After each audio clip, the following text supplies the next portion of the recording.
Volume 1, Chapter 469. To achieve greatness, one may even slay kin. Guhan pondered thoughtfully.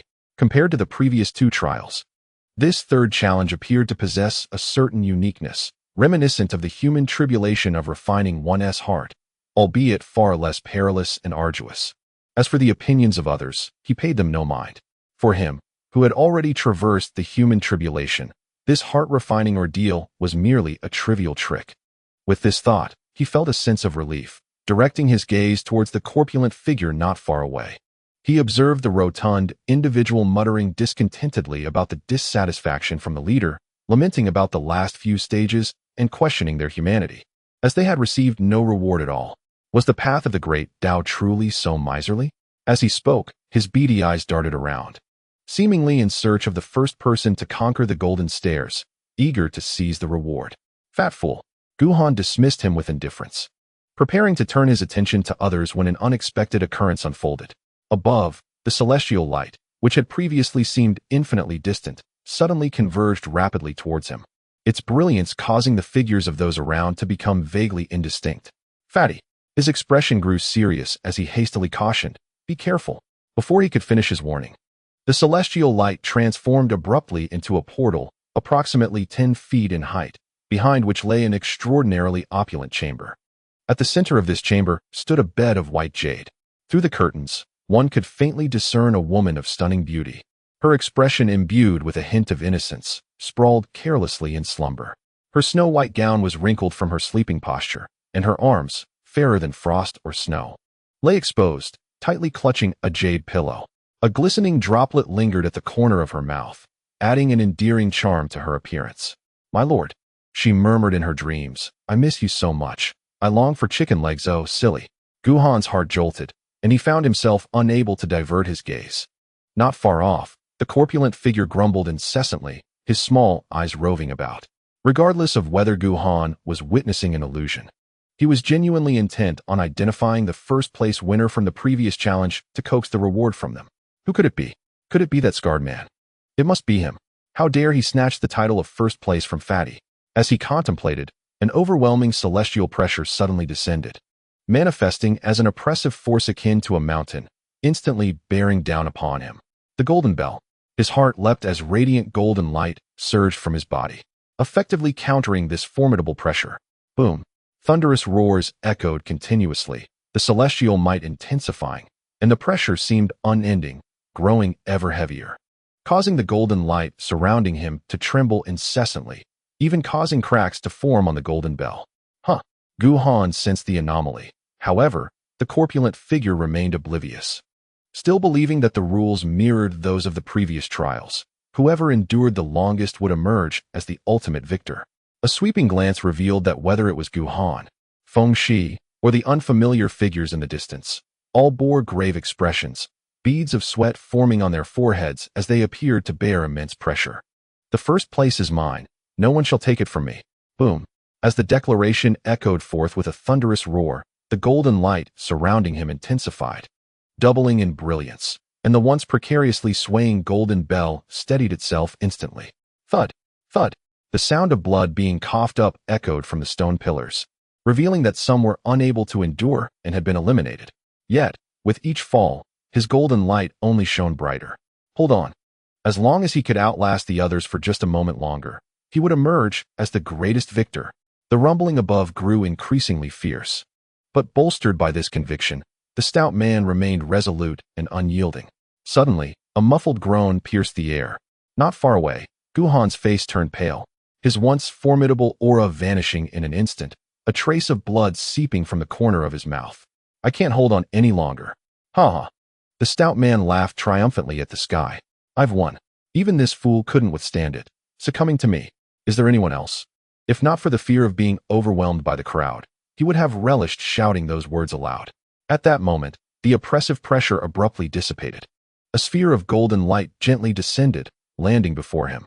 First place. 3 sacred herbs as a reward. Envious, jealous, and admiring gazes enveloped him from all directions. The name of the heavenly king is truly deserving of its reputation. Brother Yulin, you are simply incredible. Humph. Even the goddess Xiao conceded, acknowledging the stout man's impressive capabilities. Remarkable. Feng Shi's expression remained cold, yet there was a hint of surprise in her eyes. The stout man, basking in his triumph, stuffed the sacred herbs into his bosom and feigned modesty, claiming it was merely the 9th toll of the bell, nothing to boast about. With a grand gesture, he declared, "Let us go. Anyone wishing to advance, follow me." In an instant, a throng of people gathered around him, all eager to follow him to the next challenge. Meanwhile, on another stone pillar, Feng Shi stood impassively, her expression unchanged. She gently removed the wine flask from her waist, preparing to take a hearty drink, when her keen gaze caught sight of a familiar figure in the distance. Bang! In an instant, the flask was crushed in her grip, and the clear liquor spilled forth, transforming into an endless crimson flame that swirled around her. "Yin-tu." The words escaped her lips almost through clenched teeth. With a cry like a phoenix, she pivoted, disregarding the shouts of Guhan and the puzzled stares of those around her, and swiftly descended before that person. Her eyes were filled with venom and a murderous intent. Sensing her approach, the figure slowly turned, revealing a languid young man with his hands casually tucked into his sleeves, exuding an air of nonchalance. "Little sister?" Upon seeing Feng Shi, he appeared somewhat surprised before breaking into a smile. "You're here too? You wretched being." The hatred in Feng Shi's gaze intensified. Yin-tu, the 4th son of the Flame Emperor. In terms of cultivation, combat prowess, and appearance, he was far from the most remarkable among the sons of the Flame Emperor.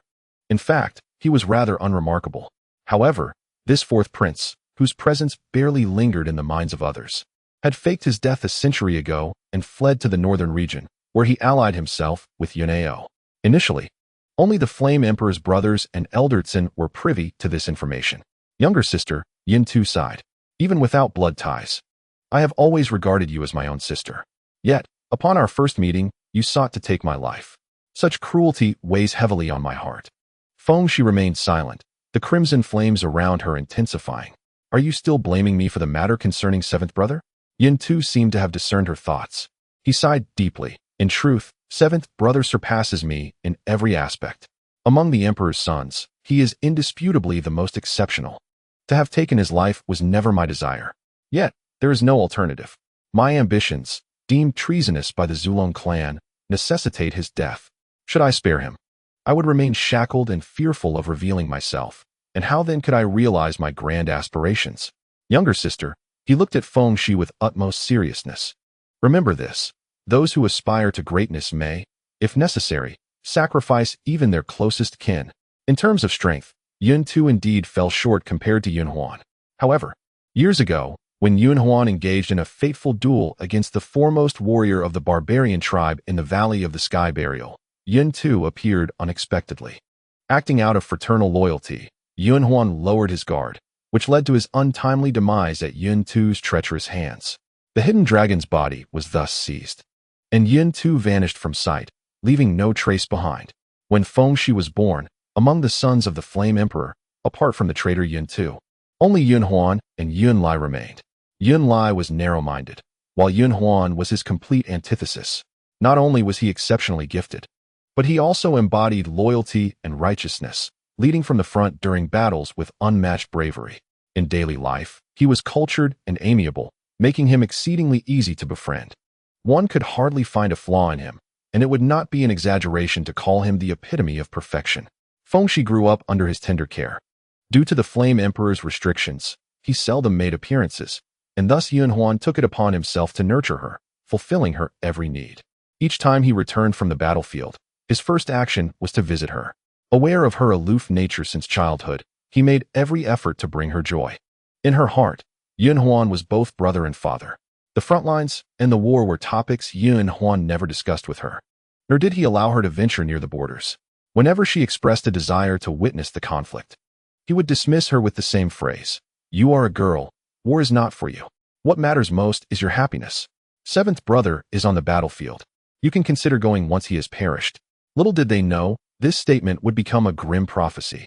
Yun Huan truly fell in battle, and she was the first to rush to the Great Yan's borders.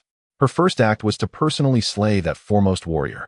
The second was to confront the Flame Emperor regarding Yun Huan's demise, for that warrior's strength had not even matched her own, let alone that of Yun Huan.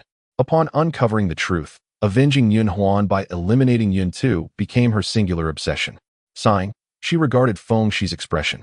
Yun Tu suddenly sighed, a fleeting shadow of melancholy crossing his expression. You have never truly understood me.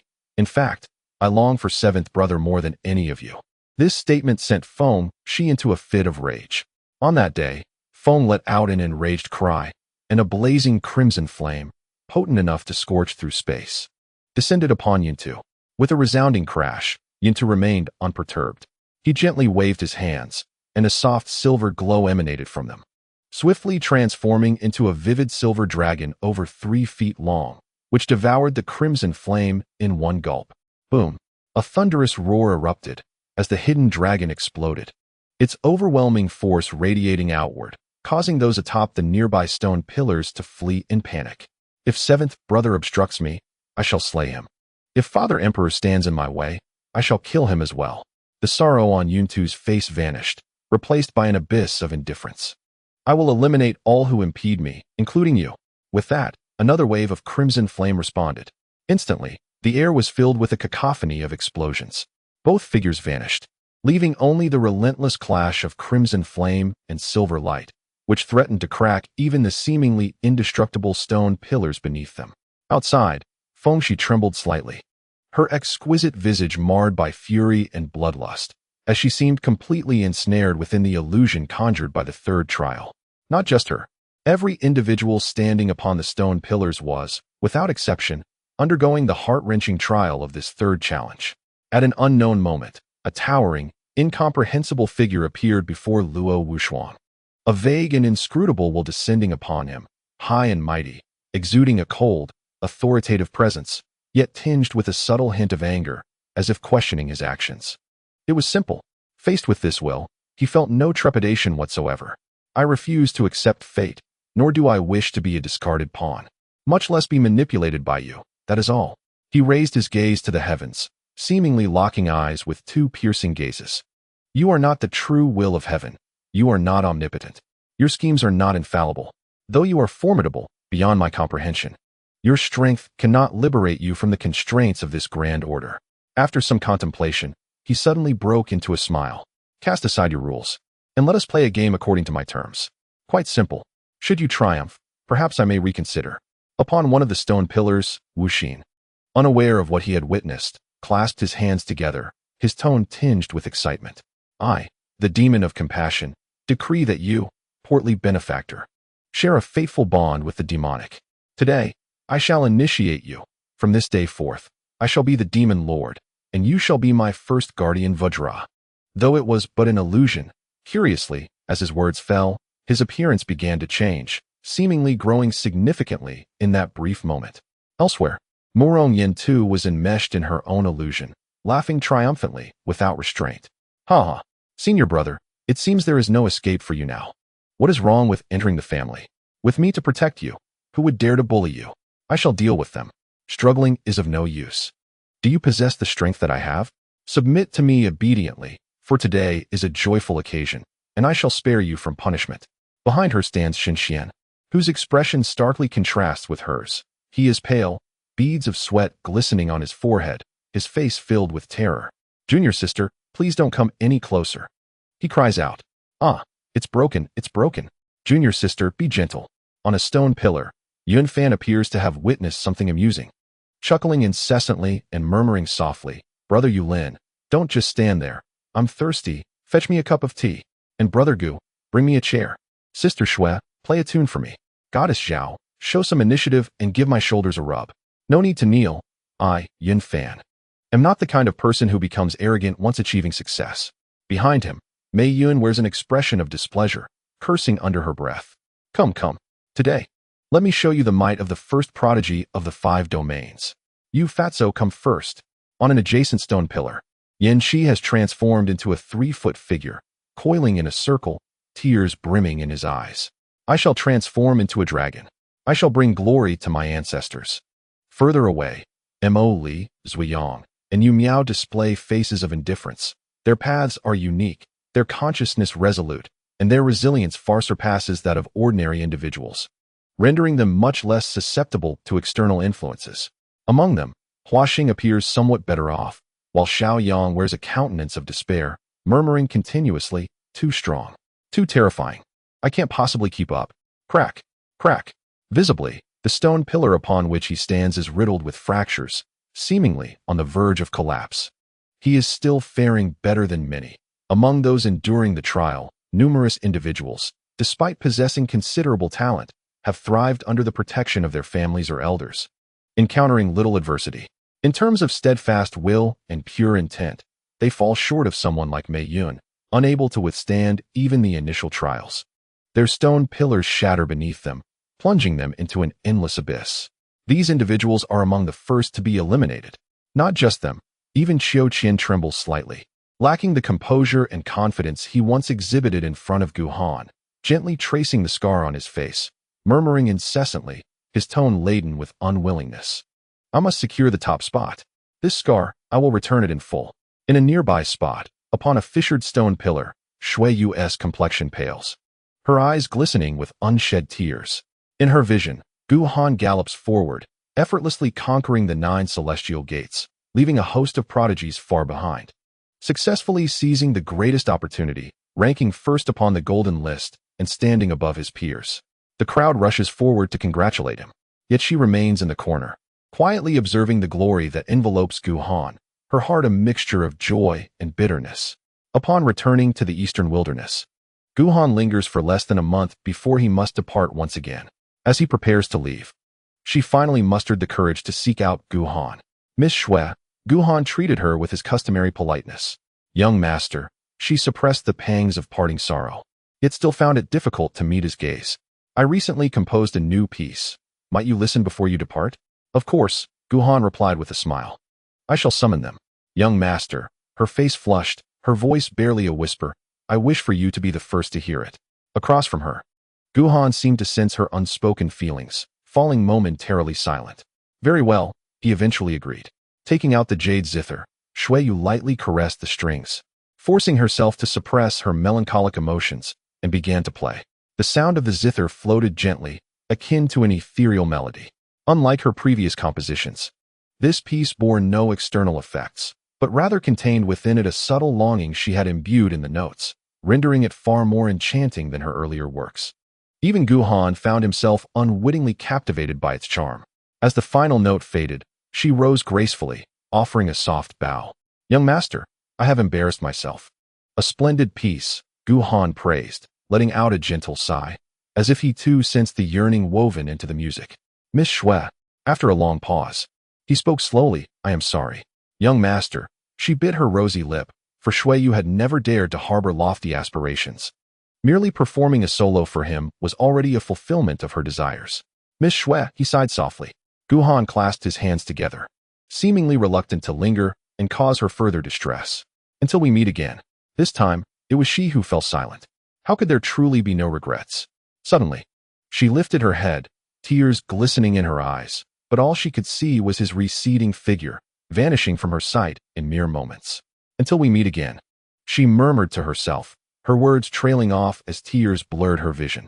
Coincidentally, Zhao Mingyo's illusion mirrored Shui Yu's, as Gu Han once again claimed the top position, receiving the gifts of the Tao, basking in an unmatched glory that incited envy and resentment from the onlookers. Similarly, shortly after the gathering commenced, Gu Han prepared to leave. He was bound for the outer realms, eager to encounter stronger prodigies and to venture into broader horizons. She understood well that, given Gu Han's abilities, it was only a matter of time before he would venture forth. Yet, she had not anticipated this day would arrive so soon. At the moment of parting, she sought him out alone. "You are leaving so soon?" "Yes." Gu Han did not conceal the truth from her. "Only by venturing outside can I access better resources, allowing me to grow stronger more swiftly and to seek you out sooner. Be cautious." She had witnessed Asha being taken away and understood the significance of Asha in Gu Han's heart. "You have slain so many from the outer realms. If they learn of your departure, they will undoubtedly not let you off easily." "Do not worry," Gu Han smiled. "I am not afraid of them." Recalling Gu Han's earlier prowess in dispatching those in the Ascendant Realm, she chose not to press the matter further. For a moment, she fell silent, uncertain of what to say next. "Goddess Zhao." Gu Han seemed intent on uplifting the atmosphere. "We shall meet again," she said suddenly, gritting her teeth. She fixed her gaze on Guhan and inquired, "Do you still require a maid?" Upon uttering these words, her face flushed crimson. In contrast to Shuiyu, her character was far more resilient. Despite feeling embarrassed, she still maintained her unwavering stare. Zhao Xin knew. Guhan sighed from across the table. "You have changed greatly compared to before. However, as I mentioned previously, the notion of a maid was merely a jest. You need not take it to heart. We are friends." "Indeed, just friends?" Her expression dimmed, for such words were tantamount to a subtle rejection of her affections. Sensing the shift in the atmosphere, Guhan rubbed his nose and prepared to take his leave. Unwilling to concede, she pressed, "Will you return? Shall we meet again?" "Of course." Guhan paused momentarily, then earnestly nodded. "This place is my home, filled with family and friends. I shall undoubtedly return. There will be ample opportunities for us to meet." She let out a gentle sigh of relief. Will we truly meet again? The outcome, it seemed, wasn't too grim after all. "Until we meet again," she boldly declared to Guhan. "Until we meet again," Guhan replied with a smile, his figure suddenly soaring into the sky. Standing still for a long while, she reluctantly withdrew her gaze. "Then I shall wait for your return." Time flew swiftly. A decade passed, and Guhan had not returned. A century slipped by, and still, there was no sign of him. A millennium later, she had become a renowned powerhouse in the sacred realm, yet there remained no trace of Guhan. It was as if he had vanished into thin air. During this time, with the assistance of others, Shuiyu had barely managed to step into the sacred realm herself. She yearned to venture into the outer domains in search of him, but then she received troubling news from a portly messenger. Centuries prior, Guhan had inadvertently wandered into a perilous territory beyond the realms and had since disappeared without a trace. She refused to believe that Guhan was dead. Clinging desperately to hope, 2,000 years passed, 3,000 years, until 5,000 years had elapsed. By this time, she had advanced into the feathered ascendants. Yet Shuiyu's cultivation had stagnated, her lifespan dwindling. Having shared countless years together, she and Shuiyu were as close as sisters. In her final moments, she remained steadfastly by Shuiyu's side. Ultimately, Shuiyu could not endure the limits of her lifespan and peacefully passed away in a secluded valley. With a heavy heart, she bid farewell to Shuiyu. Loneliness enveloped her, and uncertainty loomed ever larger. Time raced on. 6,000 years, 7,000 years, 8,000 years. One fateful day, she noticed a solitary white strand amidst her once lustrous black hair. Remembering the regret and longing in Shuiyu's eyes before her death, panic seized her. On the other side of the door, a Shah remained blissfully asleep, oblivious to Guhan's watchful gaze. Without hesitation, he stepped through the door, approaching the jade bed. Gently parting the curtains, he beheld the familiar yet slightly unfamiliar face so close before him. His arm trembled slightly as he instinctively reached out.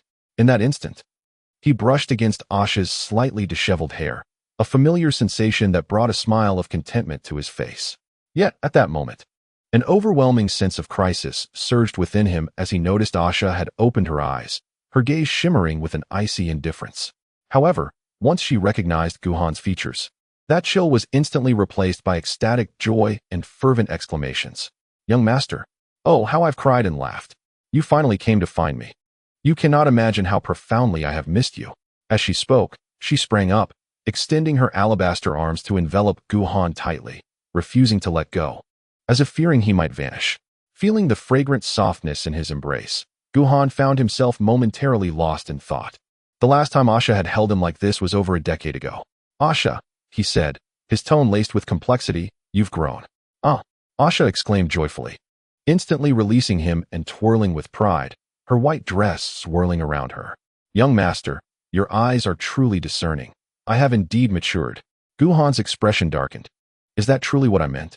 In the grand hall of illusions, the rotund figure radiated golden light, becoming increasingly domineering and arrogant.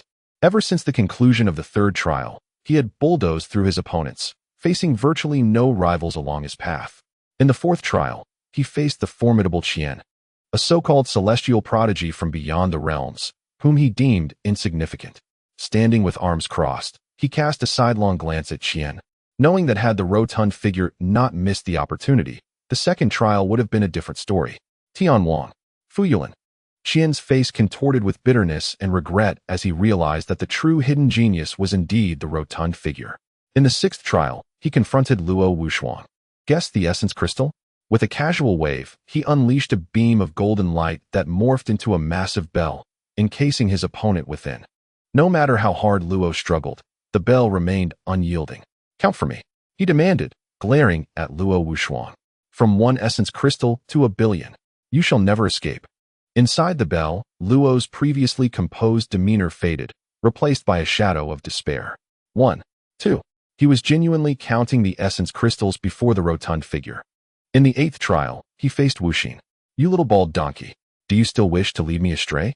Seizing the opportunity, he delivered a thorough beating to Wuxin and subsequently imprisoned him. Recite my name, with utmost sincerity, 100,000 times. Miss a single one, and I shall shatter your bald head. Having breezed through 6 trials, he claimed the first place effortlessly, accumulating rewards to the point of exhaustion. Sacred medicine was merely the least of his prizes. Soon, he arrived at the ultimate 9th trial, where only Fengxi and Gu Han remained by his side. They had just entered the 9th trial. He was captivated by the golden ancient scroll suspended in the air, his gaze transfixed, as if it concealed a secret technique of utmost significance to the formless golden body. The 9th challenge was simple. 3 contestants would engage in a battle, and the victor would claim the scroll as their own. There's no need for a contest, Fengxi suddenly interjected, her expression earnest as she fixed her gaze upon the stout figure. I am not your match. With that, a flicker of melancholy crossed her eyes. Indeed, Guhan concurred, nodding thoughtfully. Since the reward for the 9th challenge is this ancient scroll, it is evident that the Golden List has already acknowledged you as the predetermined champion. The competition holds little significance now. Even if my senior sister and I joined forces, we would have scant hope of overcoming your golden body. Do not say that. The stout man waved his hand dismissively, his demeanor modest. There remains a minuscule chance. Stout one, Guhan scrutinized him, a myriad of emotions, envy, jealousy, and reluctance, flashing in his eyes, which had recently transformed into acceptance. I concede. I, Guhan, am nowhere near your equal, Fu Yuan. With their admission of defeat, the Golden List promptly presented the golden scroll before the stout man, its brilliance radiating even more profoundly. Gulps echoed as the stout man swallowed hard but refrained from reaching for it. Instead, he turned to Guhan. Repeat what you just said. I am not your equal. The stout man blinked, relishing the words. Say it 1,000 times more. Guhan sighed in exasperation. Suddenly, the stout man's demeanor sagged, his spirit deflating as he cast a despondent glance at the scroll, a hint of tears welling in his eyes. Damn it, if only this were true. As his lament faded, Guhan and Fengxi vanished in an instant, while the scroll transformed into a beam of golden light, merging into his brow. Boom. The clash of crimson flames and silvery light erupted, shattering the space around them. The terrifying force radiated outward, causing those who drew too near to spew blood and hastily retreat. Sister, though your progress is astonishing and far beyond my expectations, you are still not my opponent. During the battle, Yinta maintained a calm demeanor, continually provoking Fengxi's resolve. Have you forgotten? I am not alone. I possess the strength of my 7th brother. Boom. As he spoke, a hint of transparency enveloped the silver light emanating from him. Suddenly, the silver dragon formed from the light became elusive, its previously discernible attacks now unpredictable. While the power had not significantly increased, it had become far more troublesome. Hidden Dragon's force. A cry of the phoenix erupted. The fury in Fengxi's eyes, transformed into the celestial phoenix, reached its zenith. In turn, her anger coalesced into 2 points of divine flame. As the divine flames emerged, tendrils of destructive power enveloped the arena, visibly unraveling every attack from Yintu, piece by piece. At that moment, a gentle sigh filled with compassion resonated through the air. As Fengxi unleashed her attack, her gaze trembled for an instant as she looked into the distance. There, unbeknownst to her, stood a breathtaking woman clad in an autumn-hued gown, her form ethereal and seemingly unreal. Nevertheless, both her demeanor and the subtly revealed features bore an uncanny resemblance to Fengxi. In that moment, Fengxi could not tear her eyes away. A hint of sorrow unexpectedly flickered across her previously cold expression. Sheer, the woman sighed. He is a fabrication. Fengxi remained silent for a moment. I know. A fabrication? Opposite her, Yintu raised an eyebrow. Sister, do you truly believe? Boom. Before he could finish, the divine flame in Fengxi's eyes surged forth, shattering the space in its wake and striking him directly. Yin too was momentarily stunned, his form swiftly dissipating. Wait. Fengxi cast him a cold glance. I will find you, and then I shall end your life. Hee hee. Yin too chuckled softly. I would welcome it.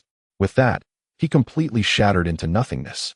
Even having attained the sacred realm, recklessly wielding the divine flame bore a significant burden for Fengxi. Although she had vanquished Yin too, she too seemed to have incurred damage, a faint crimson hue blooming at the corner of her mouth. Foolish child, the woman said, her expression filled with concern. Why are you so stubborn? You know he is false, yet still, I am waiting for you. The woman gently approached, caressing Fengxi's cheek, her eyes slightly reddened. Why are you so foolish? You are well aware that I am also a fabrication. It does not matter. Fengxi smiled warmly, her arms delicately extending to embrace her, a glimmer of affection flashing in her eyes. I wish to see my mother with my own eyes. I long to hold her in my arms. Perhaps this is the only opportunity. The only opportunity. Luo Wushuang extended his right hand, calmly gazing at the towering figure before him. Father, set aside your lofty demeanor and wager with me on fair terms, using my rules. Should you prevail, I shall reconsider. Above, the figure remained silent. Yet the anger radiating from him intensified. Boom. Thunder rumbled ominously. His wrath instantly resonated with the heavens, unleashing a celestial might capable of annihilating all, as if seeking to obliterate everything in existence. The divine might surged like an ocean. Luo Wushuang, you are merely an ant. Yet, this ant stood far from the shore, in a place untouched by the relentless waves. Luo Wushuang was acutely aware of this, and thus he harbored no fear. Father, guess how many elemental crystals I hold in my hand? 1 or 2. The wait felt interminable. After a considerable time, Luo Wushuang still received no answer. Very well. He slowly withdrew his right hand. Originally, you had a 50% chance of winning, but alas, you remain unable to abandon your exalted stance. Your refusal to acknowledge my rules signifies that you have forfeited your final opportunity. Boom. Thunder roared again, the celestial might appearing to intensify tenfold. Yet it still could not descend upon him. In the dimness, a sense of foreboding lingered. An indignant will descended. Abomination. Father. Luo Wushuang appeared unperturbed, smiling as she remarked. This is merely the beginning. I have prepared a small gift for you, which you shall see shortly. I hope it meets your expectations. As her words fell, the imposing figure collapsed with a thunderous crash. Luo Wushuang's expression remained unchanged. She understood better than anyone else that what others confronted were mere illusions, woven from individual desires and obsessions, while she faced a reality. Both that will and the preceding dialogue were undeniably existent. In Su Yu's illusion, a decade had already elapsed. After Guhan's departure, she and Shui Mao sought a tranquil valley within the Dayan Empire, one immersed in the art of the Guqin, the other diligently studying alchemy. Occasionally, Yun Fan and Zhao Mengyu would visit, alleviating the solitude. One day, Yun Fan arrived in a flurry, informing her that Guhan had returned, but was being pursued by numerous outsiders. In a state of disarray, disregarding Shui Mao's objections, she followed Yun Fan in search of Guhan. Along the way, they encountered the chubby fellow, Zuyang, and Yu Miao, all equally concerned for Guhan's safety. However, after an exhaustive search, they ultimately failed to locate him. Instead, in a forbidden area, they discovered a blood-stained fragment of clothing and a shattered black sword. The tattered cloth and the broken blade both belonged to Guhan. In that moment, her heart turned icy, filled with despair. She had never anticipated that the farewell from over a decade ago would become an eternal parting. And since their first encounter, she had never dared to look him in the eye openly. This became her greatest regret. Following this regret came self-reproach. She loathed her own helplessness and frailty, resenting her inability to offer Guhan even the slightest assistance. She obtained the fragment of cloth from the chubby fellow, suppressing her sorrow as she returned to the valley. In the secluded glen, she gently took out the piece of fabric, her expression vacant. Her fingers once again caressed the strings of the Guqin. Over these 10 years, I have composed a new piece, and yet you remain the first to hear it. However, the essence of this composition had long since dissipated. As she played, the music grew increasingly mournful and desolate, until, at last, it resonated with a hint of death. Correspondingly, her visage grew more haggard, her vitality waning until, ultimately, she was left with nothing. In her final moments, she clutched the tattered cloth tightly, mustering her last strength to play the final note. The sound rang out. This last note was utterly disconnected from the previous melody, yet it contained her sorrow and thoughts, subtly imbued with an inexplicable power that shattered everything before her. The fragment of cloth, the valley, the jade guqin, all ceased to exist. Was it an illusion? A flicker of life ignited in her eyes. Was her beloved not dead? Buzz. At that very moment, a radiant beam of golden light descended from the heavens, gradually settling before her, within which danced ethereal musical notes, imbued with boundless mystique. It was, in fact, a page of sheet music. As time flowed, each passing day heightened Zhao Minyo's torment. As a practitioner of the Ascension realm, she could faintly sense the approach of her final day, powerless to resist the inexorable march of aging. In the blink of an eye, a millennium had slipped by. It had been a full 9,000 years since Guhan's departure. Time, relentless and unyielding, had transformed her from the breathtaking and enchanting Zhao fairy of yore into a frail, silver-haired matron on the brink of her demise. One day, gazing into a lake within her secluded abode, she beheld her current visage. From that moment onward, she ceased to utter a single word and resolutely sealed her hermitage, obliterating all reflections of her former beauty. Years continued to pass, and at last, her life drew to a close. As her consciousness waned, she closed her once vibrant eyes, now clouded with regret. Lady Zhao, Guhan has come to visit. May I see you? In the midst of her reverie, a voice suddenly pierced the air, a voice she had longed for through 9 millennia, clear and steady, unchanged. Was it truly him? As the vitality within her faded, a fierce unwillingness surged in her heart. 9,000 years. She had waited an eternity for his promise of reunion, and now that he had returned, she found herself unable to meet him. The more she contemplated, the deeper her discontent grew. With her decaying body, she clung to the last vestiges of her defiance.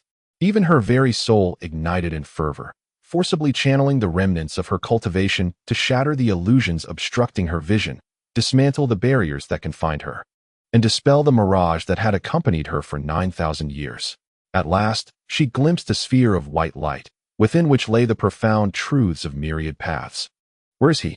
It dawned upon her that she had regained her youth, yet her mind was consumed with a singular thought. This is not what I wish to see. In the chamber, Asha held Guhan tightly, chattering incessantly about her experiences over the past decade, as if her stories would never cease. Throughout, Guhan listened intently, seldom interjecting. After a considerable time, a flicker of fatigue crossed Asha's eyes. Young master, I am weary. Then rest for a while. I wish to eat chicken legs. When you awaken, I shall take you to dine. Asha nodded obediently, yet a moment later, a serious expression crossed her small face. Young master, this time, please do not leave. If you must go, take me with you. I dislike this place, and I do not like the people here, aside from manager you. None are good. Indeed. Guhan nodded emphatically. Hearing his promise, Asha felt a wave of relief wash over her. Her eyes fluttered, and soon she drifted back into slumber. Gently, Guhan lifted her and placed her back onto the jade bed. Asha, a flicker of reluctance and nostalgia flashed in his eyes. Wait for me. I shall surely find you and bring you back. As he spoke, everything before him, including the peacefully sleeping Asha, began to blur. Meanwhile, in the ancient realm of Kanglan, among the Yu clan, a resounding thunder echoed. With a cataclysmic force, the magnificent palace was swiftly reduced to dust. Naturally, it was yet another of Asha's creations. For manager Yu, such occurrences had become routine, having grown accustomed to them over time. Let it be destroyed, as long as the young master is pleased. He mused, reassured that with the wealth of the Yu clan, the young master could raise palaces daily for eons to come. With these thoughts, he swiftly navigated the ruins, seeking Asha. Young master, he inquired with concern. Have you had another nightmare? No, Asha replied, exhibiting an unusual exuberance as he bounded over to manager Yu, his large eyes brimming with joy. This time, it was a wonderful dream.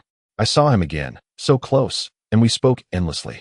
He promised to stay with me forever and take me away. Young master. Manager Yu hesitated for a moment before asking, what did you speak about? A great many things, Asha pondered, his delicate brow furrowing. I told him I do not like this place or anyone in it, though of course, you are quite good, manager Yu. At this, manager Yu felt a pang in his heart, nearly moved to tears. Suddenly, Asha appeared to remember something, leaping up and tousling his already disheveled hair. his small face etched with frustration. I forgot. Young master. Manager Yu's heart raced as he quickly asked, what is it? I'm a bit sad, Asha admitted. In my dream, I knew his name, but upon waking, I've forgotten. You're better off forgetting, Manager Yu replied without speaking further, letting out a quiet sigh. For him, forgetting was the safest option at present. As he observed the fading surroundings, Guhan stifled the impulse to awaken Asha once more. This was an illusion. He had known it the moment he arrived. To break free was merely a thought away for someone as resolute as he, who had endured the tribulations of humanity. Yet, like Feng Shi, he was reluctant to shatter this illusion. Even if it was a mere mirage, he was loath to part with Asha. Even if it meant bidding farewell to an ephemeral version of him. I will definitely find a way to save you completely. Boom. A rumble echoed in his mind as this thought crossed his consciousness, when suddenly, a transformation occurred. The jade bed, Asha, and everything in the illusion vanished without a trace. Replaced by a roaring river, an immense, boundless river that seemed to stretch infinitely across the heavens and the earth.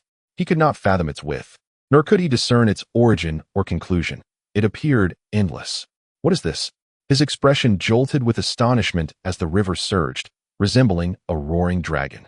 The river presented a murky yellow hue, swirling tumultuously, revealing an endless expanse of stark white bones rising and falling incessantly.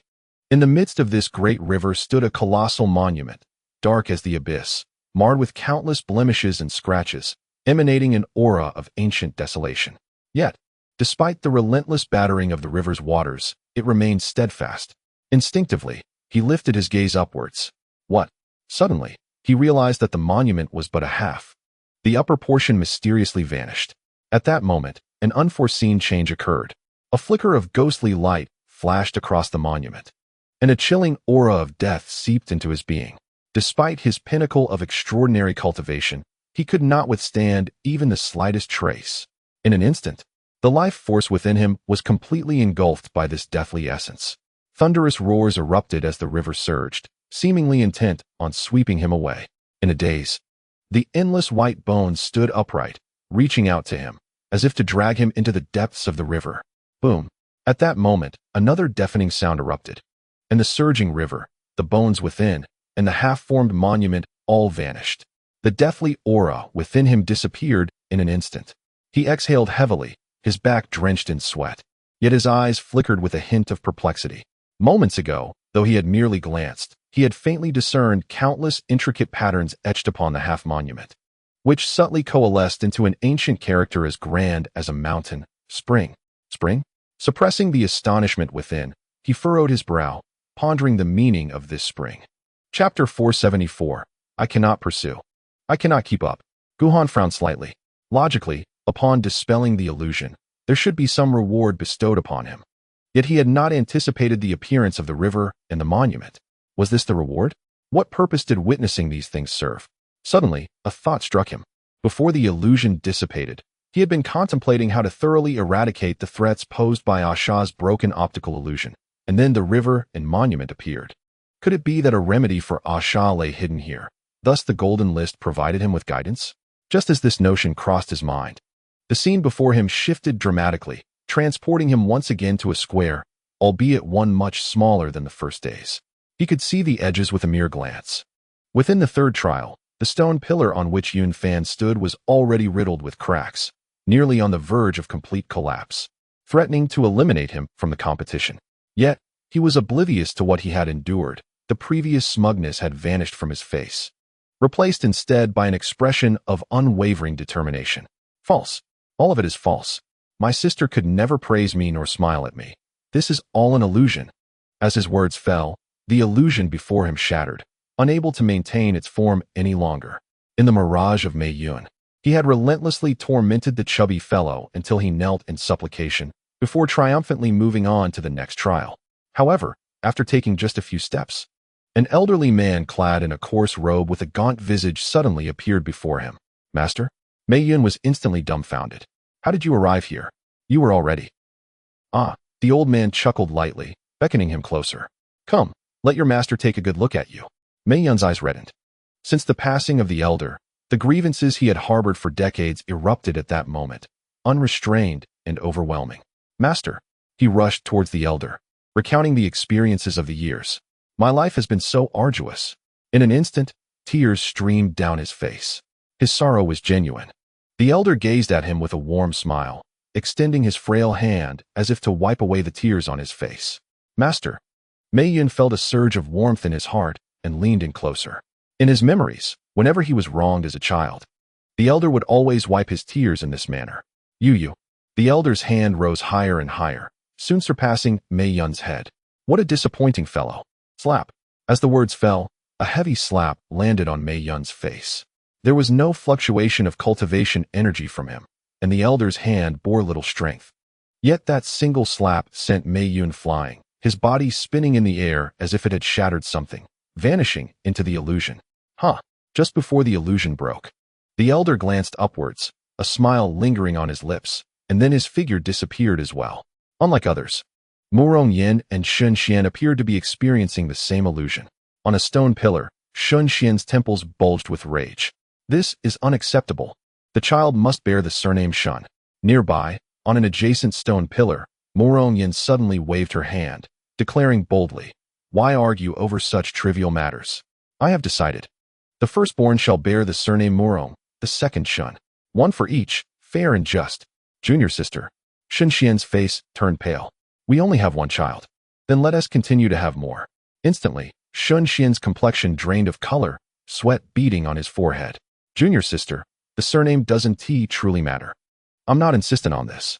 As he spoke halfway, his body trembled. "Junior sister, what are you doing? Don't you need to save me?" Crack, crack.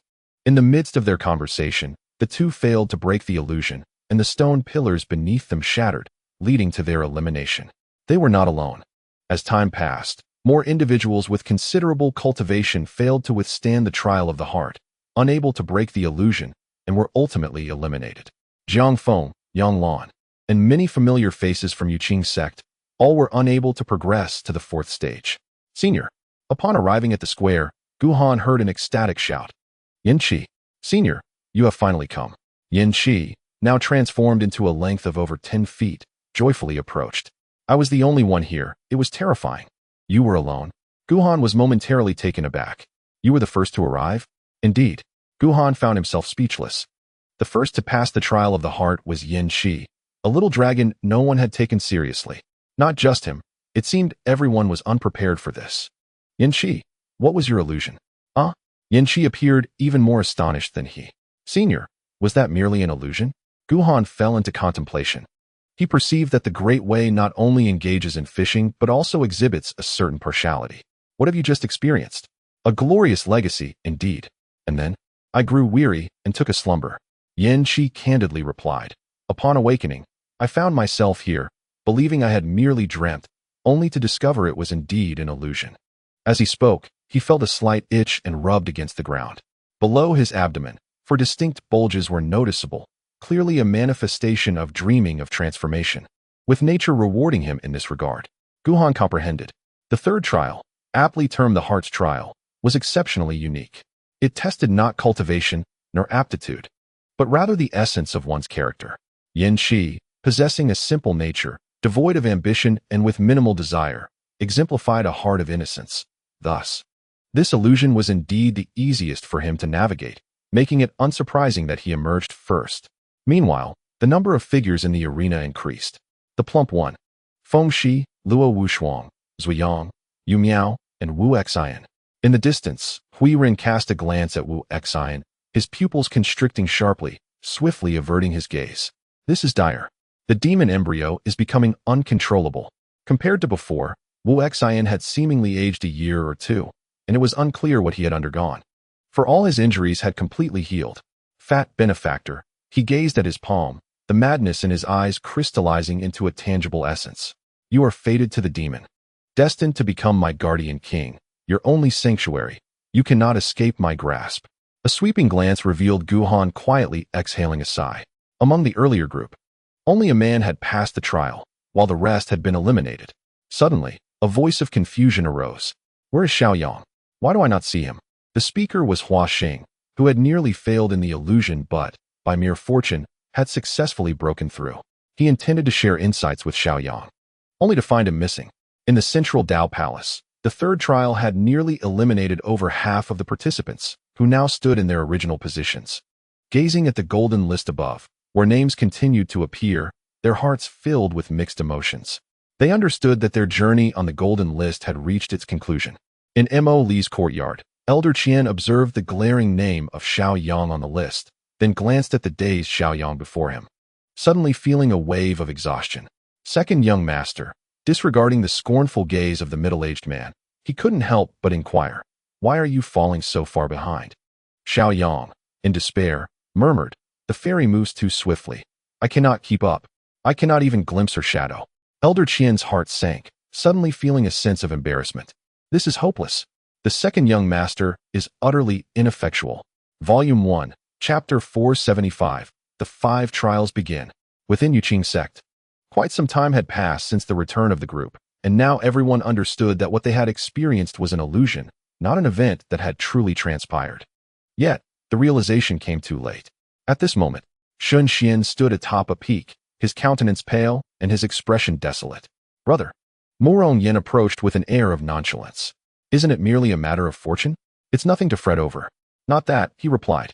"Is it about the marriage proposal?" "No, that's not it either."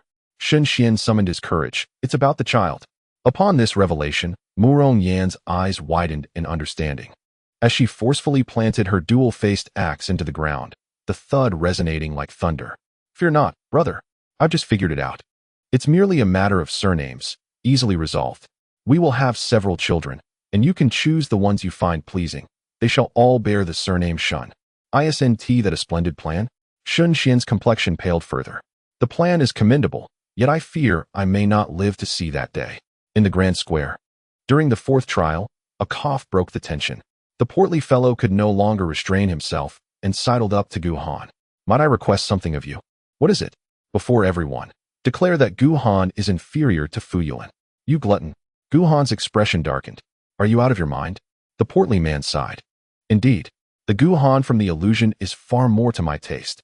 Not far away, Zhao Mingyu gazed intently at Gu Han, seemingly unable to take her eyes off him. "This person is truly the one I wish to behold."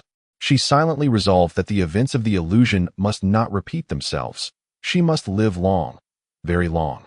At the same time, Shui Yu finally mustered the courage to approach Gu Han, lifting her gaze for the first time, suppressing her shyness as she took in his features. Her cheeks flushed, heart fluttering. "Truly you are handsome." This scrutiny, however, made Gu Han somewhat uncomfortable.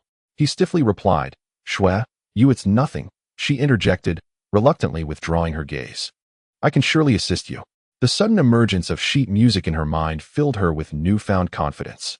Nearby, Mo Li appeared unfazed, seemingly unaffected by the surroundings. Beside him, Zui Yang's large black pot appeared even darker as he wielded a sharp knife with delight, while Yu Miao repeatedly examined a jade needle. Clearly absorbed in their rewards, little Prince Yin Qi suddenly turned to Yun Fan, who was concealed in a corner, curiosity piqued. "What illusion did you experience?" "Nothing," Yun Fan replied, a hint of guilt in his voice. "Just poured tea for Brother Yulin and moved a chair for Brother Gu." He dared not speak the truth, fearing retribution from Gu Han and the portly man. At the forefront, Feng Shi's expression had returned to its former coldness, yet within her gaze, there lingered an elusive depth. As the third trial concluded, the eliminated were not mentioned. Those who succeeded received the techniques, divine powers, or clues they most desired, except for Mei Yun. He stood there, face covered, utterly dazed. Wasn't he an illusion? Wasn't he my master an illusion? Why does my face ache and swell? Moreover, it seems that they all received rewards. Why am I the only one left empty-handed? That slap utterly disoriented him. Buzz. At that moment, a vast aura descended, and above the square appeared a dozen or so clusters of luminous mist scattered in various locations. Although their number was far fewer than in the first round, the treasures within were exceedingly rare. At the very center, the largest cluster of mist flickered, revealing a piece of dark green-black material, intermittently visible. Qingling Jade. The crowd gasped in astonishment. Earlier, during the first challenge, it was not just Gu Han. The others harbored thoughts of prying up the tiles as well. Yet none succeeded under the protection of the celestial light. Now, witnessing the emergence of the treasure, how could they possibly restrain themselves? Boom, boom. In an instant, their cultivation soared to its zenith, their figures flashing as they dashed toward the cluster of mist. How audacious! At that moment, a furious shout rang out. The foremost prodigy of the 5 domains is present. Who dares to act recklessly? As the words fell, a beam of golden light shot into the sky, revealing a plump figure dragging a bewildered Mei Yun, rushing toward the crowd. Hiss!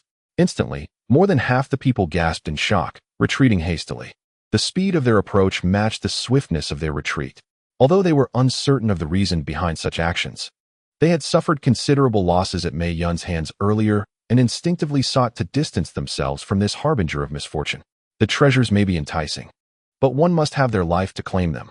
As for the remaining individuals, they were fortunate enough not to have witnessed Mei Yun's prowess. In a heartbeat, they closed in to within 3,000 feet of Mei Yun. Fu, do not be so arrogant. What nonsense is this about the foremost prodigy? Let me have a word with you. Just like before, whether they hailed from the 5 domains or beyond, all who exerted their full strength found themselves spitting blood under Mei Yun's abilities. The plump figure was overjoyed and immediately set about unraveling the restrictions on the Qingling Jade. Heh! Beside him, Mei Yun stood with hands clasped behind his back, quickly immersing himself in the scene. Ladies and gentlemen, I kindly ask you to give Hao Yun some face. This treasure is mine. Hao Yun, who is that? This thought flickered subconsciously in the minds of the crowd. On what grounds? You, a mere heavenly tribulation realm, dare to vie for opportunities? At this moment, they had yet to realize the terror of Mei Yun. In haste, they stuffed pills into their mouths and charged toward Mei Yun, only to find themselves grievously injured, losing even the ability to engage in combat. Heh! Those who refrained from action wore expressions of schadenfreude. Have you learned your lesson? Too late. Prepare for elimination. Turning their attention back to the remaining clusters of mist, they began to scramble for them, thinking, you take the meat, we shall partake of the broth, that should suffice. However, their endeavor to sip from the broth was not as smooth as anticipated. Aside from Guhan and his companions, only a handful among the remaining dozens hailed from the 5 domains. The majority were outsiders, and naturally, they caught the eye of Luo Wuxuan. The rules remained the same as before. Guess correctly, claim the treasure. Those who guessed incorrectly or were unwilling to make a guess would be promptly eliminated by him. Apart from him, no one else could see. As each outsider was eliminated, the mass of gray energy in his hand grew ever more potent and expansive. In the distance, Qiu Qian stood silently, refraining from making a move. Given his background, although the Qingling Jade was indeed valuable, it was not something he deemed essential. In truth, his greatest gain from this golden ranking expedition was the treasures acquired in the 3rd round. Comparatively, the other rewards held little significance. However, for Guhan, the more treasures, the better. At this moment, the only 2 who had not taken action were Wu Xin and himself. Wu Xin's gaze flitted between Guhan and the portly figure, seemingly far more intrigued by the 2 than by the rewards at stake. Soon, the contest neared its conclusion. Naturally, Guhan and his companions had claimed nearly half of the rewards. Boom! With a thunderous roar, as the last veil of light mist was shattered, the square trembled once more. Blocks of white jade steps, each 3 feet long and a foot wide, descended from the heavens, arranged in an orderly manner. Hovering before the crowd, the steps were not interconnected, with some separated by several yards and others by more than 10, extending to great heights. Bang! Bang! Simultaneously, those still suspended in midair seemed to suddenly lose their ability to fly, plummeting to the ground one by one. The 5th round commenced. Chapter 476. You are Guhan? Then what should I be called? What is happening? The mist concealing the Qingling Jade was at its highest point, and naturally, the portly figure had ascended the highest, only to suffer the most severe fall. Bang! With a resounding crash, he landed heavily, face first on the ground. Of course, for him, landing on his face was, paradoxically, the safer option. Before anyone could utter a word, a thread of Tao essence descended in an instant, transforming into a moment of clarity that illuminated the hearts of the crowd. The 5th round. Ascend the heavenly ladder. The first to reach the summit would claim victory in this round. Whoosh! Before the crowd could react, the portly figure sprang onto one of the white jade steps. Grinning as he declared, esteemed guests, I, Fu Yulin, shall claim the 1st place. But before he could finish his sentence, the white jade step beneath him trembled for a brief moment and vanished without a trace. Bang! Caught unawares, he tumbled down once more. In the air, The step that had disappeared seemed to have vanished forever, never to reappear. This is dire. The expressions of the crowd turned grave. The previously relaxed atmosphere shifted to one of tension. The rules had become crystal clear to them. Once a step was trodden upon, it would immediately disappear and never return. In other words, as more individuals ascended, the steps would dwindle, until ultimately, only a scant few remained, or perhaps none at all. And those who could not ascend would naturally be eliminated. By merely observing the number of steps, it was evident that at least half of the participants would be eliminated. Even in a scenario where everyone cooperated, refraining from competing for the steps. Of course, such a situation was entirely implausible. Boom, boom. At this moment, the square trembled with increasing intensity, and the ground itself seemed to shimmer with a hint of transparency. As the square was on the verge of vanishing entirely, it marked the conclusion of the fifth challenge. In an instant, the crowd erupted into a frenzy, each person hastening to ascend the steps before them. Clear the way. Don't obstruct me. You're talking nonsense. I saw it first. Who dares stand in my way? I shall obliterate them. At this juncture, the camaraderie among the crowd disintegrated, transforming them into fierce competitors, each intent on securing the opportunity for themselves while eliminating those around them. Suddenly, two individuals simultaneously stepped onto the same stair, but the golden list seemed to have anticipated such an occurrence. Before their feet could firmly settle, the stair vanished into thin air, leaving them to plummet once more to the ground. Witnessing this, the last flicker of hope in the hearts of the crowd extinguished entirely. In the blink of an eye, the already scarce steps diminished by 1/5. Amidst the mounting anxiety, the crowd could no longer contain their impatience and erupted into chaos. Shouts, curses, and the cacophony of various abilities filled the air, transforming the scene into utter disarray. However, despite the tumult, a semblance of reason remained. A few individuals were deemed too formidable to provoke. Xiao Qian, Luo Wushuang, and the unrivaled genius of the 5 domains, Mei Yun. Clear off. Suddenly, a furious shout pierced through the noise as one individual, enraged by the sight of another seizing the step that rightfully belonged to him, struck out with a powerful palm. Just as the words left his lips, a beam of white Buddhist light descended, subtly forming a swastika that spiraled down upon him. With a resounding thud, he fell heavily to the ground, blood pouring from his mouth, rendered incapable of movement. In the blink of an eye, another name was added to the list of those not to be trifled with, Wuxin. In stark contrast, Guhan and his companions appeared far more composed and leisurely than the rest. Under the imposing presence of Mei Yun, none dared to approach them to contest for the steps, especially Mei Yun. Prior to venturing to the central Dao Palace, Guhan and his companions had already assessed the limits of his abilities, which extended to 3,000 zhang. Within this range, he was invincible. Beyond it, he had no influence. Originally, Yan Shi had intended to carry everyone aloft, but for every additional person, the burden multiplied tenfold. Clearly, the Golden List had preemptively curtailed such possibilities, leaving them no choice but to ascend step by step. Fortunately, their bonds were profound, and through mutual cooperation, they maximized the utilization of each step. Even Hua Xing managed to benefit from their efforts. Sighing, he felt a twinge of sympathy, a touch of schadenfreude, and an inexplicable sense of superiority. Xiao Yang is truly pitiful. Just as he contemplated this, he misstepped and found himself plummeting downward. Looking up, he realized that the step Guhan and the others had reserved for him had been seized by Wuxin without his notice. "You little bald donkey," Hua Xing cursed vehemently. Benefactor, unconcerned, he ignored him and continued forward, glancing at Guhan and his companions above, and smiled. "Could you grant a small favor to this monk?" Boom. Thunderous roars followed his words. As if in response, a barrage of unparalleled attacks, sword energy, heavenly phoenix strikes, golden bells, sharp blades, and jade needles, descended upon him. Grant a favor. Indeed, Guhan remained expressionless, urging the group onward. As for Hua Xing, he had no intention of rescuing him. Their relationship was not sufficiently close, and he felt powerless to assist. Throughout, he remained vigilant against Wuxin, perceiving him as far more deranged than Luo Wushuang, a thoroughly madman devoid of any humanity. Bam! No matter how strong Wuxin was, he could not withstand the combined assault. His complexion paled as he coughed up blood, plummeting downward in an instant. In a flash, he was about to surpass Hua Xing. Hua Xing, reveling in delight, laughed heartily. "What goes around comes around, you little bald monk." Bam! Just as he spoke, Wuxin landed a heavy kick upon his chest, using the force to propel himself sideways, leaping away, utilizing the bodies of others as a springboard to ascend.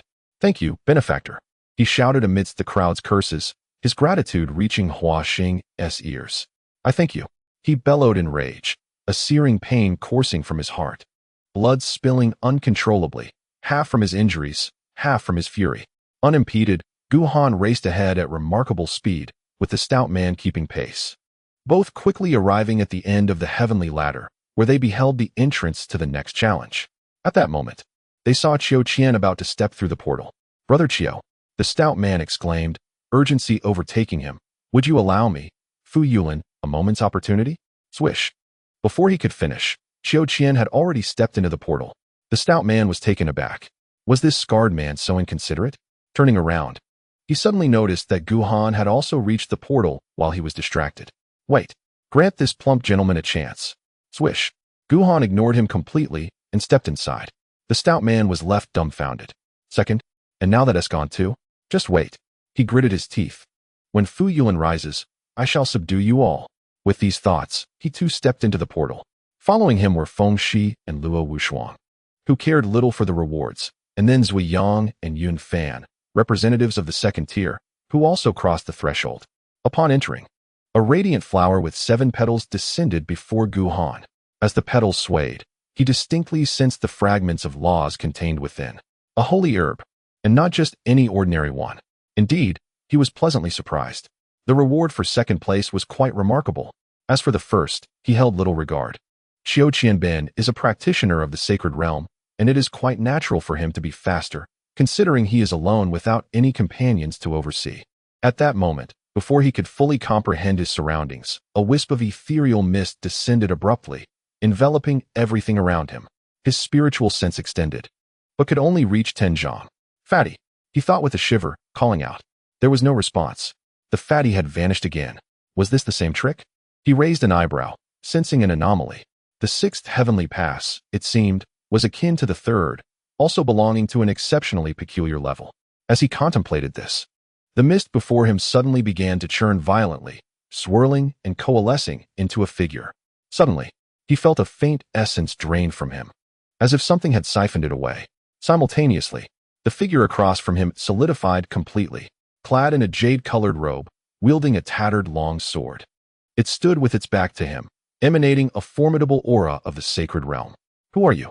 Gu Han felt a sense of familiarity with this person. Not only did the figure seem familiar, but he was also well acquainted with the sword in its hand. "Hee," the figure chuckled, slowly turning around to reveal a face identical to Gu Han's, even sharing the same expression. The long sword was raised, pointing at Gu Han as he grinned and said, "I am Gu Han, the guardian of the 6th pass. If you can withstand my sword for half a moment, you shall pass." Gu Han remained silent, pondering a question. Moments later, he spoke again, his expression earnest. "You call yourself Gu Han, then what should I be called?" In the misty haze, the fatty scrutinized a half-saint herb in his hand, his face contorted with disdain. "The 3rd is no longer human, only deserving of a half-saint herb? Had I known, I would have." Before he could finish, a boisterous laughter suddenly erupted from the mist. The fatty was taken aback. Was that laughter somewhat familiar? Which rascal is that?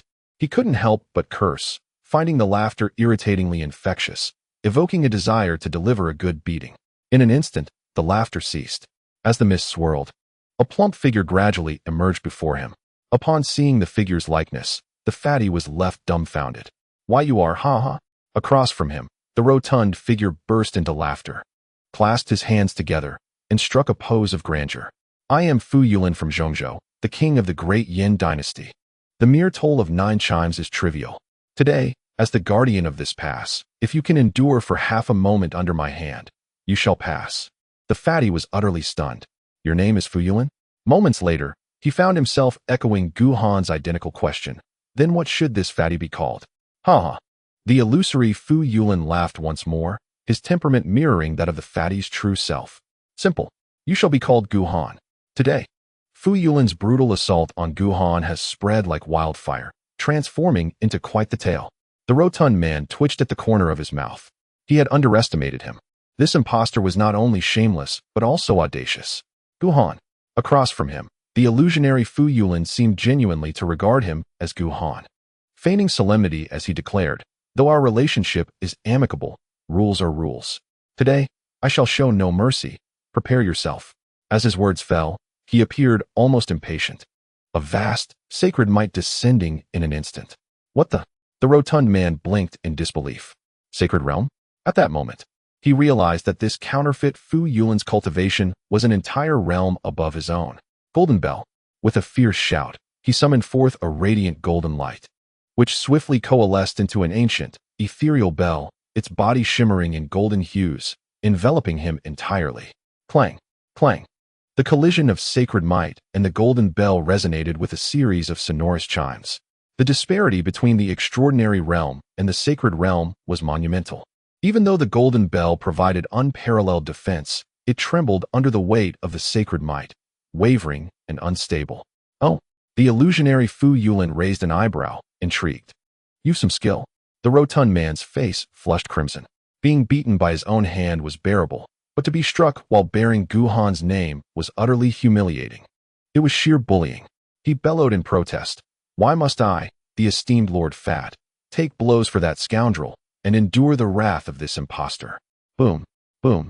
As he spoke, the golden bell on him suddenly quivered, spinning rapidly, emitting streams of golden light that swiftly dissipated a portion of the sacred might.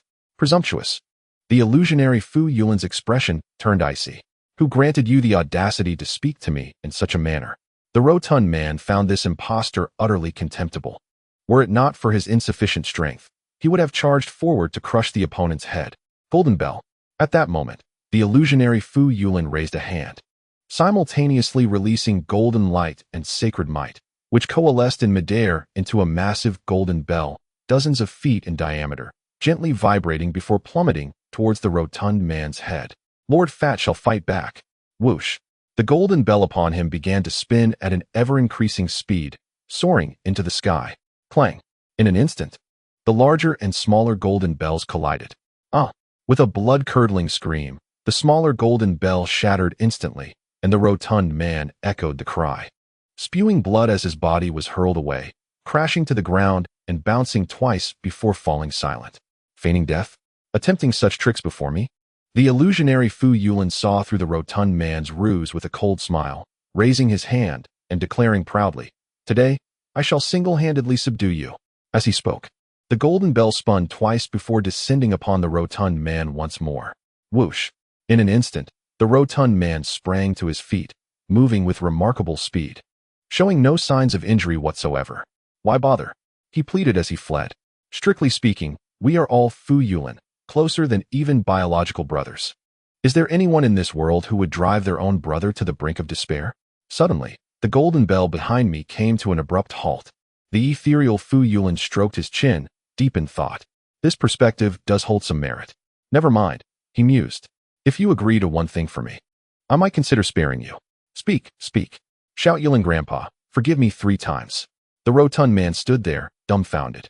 He realized he had gravely underestimated the depths of his opponent's audacity.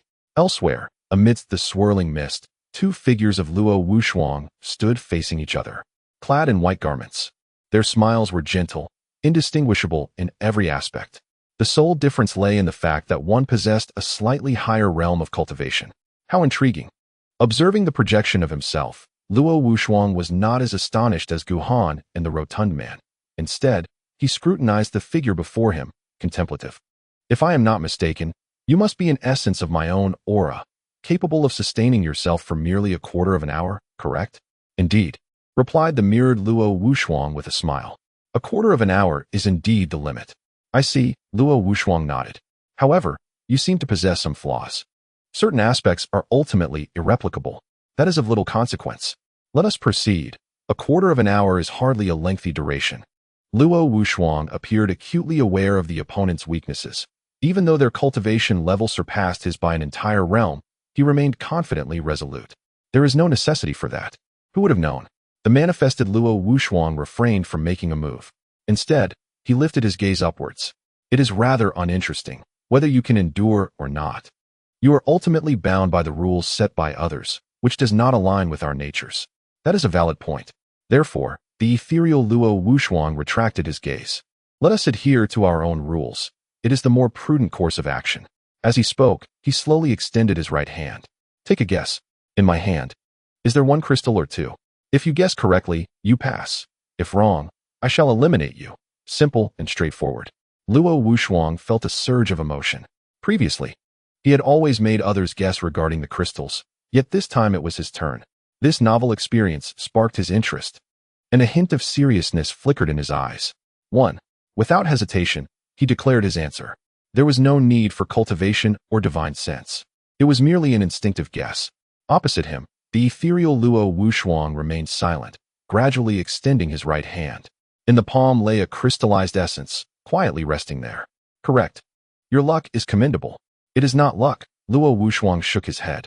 In this world, the one who knows oneself best is oneself. Moreover, you are ultimately but a fragment. What you ponder, I grasp clearly, whereas your insight into my thoughts remains elusive. Having said that, the manifested Luo Wuxuang dissipated, transforming into a wisp of celestial light that gently descended before him. Chapter 478, Defects. Senior, Your Highness. Yanqi moved restlessly through the mist. Yet not a single silhouette was visible, leaving her heart in a state of turmoil. What could be happening? Could it be another illusion? At that moment, accompanied by a rustling sound, the fog began to churn violently, revealing a fire serpent adorned with a single horn and a fiery red hue, stretching dozens of feet in length. An aura of sanctity descended, causing it to tremble uncontrollably, too fearful to stir. Stealing a glance at the creature, she found its visage increasingly familiar. Who are you? She mustered the courage to inquire. I am Yanqi, replied the fire serpent, its curiosity piqued as it scrutinized her. And you? What a coincidence! Yanqi exclaimed in surprise. I too am called Yanqi. I hail from the giant lush mountains. Is that so? The fire serpent rejoiced. I originate from there as well. My lineage is singular. How fortuitous. It leaned its massive head closer. I too am the sole heir. In an instant, the two fire serpents converged, animatedly discussing tales of a precarious little python from the giant lush mountains, which transformed into a serpent and ultimately a dragon, sharing aspirations of bringing glory to their lineage. Before long, time slipped away. Yanqi, the fire serpent expressed with a hint of regret, I must take my leave. Where are you going? Yanqi felt a pang of reluctance. The fire serpent shook its head. Do you not comprehend? I am essentially you. The giant lush mountains have always known but one Yanqi. You are me, and I am you. We are, in essence, one. Is that so? Yanqi realized, her understanding dawning. No wonder every word spoken by the serpent resonated within her heart. As the fire serpent's figure began to blur, it earnestly advised, ensure you bring glory to our lineage. Indeed, Yanqi nodded solemnly. I shall bring glory. With those words, the fire serpent vanished, transforming into a delicate thread of crimson bloodline power, which gently quivered before merging into Yanqi's brow. Ah! Yanqi cried out in agony, rolling on the ground in pain. Visibly, for bulges beneath her abdomen swelled larger, as if something were striving to break free. Suddenly, she let out a thunderous roar, akin to a bull, and with a series of sharp sounds, the four bulges erupted, revealing four razor-sharp claws, faintly stained with blood. She had taken a significant stride closer to her transformation into a dragon, to achieving glory for her lineage. Boom. Elsewhere, amidst a cacophony of thunderous clashes, the battle between two phoenix spirits intensified. One was of the sacred realm, while the other had reached the feather transformation realm. Boom.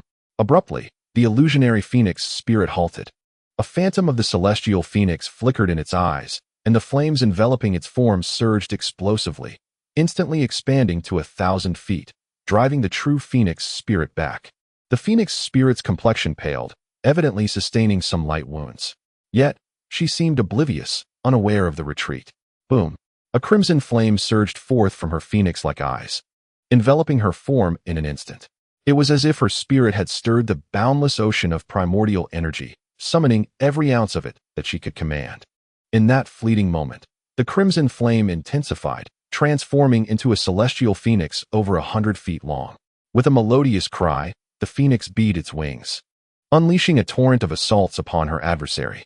Unlike the rotund figure, this phantasmal phoenix, upon its emergence, seemed to embody her very essence. engaging in combat without uttering a single word. Both fighters exchanged blows for several rounds, maintaining a profound silence. Boom! The sound of their clash reverberated through the air. With another fierce collision, the smaller Phoenix apparition shattered into fragments. Simultaneously, she staggered backward, her form trembling slightly. A faint crimson hue appearing at the corner of her lips, indicative of her grievous injuries. Nevertheless, her eyes reflected no sign of despair. Instead, they shone with increasing fervor and determination. In a brief moment, she had discerned her opponent's vulnerabilities. "You are defeated," she murmured as she slowly closed her eyes. Uttering her first words, "You possess flaws. It is worth a try." Across from her, the phantasmal phoenix, she appeared impassive. Its crimson flames swirling before it ascended into the sky, transforming into an expansive sea of fire. Boom! Suddenly, the crimson flames morphed into countless 3-inch-long celestial phoenixes, ablaze. Descending upon Phoenix She. At that instant, the Phoenix She below opened her eyes, the phantom of the Phoenix hovering above her. 2 beams of golden divine flame leapt forth from her gaze, meeting the oncoming onslaught. As the divine flames erupted, a devastating force filled the arena. Before the multitude of 3-inch celestial phoenixes could reach her, they began to dissipate under the might of the 2 divine flames, obliterated beyond recognition. "You strike first." "No. You shall initiate." "Spineless coward, I grant you 3 moves." "Rodent, I permit you 300 moves." Truly lacking in courage. Pathetic wretch. In another part of the arena, 2 figures stood 10 paces apart, vehemently hurling insults at one another. Their appearances, expressions, and tones were strikingly identical, yet their cultivation levels differed, one in the realm of tribulation, the other in the domain of earthly tribulations. Despite the escalating ferocity of their exchanges, neither dared to strike, each wary of the other. Mei Yun felt helpless. In a contest of raw power, he was no match for his opponent. With the other refraining from attacking, his greatest advantage was rendered moot, leaving him to prolong this standoff. Conversely, the phantasmal Mei Yun was equally exasperated. His existence was limited to a mere quarter of an hour, and despite his superior cultivation, he lacked the bizarre curse-like power. Before long, the quarter hour slipped away amidst their cacophony of insults. Buzz. As the time elapsed, the phantasmal Mei Yun disintegrated in an instant, transforming into a wisp of celestial light that merged into Mei Yun's brow. A pure, potent essence of soul energy began to replenish his spirit. In the blink of an eye, his soul power had surged to several times its previous strength. It is evident that upon entering the earth tribulation realm, his cultivation would advance at an astonishing pace. Is this all? Mei Yun blinked, displaying a hint of disdain. The 6th heaven pass is merely this. Only half a moment? Indeed. In such a brief period, determining a victor would be quite challenging. Are you afraid? Afraid? Zhuiyang chuckled, gazing confidently at the illusory version of himself before him. I merely fear that your defeat may be too embarrassing. Nevertheless, time is limited. Shall we commence? Very well. The illusion of Zhuiyang mirrored his confidence, nodding in agreement. Clang, clang. The sound of blades echoed. Both individuals wore serious expressions, their movements nearly identical as they simultaneously drew their sharp knives from their waists. Then, they both retrieved the large black pot from behind them. The blades gleamed, and the black pot shone brightly. Thus, the culinary contest officially commenced. Coincidentally, Yu Miao's competition with her own self was not about cultivation either. Whoosh, whoosh. In midair, 2 identical jade needles transformed into fleeting shadows, with transparent threads intertwining ceaselessly, swiftly morphing into 2 pieces of fabric that appeared both real and illusory, imbued with a sense of transparency. Below, the 2 Yu Miaos wore solemn expressions. Their speed in forming seals was hardly slower than that of the jade needles, continuously embedding mysterious and enigmatic restrictions into the 2 pieces of fabric above. I must win. Yu Miao clenched her teeth in determination. The jade needles were manageable, but that piece of fabric must be one to create new clothes for my little junior brother. How pitiful. He hasn't changed his clothes in 10 years. With this thought, a surge of potential within her was once again tapped into, and her speed in forming seals abruptly quickened by a third. Chapter 479. I have never encountered such brazen shamelessness. Guhani, clad in tattered garments, bore numerous bloodstains upon his body, seething with indignation. So powerful, so terrifying. Is it truly the case that I am this formidable? He had never anticipated that he could possess such strength. Previously, he relied on the extreme realm and the three swords of extreme transformation to bully others. But today he finally tasted the bitter fruit of his own actions, having been thoroughly bested by himself. Had it been another saintly realm, he would have been confident in defeating, even killing, them. Yet, against the saintly Guhani, he could not fight. He could not win. Unassailable. Suddenly, he felt a twinge of sympathy for his past adversaries. How could they muster the courage to confront such a strong Guhani? Kill. At that moment, a soft command rang out, and the illusory Guhani casually waved his hand, unleashing a 100-foot-long, vaguely blood-colored sword aura that descended before him. Guhani had no time to curse. Boom, boom. The intangible sword energy compressed around him by an inch, and in a split second, he raised his long sword to block what seemed to be a critical blow. Clang, bang. The sword aura struck him, instantly erupting into countless fine sword energies, once again slicing his body with numerous dense and intricate wounds. Bang. The bloodied Guhan fell heavily to the ground. Not only that, the jade-colored robe he wore was reduced to mere strips clinging to him, a pitiful sight. Struggling to lift his head, he forced an extraordinary substance into his mouth. Could he endure it? Opposite him, the phantasmal form of Guhan flickered, landing by his side with a concerned expression. There was still half the time left. Perhaps it would be better to yield, lest he die by his own hand and suffer the humiliation. Guhan remained silent. He felt that this phantasmal version of himself was far too cruel, utterly unrecognizable. Upon introspection, he concluded that this apparition bore no resemblance to him at all. How so? The phantasmal Guhan continued to provoke him, relishing the sensation of being tormented by himself. Was it not unbearable? Coughing, Guhan spat out a mouthful of blood, bitterly declaring, "What are you so pleased about? I am the true self. Your strength derives entirely from me." The other party seemed somewhat speechless. Bang. Despite the words exchanged, the actions of the hand did not falter. The black sword in hand swept across, enveloped by a vast sacred might, and instantly struck down toward Guhan. Guhan felt an urge to curse. Why not conjure someone else? But instead, he had to manifest himself. If only he had transformed into Fatty Fu, he would have smashed him to bits. Meanwhile, Grandfather Yulin, faced with the threat of the phantasmal Fu Yulin, the fat man immediately cowered. Could you spare me? He thought quite rationally. Fu Yulin was Fatty Yu. Fatty Yu was Fu Yulin. Calling himself grandfather was merely a small jest. Haha. Opposite him, the phantasmal Fu Yulin laughed heartily, a visage of delight. Very good. You are quite obedient. This king is pleased. As long as he was satisfied. The fat man swiftly stood up. Then we shall bang. Before he could finish, a golden ancient bell several tens of feet tall descended abruptly, enveloping him entirely. The fat man was left dumbfounded. What are you doing?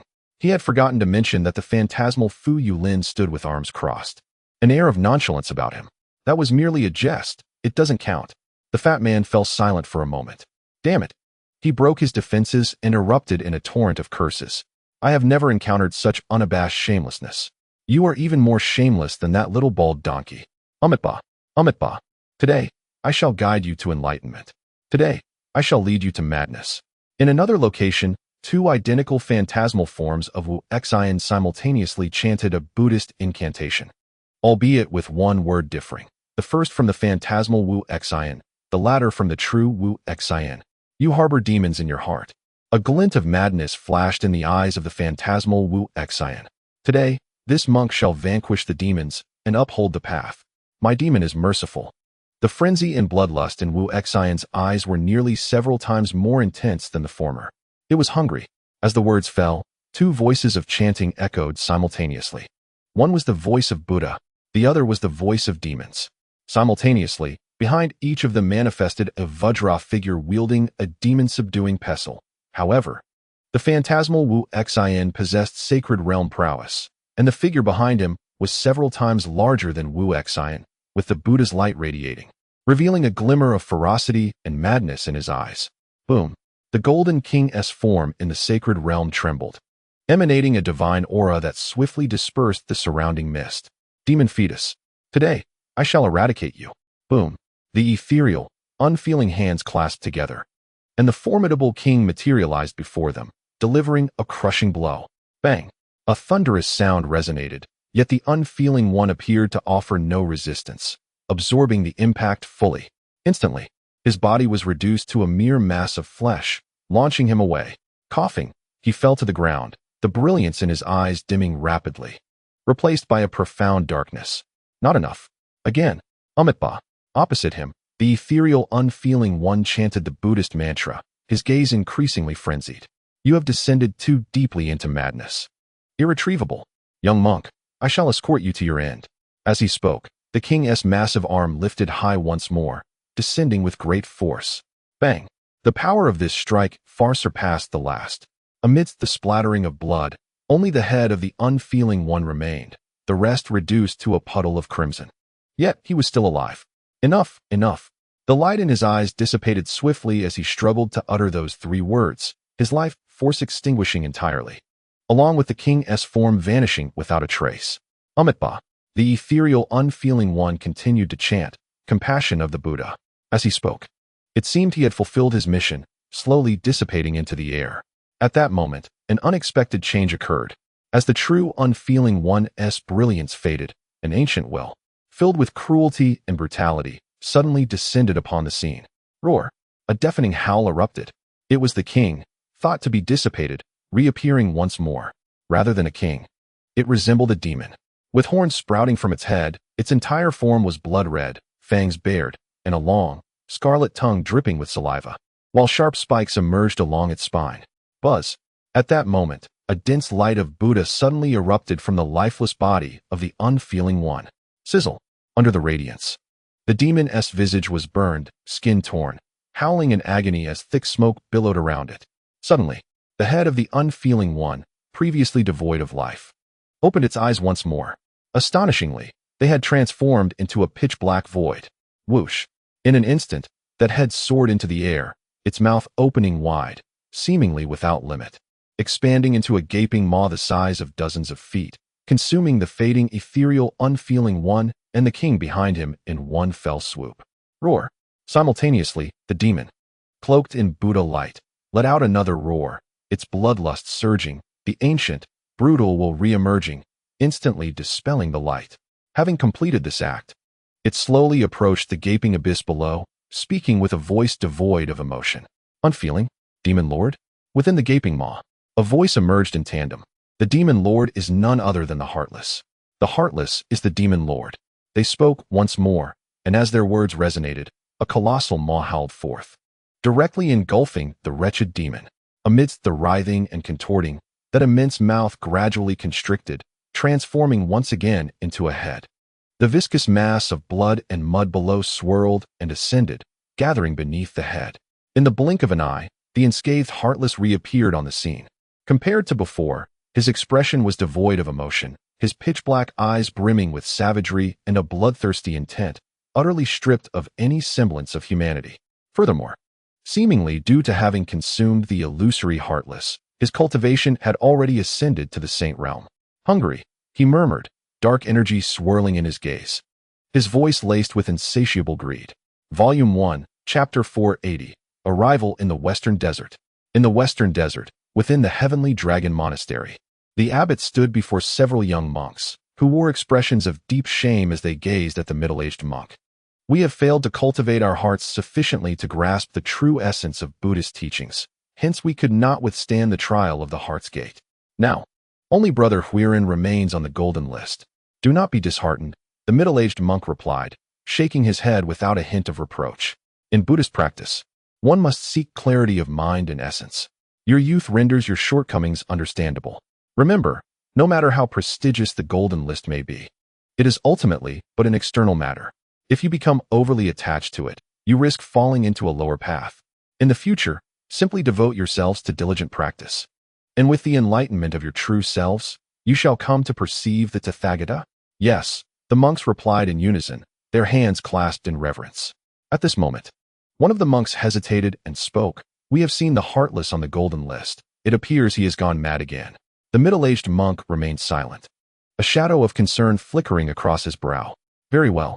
After a brief pause, he lifted his gaze to the golden list above, his robe billowing gently. You may all withdraw. I will convey this matter to the elder. Before he could finish speaking, his expression changed subtly, and the Buddhist light around him shimmered momentarily. vanishing in an instant. Outside the heavenly dragon monastery, the serene atmosphere, once enveloped in Buddhist light, now trembled faintly, as if disturbed. In the distance, dozens of dark figures approached rapidly from afar. In the blink of an eye, numerous silhouettes landed outside the monastery. Though they did not deliberately exert their cultivation, the collective aura emanating from them still imparted a tremendous sense of pressure.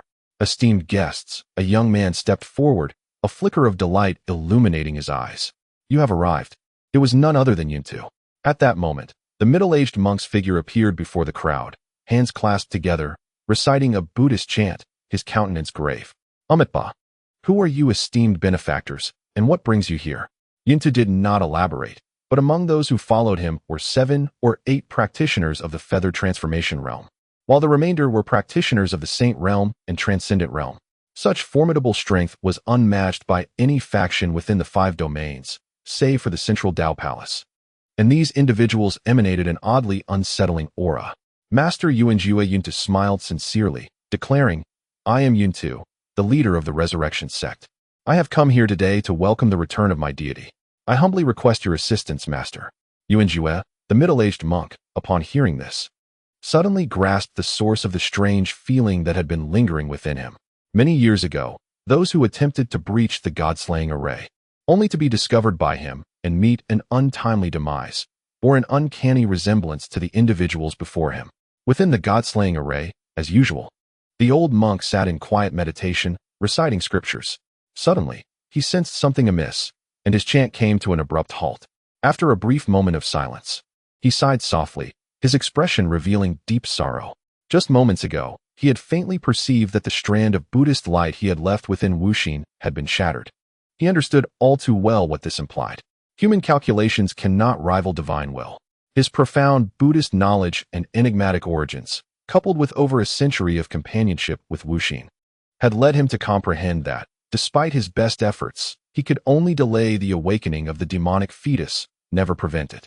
Yet, he had not anticipated that this day would arrive so swiftly.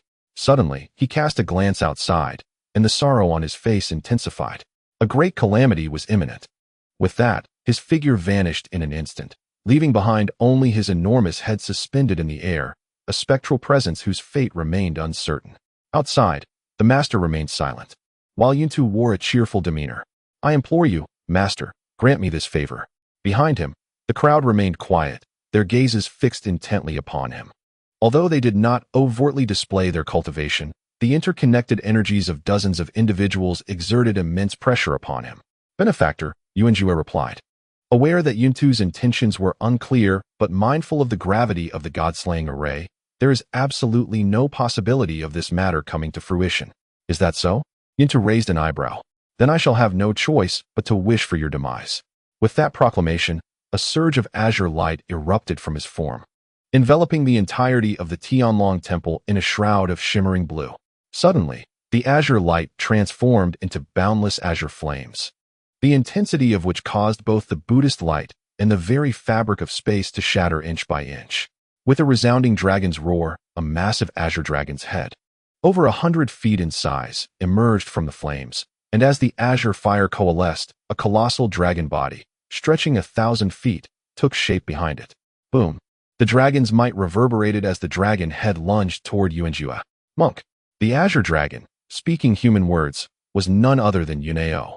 Step aside at once. Do not impede my grand endeavor. Panic flickered across Yuanjua's face. This azure dragon's power far surpassed his own, hinting at a level approaching ascension. Amitabha, he intoned. There is no way I shall yield. Reciting the sacred name, he pressed his palms together, and boundless Buddhist light surged forth from him. This light coalesced into an enormous swastika-shaped seal, radiating tranquility and harmony as it flew toward the dragon's head. Enough, he declared. You seek your own demise, and I shall not take the blame. Boom. As the azure dragon opened its mouth, a misty blue light cascaded downwards. The swastika Buddha seal, upon encountering this azure radiance, vanished without a trace, its whereabouts unknown. The blue light lingered for a brief moment before continuing its descent toward Yuanjua. Enveloped by this ethereal glow, Yuanjua felt as though he were sinking into a quagmire, utterly unable to extricate himself. and there was an unsettling sensation of being drawn into another realm. Retreat. Yuanjue's heart jolted, and he urgently commanded. Heh, Yinta chuckled softly. The individuals behind him comprehended his intent. One of the ascended realm cultivators, trembling slightly, unleashed a shadowy light that swiftly descended upon the three monks. Amitba. At that moment, an ancient voice resonated, initially unremarkable, but after a fleeting instant. That chant echoed like thunder in everyone's ears. Boom. In an instant, the shadowy light erupted. The ascended realm cultivator behind Yinta turned pale, a trickle of blood escaping from the corner of his mouth. Master, he murmured, the main figure has arrived. Boom. The chant continued. A colossal Buddha apparition, thousands of feet high, materialized, its countenance wrought with sorrow, and descended before Yuanjue. With a gentle push of its palm, boundless Buddha light coalesced into a gigantic hand, meeting the azure light head-on. Boom. Another resounding crash echoed. The azure light quivered momentarily before being utterly crushed by that immense hand. However, the Buddha apparition retreated 100 paces, clearly indicating that, although its cultivation surpassed Yuneo's, withstanding the dragon's strike was no trivial matter. Roar. The azure dragon twisted its form, instantly transforming into Yuneo's figure. Bald donkey, he directed his gaze at the Buddha apparition and chuckled. This matter of the god-slaying array does not concern you. Why meddle in this murky affair? Now that the ancient path has been opened, I advise you to return from whence you came, rather than remain here to meet your demise. Benefactor, the Buddha apparition dispersed into boundless light, swiftly merging with the old monk below. I urge you to reconsider. Its gaze swept over Yuntu and his companions. Should the god-slaying array exhibit any anomalies, it will surely engender calamity, leading to untold suffering and unrest. Heh. Yuneo clasped his hands behind his back. The lives of the world are of no concern to me. Master, Yunta smiled amiably. It seems you are unwilling to offer this convenience? The old monk fell silent. His lack of words already signified his stance. Enough. Yuntu's smile gradually faded, and he let out a soft sigh. A moment's hesitation on the master's part could lead to the demise of all the monks of Tianglong Temple. What face would you have left to claim the title of a monk? Boom, boom. As his words fell, the dozens behind him instantly elevated their cultivation to its zenith. Their overwhelming might fracturing space itself, far surpassing the previous magnitude. Senior, Yuanjue's complexion paled. What shall we do now? The old monk pressed his palms together. His gaze cast downward. Disperse the monks within 1,000 miles, and the common folk hastily inform the allies of the holy demon sect of this matter, and withdraw from the western desert entirely. Those who practice demonic cultivation are not necessarily demons. Yes, the younger generation understands. Yuanjue's expression was tinged with guilt, acutely aware that his own realm was lacking compared to that of the venerable monk. Senior, you may depart. Indeed, Yuanjue's gaze dimmed, suddenly comprehending the monk's choice. Yet he recognized that he was of no assistance here, and with a heavy heart, he returned to the monastery. Volume 1, Chapter 481, Ultimately Achieving the Sacred Realm. Leaving, Yintu narrowed his eyes. What will become of my deity's offerings if you depart? Amitba, opposite him, facing the imposing presence of the crowd. The monk's robes billowed as he slowly brought his palms together. A profound radiance emanated from within him, transforming into 3,000 ethereal Buddha figures that encircled the onlookers. Suddenly, with a soft exclamation, his lowered brows shot wide open, revealing a hint of anger and unyielding righteousness. In that instant, the Buddha's form shifted, morphing into 3,000 fierce vajras, brandishing demon-subduing staffs, and amidst the resounding Buddhist chants, descended upon the crowd with unmatched might. The Bodhisattva, with lowered gaze, embodies compassion for the 6 realms. The Vajras, with fierce expressions, subdue the 4 demons. Unexpectedly, Yun Ao was filled with emotion, realizing that within the 5 domains, apart from Qi Yao, there existed exceptional individuals like him. Alas, like Qi Yao, he never comprehended the concept of momentum. Well then, since you are intent on courting death, if I do not fulfill your wish, it would reflect poorly on my character. Boom. As he spoke, his figure shimmered, transforming once more into a blue dragon. Enveloped in boundless azure flames, a misty blue light perched upon its head, charging towards the myriad of Vajras. My deity, glory. Simultaneously, those 7 or 8 transcendent practitioners, along with the saints, wore expressions of fervor, shouting incessantly, disregarding their own injuries, employing a mutual destruction technique, striving to overwhelm the monk in the shortest time possible. Boom! The resounding Buddhist chants echoed, the Vajras roared in fury, the blue dragon howled, all intertwining with various divine techniques, nearly shrouding the heavens. Below, with each impact endured, the monk's complexion paled further, until blood faintly trickled from the corner of his mouth. Nevertheless, regardless of how fierce Yun Ao and the others' assault was, his emaciated form remained steadfast, unmoving. If he retreated, death would not claim only him. Suddenly, he seemed to realize something, his gaze sweeping over the fervent believers. Alas, he sighed inwardly. The situation has deteriorated. Among these people, he noted the absence of a specific figure, Yin Tu. Even more bizarrely, he had only just now recognized this. Boom. At that moment, a surge of azure flames incinerated another Vajra apparition into nothingness. The dragon's head lowered, now merely 10 or so paces from the monk, and it spoke softly. He possesses the hidden dragon's form. Even if Yun Tian bears the dragon's seal, he remains elusive. How could you possibly find him? Bald donkey. Accept your fate. This is the prevailing force, and you cannot withstand it. However, he shifted his tone, gazing towards the east, and remarked with a smile, I will unleash the full power of the dragon's mirror, which will undoubtedly be sensed by the dragon's seal. Very well. It is time to bring our conflict to a decisive conclusion. In the great Yin dynasty, within the imperial palace of Yujing City, the Flame Emperor sat cross-legged with his eyes closed. With each breath, an ethereal dragon energy flickered through his 7 orifices, and his form, reliant on the dragon's seal, grew increasingly solid. Suddenly, a wave of heat emanated from his brow. Without his summons, the dragon's seal manifested on its own. In an instant, an ancient and overwhelming dragon might descended. Yun Ao. With a swift motion, the Flame Emperor opened his eyes, rising slowly, his gaze fixed on the west. A glimmer of determination flashing within. You have finally revealed yourself.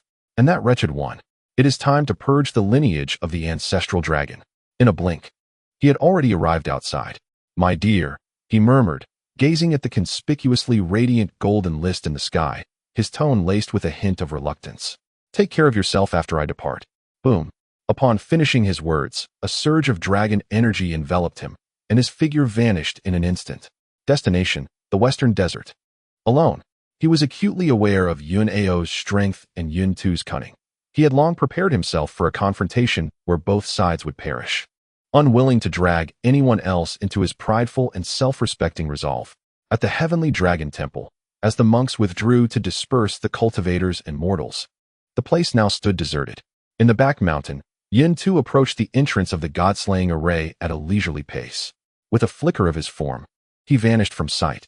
When he reappeared, he was already within the god-slaying array. Upon seeing the three-eyed head, tightly bound by thick chains of order, Yun Tu's eyes glistened with moisture, filled with fervent zeal. My God! In an instant, he knelt prostrate on the ground, murmuring incessantly, At last, I behold your true form. Your most devoted follower, Yin Tu, has come today to assist you in your liberation. As he spoke, he recited an incantation that was exceedingly strange and complex. Boom. A tremendous force descended in an instant. The 3 eyes of the severed head slowly opened. Within the golden list, a thunderous sound erupted.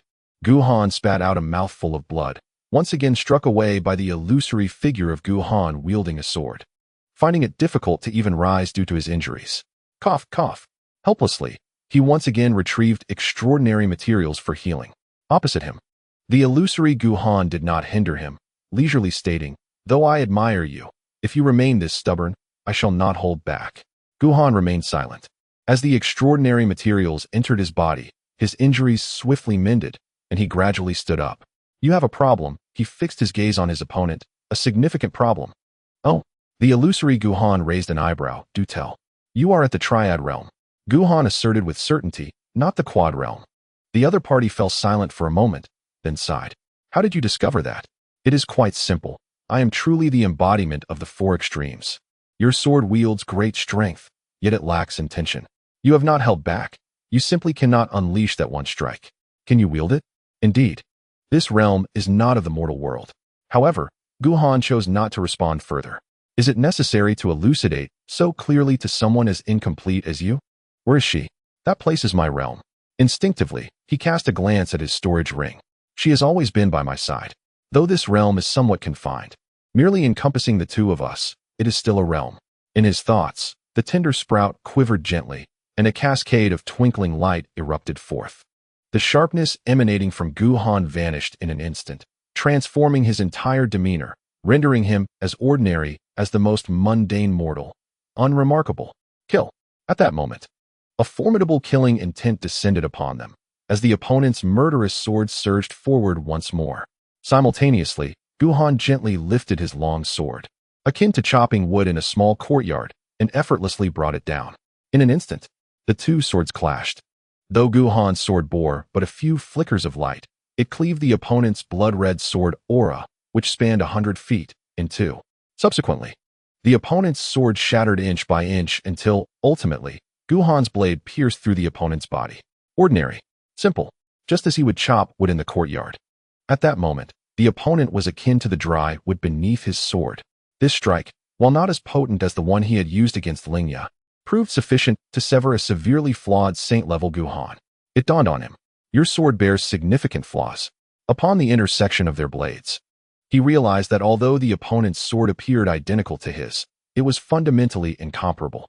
Buzz, the long sword in his hand, trembled slightly, seemingly pleased to have severed that counterfeit.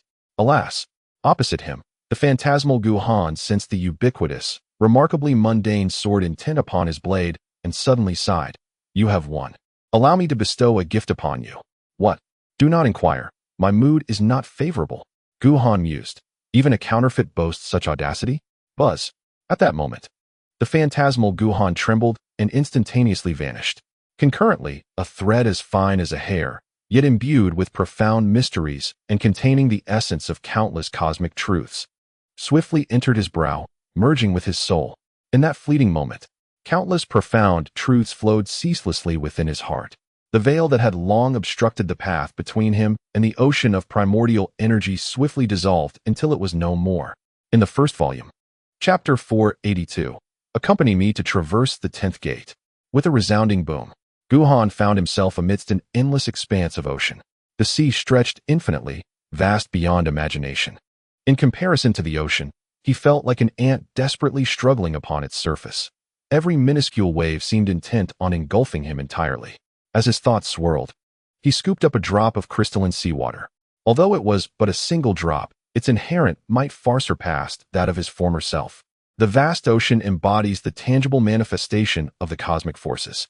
That solitary drop of seawater represents the quantity of celestial power he is now capable of wielding. In the external realm, with a sudden burst, Guhan instantaneously opened his eyes, 2 points of divine light flickering momentarily, as an aura reminiscent of heavenly might, yet uniquely his own, began to emanate from him, effortlessly dispersing the surrounding mist. Holy might, within the realm of consciousness, the soul's manifestation, now undergoing the baptism of this sacred law, experienced a profound transformation, subtly imbued with a sense of sanctity. Divine soul, even though the physical form may perish, the soul, having merged with fragments of the law, can persist independently for a time. Should a suitable body be found during this interval, it could be reborn, akin to the legendary Chu Kuang, a process poetically termed reincarnation. Sacred realm. Guhan sensed the changes within himself. How formidable, he mused. At this moment, if he were to confront the counterfeit Guhan, he would require no earthly intent to obliterate his opponent. Elsewhere, Luo Wuxuan grasped the celestial light in his left hand, and with a flick of his right palm, a robust essence, laden with resentment, settled into his grasp. Almost there, he gently raised his gaze. Father, this farce must come to an end. With that, he slowly advanced, soon vanishing into the mist. Bang, bang. The portly figure huddled in a corner, cradling his head, encased within a swaying golden bell, enduring the relentless blows from the phantasmal Fu Yulin without uttering a word. Speech was futile. The opponent was utterly shameless. Sensing his capitulation, the illusory Fu Yulin grew increasingly arrogant, pouring all his strength into each attack, as though he genuinely believed the corpulent figure before him was Guhan, delivering a thorough thrashing. However, as the assault continued, he began to sense something amiss. With each strike, the portly figure coughed up blood, the golden bell adorning him cracking further, golden light dissipating. Yet, Each time a fracture occurred, the figure promptly mended it. In merely a short span of 15 minutes, the golden bell had shattered countless times, yet he steadfastly withstood the onslaught. Coughing, the rotund figure spat blood once more.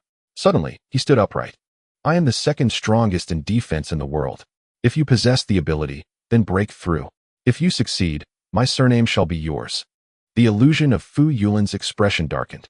Just as he was about to raise his hand to strike again, he felt a sharp pain in his right hand. Upon closer inspection, he discovered that his right hand had inexplicably swollen, significantly larger than his left. It was swollen. At that moment, the quarter hour had finally elapsed. He wore a look of disbelief. Truly, it was remarkably resilient. Before dissipating, he unleashed a string of curses. Your father named you incorrectly, rather than Fu Yulin. You should be called Fu Turtle. As the words fell, he transformed into a fragment of law. Yet, this fragment, when compared to Guhan's, was slightly weaker. Bang! In a moment of carelessness, Yun Fan was struck by the ethereal replica of himself, unable to withstand the force. He spewed forth a mouthful of fresh blood and was propelled into the mist, disappearing from sight. Eliminated, just like him, in the face of his higher self. Neither Zhao Mengyu nor Shui Yu exhibited remarkable combat prowess. They did not transcend their limits as they had in the Heart Realm and were both subsequently eliminated. Aside from them, Qiu Qian and Hui Ren managed to endure for a brief moment longer, successfully navigating through the sixth trial. Within a hall suffused with celestial light, figures began to descend into the arena one after another. Feng Shi, the portly fellow, Yin Shi, and Mei Yun, those who had passed the sixth trial, all landed within the arena. Damn it! The portly fellow clutched his still swollen face, cursing under his breath. How did I end up like this?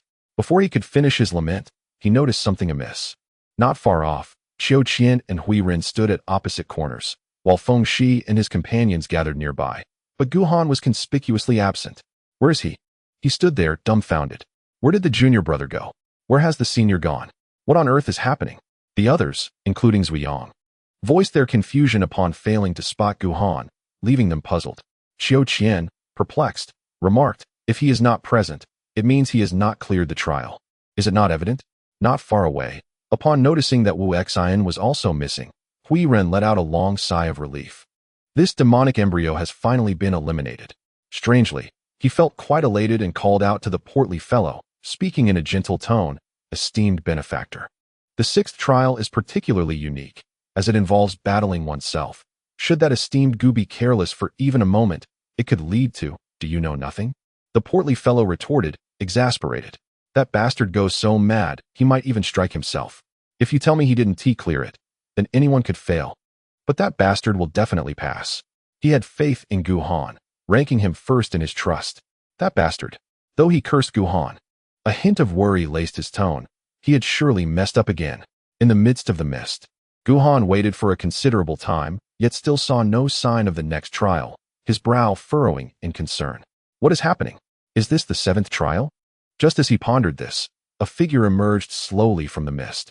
Clad in white and wearing a smile, the being advanced, their right palm shimmering with celestial light, seemingly binding the surrounding mist and halting its dissipating nature.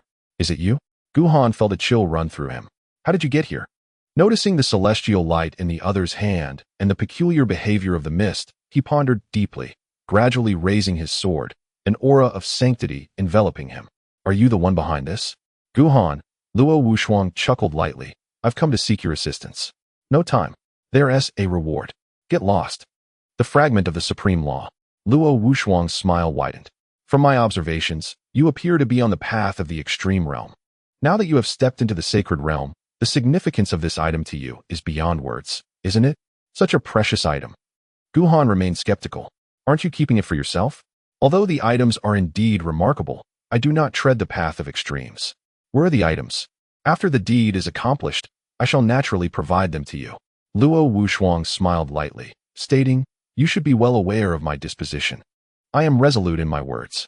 Luo, my brother, Guhan swiftly sheathed his sword. What is it that you require? Speak plainly. Simple enough, Luo Wushuang replied, raising his gaze to the heavens, a flicker of unusual brilliance flashing in his eyes. Accompany me on a journey through the 10th gate. Go accompany your grandfather. Guhan's expression darkened, nearly erupting with expletives. Do it alone. He turned to depart. At that moment, a wave of brutal and malevolent energy surged forth. Boom. In the next instant, a young man clad in monk's robes appeared before them, none other than Wuxin. "Gentlemen," he said, glancing at Guhan and then at Luo Wushuang. Instinctively licking his lips as dark, ominous energy radiated from his pure black eyes, rendering him more akin to a fiend than a mortal. "Where are you headed? Might you take this humble monk along?" Chapter 483. You cannot escape this trap. At this moment, Wuxin exuded an extraordinarily sinister and perilous aura, akin to a demon cloaked in human skin. Could it be that? No? Absolutely not. The demonic embryo within Wuxin had undoubtedly awakened completely. Recalling Yin Qianjue's words, Guhan's heart sank with certainty. "Did you bring him here?" He shot a knowing glance at Luo Wushuang, fully aware that Luo could manipulate the mists here and could easily allow anyone entry. Wuxin's presence was certainly no coincidence. Indeed, Luo Wushuang nodded. His origins seem rather intricate. "Bringing him here serves as a strategic move." "Perfect," Guhan replied with a cold smirk. "You two are well matched, but I shall not accompany you." With that, he turned and strode into the mist. "Master, please wait," came Wuxin's voice, thick with greed from behind. Guhan chose to ignore him. Roar. In the next instant, a savage roar erupted as Wuxin's demonic flames surged, transforming into a monstrous figure over 100 feet tall, with a grotesque visage and twin horns, glaring with blood-red eyes as it lunged to devour Guhan. Boom, boom. The demonic energy bore an unmatched sacred might, instantly dispersing the surrounding fog. "You seek death." Guhan's eyes narrowed as he pivoted swiftly. Boom. In that instant, his spirit delved into the vast ocean of vitality, summoning forth his own essence of celestial power. In a heartbeat, an overwhelmingly potent and nearly insurmountable sacred might cascaded down. Bang, bang. The two sacred forces collided repeatedly, producing a cacophony of thunderous roars, as terrifying pressure radiated outward, sweeping away the mist entirely. Boom, boom. Neither party held back. In mere moments, the battle escalated to a fever pitch. "Kill!" A thunderous command. Guhan wielded his sword with relentless fury. In an instant, several blood-red sword energies, each over 100 feet long and imbued with unparalleled sharpness, surged toward the demonic shadow. Puff, puff. The sound of strikes echoed. The head and limbs of the shadowy fiend were severed by the sword's edge. With a swift motion, he unleashed another powerful strike, a sword aura condensed to perfection that descended directly upon Wuxin's true form, flashing past him in an instant. In a silent moment, a crimson line appeared on Wuxin's body, starting from his brow and extending downward, as if he had been cleaved in two by a single blow. For anyone else, even a Saint Realm practitioner, enduring such a strike would result in severe injury, if not destruction of the physical form. Yet, for Wuxin, it seemed to have no effect whatsoever. To harm the young monk, he dabbed his finger on the wound, extending his crimson tongue for a taste. A look of rapture upon his face. The flavor of the benefactor's flesh must be exquisite. As he spoke, the demonic energy around him swirled, and the grievous wound rapidly healed. Guhan was not surprised. The demonic embryo was of mysterious and uncanny origin. If it were easy to deal with, the old monk would have long since subdued the demons and eliminated the evil, rather than keeping it close in an attempt to suppress its malevolence with Buddhist teachings. The demonic embryo? A pinnacle realm? Indeed formidable. Not far away, Luo Wushuang glanced at Wuxin, then at Guhan, praising them both. Although they had only recently entered the Saint Realm, their aura surpassed that of typical practitioners at the 6th or 7th levels of the Saint Realm, especially considering the formidable divine abilities they each wielded. Very well. Shaking his head, he ceased his hesitation, his left hand gently grasping, causing the celestial power to dissipate instantly. Boom. At that moment, a fearsome shadow surged forth, a blood-red sword aura, accompanied by two unparalleled auras of sanctity, descended upon him. As both had noticed his movement and redirected their attacks toward him. "You two wish to slay me? The time is not yet ripe." Luo Wushuang spoke a cryptic phrase, offering a faint smile, as a veil of ethereal light enveloped him. As the two assaults descended, he blocked the sword aura with his left hand and the shadow with his right. Boom. The sword aura quivered, and the shadow roared, continuously clashing with the celestial light. Their combined efforts, even against a Saint Realm practitioner, let alone a transcendent like Yin Qianjue, could easily lead to demise. Yet, Luo Wuxuang continued to withstand the onslaught. However, despite blocking the attacks, the celestial light around him trembled slightly, and a hint of pallor surfaced on his face, indicating that he was not unscathed. It was only at this moment that Gu Han truly recognized Luo Wuxuang's peculiarity. His cultivation fluctuated. At times, he was at the first level of the Saint realm, then at the pinnacle, and even momentarily dropped to the extraordinary realm. Though it was strenuous, Luo Wuxuang maintained an air of sophistication, as if nothing in the world could disturb his tranquility. In this game, there is no escape. The moment he stepped onto the golden list, the outcome was already sealed. Boom, boom. As the celestial light continued to swirl, the sword aura was gradually worn away, while the shadow was directly shattered by his palm. Cough. Having completed this matter, he appeared to have sustained some minor injuries, a trickle of crimson seeping from the corner of his mouth. Wishing to take my life, he cast a glance at Gu Han, and shortly thereafter would grant you an opportunity. For now, I implore you to join me in this endeavor. Boom. The moment his words fell, the celestial radiance that had dispersed into the sky erupted violently, accompanied by an ominous celestial might imbued with fury, causing the ground beneath several individuals to tremble violently. This unfolding was beyond Gu Han's capacity to halt. He was utterly unaware of how to intervene. Suddenly, the mist that enveloped the surroundings began to shift, taking on a hue of blood.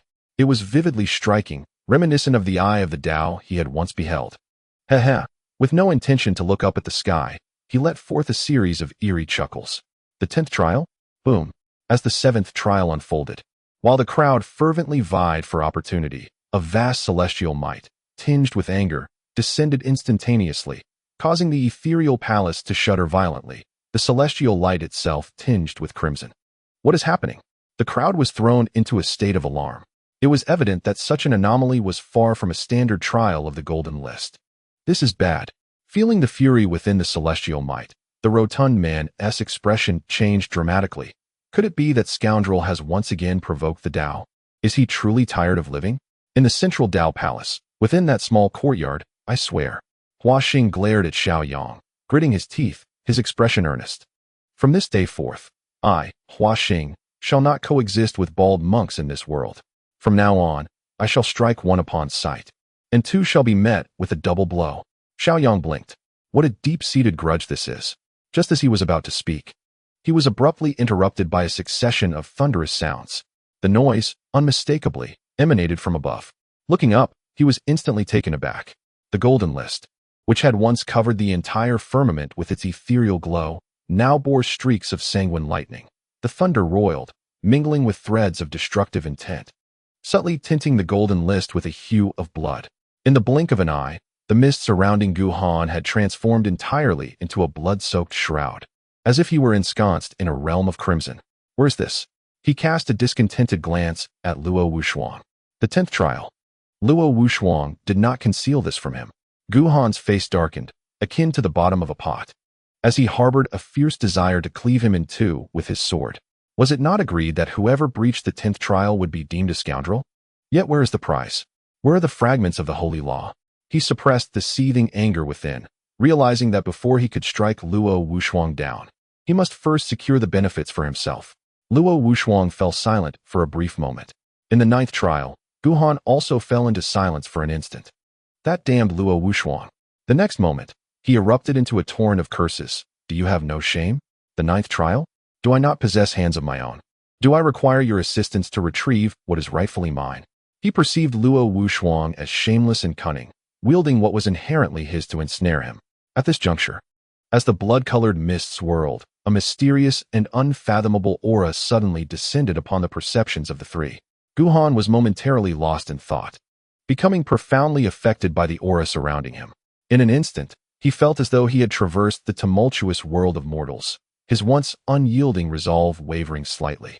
As a myriad of emotions, joy, anger, sorrow, and happiness, flashed through his mind, increasingly beyond his control. In the first volume, chapter 484, ultimately, you are merely a shadow of another. It was not only him. Even Wu Xin appeared to be similarly influenced, his head bowed, an unprecedented silence enveloping him. Luo Wuxuang's expression reflected mild astonishment. The situation diverged from his expectations. Lord Father, he sighed softly, realizing through experience that it seemed you were not inclined to take matters into your own hands. As he spoke, a figure emerged from the mist, materializing before the three of them. Clad in a dark robe, he stood tall, though his features were somewhat ordinary. There emanated a unique aura about him. As his gaze shifted, it appeared as if the vastness of the mortal realm was in constant flux within his eyes. Yet upon closer inspection, the grandeur seemed like mere smoke and clouds, veiling the essence of his coldness and ruthlessness. In that fleeting moment, the ambience of the mortal realm intensified tenfold. With a thunderous crash, Guhan felt as though struck by lightning, utterly dazed, not by the influence of the mortal essence, but by the striking resemblance of the man before him to the deceased Yang Ying, sharing 7 parts of his visage. Yang Shidi. Luo Wushuang was equally astonished. The man disregarded him, his gaze sweeping over the three, lingering for just a moment on Guhan.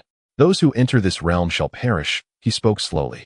Despite being permeated with the essence of the mortal world, his voice carried no emotion, embodying a sense of detachment, as if he had seen through all. Upon finishing his words, he raised his hand slightly. In an instant, an endless mist surged forth, swirling around his hand until it ultimately coalesced into a blood-red spear, approximately 10 feet in length. With a resounding roar, a glimmer of cold light flashed, and the spear shot forth like a dragon, manifesting 3 ethereal blood-red spear shadows that descended upon the 3 individuals. With a raised brow, Luo Wushuang crossed his arms in front of him, gathering 2 streams of celestial light to barely intercept the spear shadow. However, bolstered by the overwhelming essence of the mortal realm, even this shadow was imbued with unparalleled might. Bang! Bang! Luo Wushuang stumbled backward, a hint of blood seeping from the corner of his mouth, his white garments billowing as the celestial light erupted continuously. Elsewhere, a roar echoed as the shadow of the demon glimmered with a fierce glint, 2 ominous bone spikes suddenly sprouting from its arms, lunging towards the blood-red spear shadow with a ferocious snarl. Master! As the demon's shadow moved, Wuxin did not remain idle either. With eyes filled with demonic energy, he charged towards the man. I intend to lead you to the path of darkness. Bang! Before he could finish, the man's spear suddenly shot forth, striking him directly with a resounding crash. The sound of bones cracking resonated as Wuxin's body was nearly shattered, blood mingling with wisps of demonic energy cascading downwards. Simultaneously, the demon's shadow collided with the spear shadow. A howl of anguish erupted forth. Though its towering stature reached 100 feet, the shadow of the spear seemed trivial before it. Yet, upon mere contact with the spear's shadow, it was torn asunder by an unparalleled aura of weaponry. Bang! Just before it was shattered, a figure lunged forward, spewing blood, and fell heavily to the ground. Guhan! Swish! Not far away. The crimson spear quivered in the man's grasp once more. At this moment, despite employing inscrutable methods to dissolve the spear's shadow, Luo Wushuang trembled slightly, his complexion pale, clearly having exerted himself to the utmost. Meanwhile, Wuxin, relying on demonic energy, reassembled his fragmented form, yet his recovery was far slower than during his battle with Guhan. As for Guhan, his injuries were considerably graver than those of the other 2. The man's appearance, along with that formidable spear, bore an uncanny resemblance to the one wielded by Yang Ying, despite a slight variation in hue. Throughout his arduous journey, having endured countless battles, he understood the peril of distraction during combat. Yet, he faltered, failing to notice the imminent threat of the spear's shadow, entirely unprepared for it. After all, in his heart, he believed that no matter the circumstances, Yang Ying would never strike against him. Clang! At that moment, the man deftly spun his spear and brought it crashing down. His strength was formidable, yet he showed no inclination to grant the 3 a moment's respite. Without allowing them to catch their breath, he launched another attack. Boom! In an instant, 3 spear shadows descended once more. Bang! This time, Luo Wushuang struggled to withstand the onslaught, the celestial radiance surrounding him shattered inch by inch, and he was sent flying. Meanwhile, Wuxin's form was once again disintegrated by the spear's shadow. Clang! Suddenly, a golden resonance echoed as Guhan gritted his teeth, positioning his long sword before him, resolutely blocking the blood-red spear shadow. Strangely enough, despite his grave injuries, he found it considerably easier to fend off the spear shadow than the other 2. Bang! Bang! The clash between the long sword and the spear shadow erupted in a series of violent detonations, causing Gu Han to cough up blood repeatedly. Yet, he paid no heed to his own suffering, his eyes bloodshot, fixated on the man across from him. "Are you truly Yanging?" he managed to utter, voicing the question that weighed heavily on his heart. At his words, the man's brow furrowed slightly, seemingly uncomfortable and displeased. Boom. In the next instant, he raised the long spear in his hand, stepping forward to stand before Gu Han. With a tremor of the spear, it enveloped an essence of crimson dust, as if imbued with immense force, and came crashing down upon Gu Han. Boom. The ground trembled. Gu Han clenched his teeth and instantaneously summoned all the celestial power he could command. A domineering aura surged forth, as his cultivation reached its zenith, resonating like thunder. Bang! In a fleeting moment, that celestial power erupted, transforming into a tangible sword chi that cleaved the spear shadow in two. And then, the sword's momentum surged forward, aimed directly at the long spear. He did not wield the sword of killing. Yanging would not strike against him, just as he could not summon the intent to kill Yanging. Without the desire to kill, the sword of killing would naturally lose its potency by 90%. Clang. Boom. The sound of metal clashing reverberated once more. As the gun and sword met, an overwhelming and terrifying force was unleashed instantaneously. In but a moment, Gu Han felt several of his bones fracture, and his arm, which held the long sword, trembled uncontrollably. Yet, that strike, which could have rendered Wuxin utterly defenseless, was once again deflected by him. Gu Han's blood-red eyes fixed upon the man before him, disregarding his wounds, and he repeated his question. Was this truly Yanging? The man fell silent for a brief moment, but did not ignore him as he had before. No. Gu Han's gaze dimmed. Was it not him? Had he mistaken his identity? He is Yanging. I am Yang. He is me. I am not him. Another moment of silence ensued, and astonishingly, the man began to explain. Yanging. Yang. A bittersweet sensation welled within Gu Han. Ultimately, he had overthought. The brother who would unhesitatingly stand before him, ready to sacrifice himself, was no longer present. Yanging was merely a shadow of another. Upon witnessing Gu Han's expression, a hint of disorder flickered in Yang Yi's eyes, only to be swiftly replaced by an air of detachment, his voice returning to its earlier coldness. Draw your sword. I will grant you a death of dignity. After uttering this, a sense of agitation surged within him. Dignity. Honor. Only one who truly understood Gu Han would utter such words, and among Gu Han's friends, the one who knew him best was ironically the least skilled and most unassuming, Yanging. Gu Han remained silent, gradually retrieving a vial of extraordinary essence and pouring its contents into his mouth. Although having reached the sacred realm, the healing properties of the essence were not as pronounced as before. It remained his most effective remedy in this moment. With the truth unveiled, his mood began to restore itself. Yanging was his friend, his brother. Yang Yi was the guardian of this 10th gate, and judging by the man's demeanor, he had evidently been waiting for a long time, intent on eliminating all who dared to breach the 10th gate. He was his adversary. Taking a deep breath, he slowly closed his eyes. Within his thoughts, a tender sprout quivered gently, its delicate leaves showered with glimmers of starlight. Each speck of starlight symbolized a fragment of mortal strength.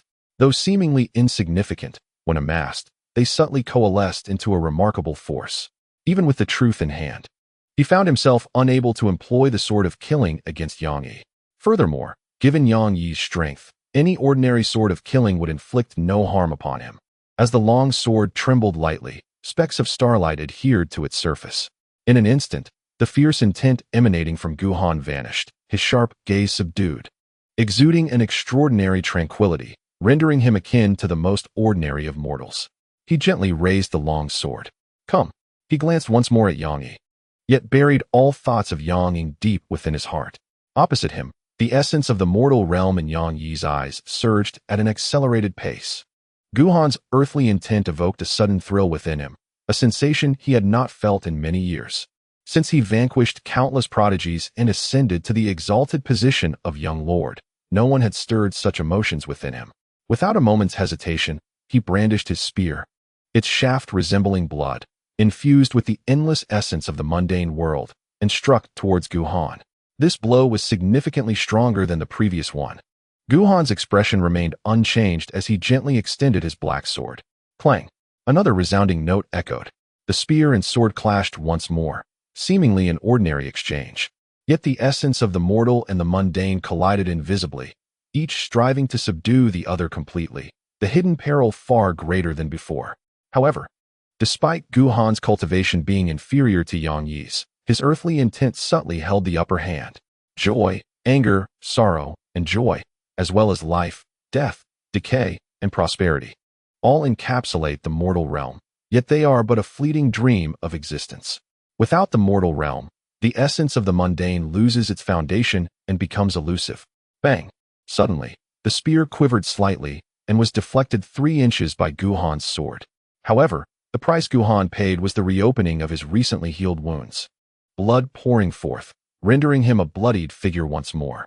The earthly intent triumphed over the mundane intent, yet his cultivation fell short of Yang Yi's. This truth was clearer to Yang Yi than anyone else. Once more, the essence of the mortal realm in his eyes surged with renewed vigor, momentarily forgetting the decree and his task, as he yearned for an exhilarating battle with Guhan. He perceived that Guhan was unlike any adversary he had encountered before. Engaging with Guhan was both exhilarating and satisfying. Clang, clang. In an instant, the sword and spear collided over 10 times. Although the commotion was far less than before, the entanglement of earthly and mundane intents meant that even a practitioner at the feather transformation stage would face dire consequences if they stepped into the fray. Clang. On the 13th collision, crack, crack, a slight fissure appeared on Yang Yi's spear. Simultaneously, Guhan was nearing his limits, staggering backward. Although he could still harness the power of the heavens and the earth, his injuries were grievous.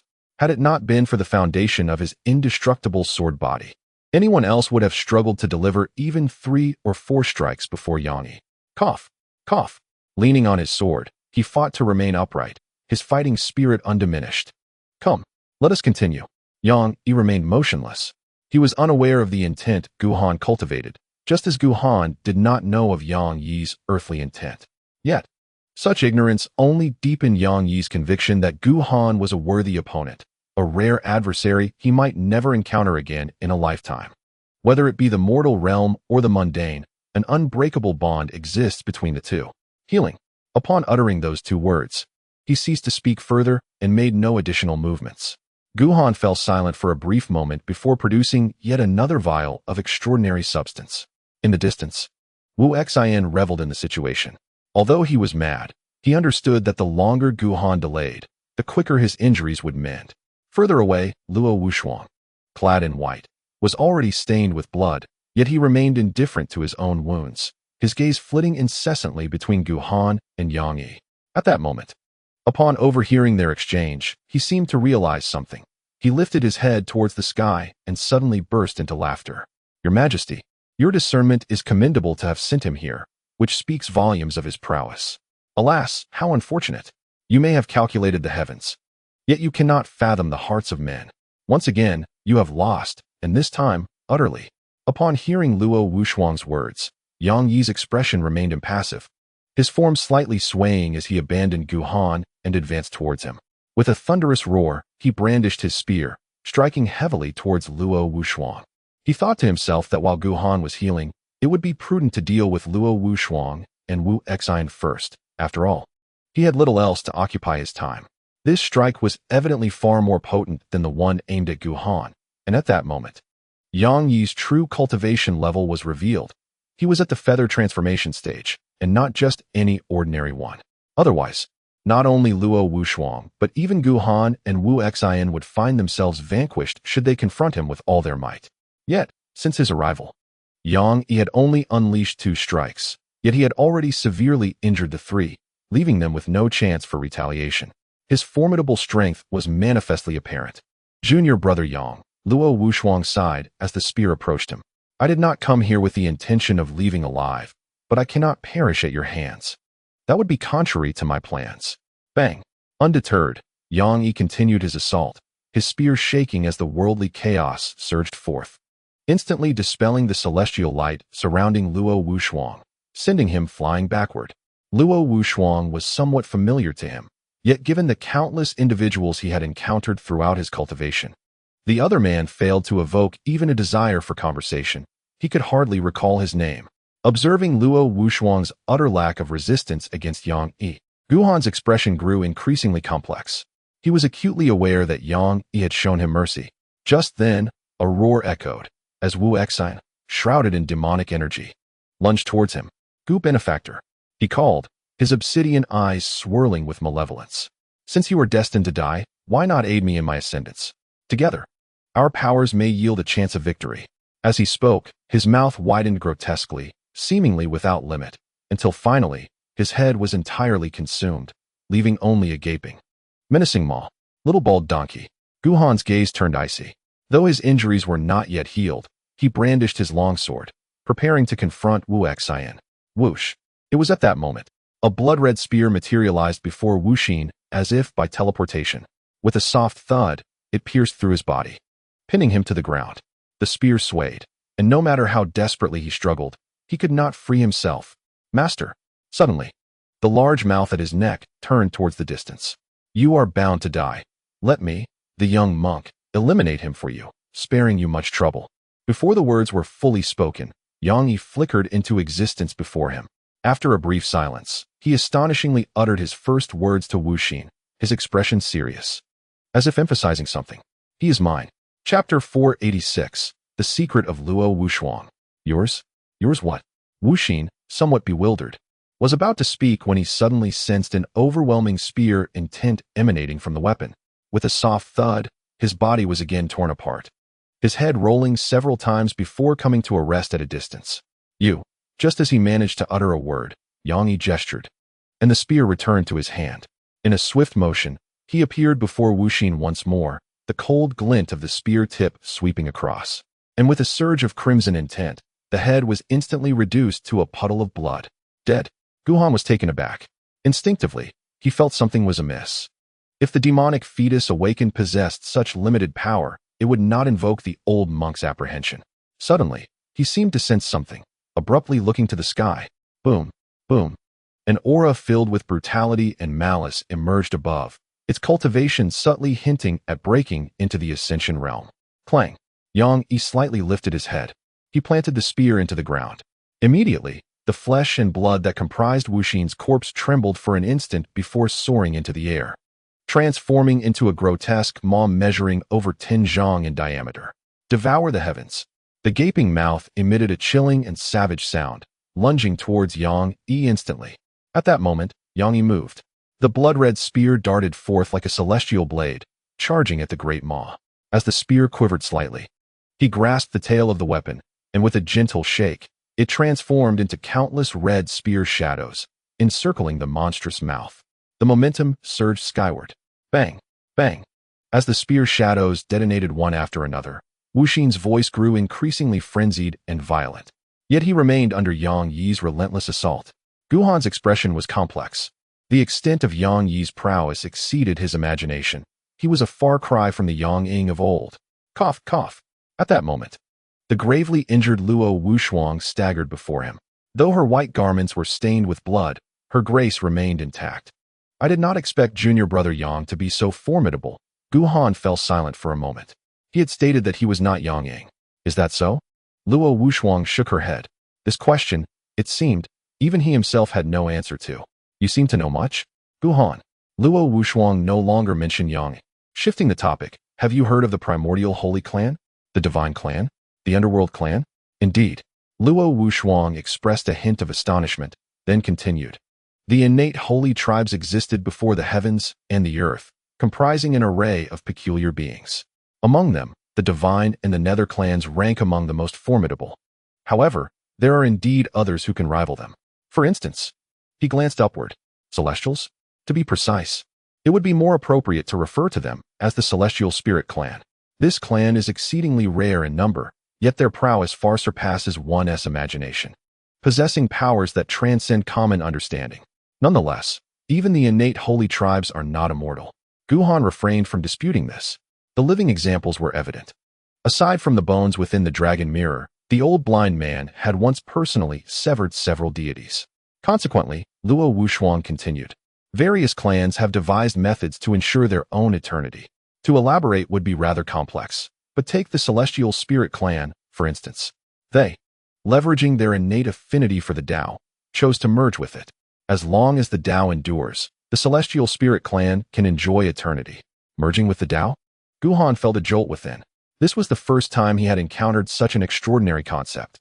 Naturally, Luo Wuxuang's tone carried a hint of mockery. How could there be a flawless method for eternal existence in this world? Although merging with the Tao grants inexplicable power, the Tao is merciless. The moment they choose to integrate with its essence, they become bound by it. Even if they wish to act against an insignificant creature, they must first predict the celestial mechanisms. Otherwise, they risk facing a backlash. This is the price of eternity. The stronger the power, the greater the constraints. Guhan furrowed his brow. What are you trying to convey?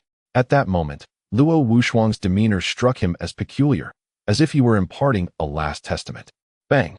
Just then, the enormous mouth above was once again torn to shreds by Yang Yi, and the speed of its regeneration was visibly slowing.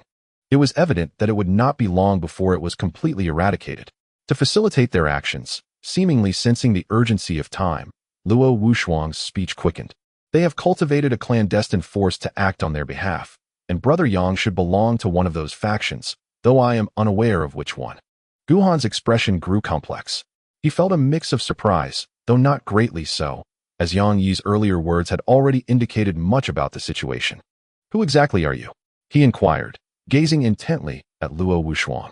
He believed that even Qian Yi might not possess as much knowledge as Luo Wuxuang did regarding such matters. The origins of this individual were shrouded in mystery. The Celestial Spirit Clan, Luo Wuxuang seemed poised to reveal everything, stating that the most powerful among them was known as the Celestial Emperor, and I am his progeny. In the air, upon hearing Luo Wuxuang's identity, Yang Yi appeared somewhat taken aback, his movement momentarily slowing by a third. So, only Guhan, possessing limited knowledge of these matters, remained unfazed. The son of the emperor? Is that truly impressive? The rotund fellow is still the king of heaven for the great Yin dynasty, a title far more illustrious than yours. On a certain day, Luo Wuxuang gazed upward, contemplating the heavenly mysteries as foretold by his father.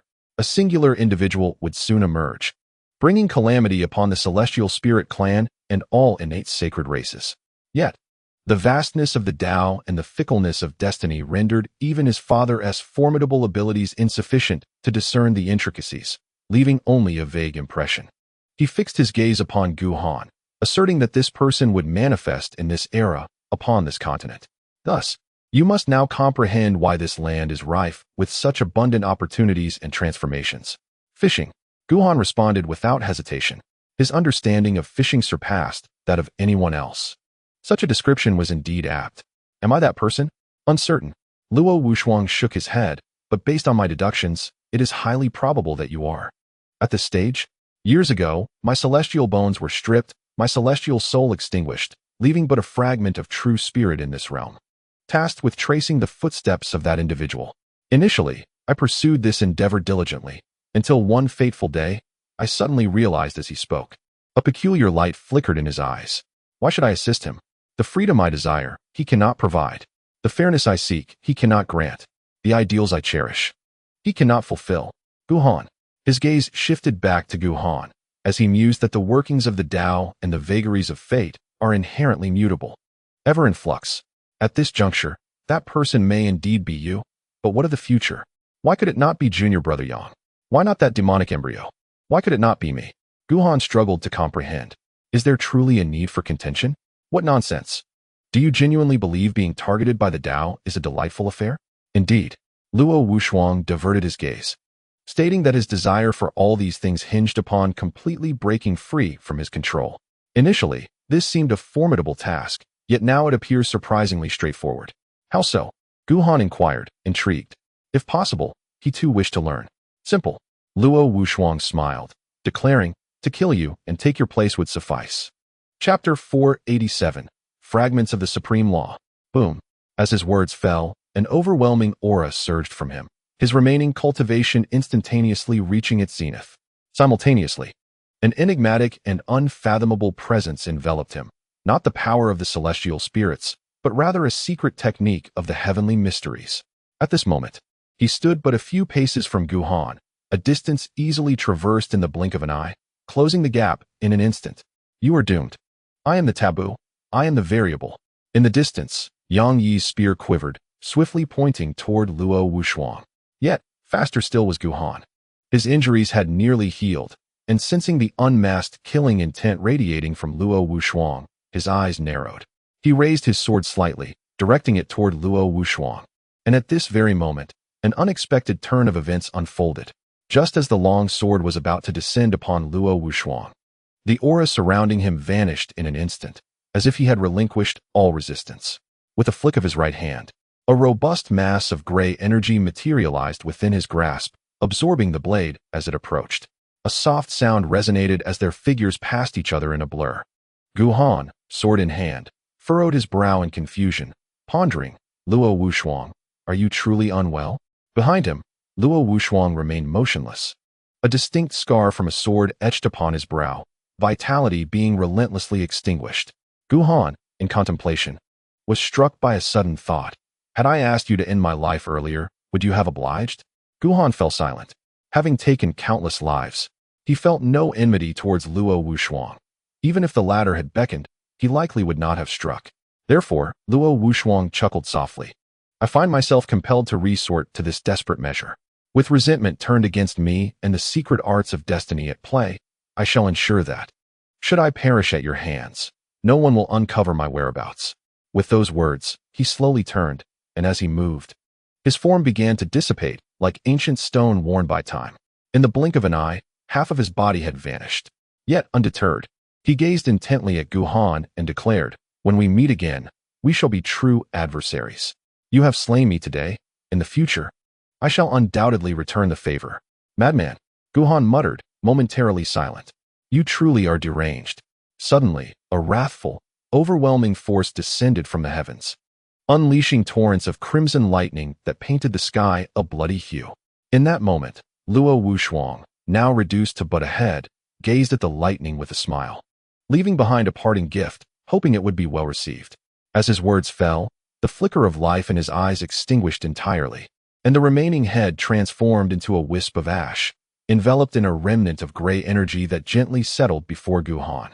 With a thunderous roar, the crimson lightning intensified, the fury of the celestial force reaching its zenith. Luo Wushuang, you scoundrel! Guhan exclaimed in anger. He was bewildered by Luo Wushuang's apparent desire for death, yet he understood all too well that he had been thoroughly ensnared by the latter's machinations. Above, Yang Yi faltered momentarily, his form trembling as if becoming unstable, a flicker of struggle evident in his gaze. In the next instant, his eyes regained their composure, and with a swift motion, he abandoned the nearly lifeless Wuxin, reappearing before Guhan. With a flourish, the spear pointed directly at Guhan. Guhan remained silent, realizing that Yang Yi, a member of the Celestial Spirit clan, had likely received new orders to strike against him. You are indeed a worthy opponent. Yang Yi slowly spoke, his voice still indifferent. A commendable opponent, but regrettably lacking in cultivation. Come forth. Guhan gradually raised his sword. Within his thoughts, a tender bud trembled, as fragments of human sentiment continuously adhered to the blade. Boom. This time, however, it was Yang Yi who moved first. As he struck, he no longer held back as before. A tempest of worldly essence surged forth, coalescing upon his spear, which now bore a faint transparency. Even before the strike, the overwhelming pressure emanated from him, forcing Guhan to retreat. Guhan sighed. He could not withstand this spear. Perhaps, the debt he owed to Yang Ying for his life years ago was now to be repaid to Yang Yi. He chuckled self-deprecatingly. His long sword moved in an instant. Boom. The earth trembled. Simultaneously, the spear conjured a myriad of shadows, enveloping him with an unrivaled force, sweeping towards him in an instant. Yet, the aim was absurdly off. Though they stood not far apart, that assault veered away, missing Guhan by several dozen feet. Guhan was momentarily stunned. Was it carelessness? No. This was intentional. Boom. Yang Yi, without a glance at him, extended his left hand, causing the spear to explode, further amplifying the already formidable assault. He then clenched his fingers tightly, as if grasping something tangible. Although Guhan was absent, and despite the anomalies within the golden ranking, the challenges continued to manifest as usual, with everyone still striving to overcome them. At this moment, they had arrived at the ultimate checkpoint, the 9th heavenly pass. This final challenge demanded cultivation above the sacred realm. Yet only Feng Shi, the chubby one, Xiao Qian, and Huiren remained. As for the reward, it truly justified its title as the ultimate checkpoint, fractured laws. And these were fragments of the sacred realm laws. Even without cultivating to the extreme, acquiring this fragment would greatly benefit one's path to becoming a sacred being. Thus, everyone yearned for it. Among them, Xiao Qian and Huiren pursued their own ambitions, while the chubby one and Feng, she fought for Guhan. Boom, boom. Thunderous roars echoed, as crimson thunder intertwined above, while below, Feng Shi valiantly faced two opponents, battling Xiao Qian and Huiren, not only holding her ground, but even suppressing them. Of course, it could not be said that Xiao Qian was weak. Rather, Huiren's performance was rather lackluster. Merely a supporting role. Unexpectedly, the chubby one, with a contemplative expression, calmly approached the fragment of the sacred laws. This contest of the golden ranking, the top position belonged to me, Fu Yuan. This is destiny's decree. As he spoke, his hand reached towards the fragment. Damn it! You must not die. Otherwise, this treasure will fall into the hands of the chubby one. He sighed, just as he was about to seize the fragment. An unforeseen event occurred. Boom! An unmatched force descended, entwined with boundless worldly essence, sending him flying far away. Poof! In midair, he spat out a mouthful of blood. A colossal hand, composed of boundless ethereal energy, seized the fragment of the supreme law. In an instant, Feng Shi and the others halted their fierce conflict and rushed forward to intervene, but it was too late. Before they could act, the enormous hand vanished as if it had never existed. Where is it? The plump man, his face pale with disbelief, stared at the empty ninth heaven barrier. Where is my fragment? Which scoundrel did this? What a lack of morals. In the 10th barrier, Yang Yi slowly extended his left hand, and the fragment of the supreme law lay prominently in his palm. Not fighting anymore. Guhan gazed at Yang Yi, perplexed by his actions. You are too weak. Yang Yi replied, his expression devoid of emotion. Winning by relying on my realm is meaningless. As he spoke, the essence of the mundane world gathered around him, sealing the fragment of the supreme law and transforming it into a luminous orb that floated before Guhan. In that instant, an aura of profound mystery, seemingly imbued with countless principles of the Tao, enveloped the arena, far surpassing the fragment Guhan had acquired at the 6th barrier. Guhan's heart quaked as he beheld it. I will keep this. Yang Yi responded coolly, you cultivate the extreme realm. It will serve you well. Once your cultivation reaches a higher level, I shall engage you in a more enjoyable battle. Holding the fragment, Guhan's expression grew complex. How do you know I am on the path of the extreme realm? Yang Yi remained silent. Other memories, even those concerning Yang Lan and her daughter, were hazy to him. Yet, he distinctly recalled matters regarding Guhan. Suddenly, Guhan's expression shifted. Upon the fragment landing in his hand, a white small sword, long sealed by the Tao within his consciousness, stirred once more, resonating with him. He pondered deeply. Aside from this, within the golden list, there existed a total of 9 great barriers. The fragment of the supreme law was the reward for the ultimate barrier, now that it rested in his grasp. It signified the completion of his journey through the golden list, and thus the seal would dissipate. Boom. Just as he began to speak again, the blood-red thunder in the sky became increasingly violent, as if Yang Yi's actions had provoked a certain existence.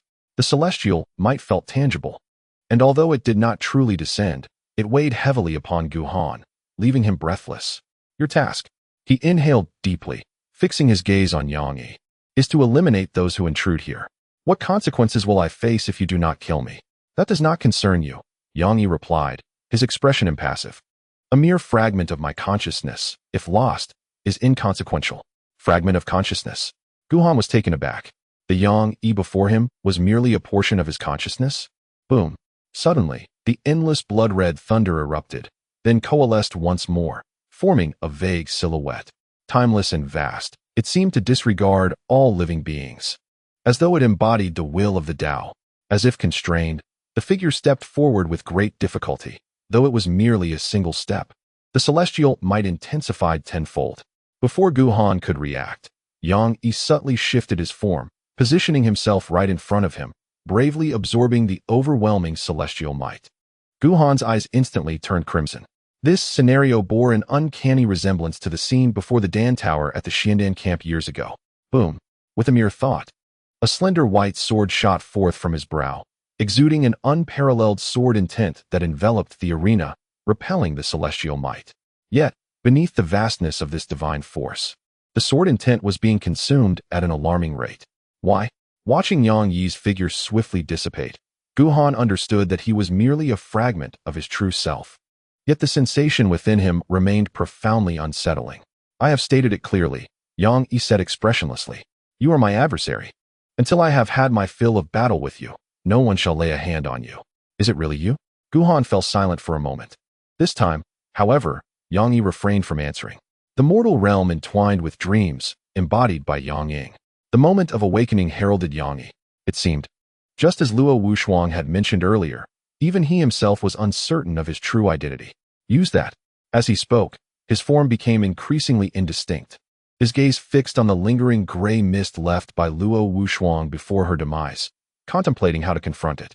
Before he could finish his sentence, his figure vanished in an instant. Boom. In that moment of disappearance, the figure appeared even more enraged, laboriously raising an arm and, amidst a slight tremor, pointed at Guhan.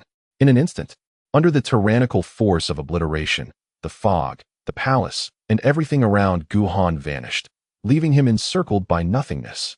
Meanwhile, the consumption rate of the sword intent surged exponentially.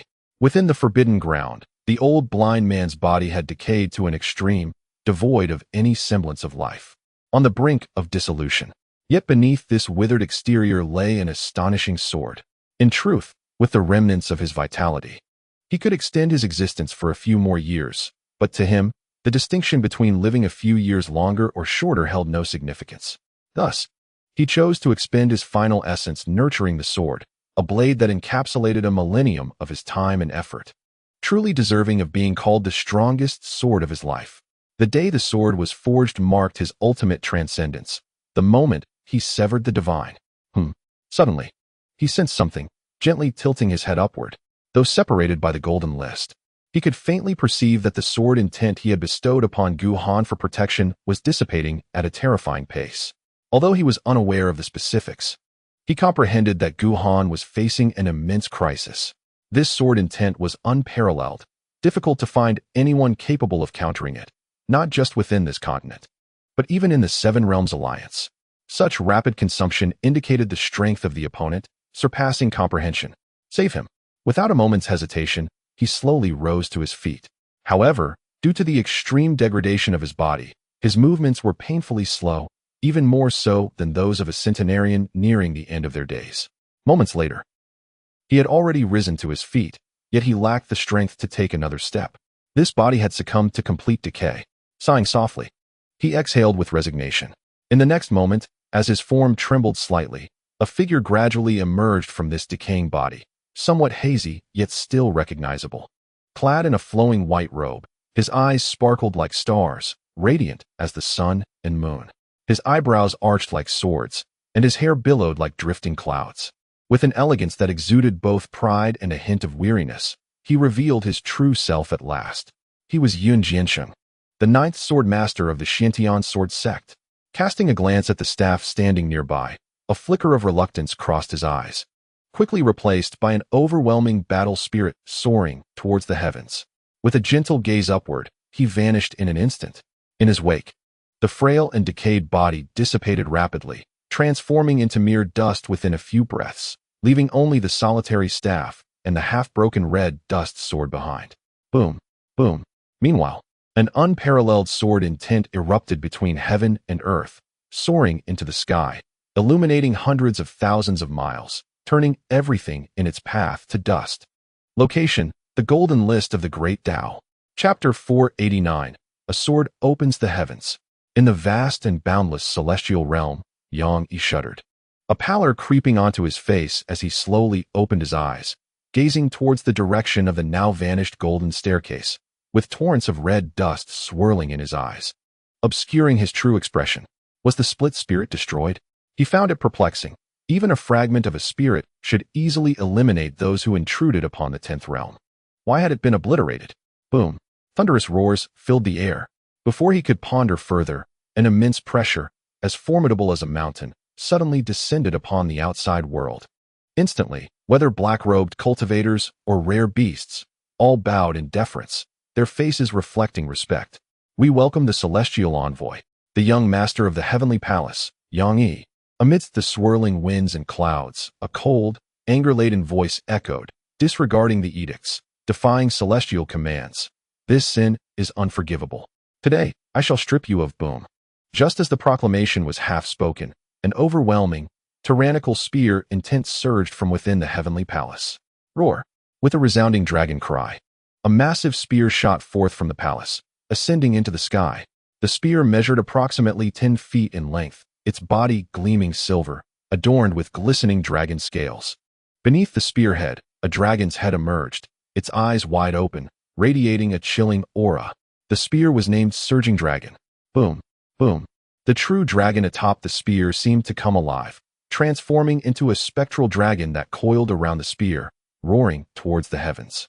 Instantly, the mountain-like pressure was torn to shreds beneath the might of the surging dragon spear. Yang Yi. The voice was filled with both fury and astonishment. How dare you roar? Once again, a dragon's roar echoed, followed by a man's anguished cry. Moments later, that voice resounded again, but it lacked the previous arrogance and indifference, now imbued with an overwhelming sense of trepidation.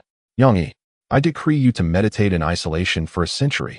Upon uttering this command, he hastily departed, fearing that Yang Yi might retaliate, leaving with a disgrace that matched his earlier dominance. Below, a throng of dark-robed cultivators gazed towards the heavenly palace, their faces alight with fervor. The young master was formidable indeed. Within the celestial palace, as a dragon's roar resonated, the mighty spear returned, landing once more beside Yang Yi. While the dragon's eyes, which had been wide open, gradually closed. The matters beyond did not occupy Yang Yi's thoughts. He fell into contemplation, disregarding the edict, defying the celestial command. What had his split essence done within? At the central Tao Palace, the trials of the 9 great heavenly gates concluded, and everyone was teleported back to their original positions. Yet the golden list did not vanish. Instead, it transformed entirely into a sanguine hue, with streaks of crimson lightning intertwining upon it incessantly. The lofty aura that once enveloped it was now replaced by a sense of impending doom. In the courtyard, upon seeing the figures of the rotund fellow and his companions land in the arena, Chongming furrowed his brow. Where's that lad? Upon hearing this, Yunfan, Zhao Mingyu, and Shuiyu all wore expressions of concern. Everyone had emerged, yet Gu Han was conspicuously absent. Is the junior disciple not in the 9th gate? Yu Miao pondered, perplexed. She had been eliminated earlier and hadn't entered the 9th gate, initially expecting Gu Han to be there, but it was evident she had miscalculated. Could it be? Luo Yang gazed up at the blood-red golden list, his complexion paling. He must still be inside. Years ago, he had witnessed Gu Han summon the tolling of the Tao bell 10 times. Now, seeing the aberration of the golden list and Gu Han's disappearance, he began to sense the unsettling truth. Junior disciple, how stubborn can you be? Once was not enough, you had to come again? Without question, the rotund fellow lamented. That rascal is definitely within. The group found themselves at a loss. Even Yin Xinjue and his companions were left powerless. If you were elsewhere, we could at least fight our way in to rescue you. But the golden list? Setting aside how to save you, entering it is a monumental issue. Let us return to the eastern wilderness and seek out Xiao Yun, Chongming declared, his expression stern. Boom. Thunder rumbled. At that moment, an extraordinarily radiant and unparalleled intense sword, charging towards the golden list. Its majestic essence overwhelmed the endless crimson lightning and the might of the golden list. At this moment, within the realm of heaven and earth, and in the hearts of the onlookers, only this sword intent remained. Such power. Qiu Qian's face turned pale, the scars upon it becoming more pronounced. This sword intent surpassed his comprehension. He believed that even his master, the transcendent leader of the Tai House sect, would be no stronger than an ant before its might. Xiao Yun. Chongming's expression was one of bewilderment, his voice filled with profound sorrow. The identity of this sword intent was unmistakable. It was all too clear. The emergence of this sword intent signifies profound implications. Whether it is to slay deities or rescue Gu Han, after this sword, the world shall witness the end of the Yun sword lineage. In the Tianji Valley, Tai and Jizi gazed skyward, observing the soaring sword intent, the blood-red thunder, and the crimson gold list, his expression filled with melancholy. The words of Luo Wushuang echoed in his ears. The beings of this continent have borne too many opportunities not meant for them. Under the backlash of the great Tao, a calamity is inevitable. Suddenly, a faint, ethereal presence, almost imperceptible, descended before him. Tianjizi's pupils constricted sharply. This aura is beyond the perception of ordinary cultivators, even those of ascension and beyond. Yet due to his mastery of the Tianji secret arts, he could sense this presence that had deliberately manifested before him. It is Luo Wuxuan. Buzz. The aura vibrated, seemingly conveying some message to him before vanishing completely, as if it had never existed. On the spot, Tianjizi's face turned pale as he murmured to himself. A forbidden truth. So this was your true intention. In the Dayan Empire, the capital, in the west. Fengshi stared impassively at the eunuch before her. He has gone to the west? Yes. Under the immense pressure of Fengshi, the eunuch trembled, stating, Your Majesty forbade us from following, but left behind a message before departing. What? Upon his departure, the War King will become the next Emperor of Flames. A heavy sensation settled in Fengshi's heart. Boom. In the next moment, her cultivation surged to its peak, the ethereal figure of the heavenly phoenix swirling around her as she sped toward the western desert. She had begun to piece together the truth. Surely, the Emperor of Flames had discovered Yun Ao's whereabouts and intended to confront him in a bid for mutual destruction. Do not die? Do not die? She whispered to herself, having no time to regard the suddenly appearing sword intent, only wishing to swiftly pursue the Emperor of Flames and thwart his reckless endeavor. Boom. In the heavens above, in the blink of an eye, that sword intent had ascended to an extraordinary height. For reasons unknown, although the gold list was merely an emanation of the great Tao, existing in an ethereal state, appearing near yet remaining a distant unreachable, it seemed to transform into a tangible object before this sword intent. Boom. A resounding crash akin to the collapse of heaven and earth erupted, and the sword intent had vanished without a trace. On the gold list, a vast rift exceeding 100,000 miles appeared, as if a scroll had been cleaved in two. With one sword, the heavens were opened. Volume 1. Chapter 490. This world has become sullied again. In the western desert, boom, boom. The old monk continued to withstand the onslaught of the crowd, yet as time passed, the pressure began to wane, and eventually, there was an ominous trend of the old monk beginning to push back. This was all due to Yun Ao, who bore 70% of the pressure in this assault. However, in those years, his injuries had yet to heal, and the curse had ravaged his physical form. Although over the past decade he had drawn many into the dragon mirror to aid in his recovery, he was still far from regaining his former glory. A quarter of an hour. He could only confine the old monk for that brief interval. Yet for him, if matters on Yun Tu's side proceeded smoothly, even half that time would be excessive. Boom. Thunder roared. At that moment, the sword intent captivated their minds entirely, and the sight of it shattering the golden list sent profound shockwaves through their hearts. Such formidable power exists in the world. What exhilaration! Truly a man of great stature. A glimmer of yearning flickered in Yun Ao's eyes as he shouted downward. Yun Tu, this is a divine opportunity. The old blind man cannot spare his hands. If we do not act now, when shall we? He was no stranger to this sword intent, though he had never laid eyes on the old blind man. He had experienced the essence of his sword intent a millennium ago, at the time of the divine corpse's descent. Shaved donkey. Yun Ao's gaze shifted to the old monk. Even heaven itself seemed to assist us. What could one feeble individual do against us? Heed my advice. Depart now, and you may yet preserve your life. The monk fell silent for a moment. Amitba. In the next instant, he chanted another Buddhist invocation. Amidst the myriad of heavenly guardians, one emerged, seizing Hui Ren, who had just returned from the golden list, and whisking him far away. Boom. Immediately, the multitude of six-armed guardians descended upon Yun Ao and his companions once more. Within the god-slaying array, a cold, indifferent head swept its gaze over Yun Tu, who knelt below, before turning to the several chains of divine order that bound him tightly. Kneeling, who dares? The voice was authoritative and domineering, tinged with a sense of condescension towards all living beings. Yun Tu, your most devoted follower.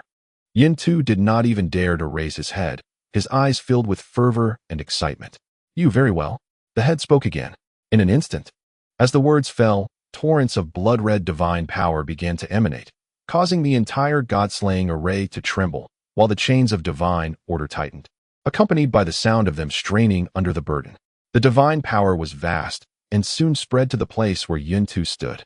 Under the baptism of this divine force, his fervor intensified, and the third eye at his brow slowly opened, drawing all the divine power into his being. Puff, puff. The bulge on his back began to writhe, and four extraordinarily robust, bluish-gray arms burst forth from his skin. This day, boom.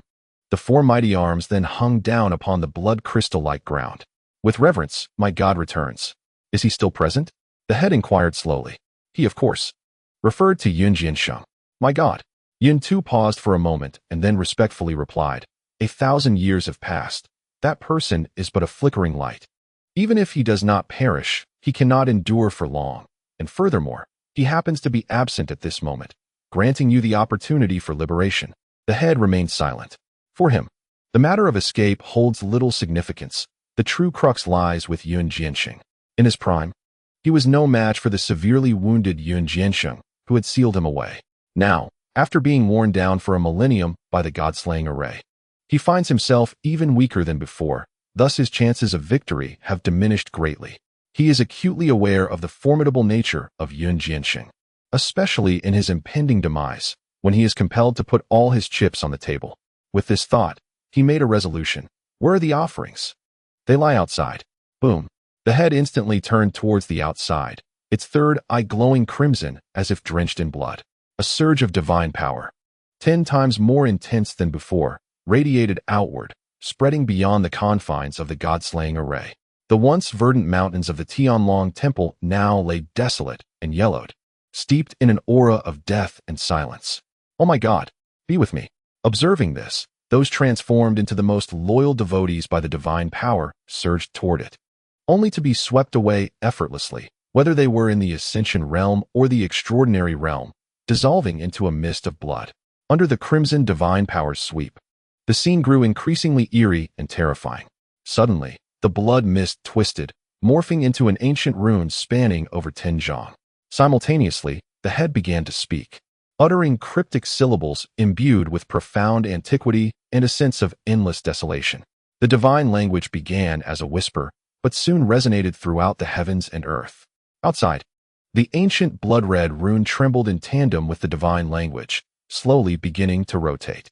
Amitabha, the old monk chanted softly, his 3,000 vajra merging into a towering figure of gold, exuding both majesty and wrath, as his vajra staff came crashing down. Yunao made no effort to intervene. He understood that once this rune emerged, aside from the old blind man, no one could halt the ensuing events. The old monk was still far from sufficient. With a glance at the rune, Yunao felt no reverence, only disdain. Bang! As expected, the full force of the Ascension realm could not even shake the rune, and the divine power rebounded, causing the golden figure to be sent flying. The old monk's face paled as the Vajra illusion rapidly dissipated. Pailuo. Boom. The final 2 syllables seemed to harbor boundless might, echoing like thunder, resonating across the 5 domains in an instant. Buzz. At that moment, the blood-red rune quivered, absorbing the entirety of the divine power within it. After a brief swirl, it suddenly expanded to a vast size, ascending into the sky. With a surge of dense blood light, it tore through the fabric of space, entering an unknown realm. Sighing, the old monk's expression grew despondent. A great calamity approaches. In the central Dao Palace, witnessing the sword intent shatter the golden list, everyone except for Chongming stood in stunned silence. Pailuo. Suddenly, the divine language reached their ears, causing their blood to surge tumultuously. A palpable tension gripped the hearts of the crowd, a sudden unease blooming within them. What could this be?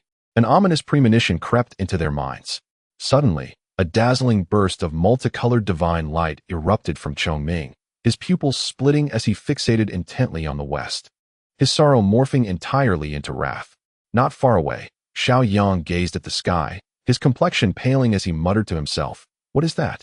Within the celestial canopy, as the sword intent permeated the golden list, under the operation of the grand laws, the fissures upon the golden list began to slowly close. Yet, before it could seal entirely, a bluish-gray figure, resembling a colossal pillar of heaven, abruptly thrust itself into the crevice, halting the closure with sudden force. Gulp! The rotund figure swallowed hard. Is that a finger? A finger? The crowd paused in shock, their faces turning ashen. How could such a thick finger possibly exist in this world? Boom, boom. An increasing number of fingers pressed through, and with a slight exertion, the golden list was instantly torn open further. Then, a crimson eye, stretching over 1,000 feet, emerged from the rift. Cold, merciless, and tyrannical. In an instant, an endless cascade of blood-red divine power poured down from the heavens, appearing even more eerie than the blood-red thunder. Run! We must flee. The crowd realized with horror that the deluge of blood-red divine power was descending upon Zhongzhou. In that moment, whether they were beings from beyond the realm or members of the central Dao Palace led by the two esteemed figures, they all hastily retreated into the distance. During their flight, the rotund figure suddenly sensed something amiss. One person is missing. Where's the chicken? Where's Lord Chicken? By heavens, it can't still be there. Indeed, Chongming had not moved. He remained fixated on the ever-expanding rift above, his eyes filled with profound hatred. The divine clan. After a millennium, he encountered these wretches once more. At that moment, the fissure on the golden list suddenly widened. Amidst the intertwining blood-colored thunder, 6 arms resembling pillars of heaven thrust into the rift. With a mere tug, they ripped apart the celestial canopy and the golden list, scattering them into fragments that revealed an abyss of darkness beyond, along with the silhouette of a giant. Beneath the roaring blood-red thunder, the figure descended slowly, towering at several thousand feet, with 3 eyes and 6 arms, radiating an overwhelming power that exuded dominance and a disregard for mortal beings. Even amidst the chaotic blood-red thunder, his form remained unperturbed. Bang! The ground trembled violently as the figure landed. The earth appeared incapable of bearing his immense might, fracturing violently into countless vast, bottomless fissures that spread endlessly into the distance. The giant seemed oblivious.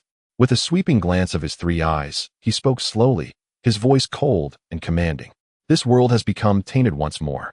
Chapter 491. I am your guardian. Before I perish, none shall touch you. The 10th barrier of the golden list. This particular challenge is exceptionally unique. It seems that nothing from the outside world can penetrate this realm. Boom, boom.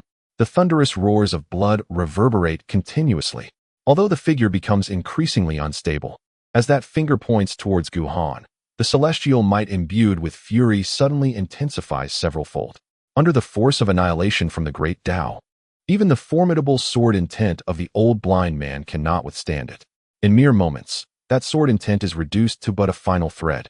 It is predictable that the complete vanishing of that sword intent will coincide with Guhan's obliteration. Within the realm of consciousness, the great transformation sword cannon remains utterly unresponsive. At this critical juncture of life and death, Guhan forces himself to maintain a semblance of calm, daring not to wager whether this sword cannon would once again shield him. After all, the circumstances now differ significantly from the last encounter. Previously, it was an exploration. Now, it is a direct eradication. Damn it, Luo Wushuang. I will not let this go unpunished. While cursing Luo Wushuang, Guhan gazes at the remaining portion of the gray mist he left behind. He believes Yang E's words. This wisp of gray mist is his final hope for survival. Yet, even with that sword intent to counter the annihilation force, the oppressive might of the blood thunder makes it difficult for him to breathe, rendering even the slightest movement of his fingers a Herculean task. Boom. At that very moment, a fragment of the blood thunder-formed figure suddenly shattered. However, what followed was an even more potent force of annihilation. In an instant, that sword intent was completely obliterated, and Guhan's form began to disintegrate as well. Boom.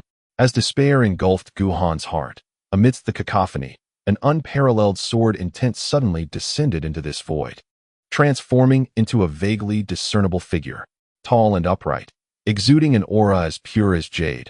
The sword intent surged skyward. With a swift motion of his arm, a torrent of magnificent sword intent cascaded down, momentarily countering the force of annihilation. Arriving just in the nick of time, the voice, clear and resonant, reached Guhan's ears. Devoid of any hint of age, this figure, naturally, is Yun Jianxing. His rapid arrival is attributed to the guidance he had provided for Guhan's sword intent. Otherwise, breaching the golden list would have been trivial, but penetrating this inherently void 10th challenge would have been exceedingly difficult. Senior? Guhan was momentarily taken aback. Although the sword intent and aura revealed the identity of the individual before him, he still found it hard to accept. Suddenly, a thought flashed through his mind. Recalling Zhongming's words, Senior, He is indeed 10 times more handsome than I, and countless times more so than the fatty.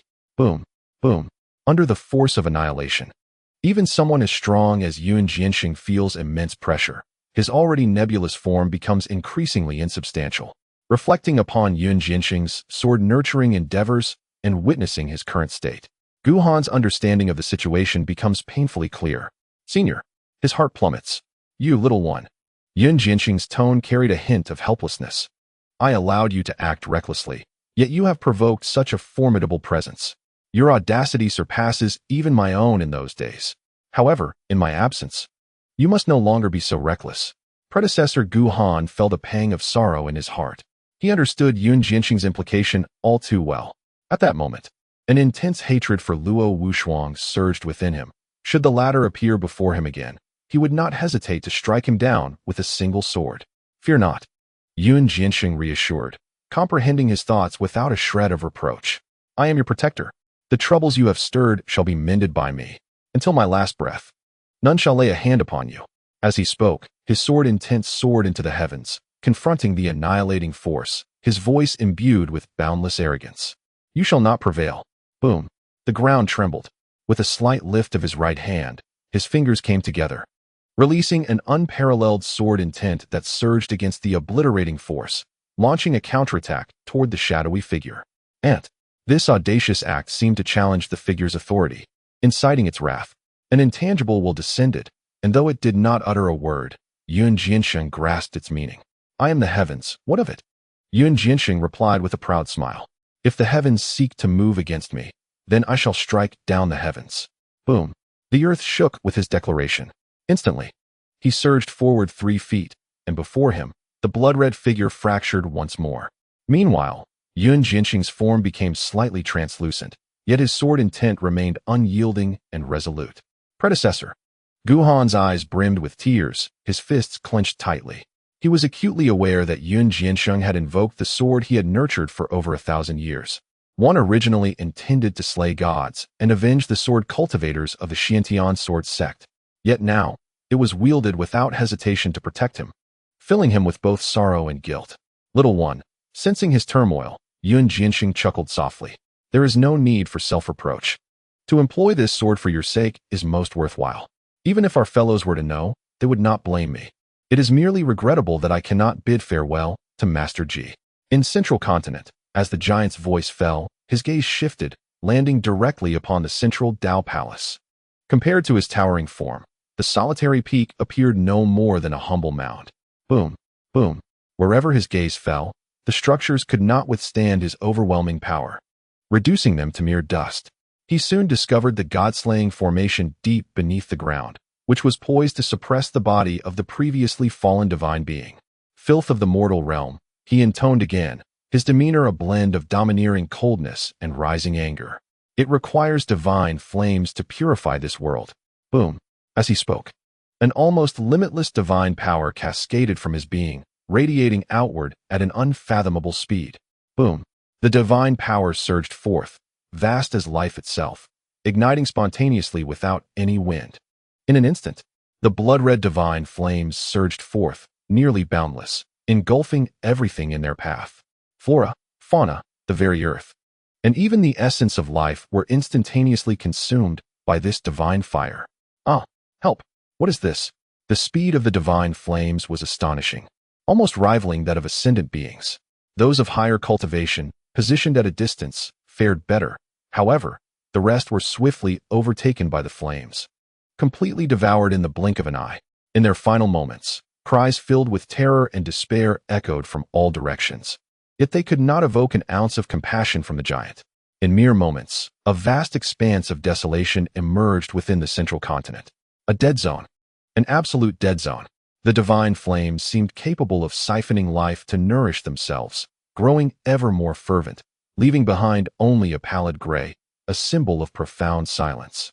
Devoid of any other hue, the sin of blasphemy against the divine. Irredeemable. Only by sacrificing one's life can the transgressions be erased. The giant spoke once more, coldly. Then, a remarkably robust arm extended slowly, enveloped in boundless divine power, prepared to shatter the divine extermination array and liberate the trapped form. At this moment, A sudden furious shout resonated from afar. The giant's gaze shifted to the distance. In the haze, a figure so diminutive it could be disregarded. Cloaked in endless multicolored divine light, pierced through the infinite divine flames, hastening towards him. Chongming.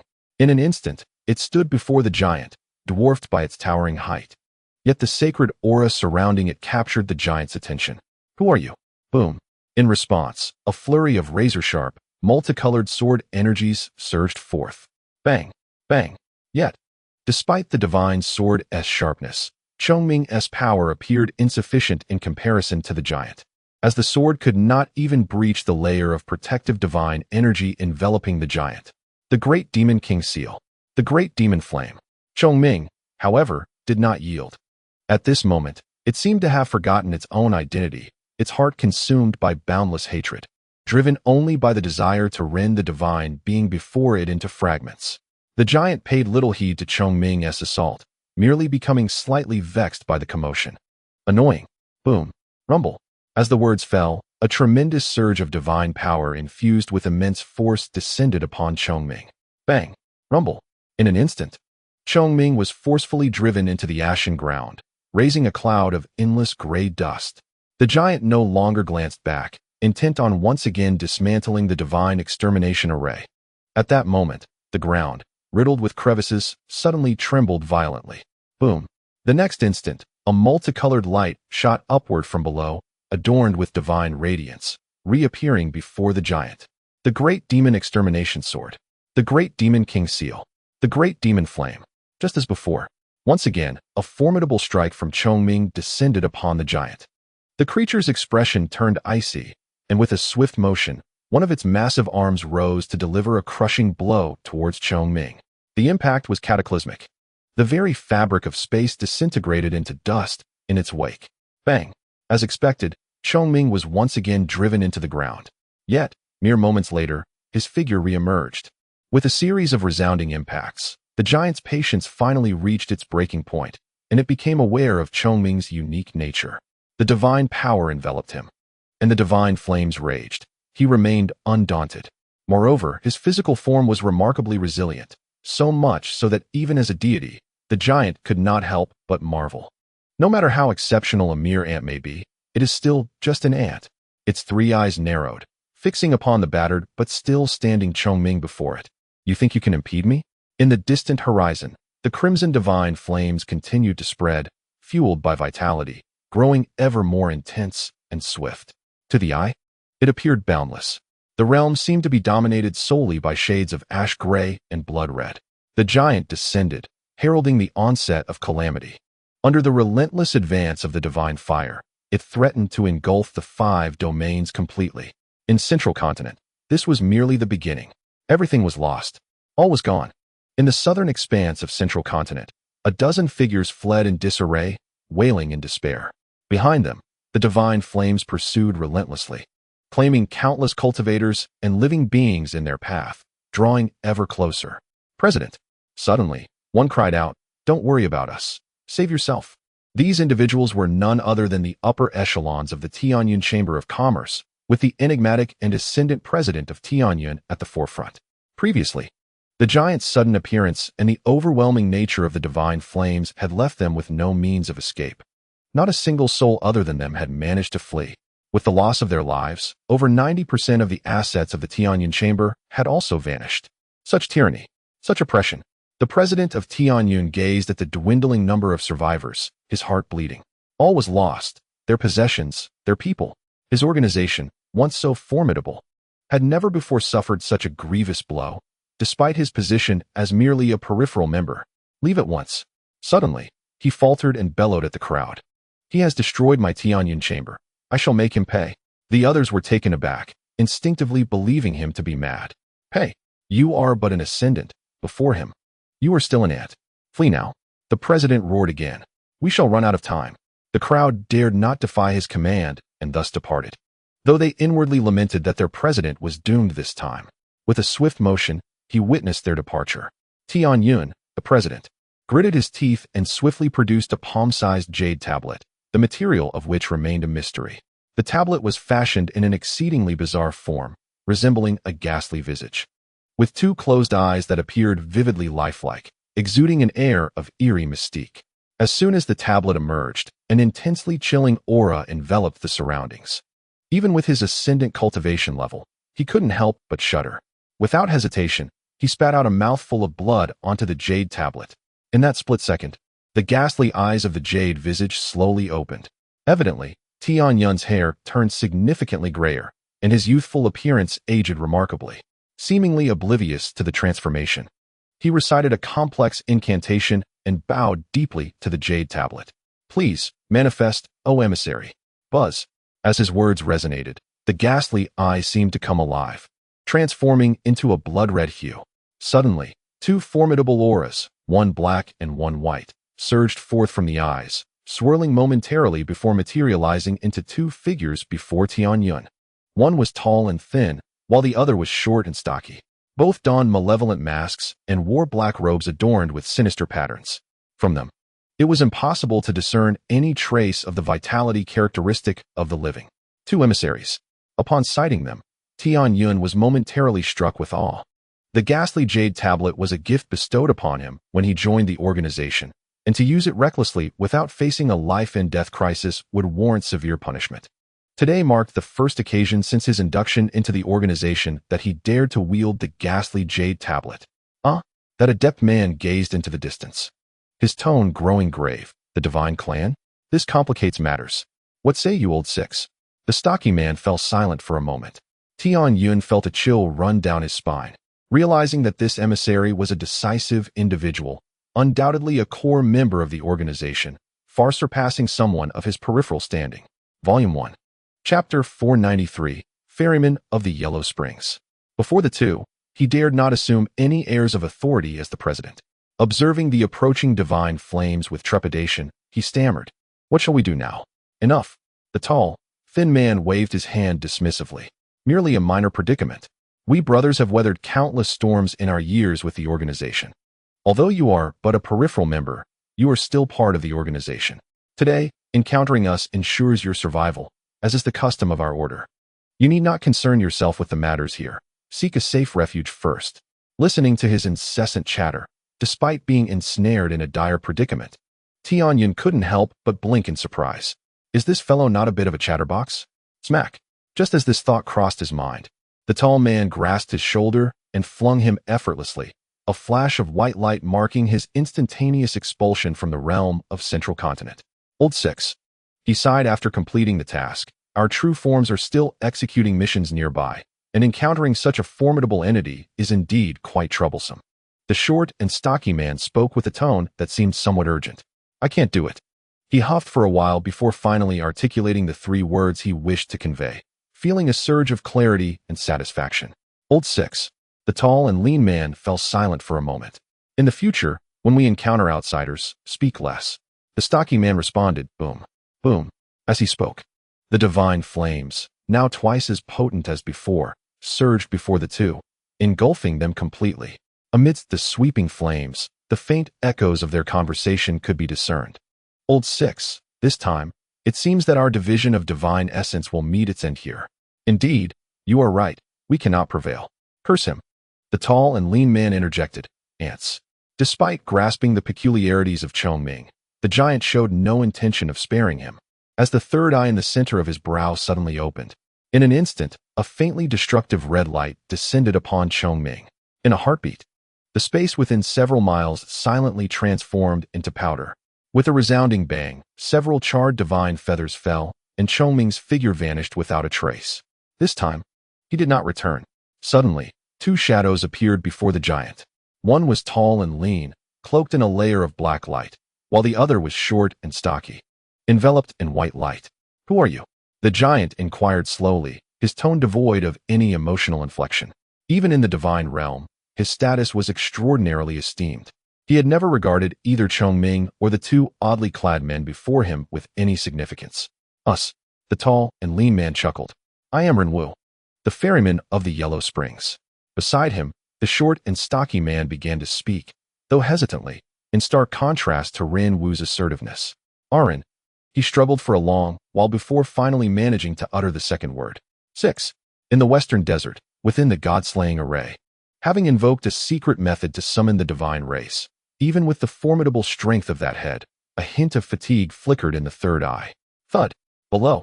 Yun-Tu bowed again, his demeanor far more respectful than before. In his perception, the descended divine race was immensely powerful. Indeed, they were far stronger than this divine being in its prime. Our God, this is the God King. The head spoke with reverence. Pilo. In the divine race, status is determined by strength. When the Xuantian Sword sect was annihilated years ago, it was led by a God King, while the rest were merely divine generals, including himself. The Pilo God King is a renowned figure even within the divine realm. Outside Umitba, upon witnessing the arrival of God King Pilo, the old monk instantly realized the situation was dire, murmuring a Buddhist chant before preparing to leave. Bald donkey. Yin-Ao raised an eyebrow. Are you seeking death? If I do not enter hell, who will? The old monk lowered his gaze, once again donning the benevolent demeanor he had previously exhibited. With a subtle shift of his form, he vanished from sight. Huh. Yun-Ao chuckled softly, his sentiment unclear, whether it was admiration or disdain. At that moment, Yun-Tu appeared beside him, having reverted to his human form, albeit with a heightened cultivation that had elevated him into the ethereal realm. Let us proceed, he declared, his tone imbued with fervent enthusiasm. We must greet the divine King Pyro. The divine king? Yun-Ao arched an eyebrow.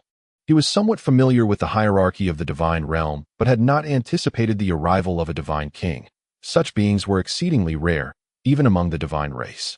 Remember, Yun-Tu admonished seriously, sheath your meaningless pride. When in the presence of His Majesty the Divine King, you must kneel in reverence. Otherwise, do not blame me for turning against you. For Yun-Tu, the arrival of Pyro signified the success of his plans, rendering Yun-Ao's value considerably diminished. Yun-Tu. Yun-Ao narrowed his eyes. Do you realize what you resemble at this moment? What? A dog. Yun-Ao replied cheerfully. And not just any dog, but one with a broken spine. Such imagery did not seem to perturb Yun-Tu, who instead wore a smile. Yun-Ao, you shall perish. I swear, I will ensure your demise is most gruesome. Unfazed, Yun-Ao merely dismissed him with a flicker of his form, departing from the scene. Kill me? That would depend on your master as well. I am a descendant of the ancestor dragon, the master of the dragon mirror, while you are merely a dog, obedient, yet easily found. Who do you suppose holds greater significance in his heart? Yun-Tu fell silent, grinning as he followed in pursuit of Yun-Ao's retreating figure. Along their journey, each harbored distinct thoughts, yet neither spoke a word. As they neared the central continent, Yun-Ao halted abruptly, his brow raised, his gaze fixed on the distance. Yin-Tian, I have awaited you for far too long. Father? Yun-Tu frowned deeply. You intentionally lured him here. Not I. Yun-Ao sighed. It is the dragon mirror. Whether it be the dragon seal or the dragon mirror, one embodies the essence of the ancestor dragon, while the other is forged from its reverse scale. The two are inherently linked. When one exerts its full power, the other instinctively responds. Should one face peril, the other can sense it and rush to offer aid. Their relationship is one of mutual reliance. Yet in the hands of these sworn enemies, the effect is utterly reversed. At that very moment, a resounding dragon's roar echoed from afar, a hazy purple aura materializing in the sky. Boom. In the next instant, a colossal purple dragon descended before the two, its body enveloped in violet flames, and its crystalline eyes fixated intently upon them. Perched upon its horns stood a figure, Emperor Yin. Father, Yin-Tu respectfully bowed before Emperor Yin. It has been many years. You still possess your grandeur. However, you ought not to be here today. Is it not better to live, even for just a little while longer? He sighed deeply. I truly find it difficult to take action against you. A decade has elapsed. Yun-Ao, possessing the dragon's mirror, has apprehended numerous individuals, subtly regaining his ascendant prowess, while the Flame Emperor has merely managed to return to the nascent stage of his transformation. The disparity in their strengths is glaringly evident. Throughout, the Flame Emperor has ignored him entirely, not even casting a glance in his direction. As for Yun-Tu, he instead gazed at Yun-Ao with an expression of admiration, acknowledging his ruthless nature. Indeed, you are the most callous of beings. Huh. Yun-Tu chuckled softly, his hands tucked within his sleeves. In the pursuit of great ambitions, what significance does mere familial affection hold? Moreover, this cannot be attributed to me. He wore an expression of innocence. From the moment he inherited the dragon seal from the Emperor, the The curse of enmity, of kin turning against kin, has been his burden. One could argue that I too am a victim. Upon the purple dragon's horn, a sudden flash. The Flame Emperor's eyes flew open, a glimmer of murderous intent flashing within. Was that divine kin summoned by you? Indeed. Yin-Tu nodded. Father, are you surprised? Wretched spawn. The Flame Emperor gently closed his eyes once more. Boom. Thunder rumbled. In the next moment, a dragon-shaped mark appeared abruptly upon his brow, appearing almost alive, as it seemed to move slowly. In an instant, an ancient and overwhelming dragon aura descended upon the arena. Simultaneously, the Flame Emperor's form became translucent. Father. Yin-Tu narrowed his eyes, his smile gradually fading. What are you about to do? Boom. The Flame Emperor remained silent. The dragon mark on his brow quivered momentarily, and the overwhelming dragon aura intensified several-fold. The suppression from his bloodline rendering Yin-Tu nearly immobile. Today, the Flame Emperor's countenance was frigid. In my capacity as the master of the Dragon Seal and the head of the Yun clan, I hereby strip you of your ancestral dragon bloodline, thereby expelling you from the Yun clan. Over the years, he had searched for Yin-Tu in vain. Now that he had finally encountered him, he would not let this opportunity slip away. Upon hearing these words, Yin-Tu's expression shifted slightly. He cared not for the identity of a descendant of the ancestral dragon. However, should he be deprived of his bloodline power, the unique abilities of the hidden dragon bloodline, which he cherished most, would vanish. Act. He turned his gaze towards Yin-Ao. Since father is intent on seeking his demise, let us fulfill his wish. Not so fast. Yet, to his surprise, Yin-Ao remained still, chuckling lightly. In truth, I believe you are unworthy of being a descendant of the ancestral dragon. What did you say? Yin-Tu's expression darkened. Yin-Ao, you boom. Before he could finish his sentence, the dragon seal upon the Flame Emperor's brow quivered momentarily, and a golden dragon phantom, exuding an overwhelming and boundless aura, leaped forth, landing instantaneously before Yin-Tu. Roar. The golden dragon emitted a deep, resonant roar. Boom. In the next moment, its ethereal foreclaw lunged violently towards Yin-Tu. Ah! A scream pierced the air. In an instant, the cloud transformed into a monstrous entity with 6 arms and 3 eyes. However, this act seemed only to intensify the fury of the golden dragon. With a resonant roar, it fiercely lashed out with its 2 front claws. And amidst Yin-Tu's increasingly anguished cries, a silver dragon shadow and a transparent dragon shadow were forcefully extracted from him. The silver dragon represented Yin-Tu's own bloodline, while the transparent dragon shadow was the hidden dragon bloodline he had plundered from Yun-Huan. With a slight exertion of its claws, the 2 dragon shadows were instantly crushed to smithereens. Blood spewed forth as Yin-Tu's aura plummeted from the ascendant realm, making it difficult for him to even maintain his sanctified state. His gaze fixed intently on Yin-Ao, who smiled and, with a swift motion, positioned himself protectively in front of him. Yin-Tu, as a descendant of the ancestral dragon lineage, you have never been treated as a mere pawn. Since you have broken that precedent, you are unworthy of being called a descendant of the ancestral dragon. However, at this point, you are no longer a descendant. So whether you are a pawn or not is of little consequence. Rest assured, he said with a grin, I still require your assistance in my collaboration with him. You shall not perish just yet. The depletion of bloodlines took a significant toll on the Flame Emperor, and his form grew increasingly unstable. Yet, he seemed indifferent to this, as he had come here with no intention of returning alive. In a fleeting moment, the two exchanged glances. Yun-Tian perceived the resolve in the Flame Emperor's eyes. A sudden sigh escaped Yun-Ao's lips. We have known each other for many years, have we not? I remember. We grew up together, cultivated together, and faced challenges side by side. You were always reticent, but I knew you genuinely regarded me as a friend back then, and I felt the same. My talent was exceptional, my disposition proud. The only person I recognized as a friend was you, Yin-Tian. He reminisced, feeling a pang of nostalgia. In all your endeavors, you always seemed to lag behind me. I once told you that I received the dragon seal while you obtained the dragon mirror. We were the closest of kin and comrades in this world. The Flame Emperor remained silent, his gaze softened, clearly stirred by the memories. It was evident that both understood this was their final meeting and their last calm conversation. Unexpectedly, Yin-Ao sighed again. Fate has played a cruel trick. You received the dragon seal while I received the dragon mirror. Why can you not embrace my philosophy? Collaborating with them is ultimately fleeting. Compromising the ancestral dragon lineage will lead to its inevitable demise. A single concession, the Flame Emperor spoke slowly, will lead to a second, a third. The legacy of the ancestral dragon demands we resist to the end. You are mistaken. Yun Ao fell silent. Yun Tian, after a moment, he spoke again. His demeanor uncharacteristically solemn. Give me the dragon seal. You remain my best friend, and our bond as comrades endures. Words were futile. The Flame Emperor took a deep breath. Let us act. As he spoke, the purple dragon coiled its body, its violet eyes locking onto Yun Ao. Yun Ao ceased his pleas. The response of the Flame Emperor was anticipated long before. Silently, a wisp of azure flame enveloped him, growing ever more intense. Transforming into a colossal azure dragon that coiled behind him, its piercing blue eyes fixed intently upon the Flame Emperor. A final farewell. Yun Ao sighed softly, my friend. Roar.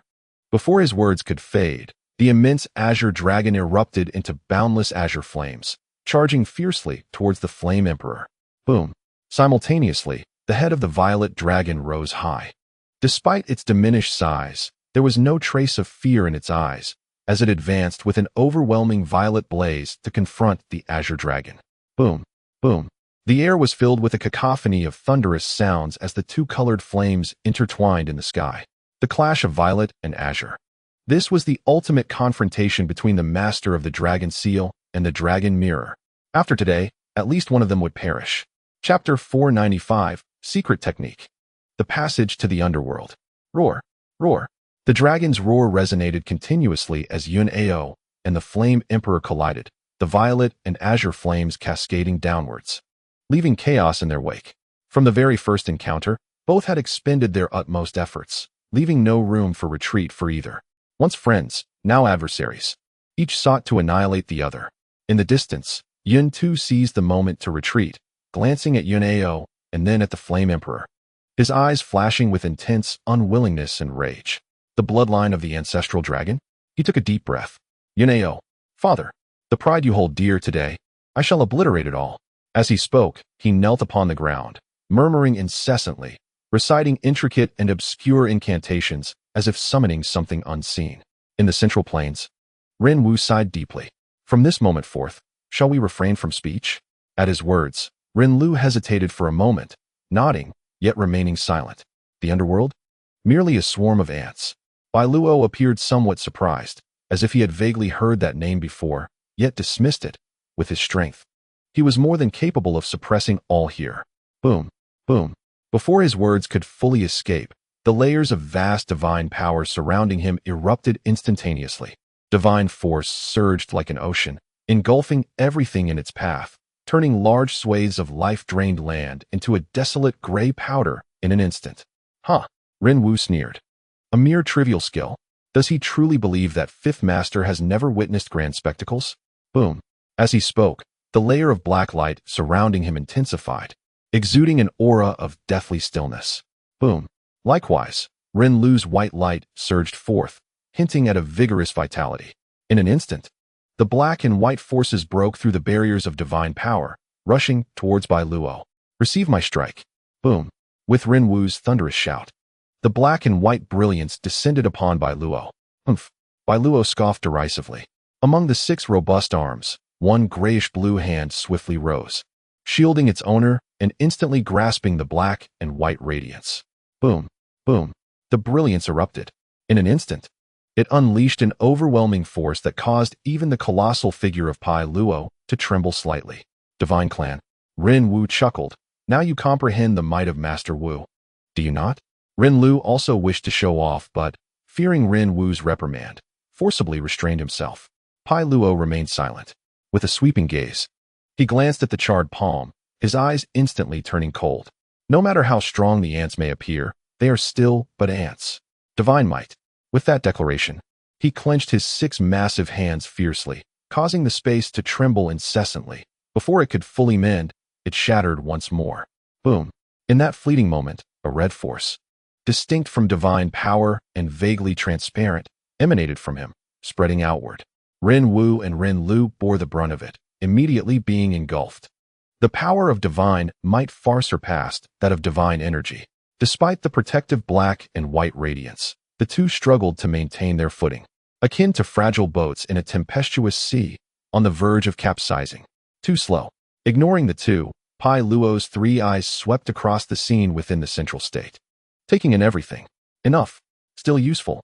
With that, the third eye on his forehead opened again, releasing an intensely rich blood-red light that did not descend upon anyone but instead dispersed into countless threads, finer than hair, which intertwined and coalesced into a rune. Though diminutive, the power inherent within the rune was earth-shattering.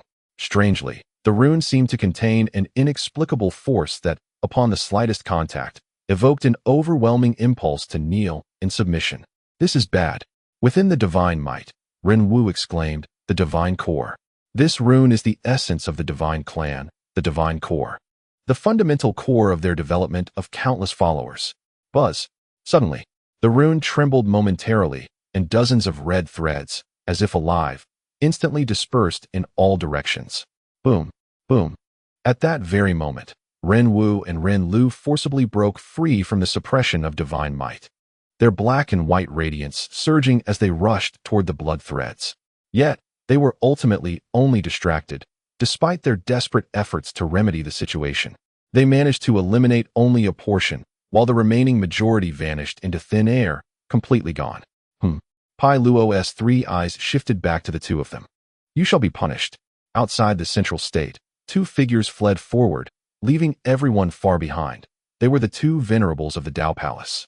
With their ascendant-level cultivation, their speed was naturally far superior to the others. At that moment, their sentiments mirrored those of President Tian Yun, fear and heartache. Pai Luo's arrival was too abrupt, and the most treasured possessions within the Tao Palace, including the divine root, were confined within a secret realm, leaving them with no chance to retrieve them. Never mind. One of them sighed. There's still the Green Mountain. Huff. The thought was left unfinished. Two eerie strands, reminiscent of blood, quivered and, in a manner most astonishing, surged forward at an incredible speed, penetrating the bodies of the two individuals in an instant. What is this moment? They screamed in agony. With a sickening sound, their forms rapidly transformed, metamorphosing into grotesque creatures akin to those depicted in cloud patterns within the blink of an eye. Divine servants. Our God. Glory. In that fleeting moment, a fervent light flickered in their eyes, and they prostrated themselves incessantly in the direction of Pyro. The divine command has been issued. Annihilate all living beings and purify the world. Boom. As they spoke, their four robust arms were raised high, pivoting towards the fleeing crowd, intent on slaughter. But they were met head-on by several Holy Realm cultivators from the central Tao Palace. What are you? The crowd gasped in horror.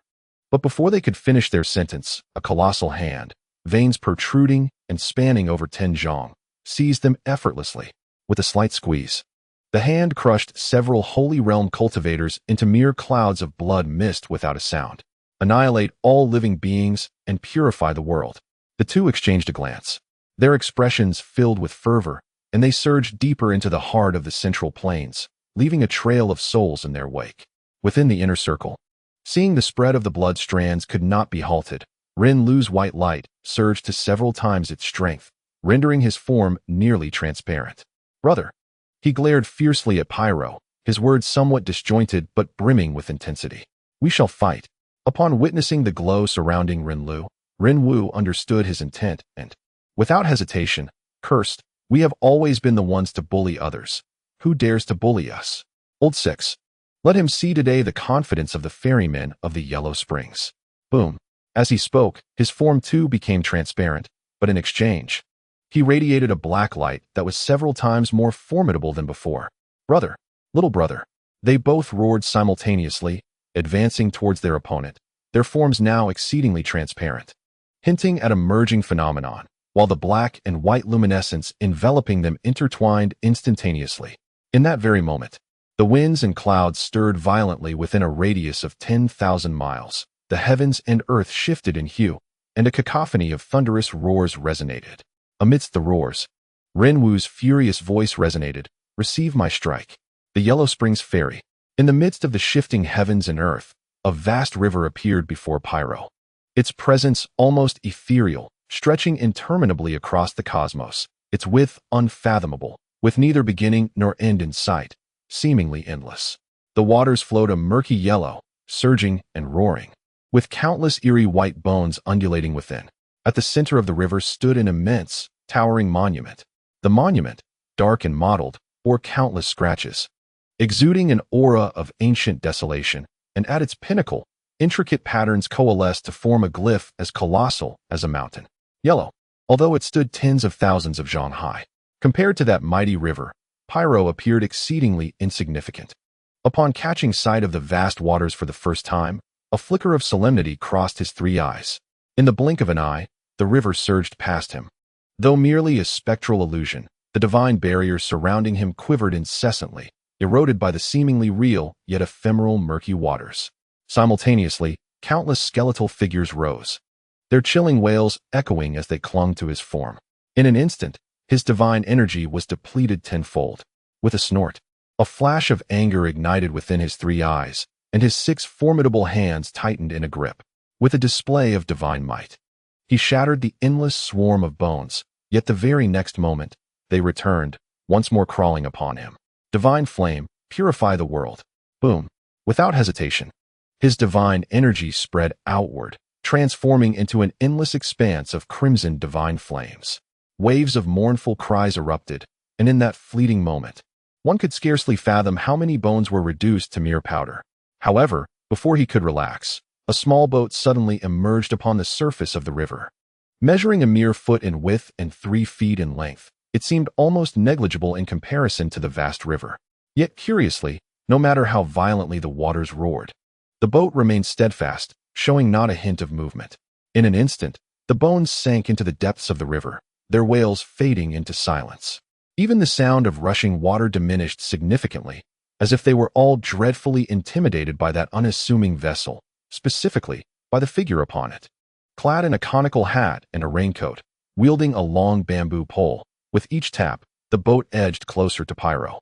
In the realm of the divine, King Pyro, your name is inscribed in the book of life and death of the Yellow Springs. Today, I have come to escort you to the Yellow Springs. At that moment, a voice resonated, both ethereal and indistinct, blurring the lines of reality and gender, its source utterly elusive. With the utterance of those words, the boat drew nearer, and a series of rusted, weathered iron chains, each thick as a man, surged forth from the river, coiling rapidly around Pyro. Humph. A glimmer of fury flashed in Pyro's eyes. I am of the primordial sacred clan. I shall transcend the 6 paths and evade reincarnation. Boom. As he spoke, his divine energy erupted, unleashing a vast and overwhelming divine might upon the figure in the boat. The power he exhibited now surpassed that which he had displayed during his battles with Rin 5 and Rin 6 by an extraordinary margin. Yet, the iron chains disregarded his divine force entirely. Even the cataclysmic might had no effect on the shadowy figure. Though the chains were robust, they moved with remarkable agility, swiftly ensnaring him in a firm grip. In an instant, an icy, chilling aura penetrated his being, overpowering both his corporeal form and divine energy. Clang! The chains tightened abruptly, exhibiting a tendency to drag him towards the river's depths. Boom! Boom! The divine power within Pyro surged uncontrollably, causing him to struggle in vain. No matter what he attempted, he remained ensnared, his entire being gradually descending towards the riverbed. Although the descent was excruciatingly slow, he was undeniably sinking. For the first time, a flicker of panic ignited within him. Do not struggle.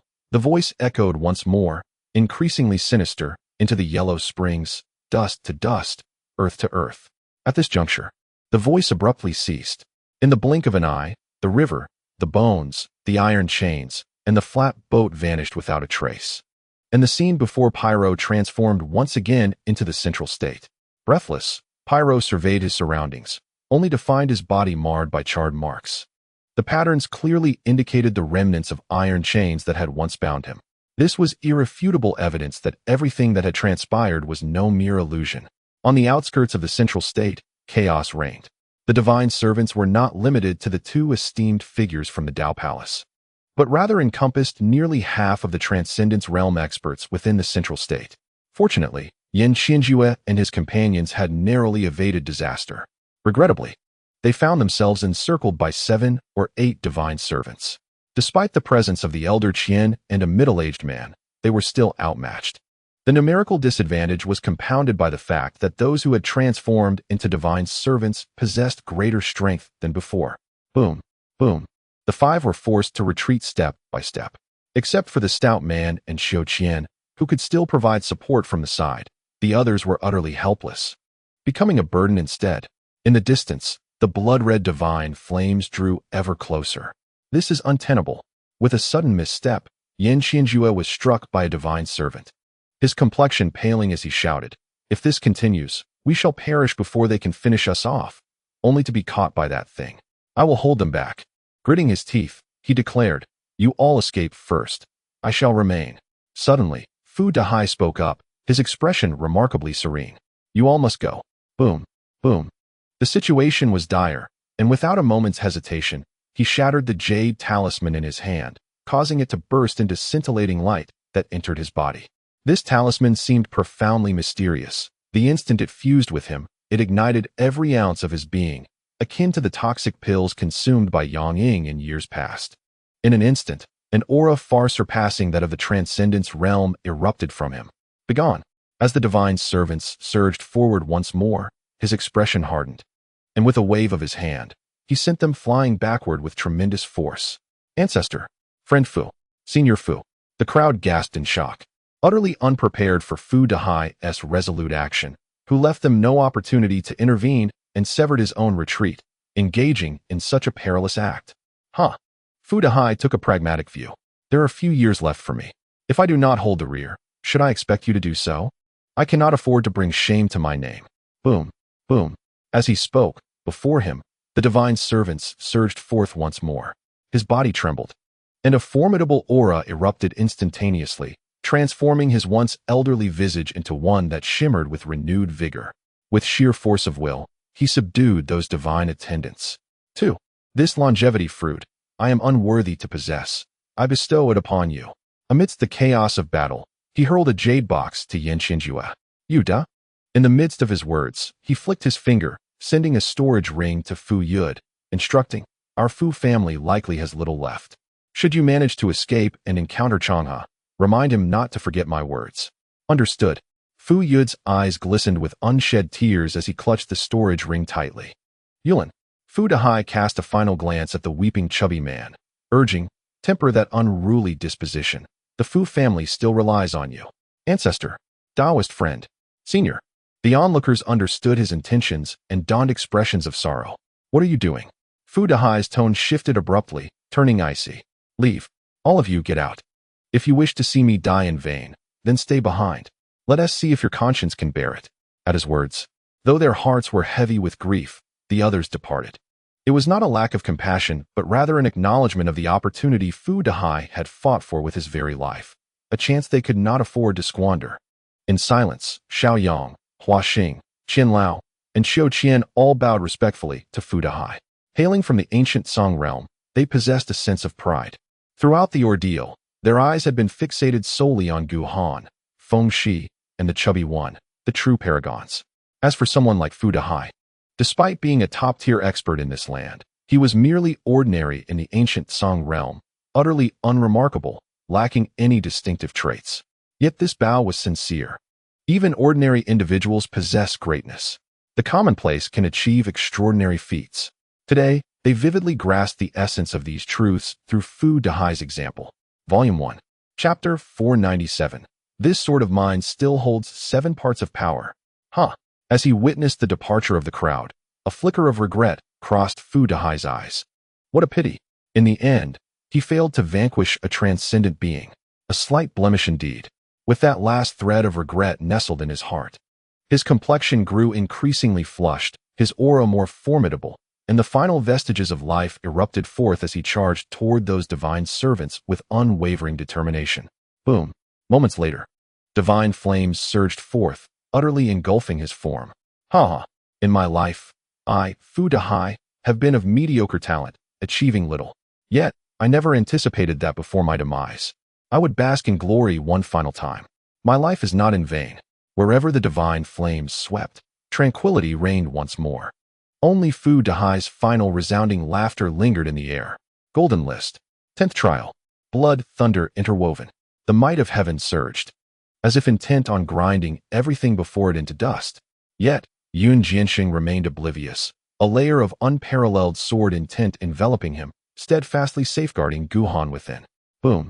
Amidst the swirling sword intent, he defiantly moved forward a full foot against the might of heaven. This act, it appeared that the blood-red figure was thoroughly enraged. Boom. Thunderous roars erupted, with nearly tenfold the amount of blood-red divine thunder descending once more. The cacophony reverberated with a cataclysmic force. Had it not been for Yun Jianxing's protective barrier, Guhan would have been reduced to nothingness at the mere brush of that overwhelming might. Yet, the sword intent barrier remained steadfast. Within this boundary, it was as if two worlds had been created. There is a saying among mortals, in close proximity, one can rival an entire nation. Indeed, as Yun Jianxing spoke again, despite having become one-third more transparent in mere moments, his tone remained unabashedly arrogant. I care not for the outside world. Within the sword domain, I am the absolute sovereign. No one may enter. In my realm, I am invincible. Boom. As his words resonated, an endless surge of sword intent radiated outward, dispersing the blood-red thunder, while he advanced another foot. Arrogance. At that moment, the furious will descended once more. Amidst the rolling blood thunder, shadowy figures continuously appeared behind him, each adorned with a faint celestial glow, exuding an ethereal and transcendent aura. The Celestial Spirit Clan. Upon their emergence, these figures respectfully positioned themselves behind the blood-red figure, then collectively lowered their hands in a pressing motion. In an instant, these figures transformed entirely into blood-red apparitions, devoid of any celestial radiance, and in the blink of an eye, they dissipated into nothingness. As if their actions had transgressed the very laws of the Tao, inciting a fierce backlash. However, the price of their vanishing was a tremendous amplification of the celestial might, now exponentially stronger. Boom. Crack. In that fleeting moment, the harmonious and fluid sword intent surrounding Yun Jianxing trembled violently, yet he seemed only slightly aware. As his sword intent grew increasingly fierce, his brows showcasing an unmistakable pride, as if he would not rest until he had vanquished the blood-red figure. Senior. Witnessing his form grow ever more transparent, Guhan seized the remnants of the gray mist left by Luo Wuxuang. With this, a mere glance from Yun Jianxing allowed him to grasp the essence of the gray mist, the power of backlash. Boom. As he spoke, without any visible motion, the gray mist was enveloped in his grasp, instantly transforming into a long sword, over 3 feet in length, its body as white as jade. Upon seeing the sword, Yun Jianxing's previously arrogant expression revealed a rare softness and nostalgia. Go forth, red dust. The gentleness of his tone was matched by the ferocity of the sword intent. Boom. With a resounding clang, the white long sword emitted a clear note and swiftly broke through the endless assault of blood thunder and celestial might, confronting the blood-red figure for the first time. Crack. Crack. Yet, it seemed that upon reaching this point, the long sword had reached its limit. Its body was riddled with fractures, exploding with a thunderous roar. In its wake, it delivered the gray mist directly to the blood-red figure. In an instant, blood lightning, celestial might, and that shadow came to a sudden halt. Abomination. Faintly, that will descended once more, but it was evident that this time it was directed at Luo Wuxuang. Boom. Boom.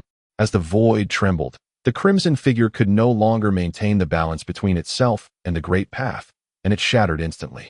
Following this, the blood lightning and celestial might dissipated entirely, leaving the void transformed into a sea of crimson. Backlash. The backlash of the great path's laws. The great path is like an ocean. When he merged with it, he resembled a great fish swimming within the depths. Yet, despite his size, he was insignificant compared to the boundless sea. At most, he could only slightly adjust the currents. And that backlash felt akin to a shard of ice plunged into a cauldron of boiling oil, abruptly disrupting the precarious balance he had painstakingly established. The balance shattered, and the first unfortunate soul was naturally himself. Even if he did not perish, he would undoubtedly suffer greatly, though he was no longer present. He could not escape Luo Wuxuang's machinations.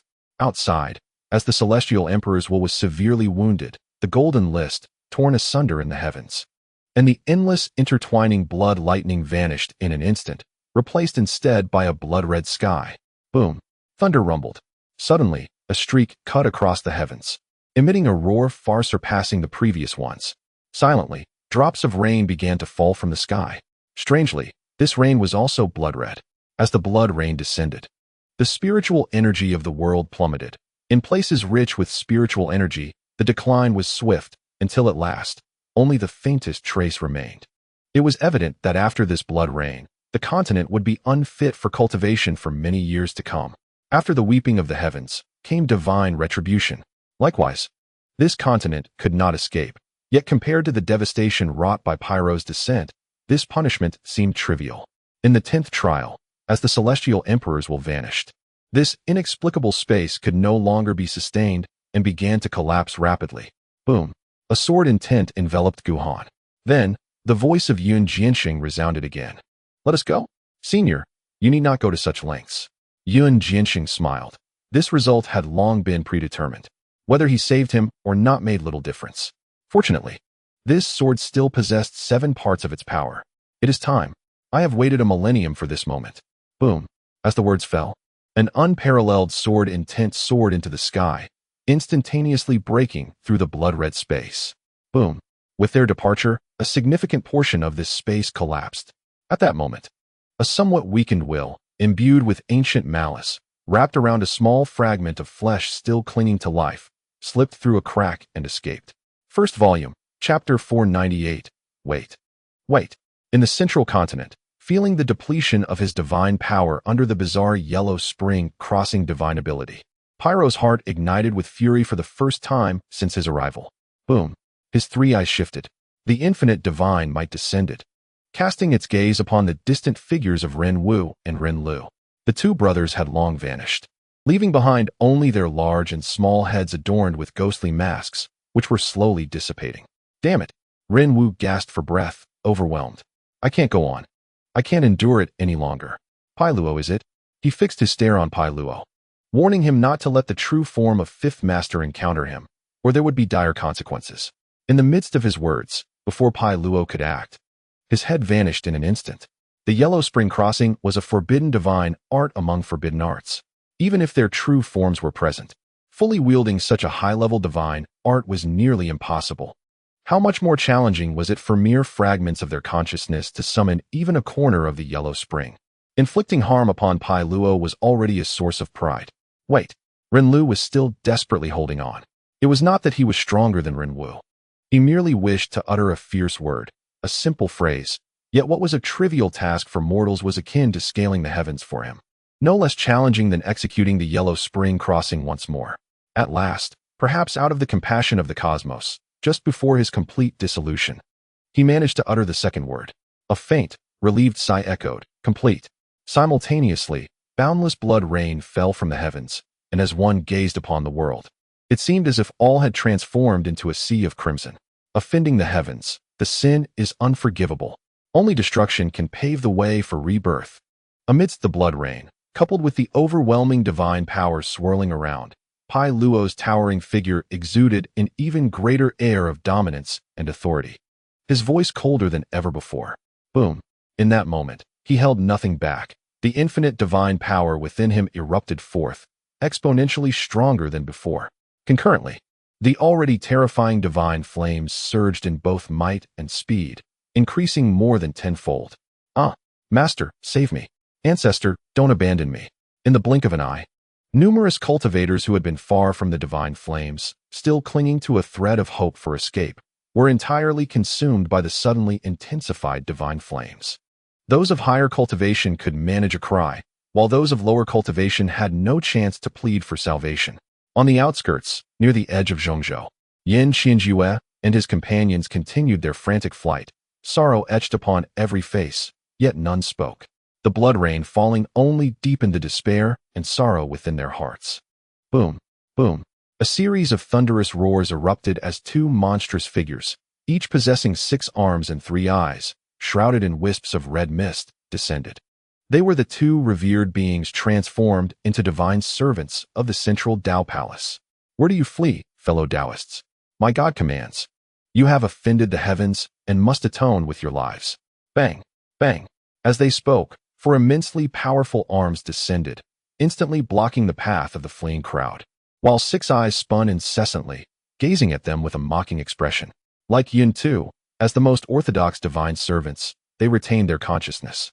I shall handle this.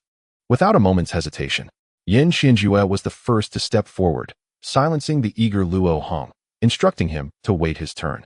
Next is you, my lord. The members of the holy demon sect were engulfed in profound sorrow. Yu Miao's tears streamed down her face, her heart heavy with guilt. I am so sorry, she lamented, regretting her previous indifference toward him, especially toward Yin Qianjue. Enough, Yin Qianjue sighed, with my daughter's words, it is worth dying for. Now go, do not look back. Do not let my death be in vain. As he spoke, he prepared to unleash a secret technique, igniting his own essence. Amitba. At that moment, a frail, emaciated figure suddenly appeared before the crowd. Esteemed patrons, please depart first. I shall hold them off for a moment. With a resounding thrum, the monk radiated a brilliant light, and behind him appeared the ethereal figures of 3,000 Buddhas, their presence serene and calming, alleviating much of the crowd's anxiety and grief. Go, he urged. As the old monk clasped his hands together, the 3,000 Buddhas converged into one. Instantly, a towering Buddha, resembling the old monk, emerged to block the path of the two divine servants. With a gentle wave of his hand, he swiftly sent them far away before anyone could react. Bald donkey. Yin Qianjue called back. We are leaving. What will you do? Amitba, the old monk replied, seemingly pleased. Indeed, you possess a Buddha nature within you. Damn it. Will you stop with the clever remarks? Yin Qianjue retorted. As the monk moved lightly, he executed a graceful gesture, summoning a vast, 1,000-foot-wide swastika seal that descended from the heavens, completely subduing the two divine servants. If I do not enter hell, who will? The bald monk's words struck Yin Qianjue, who quickly comprehended his intention. Well done. If given the chance, I would love to discuss Buddhist teachings with you. The monk did not respond, perhaps knowing that such an opportunity would never arise. A monk does not speak empty words. This promise was beyond his ability to grant. Within the inner circle, as divine power surged, Pai Luo prepared to break through the god-slaying formation for the third time, aiming to rescue the divine general. Suddenly, he hesitated, his three eyes turning towards the west, revealing a hint of astonishment. Divine language? At that fleeting moment, he received a distress signal from Yun Tu in the western desert, conveyed in divine language, which could transcend the limitations of cultivation, enabling Yun Tu to reach him across the vast expanse. Indeed, he was somewhat surprised. In this humble realm, he had not anticipated such a loyal follower. Divine language is an ancient tongue unique to the divine race, existing long before the birth of all things. Only those with sufficient talent and unwavering devotion, like Yun Tu, could master it. Ordinary followers would never grasp its complexities. Fanatical followers, such as Yun Tu, who actively sought transformation, were fundamentally different from those forcibly converted by the divine race through divine power. A single fanatic could provide the divine race with a faith energy far exceeding that of thousands of ordinary followers. Such devotees, even among the billions of devotees of the divine race, such loyalty is rare. With this in mind, Pyro lightly nodded, saying, Your faith shall be rewarded with a fragment of creation. Boom. As his words resonated, a vast divine power surged from his being, soaring into the heavens and vanishing from sight. Simultaneously, the towering illusion of the Buddha appeared before him. The Buddhist realm? The visage of the Buddha bore an aura that felt strangely familiar. The thunder sound lineage? Henceforth. Boom. As he spoke, his expression turned icy, and he unleashed a powerful punch. Boom. The earth trembled as the shattered space was engulfed by immense divine strength, colliding directly with the Buddha's illusion. Chapter 499. Farewell. My old friend. In the desolate West Desert, amidst a torrential downpour of blood, the battle between the Flame Emperor and Yun Ao had reached its climactic phase. Roar. The purple and azure dragons each let out a resonant cry, charging toward one another. Amidst the violent cacophony, waves of purple and azure flames cascaded down, evaporating the blood rain, scorching the earth, and melting the yellow sands, transforming the already barren wasteland into a scene of utter devastation. However, Yun Ao's strength ultimately surpassed that of his opponent. As the battle progressed, the purple dragon had shed much of its scales, revealing deep wounds that exposed bone, even losing one of its horns. In contrast, the azure dragon, while also injured, fared significantly better. Suddenly, the azure dragon twisted in midair, raised its head, and clamped its jaws around the purple dragon's neck. An uncontainable azure flame rained down, extinguishing the purple flames enveloping the purple dragon. With a soft sound, its claws plunged deeply into the purple dragon's body, and a flicker of ferocity flashed in its eyes as it violently tore apart. A pained roar echoed as the purple dragon was torn in two. Streams of dragon blood rained down, transforming into purple flames before reaching the ground, engulfing the battlefield in a sea of violet fire. It was evident to the naked eye that the purple dragon had suffered a grievous blow, and the form of the Flame Emperor had become increasingly translucent. His condition mirrored that of shone. Years ago, when his physical body was destroyed, he had remained in existence only through the merging of his soul with the dragon's seal, allowing him to persist in the world without seizing another's body. The purple dragon was an embodiment of his soul, his very essence. Their fates were intertwined, flourishing together or suffering together. Boom. Without hesitation, Yun-Ao stepped forward, arriving before him in an instant, and struck down with his palm. Bang! In that fleeting moment, the azure flames surrounding Yun-Ao surged, compressing the purple flames to a distance of 3 zhang from the Flame Emperor. Yin-Tian. He furrowed his brow. Do you still not understand? From childhood to now, you have never surpassed me, nor have you ever defeated me. Had it not been for that boy, do you think you could have enjoyed these 10 years of peace? You cannot contend with me. I will say it one last time. Give me the dragon seal. Otherwise, even in death, I shall seek out Yun Zhan, Yun Fan, and the Phoenix Girl. Throughout it all, the Flame Emperor remained silent. Upon merely hearing the name Feng Shi, his eyes suddenly closed. In the next moment, the dragon-shaped mark upon his brow trembled, and a corner of his body began to slowly disintegrate. Simultaneously, a purplish flame tinged with white gradually ascended from him. Roar! In an instant, the previously dissipated purple dragon reformed, now ablaze with white flames. Boom!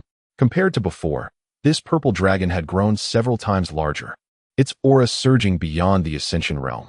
With a deafening roar, its tail swung violently, sending Yun-Ao and the azure dragon flying away. Yun-Ao. In a flash, the Flame Emperor opened his eyes wide. 2 swirling white flames danced within them. Although his expression remained obscured, the tone of his voice revealed the depths of his fury. A dragon possesses a reverse scale. To touch it is to invite death. Feng Shi was the Flame Emperor's reverse scale. Boom, boom. In the blink of an eye, a third of his spirit had already ignited, the dragon's chant upon his brow growing ever clearer, a vast and tyrannical dragon might cascading forth, instantly shattering the azure dragon beside Yun-Ao. From childhood to adulthood, the two had known each other, their understanding of one another surpassing even self-awareness. In terms of wisdom, talent, and cultivation, he considered himself inferior to Yun-Ao, yet there was one aspect where Yun-Ao fell short: his regard for life. This was his only chance, his sole hope of defeating Yun-Ao, perhaps even slaying him. Boom! With a sudden shift, he appeared before Yun-Ao in an instant, as his form burned more rapidly. A white flame poised to descend upon Yun-Ao. Desperation? Yun-Ao raised an eyebrow. Yin-Tian, have you thought this through? If you cannot kill me, all your efforts will be in vain. Boom! Before he could finish his words, a sudden anomaly erupted. A deafening roar thundered from the heavens. A vast divine power descending upon the battlefield, more specifically, upon the body of Yin-Tu, who was watching from afar. My God! Glory! Thank you for your divine grace. Yin-Tu knelt upon the ground, his tone fervent, and in an instant, his already colossal form expanded tenfold, a full 100 feet. Moreover, his cultivation subtly approached the zenith of the Ascension realm. Hee. Emitting an inexplicable laughter, he abruptly looked up at the Flame Emperor and exclaimed, Father, I have ultimately triumphed over you. You shall perish. Swish. As his words fell, the third eye on his brow suddenly opened. A crimson light imbued with endless destruction surged forth, instantaneously traversing the already short distance, shattering layers of space, and landing squarely upon the Flame Emperor. The change was too rapid. The Flame Emperor had no time to react. Even had he been prepared, given the disparity in their cultivations, he could not evade this strike. In that fleeting moment, the white flames in his eyes and the dragon mark upon his brow dimmed, his form disintegrating at a speed tenfold that of before. With a soft sigh, he accepted his fate. He understood he had lost, not to his archrival Yun-Ao, but ultimately to the curse born of the dragon mark from the underworld race. Father and son turned against each other, kin torn apart. Boom. With a sudden thrust of its four robust arms, Yuntu appeared before the two, a broad smile illuminating its visage. Forgive me, but the ultimate victor is none other than myself, Yuntu declared. Yin Huang remained silent, while Yun Ao spoke up first. He is your biological father. I have no choice. Yuntu's expression shifted dramatically, revealing a hint of sorrow in his eyes. Seventh brother is like this, as his father. Truth be told, I do not wish to lay hands upon them, yet I am left with no alternative. They obstruct my path, if they do not perish. How can I rise to prominence? And how can you obtain the dragon seal? As he spoke, he turned to Yun Ao with a sly smile. Shouldn't you express your gratitude towards me? Humph, Yun Ao scoffed. Indeed, your treachery surpasses mere wolfishness. His gaze shifted once more, landing on Yin Huang. Do you have any last words?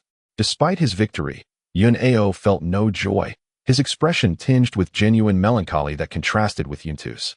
Yin Huang remained silent. At that moment, only half of his body remained, the dragon seal on his brow trembling, teetering on the brink of collapse. Yun Tian, Yun Ao furrowed his brow. Hand it over to me, and I assure you, I will safeguard the safety of the Phoenix girl. If you dare to destroy it, I will take her life. Upon hearing this, the impending ruin of the dragon seal came to an abrupt halt. Though only a head remained, Yin Huang's eyes seldom revealed a flicker of inner turmoil. Remember your words. I, Yin Ao, am a man of my word.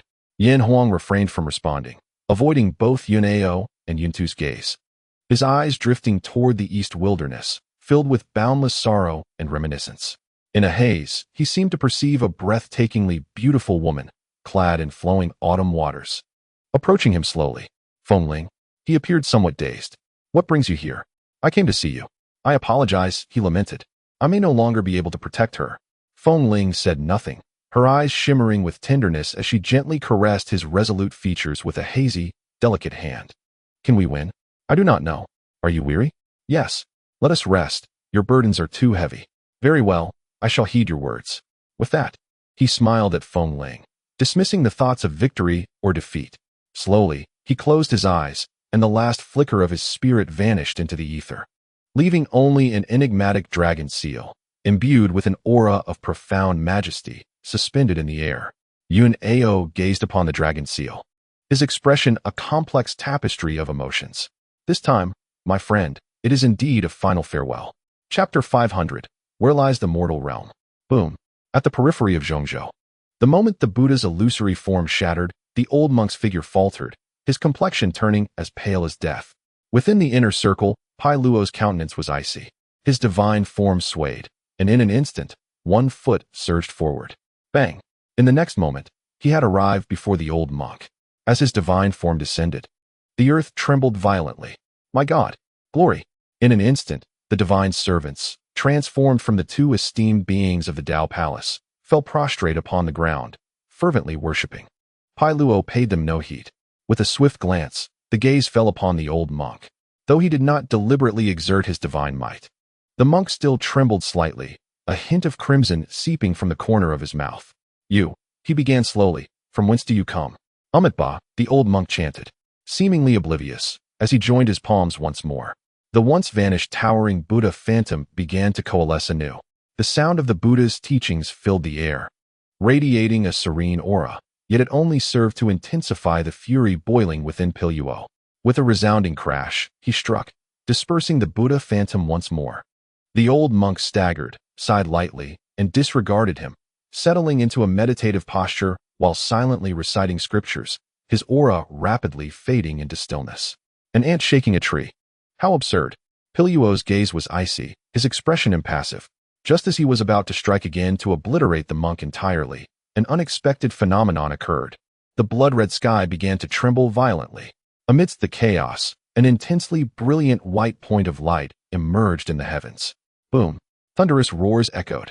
Simultaneously and unparalleled, majestic sword intent descended with overwhelming force, shaking the very fabric of this realm. In the blink of an eye, the incessantly falling blood rain was utterly dispelled beneath this sword intent, as if nothing else could exist in the world but this overwhelming force. In the next moment, the sword intent materialized before Piluo, transforming into two figures. One was ethereal and graceful, Yun Jianxing. The other, tattered in garments and grave in demeanor, Gu Han. As they descended, the two divine servants, transformed from the Dao Palace, were instantaneously reduced to blood mist by the sword intent without uttering a single word. Master. Upon seeing the old monk, Gu Han's heart sank heavily. What has happened to you? Benefactor, the old monk responded with a tranquil expression. May I inquire about Wuxin? Gu Han hesitated for a moment before replying honestly. I do not know. Most likely, he has perished in the 10th trial. Although the will of the immortal emperor did not specifically target Wuxin, he could not conceive that Wuxin could survive under such circumstances. Amitba. The old monk recited a Buddhist chant and turned to Yun Jianxing. I will rely on you from here on. Fellow Taoist, Yun Jianxing sighed softly, farewell. The old monk nodded, raised his arm to point westward, and spoke but half a sentence. The western desert, to eradicate the gods. Yet, as he lowered his arm gently, his aura completely vanished. Master. Gu Han felt a profound sorrow. To him, the old monk was not only a kind-hearted soul, but also a wise mentor, deserving of great respect and gratitude. Witnessing his passing filled Gu Han with an indescribable heaviness. He performed an elaborate bow before the old monk's remains. From Xindan camp to Yun Jiansheng, and now to the old monk, his disdain for these divine beings had reached a bone-deep loathing. You, who are you? At this moment, Piluo finally spoke again, his tone gravely serious. The aura emanating from Yun Jiansheng felt perilous, far surpassing that of Rin Wu and Rin Lu. Zuanshan's words, master. The cloud sword arises. Boom. The sound was not loud, yet it transformed into a surging essence of sword intent, instantly merging into the firmament and erupting with a resounding dispersal. Beneath the gathering of boundless clouds and blood rain, it directly manifested into countless colossal swords, trembling for a moment before descending. Clang, clang. In the blink of an eye, the giant swords had all landed on the edge of Zhongzhou. The entire Zhongzhou was thus enveloped in an extraordinarily vast sword formation, simultaneously sealing away the nearly infinite and ever-spreading divine flames within its borders. Boom, boom. The divine flames churned, continuously striking against the sword net woven by the colossal swords, yet each time it returned in defeat, unable to shake the sword formation in the slightest. Uft, uft. In utter silence, the divine servants within the sword formation had been completely annihilated by the sword intent. At the edge of Zhongzhou, fewer than 20% of those who could escape managed to reach this place, while the remaining 80% were nearly all entombed within the divine flames. However, the more they fled, the more despair filled their hearts. The divine flames seemed to possess a life of their own, feeding on the vitality of living beings, spreading at an ever-accelerating pace, growing increasingly formidable. Initially, those in the sacred realm were spared from being devoured, yet now even those in the feather transformation realm found it exceedingly difficult to escape. At this moment, beneath the sweeping divine flames, it was on the verge of spreading into the other 4 domains. Boom. It was at this time that a vast sword intent, seemingly obscuring the heavens, descended from the horizon. Clang, clang. Soon after, amidst the intertwining clouds and blood rain, it transformed into colossal swords, sealing off the divine flames completely before they could escape Zhongzhou, annihilating those who had been transformed into divine servants one by one. Thud. At the edge of Zhongzhou, a cultivator sat down, gazing at the divine flames that still roiled less than 100 yards away. He was both frightened and exhausted. Just a moment later, had the giant swords descended half a moment later, his fate would have been obvious. Not just him, but all the fortunate survivors, regardless of their cultivation level, felt an overwhelming sense of having survived a calamity. Their expressions varied, uncertain of their emotions. Were they joyful? Logically, surviving should bring joy. Yet even though they had lived, how many of their companions and loved ones had perished in the divine flames?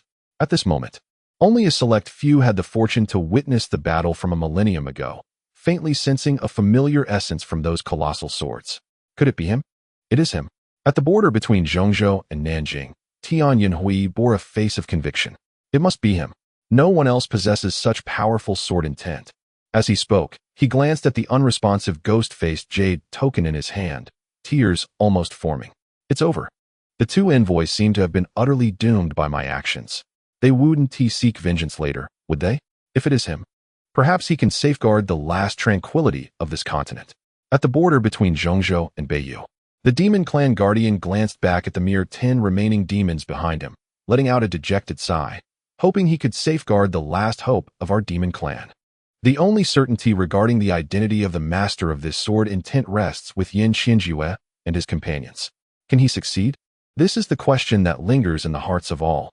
After all, while Yun Jiansheng is formidable, he has rarely revealed himself to the public over the millennia and has seldom made a move.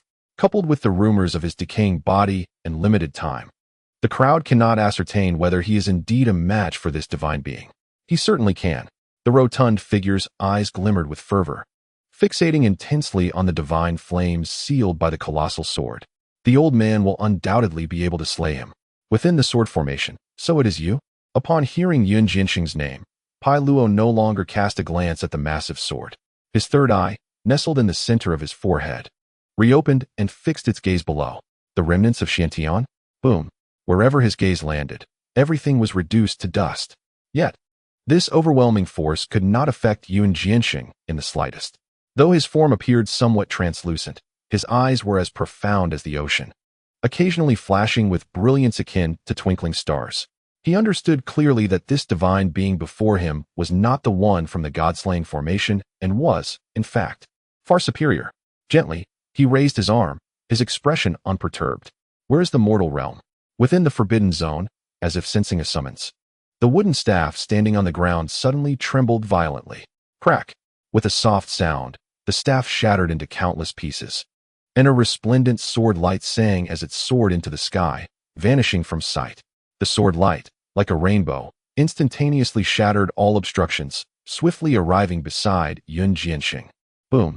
Under the might of the soaring sword intent, Pai Luo was forced to retreat half a step. Even the vertical eye in his forehead couldn't help but narrow.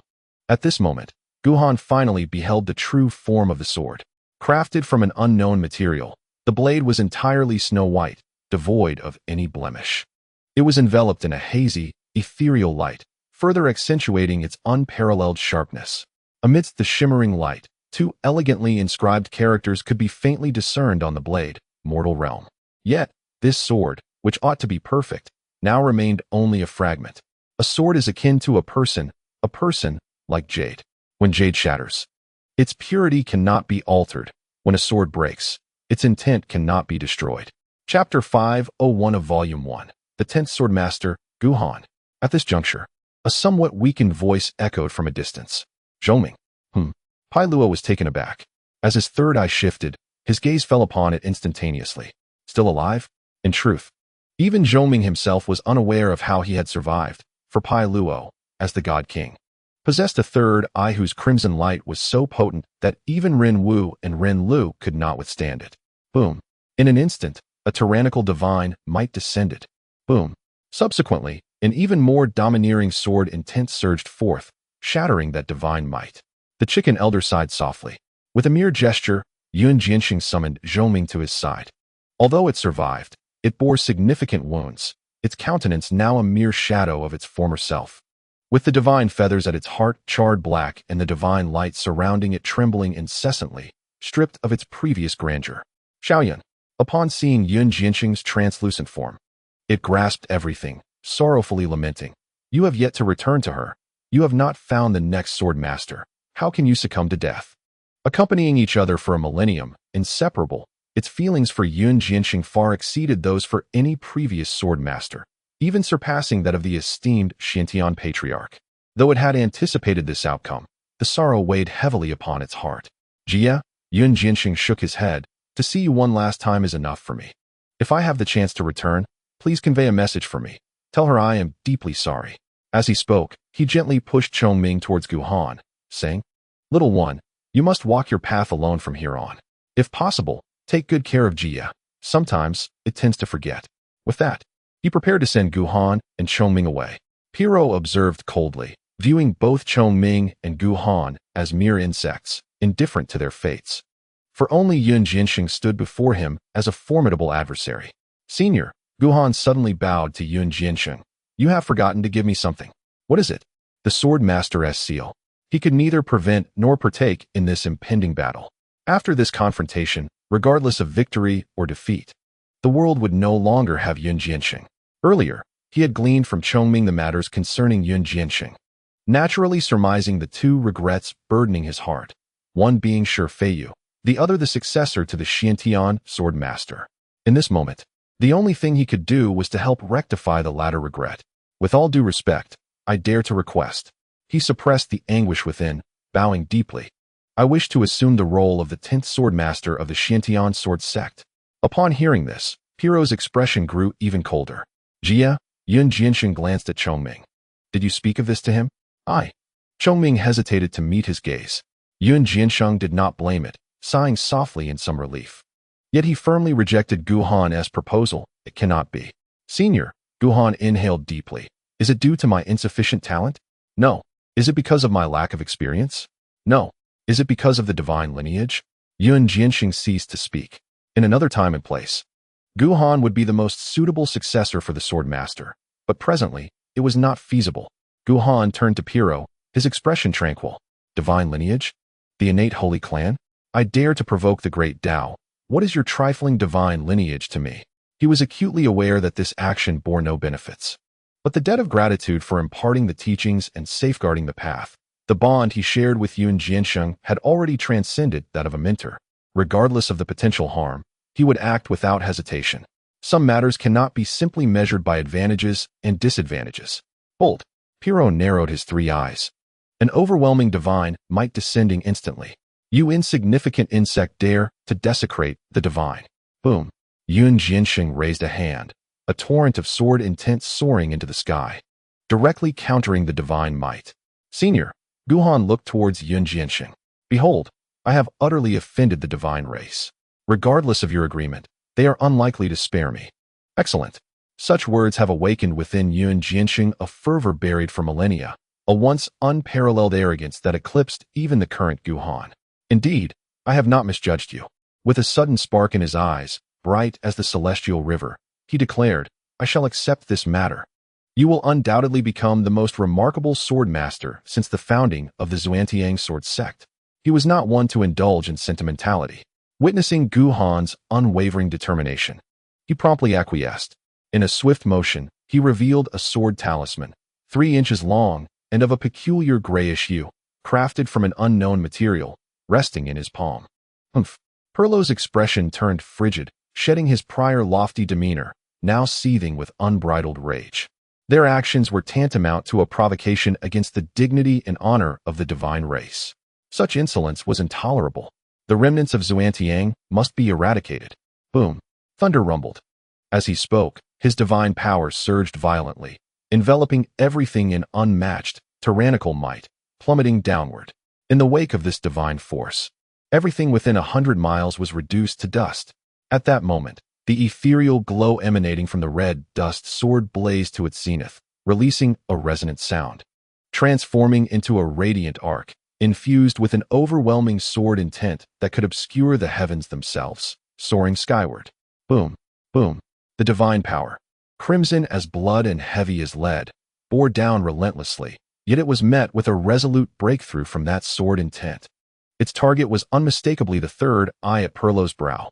Below, Yun Jianxing's form grew increasingly translucent, yet his heart brimmed with regret.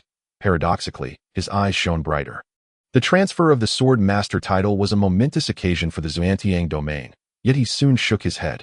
Alas, with Lord Ji present as a witness, it surpassed the presence of myriad sword cultivators.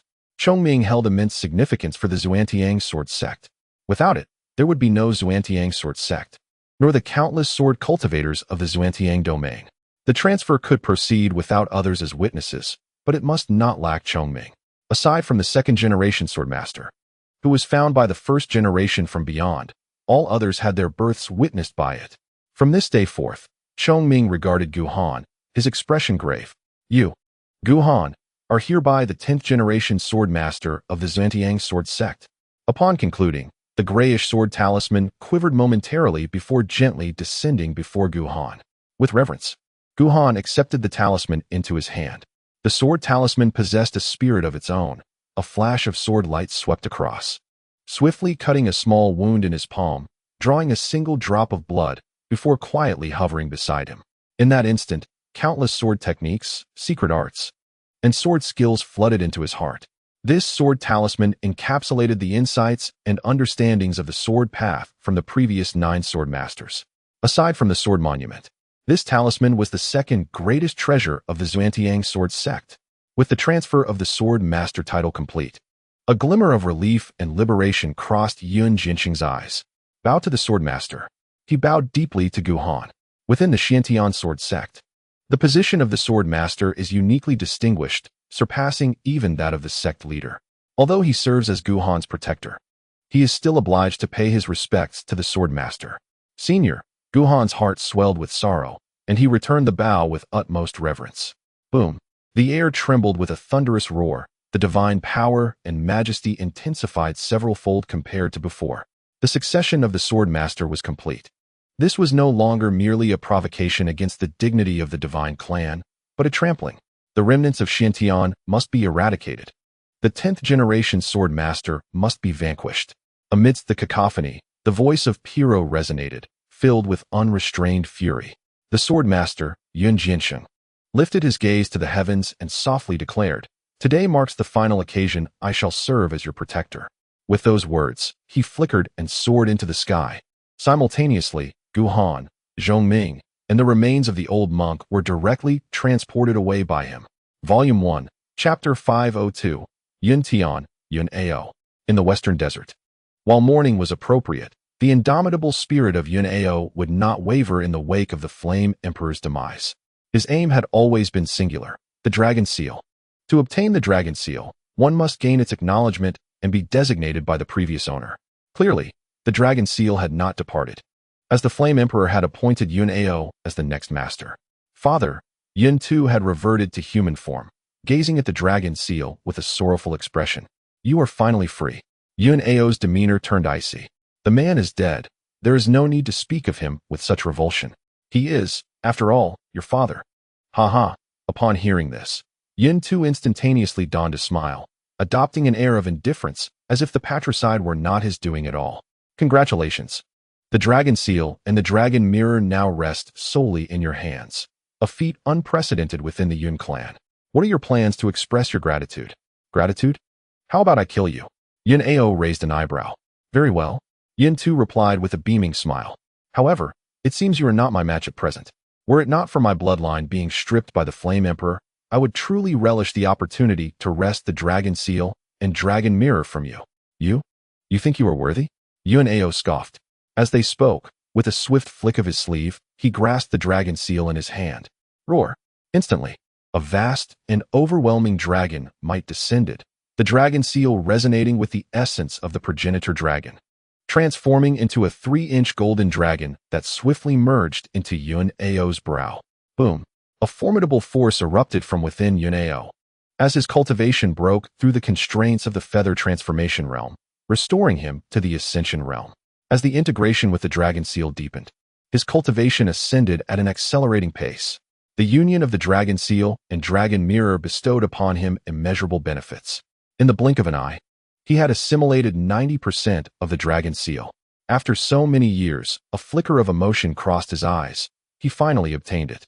However, as he spoke half a sentence, his expression stiffened, and he instantly turned to inspect his body. Yun too also sensed something amiss. Like the Flame Emperor, Yun Ao's corporeal form has been destroyed, and this divine soul can only exist through the Dragon Seal. The azure flames surrounding him are naturally manifestations of his soul's power. However, within that veil of azure flames, a faint hint of purple gradually emerged, which suddenly transformed into a blossom of white flames. Roar! Behind Yun Ao, the azure dragon let out a pained roar, and white flames began to manifest upon its body as well. Yun Tian. With great difficulty, Yun Ao uttered these 2 words. The moment the white flames appeared, he comprehended that he had fallen victim to the Flame Emperor's scheme. The Flame Emperor had not perished, or rather, although he had died, he had left behind a trace of white flames within the Dragon Seal, flames he had refined over a decade, surpassing Yun Ao's azure flames in both potency and rank. What a cunning ploy! He attempted to expel the white flames, but although he had attained 90% control over the Dragon Seal, that final 10% remained firmly grasped by the white flames. Boom! Visibly, the white flames multiplied upon his body, enveloping him entirely in an instant. TSK. Yin Tu wore a look of schadenfreude. Those who gained the dragon seal's acknowledgement were no ordinary beings. Yunao, you have been far too arrogant, underestimating your father. Fortunately, he feigned trepidation. The Flame Emperor is already dead. Yunao was intimately familiar with the Flame Emperor, knowing that Feng Shi was the Emperor's Achilles heel. If he threatened the Flame Emperor with Feng Shi, the Emperor would likely concede. Yet, he never anticipated, nor could he believe, that the Flame Emperor would exploit this very point, calculating against him in his final moments. The Flame Emperor was gambling, wagering his life on one last throw. He emerged victorious. Throughout his life, he had lost to Yun Ao countless times, but this time, he had achieved a singular triumph. Yun Tian. Observing the increasingly vibrant white flames enveloping him, Yun Ao chuckled at his own irony, realizing that before his demise, he had inadvertently allowed you to win once. Truly worthy of being an old friend with whom I have battled for millennia. Boom. As he spoke, the white flames, nourished by the azure flames, swiftly engulfed him. Simultaneously, the azure dragon behind him let out a mournful wail, its form disintegrating inch by inch, never to return. In the blink of an eye, the white flames had completely merged with the azure flames, indistinguishable from one another. Strictly speaking, this scenario represented the self-ignition of Yun Ao's divine soul, though the igniter was not he himself. Not even he, nor Yun Tu at the peak of ascension, could suppress it. Suddenly, Yun Tu spoke. You have one final chance at survival. Would you like to hear it? Open your mind. Do not resist. His gaze was piercing. Accept the divine power's baptism and, like me, become a servant of the gods. In doing so, His Majesty the God King may intervene to aid you in suppression. Time is fleeting. You must decide swiftly. Yun Ao fell silent for a moment, then unexpectedly burst into laughter, his tone dripping with disdain.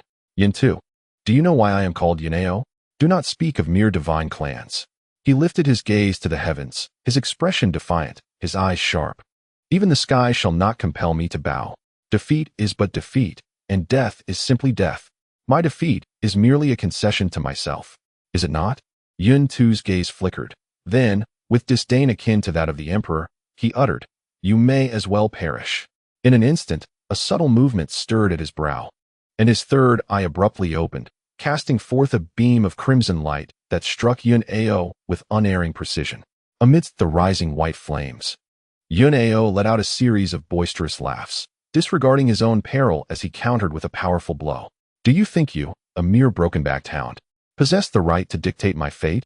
Boom. In that fleeting moment, a colossal dragon, adorned in shades of azure and white, roared with profound anguish. Colliding with the red light, the dragon disintegrated, and the crimson radiance dissipated. Yun Tu remained steadfast, while Yun Ao, having exhausted his strength, was now teetering on the brink of oblivion. Boom. At that moment, the heavens split wide open, and a torrent of sword intent descended upon central continent. With a smirk, Yun Ao glanced skyward. The old blind man has returned. Your divine essence is in peril. The divine shall not falter. He retorted. Is that so? Yun Ao's gaze withdrew, filled with unyielding defiance as he slowly closed his eyes, pondering that perhaps it was so. As his words faded, his form began to gradually dissolve. His consciousness blurred. Yet he found himself devoid of any animosity towards the Flame Emperor. From allies to bitter foes, and now to a mutual demise. The bond between him and the Flame Emperor had spanned a lifetime. Memories flickered, ultimately crystallizing into a vivid scene. In Yun Tian, within a sacred ground, a young boy, brimming with arrogance, looked towards another boy with excitement in his voice. Once I earned the Dragon Seal's recognition and you gained the Dragon Mirror's approval, our relationship shall transcend mere friendship. We will become the closest of comrades. When you face tribulations, I shall assist you, and when I encounter hardships, I shall not falter. Indeed, the other boy, though somewhat dazed, wore a serious expression. Moreover, Yun Ao continued, growing increasingly animated. I shall seek the ancestral land and return to the true homeland of the ancestral dragon. I will spread the glory of the ancestral dragon lineage across the myriad realms. Yin Tian, will you help me? Of course. Haha, you truly are my best friend. At this juncture, the reminiscence abruptly ceased. Yun Tian's final thought flickered through his mind, a blend of nostalgia and irony, before his consciousness faded into oblivion. Amidst the silence, a faint sound of a phoenix's cry echoed. Outside, as Yun Ao's figure vanished, a circular azure light, measuring roughly a foot in diameter, descended upon the arena. Upon closer inspection, it took the form of a dragon scale, the essence of the dragon mirror. Nearby, the dragon seal also floated in midair. While their apparent connection seemed tenuous, an inexhaustible bond lingered between them. Yuntu shook his head with a sardonic smile. Foolish affection? Before he could finish his thought, a frantic phoenix cry pierced the air. Boom. In the next moment, a towering celestial phoenix, wreathed in crimson flames, descended into the arena, transforming into an exquisite figure clad in a red battle skirt. Little sister? Yuntu raised an eyebrow. I had only glimpsed you from afar in the past. I never anticipated that after all these years, you would blossom into such beauty. He seemed to recall something and patiently explained, You should be familiar with my appearance. I am your fourth brother, Yuntu. The arrival was none other than Fengxi. Upon seeing the dragon seal and dragon mirror, her expression suddenly turned ashen, and the mist in her eyes swiftly transformed into tears that fell incessantly. It appeared she could hardly hear Yuntu's words, fixated on the dragon seal, murmuring to herself, Where are the others? Who? Yuntu replied with a smile that bore a hint of cruelty. Are you referring to father? He is dead. At this revelation, Fengxi's face drained of all color. Moreover, Yuntu continued with a somewhat sadistic grin. I had forgotten to mention, just like the seventh brother, father was also slain by my own hand. What did you say? I cannot find peace with father dead. Fengxi fell silent for a moment. Suddenly, two blazing divine flames flickered in her eyes, and she charged at Yuntu as if bereft of reason. You must die.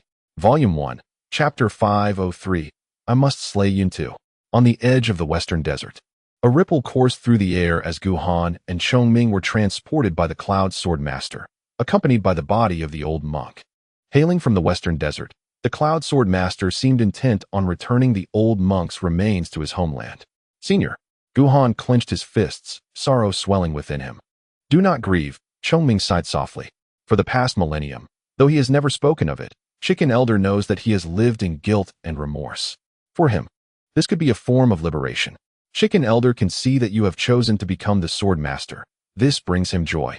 After a moment of silence, Guhan spoke again. This divine being is not the one from the god-slaying array, is it?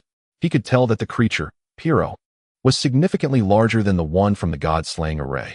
More importantly, Piro did not recognize the Cloud Sword Master. No, Chongming shook his head. This one is even stronger. The god-slaying array. If I discover who is responsible, I will surely slay them. Guhan's eyes turned crimson, and he gazed deep into the western desert, recalling the old monk's half-spoken words before his passing. He began to surmise that the source of this upheaval likely originated from the god-slaying array in the western desert. Boom, boom. Just as he was about to inquire further, a distant thunderous sound resonated, accompanied by a furious phoenix cry. Senior sister. His expression shifted dramatically. He was all too familiar with that cry. Let us go. Without hesitation, he rushed toward the source of the commotion, but not before bowing deeply to the old monk's remains. Master, please wait a moment.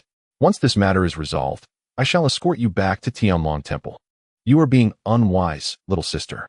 It is one thing for father to be gone, but do you dare to seek death with your mere sacred realm cultivation? At this moment, Yuntu had once again transformed into a divine servant's form, mockingly gazing at Fengxi and saying, You were too well protected by father. Well then, today, your fourth brother shall personally let you experience the treacherous nature of the cultivation world. Bang! As he spoke, a robust arm swept through the air in an instant. Its fist enveloped in a crimson divine force descending upon Fengxi with little effort, utterly dispersing the ethereal form of the Tianfeng and sending her hurtling away. With a single blow, she was left gravely injured. The disparity between the sacred realm and the pinnacle of ascension was immense. Had another in the sacred realm been present, they would have been reduced to a mere mist of blood without even the chance of sustaining injuries. Boom. At that moment, Yuntu, with his powerful arms braced against the ground, leaped up and landed before Fengxi once more, delivering another ferocious punch. Fengxi did not flinch or evade. Instead, she fixed her gaze intensely on Yuntu, her eyes ablaze with boundless fury and hatred. Suddenly, her rage transformed into two small orbs of divine fire. Erupting from her phoenix-like eyes, Though they appeared unremarkable and akin to the crimson flames surrounding her, they harbored an ominous intent of destruction. In an instant, the divine fire struck Yin-Tu's fist. Boom. Though diminutive, the divine flame contained a potent force of annihilation, even as Yin-Tu exerted all his might to suppress it. His fist was reduced to ash. A cry of pain echoed as another powerful arm swooped down, howling like the wind, once again sending Fengxi flying. Sister. Bang. Bang. Yin-Tu, using his remaining arm to stabilize himself, swiftly advanced, his tone chilling. Your true spirit has yet to fully awaken. Do you wish to hasten your demise by recklessly wielding divine flames? Very well, since you are so eager to reunite with our father. I shall generously escort you on your journey. Boom. As he spoke, he leaped high into the air, the third eye on his forehead suddenly opening, locking onto Fengxi. Die. Kill. Great divine extermination sword. Suddenly, two thunderous shouts resounded. In that fleeting moment, a blood-red sword aura, over 100 feet long, encircled by hundreds of multicolored sword energies, descended upon Yin-Tu's still humanoid head. With a raised brow, Yin-Tu swept his hand, instantly grasping the blood-colored sword aura, while his other hand shielded his head, blocking the vibrant sword energies entirely. Boom. Boom. In an instant, the sword aura and energies erupted, causing Yin-Tu's towering form to stagger back several paces. Sister. At that moment, Guhan landed beside the teetering Fengxi, whose pallor had reached an extreme. She was no ordinary being of the sacred realm, and Yin-Tu was certainly no typical pinnacle of ascension. 2 strikes had already drained her of the majority of her combat strength. Disciple, help me slay him, avenge our father. Fengxi cared little for Guhan's sudden appearance or her own injuries. Her focus solely on Yin-Tu, the hatred in her gaze nearly palpable. What? Guhan's heart sank. The Flame Emperor is dead? Oh, from a distance. Yin-Tu observed the new wounds appearing on his arm from the explosions of the sword, aura, and energies, contemplating. Sister? A sword cultivator? You must be the renowned Guhan, correct? TSK. He scrutinized Guhan with a profound sense of reflection. I have long heard of you from Yunao. Few can bring him to his knees, and you are one of them. Having seen you today, it is evident that you possess considerable skill. His appearance bore a resemblance to the Flame Emperor, prompting Guhan to surmise his identity. You are Yin-Tu? Indeed. Did you slay the Flame Emperor? Correct. Were you also responsible for the ghost of the god-slaying array? He chuckled. A glimmer of yearning flickered in Yin-Tu's eyes. To spread the glory of the gods across the world is a tremendous honor for me. Fortunately, after years of scheming, I have reaped some rewards. My god, your god. Guhan slowly lifted his gaze, gripping his long sword tightly, his eyes aflame with crimson rage. Nonsense. What did you just say? The smile on Yin-Tu's face vanished, his eyes narrowing instantaneously.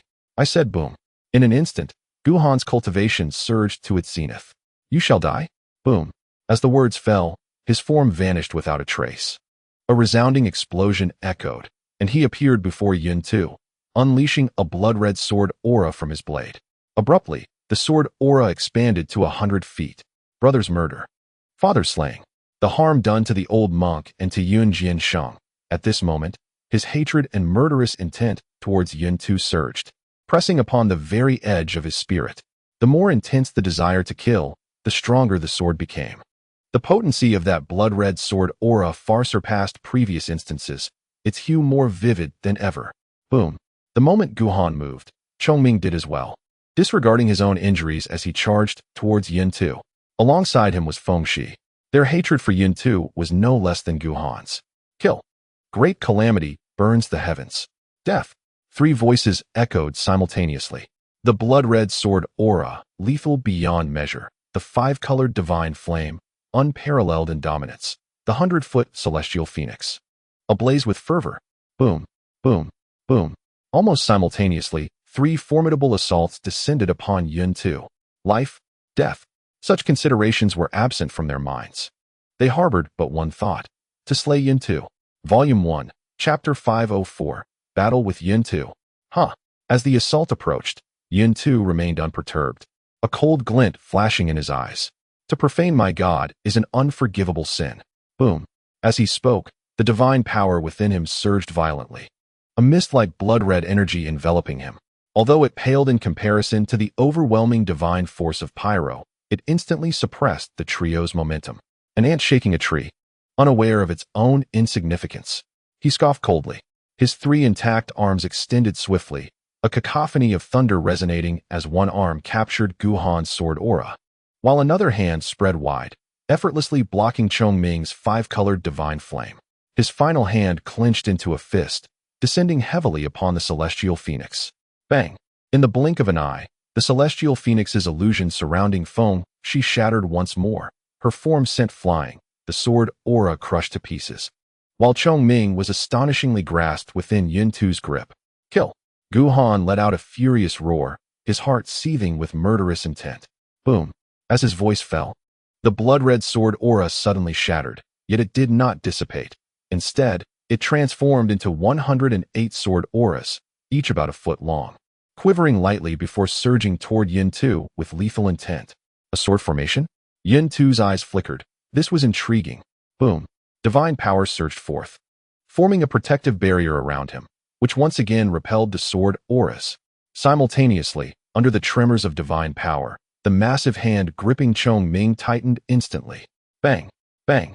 A series of explosive sounds echoed as the 5-colored divine light surrounding Chongming trembled for a moment before being crushed to smithereens.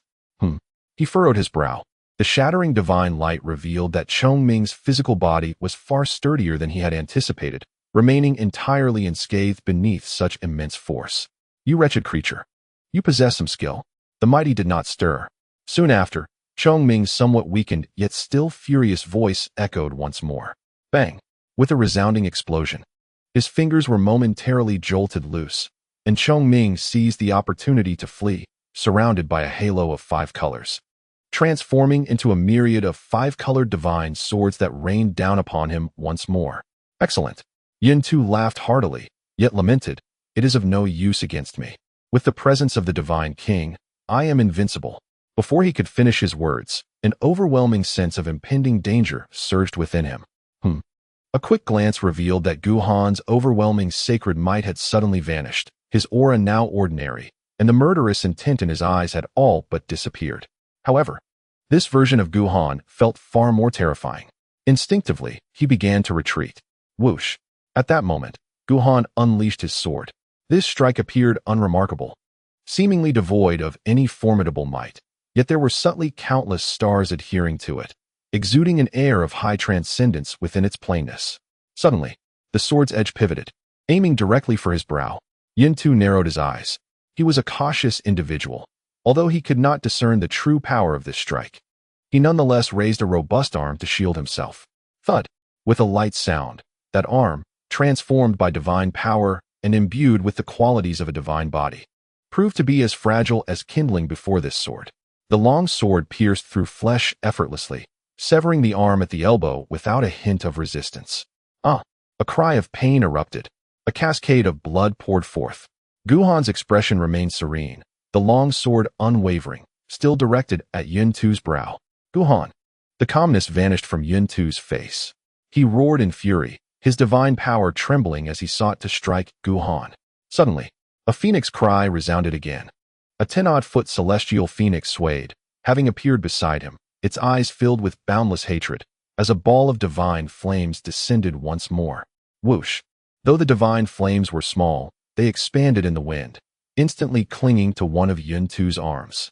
With the naked eye, it was evident that the flesh and blood on that arm began to peel away, turning entirely to ash. However, the greatest threat to Yuntu remains the seemingly ordinary sword wielded by Guhan. The presence of Chongming is not to be overlooked.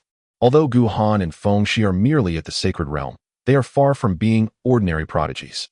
Their true combat prowess cannot be measured by the standards of the sacred realm. With Chongming's assistance, any typical ascendant would be obliterated in an instant by the combined might of the trio. At this moment, Yuntu harbored no trace of complacency in his heart.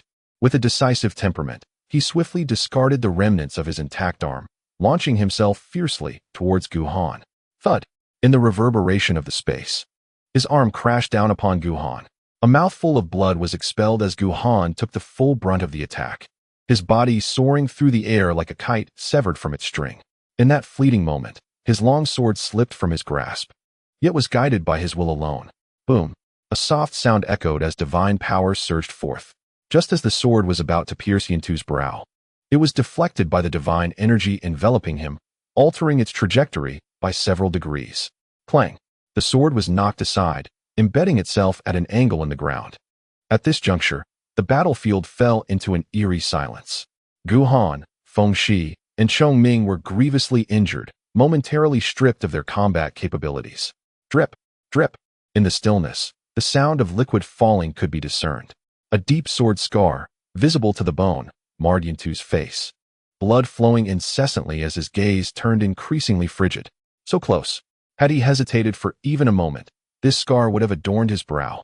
No wonder he fixed his gaze intently on Gu Han from afar, thinking, Yun Ao's high regard for you perhaps underestimates your true worth.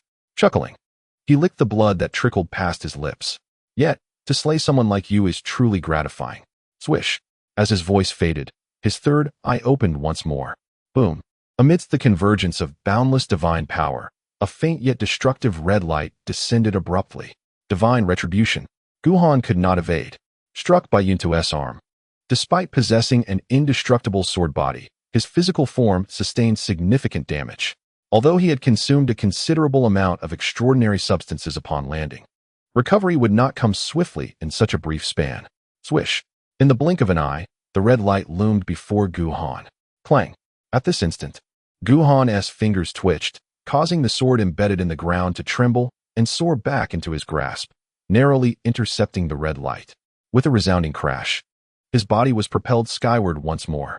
While the sword's formidable nature had deflected the brilliance, a portion of its might still bore down upon him, inflicting considerable harm not only to his flesh but also to his very soul. As he landed, the tender sprout within his consciousness began to sway its leaves, radiating a glimmer of humanity. Whoosh!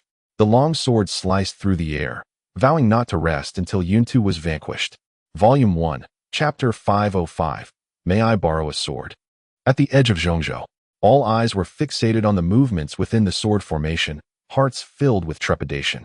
Though they remained largely oblivious to the nature of the unfolding events, one truth was evident. A titan had descended, proclaiming divinity, wielding boundless power with the intent to annihilate this realm. At this moment, an unparalleled warrior was engaged in fierce combat against him. Although only a select few were privy to the identity of this formidable figure, it did not diminish the fact that he was regarded as the last bastion of hope by all, even by those from distant lands. The might of Pyro had transcended their comprehension. The sole beacon of hope lay in the presence of Yun Jianxing, regardless of one's cultivation level or disposition. Whether virtuous or malevolent, the collective sentiment resonated astonishingly. Victory was imperative. The fate of this continent and the survival of countless cultivators across the 5 domains rested upon this supreme warrior's shoulders. As the realm shifted with intent, Gu Han embraced the burden of the sword's hilt, fulfilling a significant aspiration within his heart. The sword intent of the red dust blade surged, becoming threefold more incisive. The clash between the two warriors eclipsed the ferocity of Gu Han's previous battle with Yuntu. Boom! The collision of sword intent and divine power resonated relentlessly. Under the onslaught of divine flames, the already desolate central continent was rendered unrecognizable, stripped of its former visage. The divine power surged like an ocean, vast and infinite. Yet it could not suppress the ever-sharpening red dust blade. The sword intent soared, unparalleled in its dominance. With a force reminiscent of the creation of the heavens, it cleaved through layers of divine might and authority, reaching Pyro. Humph! With each inch the red dust blade advanced, the coldness in Pyro's gaze intensified. Boom! As the red dust blade descended before him, the chill in his eyes solidified into palpable menace. A robust arm shot forth, fist clenched, enveloped in boundless divine energy, shattering the very fabric of space before crashing down upon the blade. Clang! A resonant sound erupted. The sword intent and divine power detonated simultaneously. Boom! A tremendous force burst forth, rippling across every corner of the central continent. Had it not been for the sword formation's containment, the other 4 domains would have suffered the repercussions as well. In the aftermath of the backlash, Pyro's towering form was thrust back 100,000 feet. A deep wound marring his fist, divine blood spilling forth like a mountain's weight, gouging the ground into deep craters. Whoosh! With a clear ringing sound, The red dust blade returned to Yun Jianxing's side, yet its once immaculate surface now bore a fissure. Old friend, Yun Jianxing spoke with regret, I apologize.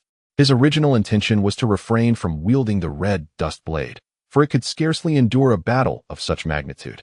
More importantly, the red dust blade represented another cherished hope within his heart, and he was loath to see it perish. However, Pyro's emergence had disrupted his plans, without employing the blade. Relying solely on a sword intent cultivated over a millennium, the prospect of defeating his opponent was nearly impossible. The red dust blade possessed a spirit of its own. Sensing his resolve, and trembled slightly, emanating a sense of fearless determination. As long as the wielder existed, the sword would endure. If the wielder fell, the sword would shatter. Boom. At that moment, divine power surged once more. With a single step, Pai Luo returned to face Yun Jianxing once more. The human race. A grave expression filled his eyes, acknowledging the capability of his opponent. Such words. Yun Jianxing gazed skyward, recalling a time when a deity had uttered similar sentiments, only to meet his demise at Yun's hands. Arrogance. After a brief moment of silence, Yun's ethereal arm extended, gently caressing the sword's blade as he sighed. It is imperative to eliminate this threat. At this moment, his mindset had shifted. Slaying Pai Luo was no longer merely an act of vengeance. With the Xiantian sword sect having a successor, this action would also eradicate a monumental peril for Guhan, should Pai Luo survive. And word of Guhan ascending to the position of the 10th sword master reached the divine realm, the consequences would be dire, plunging him into an abyss from which escape was impossible. As a protector, this was the final act he could offer Guhan. I possess but a single sword. After this strike, you shall perish. Boom. Thunderous roars. As his tone transformed, the sword intent that permeated Central State erupted into chaos. Grasping the half-broken red dust sword, his form became ethereal in an instant. He fused his essence with the sword, with the red dust severed. He utilized the sword intent cultivated over a millennium to complete the other half of the red dust sword. Boom. In an instant, a dominating sword intent capable of cleaving through the very heavens descended upon Pai Luo. Puff, puff. Under the onslaught of the sword intent, Pai Luo's towering figure was instantly riddled with countless fine wounds. Arrogance. This term had escaped Pai Luo's lips countless times today, as Yun Jianxing's displayed prowess and confidence perpetually surpassed his expectations. A mere human dares to slay a god? Boom. As he spoke, the dispersed divine power, the overwhelming divine might, and the scattered divine flames all surged back into his being. Swish. The third eye in the center of his brow opened once more. Divine punishment. In an instant, a beam of red light, imbued with boundless destruction, descended, entwined with myriad blood threads, Pai Luo's divine essence. The divine essence is the very foundation of the divine race. Empowered by it, the potency of this red light far surpassed its previous form. For Pai Luo, this technique bore immense power but also significant repercussions, which was why he had refrained from employing it until now. Yet, facing Yun Jianxing, despite his disdainful words, he could not afford to underestimate him. For countless years, the innate sacred race appeared to reign supreme. However, the instances of their downfall at the hands of humans were innumerable. In an instant, the red light collided with the red dust sword. Yet, the clash of their most formidable strikes did not yield the cataclysmic results one might expect. Instead, an imperceptible force of annihilation radiated outward, reducing everything in its path to dust. In comparison to the red light, the red dust sword was minuscule and seemingly inconsequential. Yet, as before, the sword intent soared skyward, showing no signs of waning, and instead cleaved through the red light, advancing defiantly. To the naked eye, Yun Jianxing's figure had nearly become indistinguishable. While a portion of Pai Luo's form began to disintegrate, both warriors remained unfazed. At this moment, the one who endures until the end shall emerge victorious. Suddenly, a faint sound echoed, revealing several new fissures on the blade of the red dust sword. The further it advanced, the more cracks appeared. In just a few breaths, the originally pristine white blade was now riddled with fractures, exhibiting signs of imminent collapse. Under the influence of the red dust sword, Yun Jianxing's assault faltered, and he was unexpectedly suppressed by Pyro in an instant. The human race. A flicker of joy flashed in his eyes. Your sword is about to break. This strike, in the end, cannot kill me. For reasons unknown, After uttering these words, he instinctively sighed with relief. Were it not for the unexpected turmoil of the red dust sword, he would have deemed himself utterly without hope against Jiaxing at this moment. However, if the red dust sword were to be destroyed here, he would emerge as the victor. A soft sigh resonated. The onslaught of the red dust sword immediately ceased. Ultimately, Jiaxing could not bear to witness the complete destruction of this sword. At that moment, he was reduced to a shadow of his former self, faint and nearly insubstantial. And he gently spoke, "May I borrow a sword?" Volume 1, Chapter 506, The Red Dust Falling Rain and Jiaxing, Part 2, in the West Desert. The battle raged on relentlessly, yet the primary force opposing Yuntu had now shifted to Chongming. In the distance, Fengxi appeared pale, repeatedly invoking divine flames. The celestial phoenix apparition in her eyes had vanished, replaced by endless desolation and a sense of impending doom. She had completely lost her combat prowess. Yet her hatred towards Yuntu remained undiminished. In comparison, Guhan's condition was somewhat better, albeit marginally. The transformation of his soul into a sword had little effect against the peak of Yuntu's ascendant realm. Indeed, after enduring 2 divine punishments from the opponent, his soul had suffered considerable damage. As for his physical injuries, the speed of recovery lagged far behind the rate of his wounds. Conversely, Chongming seemed largely unaffected by Yuntu's assaults, save for Piro's divine punishments, which inflicted genuine harm. Nevertheless, Yuntu was no ordinary adversary, given his current strength. Inflicting injury upon Chongming was nearly impossible. Yet it was precisely because he had steadfastly entangled Yuntu that Guhan and the others had managed to endure until now. Cough. Cough. In the distance, Guhan leaned on his sword for support, struggling to rise. He continuously consumed extraordinary substances, hoping to regain some strength within the limited time. At that moment, the sword talisman, emblematic of the sword leader's identity, slowly drifted forth, quivering slightly, and a voice resonated in his mind. "May I borrow a sword?" Borrow a sword? Guhan's expression momentarily faltered. He was transported back to that day outside the Xindian pavilion when he had borrowed a sword from Jiaxing. In an instant, everything became clear to him. Back then, he had borrowed Jiaxing's sword intent. Now, Jiaxing sought to borrow the sword from his hand. He understood that the battle in the central continent had reached its final moments, and so too had Jiaxing's last moments. "Old friend," he tenderly caressed the blade, his eyes somewhat misty, sorrowfully murmuring, "Please escort the elder for me." The long sword resonated with life. He could instinctively sense his intentions. With a mournful cry, he followed the gentle pull from the sword's symbol, transforming into a wisp of ethereal light, instantly soaring through the void. In the distance, Chongming witnessed this scene, abruptly grasping the entirety of the situation. Bang! Under the influence of his divided attention, he found himself once again firmly held in the grasp of Yuntu. To his astonishment, the most capable one turned out to be this chicken. Boom! Boom! As he spoke, streams of divine power descended upon him. "Do you understand?" Chongming seemed oblivious, gazing at Yuntu with an expression that oscillated between joy and sorrow. Little Yun harbored a secret. "Who?" Yuntu paused in surprise. "That old blind man. This secret is known solely to Master Chicken."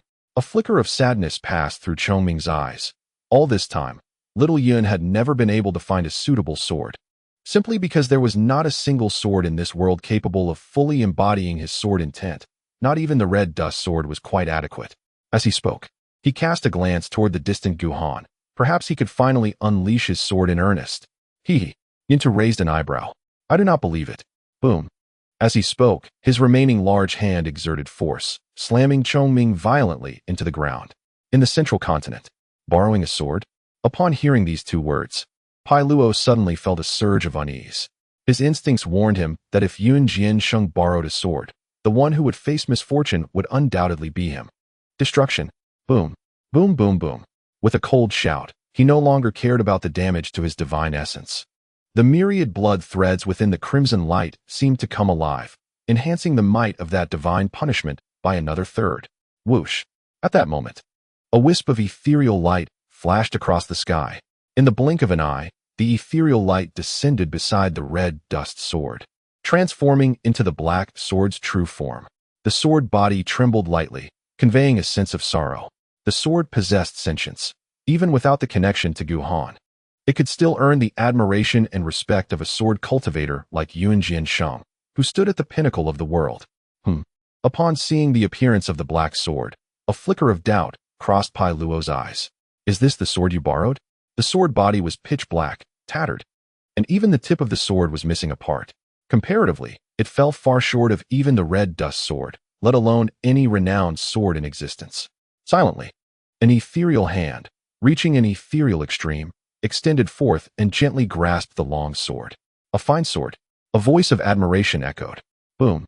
Immediately, a sword intent rose from the black sword, one that seemed capable of shaking the heavens and the earth, grand and overwhelming, unparalleled in its dominance. Buzz. The red dust sword quivered lightly, imbued with sorrow yet tinged with joy. This was the second time it beheld such a Yuan Jiansheng. The first was when Shi Feiyu gifted him a sword, a moment during which it was fortunate enough to witness the birth of its sentience. Atop the mountain peak, a man and a woman stood side by side. The man, adorned in white robes, boasted sword-like brows and starry eyes, exuding an air of extraordinary grace and heroism. The woman, clad in a light yellow gown, possessed a beauty that could topple nations, her eyes resembling autumn waters, clear and elegant, embodying a transcendent charm. Below the mountain peak, verdant hills stretched endlessly, tranquil waters flowed gently, birds sang sweetly, and the scenery was breathtaking. Yuan Jiansheng, Shi Feiyu. After the sword duel conference, the two were instantly enamored with each other, naturally finding their way together. This time, however, it was Shi Feiyu who took the initiative to invite Yuan Jiansheng. What? A beauty stands before me. Yuan Jiansheng felt a surge of joy, yet his youth betrayed him, revealing a hint of arrogance. That stubborn old man actually permitted you to come out? Shi Feiyu shook her head with a laugh. Her intelligence and wisdom were unparalleled. She easily discerned the resentment in his heart.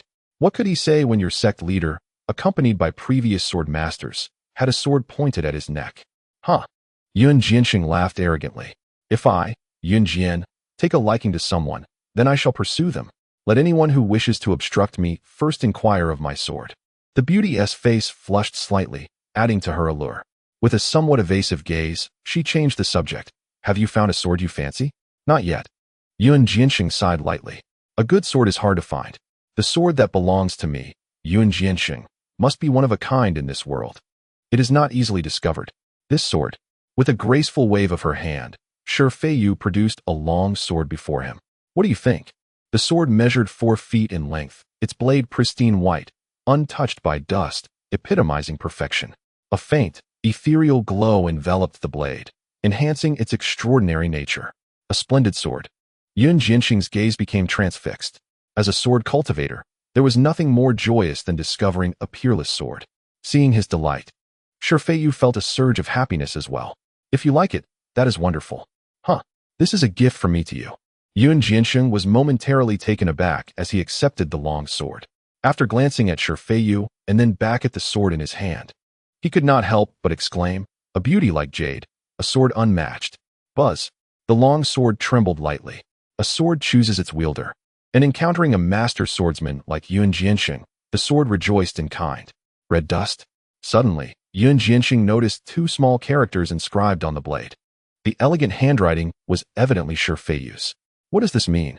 Accompanied by the gentle breeze, with the bright moon as my companion, Shi Feiyu gazed at him, her eyes, reminiscent of autumn's depths, rippling softly as she navigated the complexities of the world. Now I understand. Yuan Jiansheng experienced a moment of epiphany, gazing skyward with a light chuckle. Clang! The sound of the sword resonated. The red dust sword manifested, channeling a boundless, unparalleled sword intent that seemed capable of shaking the very heavens and earth. After years of cultivation, it was only at this moment that his sword intent reached its pinnacle. Yet, the red dust sword still needed a touch more to fully embody his sword intent. Despite this slight regret, he remained unfazed. The beauty's affection was priceless. With the red dust in hand, his sword intent ascended to the highest realm. Accompanied by the beauty, his life too had reached its zenith. In Chapter 507 of the first volume, Red Dust Feiyu Yuan Jiansheng, Part 3, although the memories felt distant, they were merely a fleeting thought in reality. Under Yuan Jiansheng's full exertion, the black sword radiated brilliantly, shedding any semblance of decay, and the blade subtly revealed a hint of transparency. Boom, boom. Merely the force of that aura was enough to push back the divine punishment of Pyro once more. The proud demeanor of Yun Jiansheng reemerged. As he posed the question, could this sword possibly sever you? Pyro remained silent. For the first time, a sense of fear welled up within him. This sword, he had not an ounce of confidence in his ability to withstand it, or rather, he was reluctant to admit that he very likely could not endure it. No need to rush. The sword's momentum had reached its zenith. The black sword perfectly bore his sword intent. Yet, he refrained from striking. Since it was the final blow, how could he not give it his all, lest he be left with regrets? What? Pyro nearly lost his composure. A strike of such formidable strength, one he could scarcely hope to block, had yet to be fully unleashed? What would that complete strike entail? Boom. Just as this thought crossed his mind, the sword's aura shifted once more. Although it had dwindled to but an ephemeral shadow, the brilliance of Yun Jiansheng still shone. In that moment, however, the radiance faded, replaced by a profound sense of despondency. In his mind, past scenes replayed. At the cost of their lives, the sect leader and several previous sword masters had enabled him to escape the encirclement with a mere fraction of the Xiantian sword practitioners remaining. Before his departure, he cast a glance into the distance.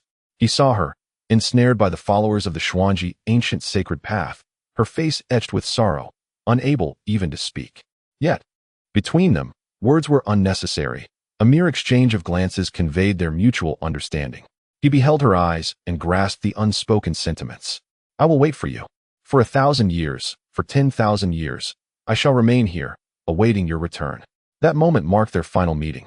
He felt regret at not being able to bid her farewell in person, regret at not accompanying her through the mundane world, regret that the gift he had prepared for her, a secret token, remained unbestowed. From that point on, the world lost a remarkably gifted Yun Jiansheng, and gained instead a feeble, old blind man. Alas, a sigh escaped him. In that moment of impending defeat, the sword intent he had comprehended surged into the black sword. Though the sword spirit was newly born and exceedingly inexperienced, and Yun Jiansheng was not its true master, it chose to wholeheartedly cooperate, accompanying this venerable sword practitioner on his final journey. Like ice meeting boiling oil, in an instant, the black sword trembled briefly, erupting with an overwhelming force of annihilation. In silence, the space surrounding the sword began to vanish inch by inch, swiftly encroaching upon Pyro. Divine power, divine might, divine essence, and even the force of divine punishment could not withstand this formidable presence. Yet, the black sword itself sustained no damage whatsoever, flawlessly accommodating these two diametrically opposed sword intents and encapsulating the most powerful strike Yun Jiansheng had ever unleashed. With the naked eye, one could see him fading away gradually, yet he did not unleash his sword. Instead, he gazed intently at the black sword, as though he had come to an understanding. So that was it. Moments later, with only a third of his form remaining, he suddenly smiled in realization. This was the ultimate sword path I had been pursuing. At the threshold of life and death, he finally comprehended the supreme sword doctrine that belonged to him. As his words fell, the obliterating force upon the black sword vanished instantaneously, accompanied by the disappearance of two diametrically opposed sword intents.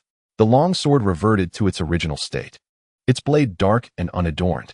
Yet, in contrast to before, it now exuded a harmonious and effortless aura, embodying the essence of nature. Witnessing this spectacle, Pyro was more unsettled by the contrasting sword intents than ever before, a flicker of fear manifesting in his expression for the first time. What manner of sword is this? The sword of nature. Yun Jiansheng smiled lightly, declaring that the undulations of mountains and rivers, the ebb and flow of tides, and the myriad joys and sorrows of life, all are manifestations of the Tao, which in essence is simply nature itself. With this sword, he cast a glance at Pyro, proclaiming that if you cannot withstand it, there is no need for you to attempt to do so. As his words fell, his figure dissipated entirely, while Pyro's towering form began to slowly disintegrate. Simultaneously, the sword array sealing the central continent vanished as well, rendered unnecessary. In the realms of heaven and earth, all was silent. Even the enigmatic presences deep within the forbidden zones recoiled, daring not to provoke Yun Jiansheng at this moment. Buzz. The black sword trembled slightly. A surge of Tao essence cascaded downwards. Wherever the Tao essence reached, every blade of grass and every tree became a sword, mountains and rivers transformed into swords. And the sun, moon, and stars were likewise swords. Indeed, all of creation in the vast expanse became swords. The path of nature encompasses all things. The sword of nature can transmute all into swords. In that instant, the remaining cultivators on this continent felt the presence of the sword of nature, awakening within them an almost reverent sensation in the face of the Tao. Humans, demons, local cultivators, and foreign practitioners alike bowed deeply towards that sword intent without exception. In the western desert, under the omnipresent pressure of the sword intent, Yun Tu dared not move an inch. In his hand, the eyes of the heavy bright glimmered with profound sorrow.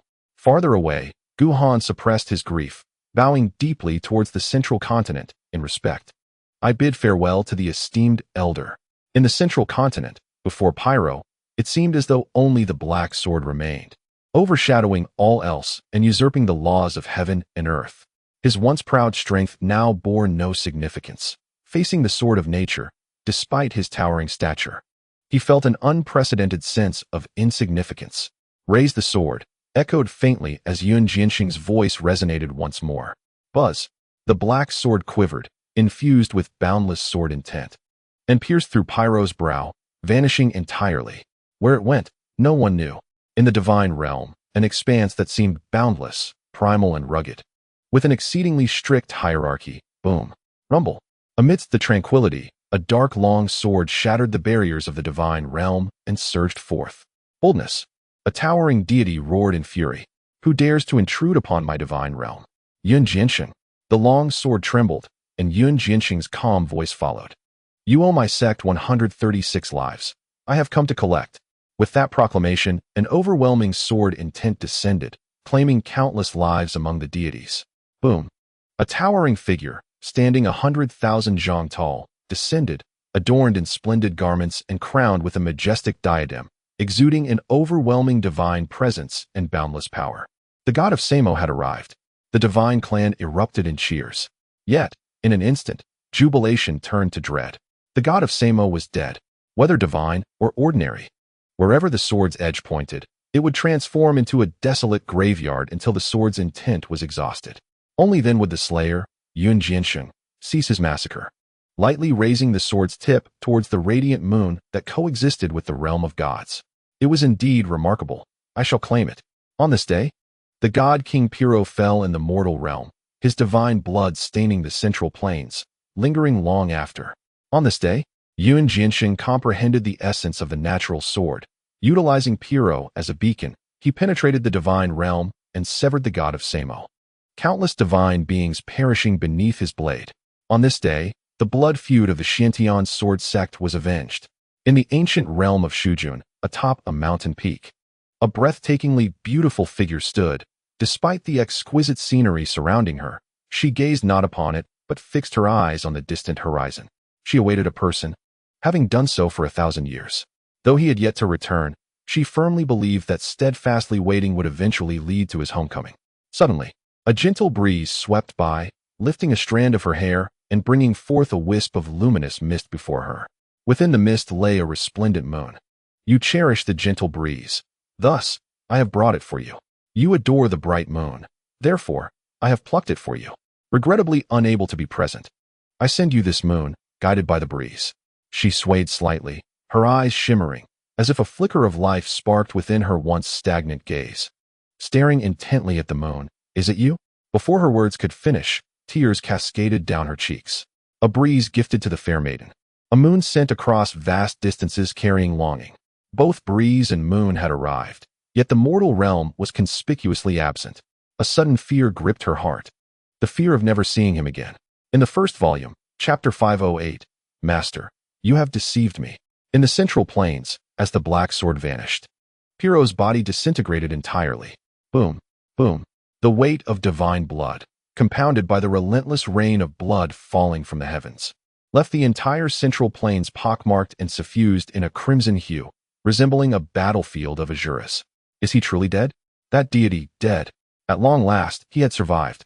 On the fringes of the central plains, with Piro's demise, the ominous cloud that had shrouded the cultivators dissipated completely. In silence, it was unclear who led the charge.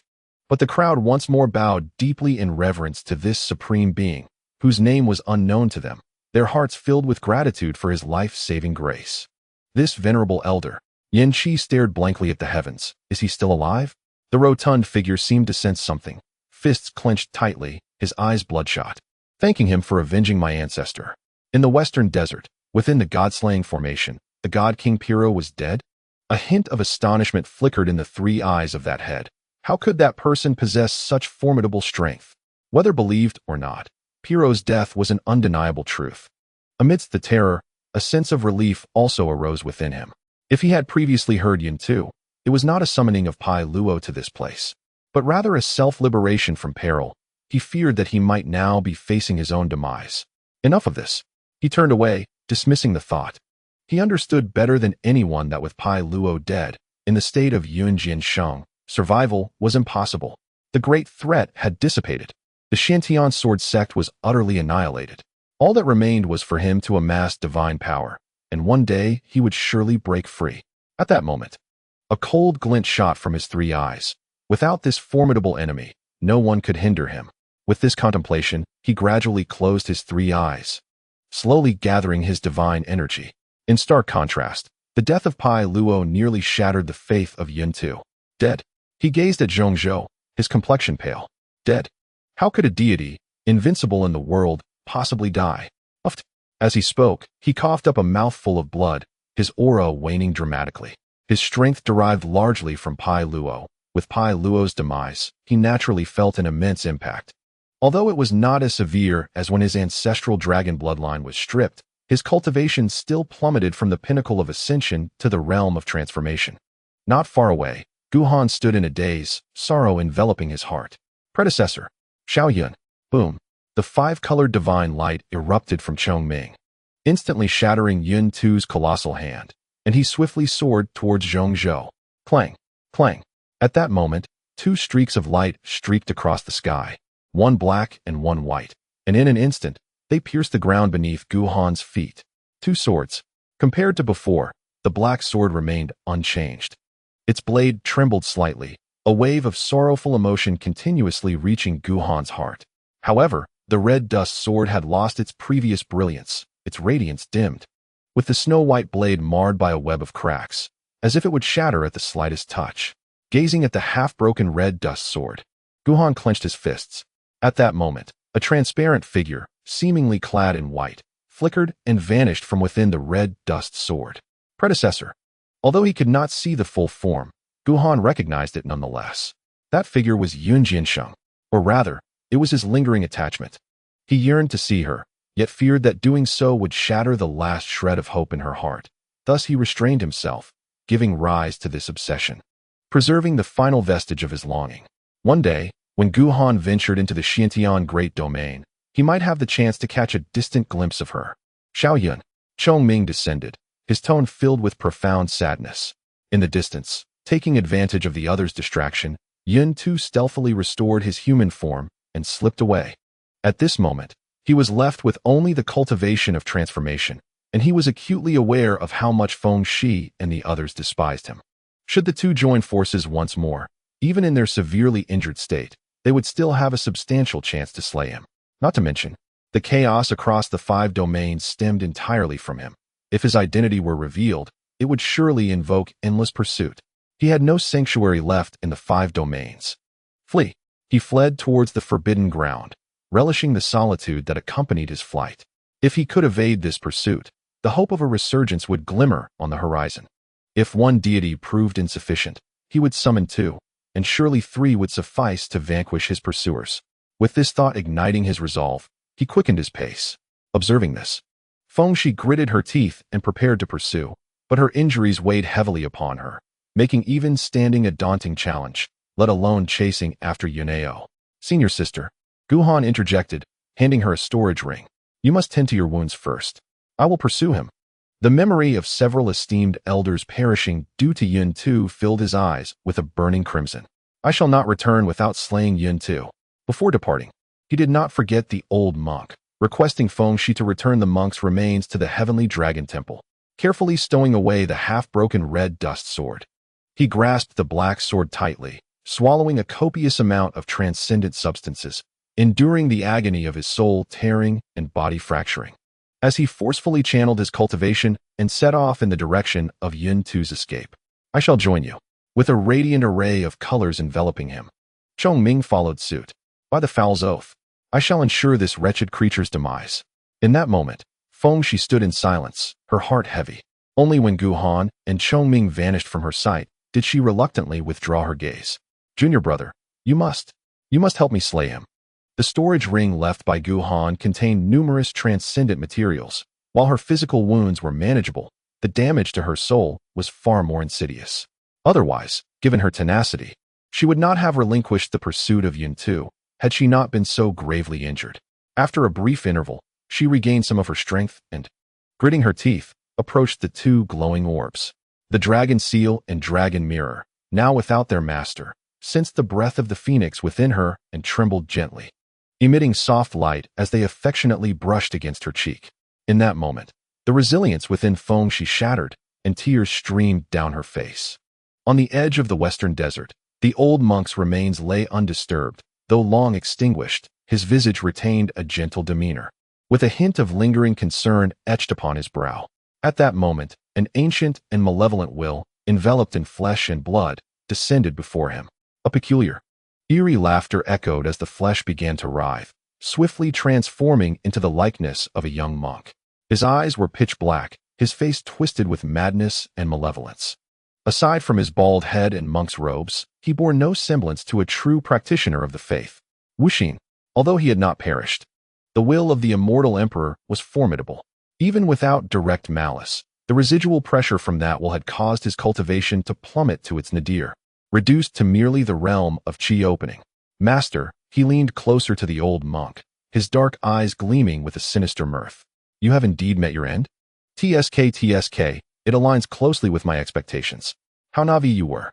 Possessing such profound cultivation, yet shackled by your so-called compassion, you became ensnared in your own web.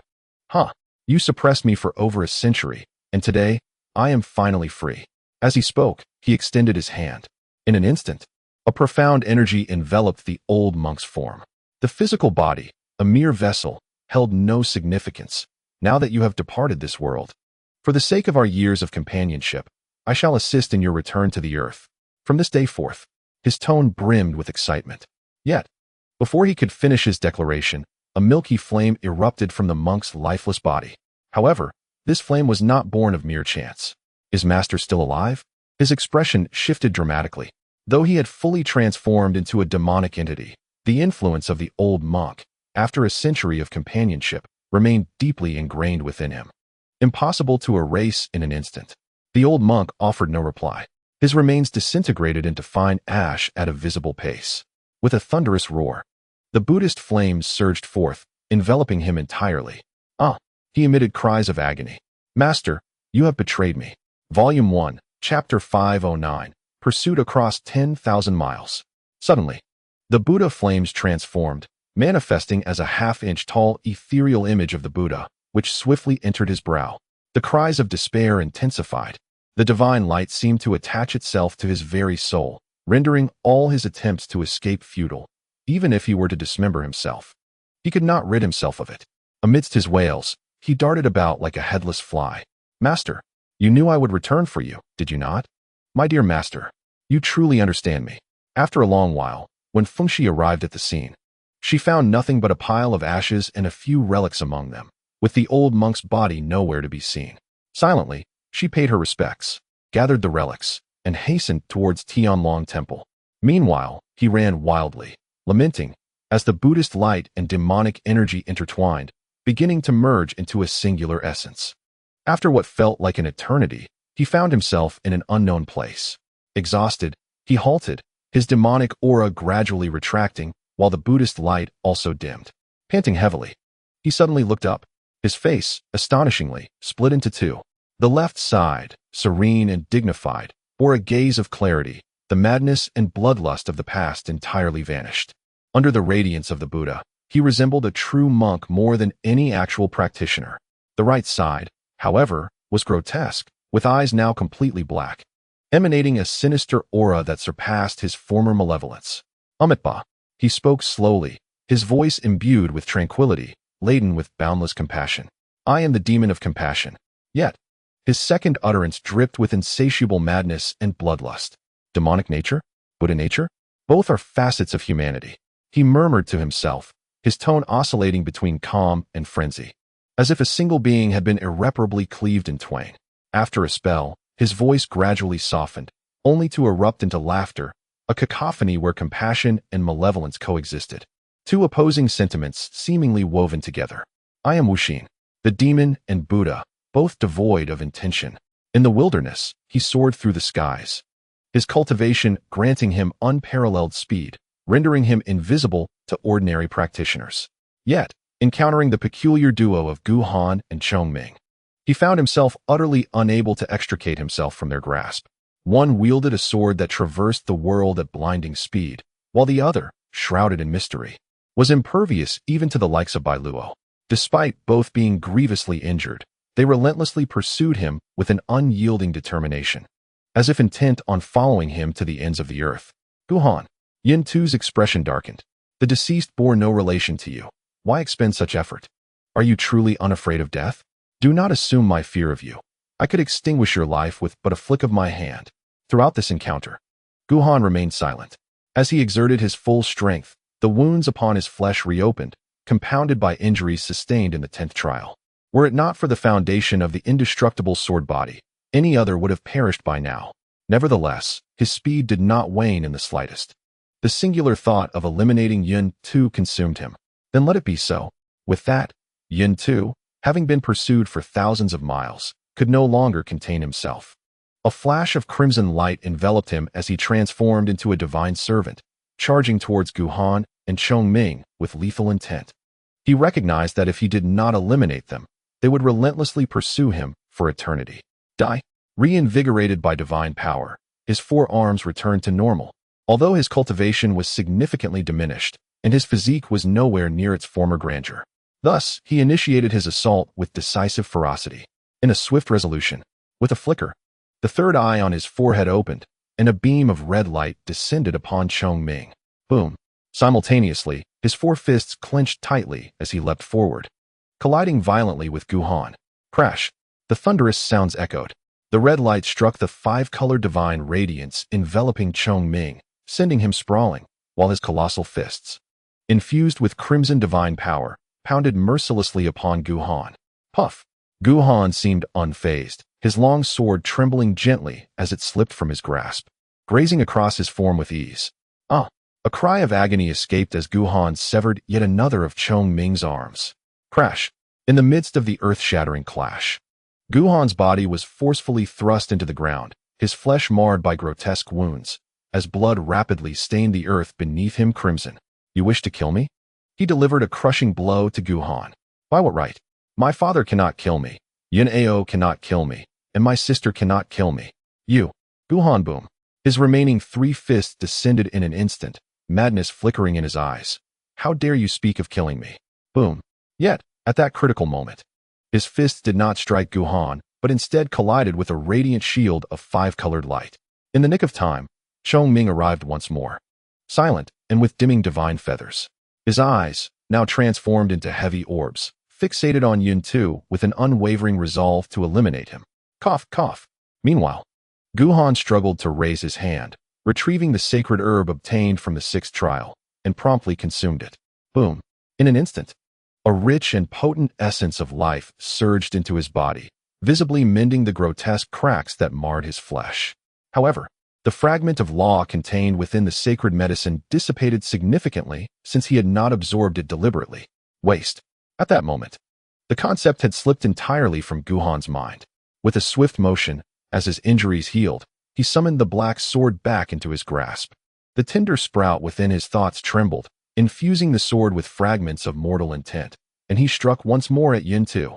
Boom. At that instant, the twin wings of Chongming snapped together, condensing the remaining five-colored divine light into a formidable seal, which descended upon Yin Tu's death. At such a juncture, Yin Tu's assault lost its rhythm. The vertical eye in his forehead opened again, this time directing its gaze upon Guhan, while the remaining three fists swung down. aiming directly at the great seal. Boom! The seal shattered, yet Yin-Tu did not appear as untroubled as before. The sound of cracking bones echoed from his 3 fists as they suffered immediate injury. Clang! As before, the crimson light descended, leaving the black sword unscathed. Yet Guhan was once more sent flying. Under the weight of annihilation, his spirit sustained further damage, leaving him in a haze, struggling to maintain control over his internal cultivation. Nonetheless, the man and the bird seemed oblivious, charging at him once again. You! A glimmer of panic flickered in Yin-Tu's heart. Why couldn't these two be killed? They were so grievously wounded. Did they truly fear not death? With this thought, he gritted his teeth and turned to flee once more. He no longer wished to fight. He did not wish to die. Even with a mere 30% chance of death against a 70% chance of killing his opponents, he refused to gamble on those odds. He had always planned meticulously before acting, ensuring every scheme was flawless before making a move, as he had done when he eliminated Yun Huan, and now, while dismantling the divine slaying array. The reason was simple. He valued his life more than anyone else. Gradually, was it 10,000 miles, 50,000, or perhaps 100,000? Yin-Tu had lost count of how far he had fled. He only knew that he still had not shaken off Guhan and Chongming. Regret seeped into him. He lamented not having pleaded with Pai Luo to spare Yun Ao's life. Surely his current predicament would not be so dire. Alas, there are no ifs. As he fled, the scenery before him grew increasingly desolate. Suddenly, in the midst of the barren expanse, where even the slightest hint of vegetation was scarce, an eerie gray mist began to materialize ahead, the edge of the forbidden zone. Without hesitation, he plunged into it. He sensed that Guhan and Chongming were now far more terrifying and troublesome than certain entities within the forbidden zone. Swish, swish. Moments later, Guhan and Chongming reached the edge of the forbidden zone, maintaining their speed as they dove right in. Chapter 510. The Forbidden Zone, Human-Faced Flower. The Forbidden Zone was vast. Apart from the central continent, the edges of the other 4 realms were, in fact, contiguous with the Forbidden Zone, and the Western Desert was no exception. To this day, the understanding of the Forbidden Land among the inhabitants of the 5 domains is merely superficial. The unknown is indeed the most daunting aspect. Upon entering the Forbidden Land, the sanguine aura surrounding Guhan attracted a dense gathering of eerie mist, which seemed to possess a life of its own, relentlessly siphoning the essence of his vitality from his wounds. With a thunderous crash, a barrier of sword energy descended, effectively severing the mist's grasp. The sacred medicine contained an immense reservoir of life force. Despite the relentless pursuit, Guhan exerted every ounce of his cultivation, his wounds reopening repeatedly. Yet, nourished by the nearly inexhaustible life energy, his injuries were partially mended, leaving a substantial remainder of that vital essence. It was less the bloody scent that drew the mist than the allure of that life force. With a ferocious roar, just as the eerie mist was dispelled, grotesque, translucent specters emerged from within, lunging at Guhan with malicious intent. Before Guhan could retaliate, the 5-colored divine light emanating from Chongming flared momentarily. In an instant, the specters melted into nothingness, as if snow before a scorching sun. After this feat, a flicker of fatigue crossed Chongming's eyes. It trembled slightly, nearly collapsing. "Are you all right?" Guhan inquired, casting a glance at it. "Pursue." Chongming gritted its teeth, disregarding its own condition, intent on chasing down and eliminating the foe to avenge Xiao Yun, shaking off the encroaching pain that threatened to tear at his soul. Guhan gazed into the eerie mist, resolute in his determination to slay Yun-Tu, no matter how far he had to chase. The mist and the specters discerned no friend from foe. As Guhan and Chongming encountered them, so too did Yun-Tu face these apparitions. Initially, the specters were feeble, easily scattered with a mere wave of his hand. However, as they ventured deeper, the mist thickened, and the specters grew stronger, now capable of enduring several breaths in his presence. Doubt began to creep into his heart. Should he continue deeper? Though unaware of the full extent of the Forbidden Land, he understood that the further he ventured, the greater the dangers that awaited him. These specters were merely the beginning. Just as he hesitated, slowing his pace, the presence of Guhan and Chongming once again registered in his perception. Relentless spirits. He cursed inwardly, puzzled as to why Guhan and Chongming, despite their grievous injuries, moved faster than him within this forbidden land. The 5-colored divine light surrounding Chongming seemed to subtly restrain these specters as they pressed forward. They encountered significantly fewer apparitions than Yun Tuesday. Even when they did appear, they were swiftly dispelled by the divine light, causing little delay and significantly narrowing the distance to Yun Tu. At this moment, Chongming perched upon Guhan's shoulder, its gaze fixed unwaveringly ahead. Whenever a specter manifested, it would unleash a burst of five-colored divine light, and once the specter dissipated, it would return to Guhan's shoulder to gather strength anew. In stark contrast, under the nurturing embrace of the sacred medicine, Guhan's physical wounds had healed considerably. However, the intermittent excruciating pain emanating from his spirit caused his form to tremble slightly. Nevertheless, the formless sword aura surrounding him surged with an ever-increasing velocity, far surpassing its previous state. Be cautious. After an indeterminate passage of time, Zhongming suddenly interjected. Born with an innate sensitivity, its perception of certain malevolent entities far exceeded that of Guhan. At this moment, they had ventured deep into the forbidden zone, encountering not only shadowy figures, but also, in the previous haze, Guhan had vaguely discerned the presence of some individuals. These were indeed humans, not mere phantoms. Yet, from these individuals, he could hardly sense any vitality. They resembled moving corpses. Just then, a chilling scream echoed from a great distance, as though someone had encountered a horrific ordeal. Yin Tu. Guhan clenched his fists tightly, his voice laced with boundless murderous intent. Boom. The formless sword aura around him surged again, and in a blink, he vanished from sight. The scream was indeed issued by Yun Tuesday. Guhan had seen the figures, and he had the misfortune of colliding head-on with them. 3 in total. Lacking cultivation, devoid of life force, their faces betrayed no emotion, their eyes glazed with an eerie, vacant expression. A chill ran down his spine, and he hesitated to act rashly, fearing an unforeseen transformation. He pivoted, intent on fleeing in another direction when, at that moment, an unexpected change occurred. Crack, crack. Several light sounds resonated as the heads of the 3 figures split apart, their flesh and bone turning to a ghastly gray, as if they had perished countless years ago. Yet, in a most bizarre manner, their lifeless flesh began to writhe, and in the blink of an eye, 3 fist-sized blossoms sprouted from their necks, each remarkably resembling human faces, identical to those of the 3 figures. As the blossoms swayed, one of the faces morphed into a grin directed at Yun Tu, albeit a rigid and mechanical smile, utterly devoid of the warmth of life. What is this? Yun Tu was aware of the dangers lurking within the forbidden zone, yet he had not anticipated the existence of such grotesque entities. With a resounding strike, he shattered the 3 peculiar flower people into oblivion. Just as he prepared to escape further, a sudden waft of an alluring fragrance enveloped him. Upon inhaling even a trace, he felt his movements stiffen momentarily, accompanied by an unsettling itch. Glancing down, he was horrified to discover that his arm had transformed into a shade of green, sprouting a tender shoot. At that moment, both his divine energy and cultivation were being incessantly siphoned by this sprouting shoot, which rapidly grew several times larger in an instant. With a jolt of terror, he unleashed his divine strength, instantly obliterating the shoot, and continued his flight forward without pause. After a brief interval, he suddenly felt his vision widen as the dense, oppressive fog dissipated, revealing a small valley before him.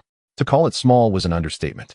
The gaze extends only a short distance, and one can easily see to the end. Outside the valley lies a swirling, enigmatic mist. Within the valley, there is no melodious chirping of birds, only the intoxicating fragrance of flowers.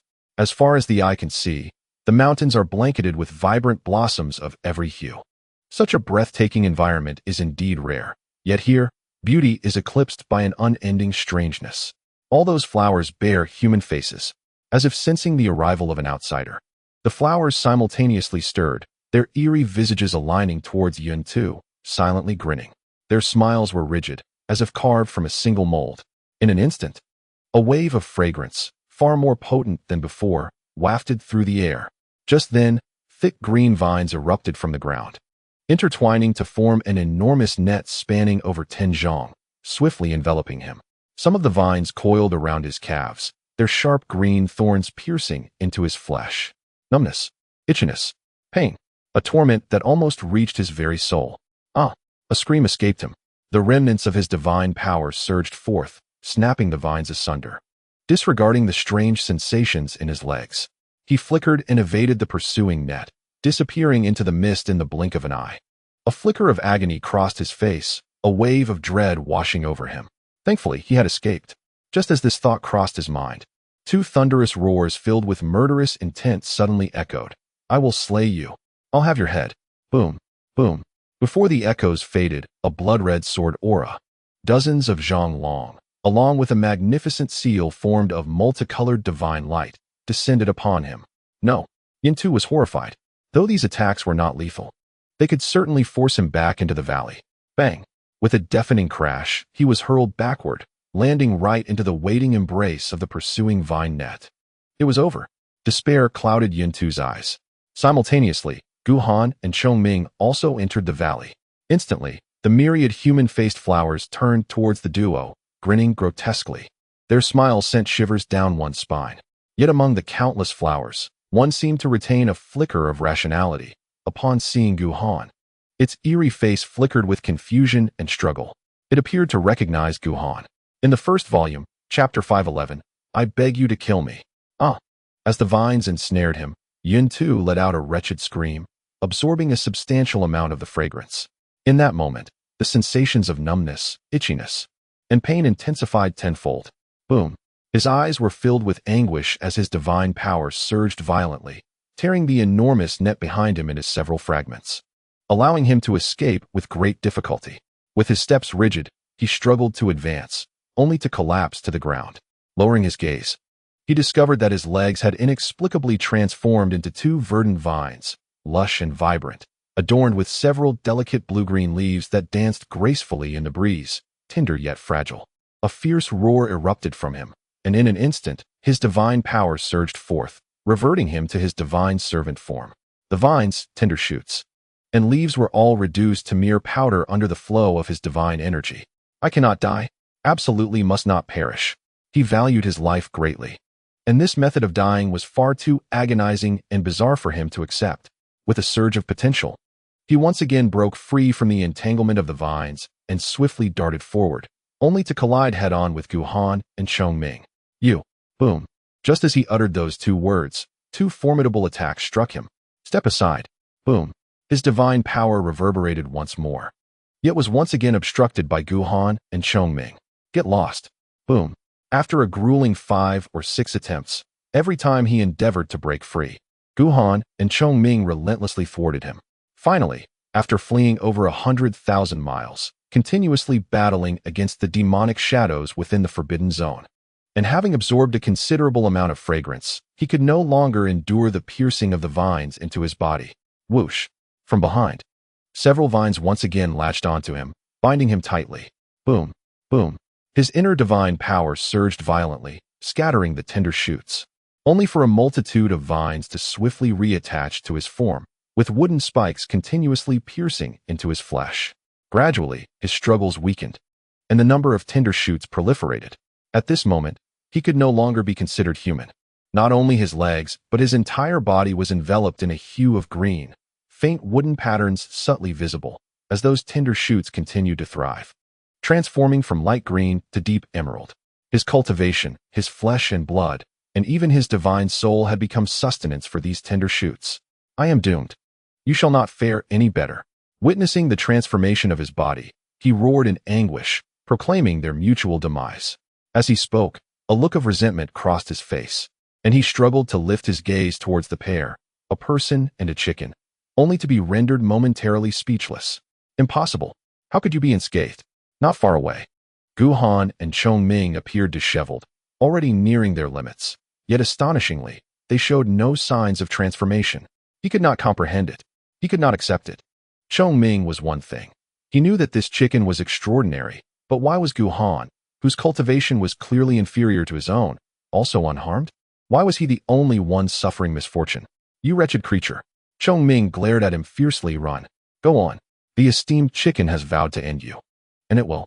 In truth, from the moment they entered the valley, it had absorbed a significant amount of fragrance. Even now, it continued to draw in the essence. How delightful. This was its sole sensation. What further unsettled Yin Tu was the faint layer of 5-colored divine light enveloping Chong Ming, seemingly naturally counteracting the vines around it. There was a serene tranquility, devoid of a single vine. Coincidence? Guhan observed him quietly. I am immune to all poisons. No toxin in this world affects me.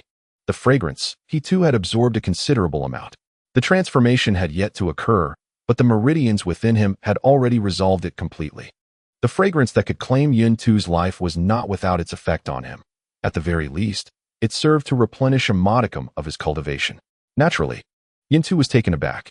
Yet, more than mere surprise, he felt profound agony. His physical form remained relatively intact, but the sensation of his soul being gradually siphoned away as nourishment was akin to the torment of soul refining, delivering a fatal blow to his mental fortitude. Was it painful? Did he wish for death? Guhan gazed at him with an inscrutable expression. Yun-Tu gritted his teeth. It was evident that the wooden patterns on his face were multiplying, with one particular fissure slowly widening, as if something were attempting to emerge. He could surmise the truth. Whatever was crawling from his mind was undoubtedly that ghastly human-faced flower. Kill me. At last, he could no longer restrain himself. This method of dying was excruciating and cruel. He would prefer a swift end by Guhan's sword over this torment. Please, just end my suffering. Kill you? Guhan suddenly chuckled. But his smile was laced with malice and coldness. Am I being too merciful to you? To allow Yun-Tu to die in peace? Impossible. That is entirely contrary to my nature. Moreover, even if Yun-Tu were to suffer tenfold, it would not erase the slightest trace of my hatred. You, the anguish in Yun-Tu's eyes intensified. You are devoid of compassion. Before he could finish his plea, he was once more engulfed in a harrowing scream. The cry was piercing, laden with pain, and faintly tinged with regret. After a lengthy duration, his wails gradually subsided, and by then, his face was adorned with tender sprouts, rendering his expression unrecognizable, while his consciousness dimmed further. Throughout the ordeal, neither Guhan nor Chongming displayed a hint of compassion, nor any satisfaction in avenging their grievances. Yun-Tu perished, a tragic and agonizing death. Yet what of it? Those who had perished due to his actions could never return. At last, Yun-Tu's awareness was completely extinguished. He was liberated. This was his first thought as he faced death. Had I known, I would never have fled. This was his second thought. With a soft crack, his sprouting head abruptly split open, revealing an extraordinarily vibrant red flower, from which emerged Yun-Tu's visage. Like the other human-faced flowers, he too wore a smile, eerily rigid and unnatural. With a swift motion, a sword's aura sliced through the air. In an instant, the magnificent red flower was reduced to powder, dispersing into nothingness. Chicken. Guhan inhaled deeply. Let us return. Earlier, in pursuit of Yun-Tu, he had not considered the distance and was unaware of their precise location within the forbidden area. Although he harbored no fear of that fragrance, it was wise not to linger in such a place. Just as they were about to depart, Chongming seemed to have noticed something and suddenly turned his gaze to a nearby location. What is that? Following his line of sight, Guhan too discerned an anomaly. Countless human-faced flowers were grinning broadly, their smiles frozen and devoid of any vitality. Yet one among them did not bear a smile. Not only was it expressionless, a trace of urgency and yearning adorned that visage, the lips incessantly moving as if yearning to articulate something.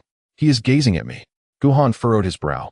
Throughout the encounter, the gaze of the flower-faced figure remained fixated solely on him, seemingly disregarding Zhongming entirely. Who are you? Though uncertain whether the flower-faced figure could comprehend his words, he ventured to inquire. To his astonishment, merely uttering the question elicited a flicker of excitement in the flower-faced figure's eyes, and its lips moved with increased fervor. No sound emerged. Yet Guhan discerned the shape of the words it endeavored to convey. Xuanjia, Mo Shan. A jolt surged through Guhan's heart. Xuanjia? The surname Mo? Which Mo? Suddenly, an individual from his memories resurfaced. In the first volume, Chapter 512, an old friend he had never met. Xiandan Camp, the foremost alchemist, Mo Huayuan. Although over a decade had elapsed, the events that transpired at Xiandan Camp remained vividly etched in his mind. Apart from Yang Ying, the recollections of the alchemists from Xiandan Camp and their stories of Xuanjia left an indelible mark on him. Thus, upon hearing the flower-faced figure claim the surname Mo, it was only natural that he first thought of that esteemed leader of the alchemist tower. You bear the surname Mo? After a moment of silence, he turned to the flower-faced figure and asked, Do you recognize Mo Huayuan? Upon hearing this name, a glimmer of excitement flickered in the flower-faced figure's eyes as its lips continued to move. He is an ancestor. Guhan's heart trembled violently. The tales of Xuanjie and the various alchemists within the alchemist tower were known solely to him. The words of the flower-faced figure resonated with his memories, unveiling its true identity. Xuanjie, Mo Shone, a descendant of Mo Huayuan. Who is Mo Huayuan? Zhong Ming inquired. The memories of yesteryears flooded Guhan's mind, and a complex expression crossed his eyes as he sighed gently. He is a friend I have never met. Without further elaboration, he shifted his form, approaching the flower-faced figure, only to discover more anomalies. Beneath the flower-faced figure lay a corpse. It appeared to have perished not long ago, its attire and physique faintly discernible, clad in black, emaciated, and seemingly of considerable age. Beyond these details, nothing else could be discerned. Suddenly, he noticed a storage ring beside the corpse, and scattered around it were more than a dozen pills, 9 of which had turned a shade of ashen gray, while one retained a hint of silvery color, emanating a faint vitality. From this pill sprouted a root akin to a strand of hair, and the root emanated from this extraordinary flower-faced figure. Vitality? Guhan pondered deeply. He had witnessed the demise of Yun Tu firsthand. Those vines could absorb everything from a cultivator, flesh, vitality, and even the soul. Yun Tu's prowess was certainly beyond ordinary Ascension realm capabilities. Despite the interference from himself and Zhong Ming, the opponent still succumbed beneath the might of those vines, showcasing their formidable nature. Fortunately for Zhong Ming, were it not for the subtle suppression of those vines by the multicolored divine light, even with extraordinary meridians, he could never have navigated the situation with such ease. This pill is anything but ordinary. Are you sustained by these things, maintaining your intellect? The realm of Xian, descendants of Mo Huayuan. Their mastery of alchemy is undoubtedly extraordinary. The flower with a human face sways slightly, serving as a response. The storage ring. He seems to realize that his time of lucidity is fleeting, and once more he urges Guhan. After a moment of hesitation, Guhan takes hold of the storage ring. The affairs of the Xiandan camp have always remained a mystery. Whether that deity is alive or dead, whether those alchemists have misidentified him, and what has become of the people of the Xian realm, he longs for answers. Now that he has encountered a descendant of the Xian realm, he is eager to clarify these matters. Inside the storage ring, only a handful of elixirs remain. Scattered among them are a few jade talismans and a black, circular token crafted from an unknown material. The front of the token bears the character Xian, while the back reveals an imposing tower. The Alchemy Tower. Guhan exclaims. The design of this tower bears an uncanny resemblance to the one he observed within the Xiandan camp. In that moment, he no longer doubts the identity of the person before him. This individual is indeed a descendant of the Xian realm. Upon hearing the term Alchemy Tower, the flower with a human face becomes visibly excited, its mouth opening and closing incessantly. Is this token for me? Guhan asks, somewhat perplexed. With a sweep of his consciousness, he examines the jade talismans further. Alchemical formulas, various kinds of them. Among them, one unmistakably represents the Wu Hui Xian Shindan. The contents of this formula are identical to the one that physician Xue had shown him that day, the very one modified by the ghost physician. You. Guhan turns abruptly to the flower with a human face. Could it be the ghost physician? The flower sways slightly, seemingly acknowledging its identity.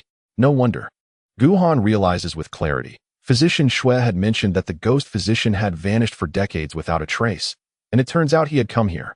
In an instant, a multitude of thoughts floods his mind.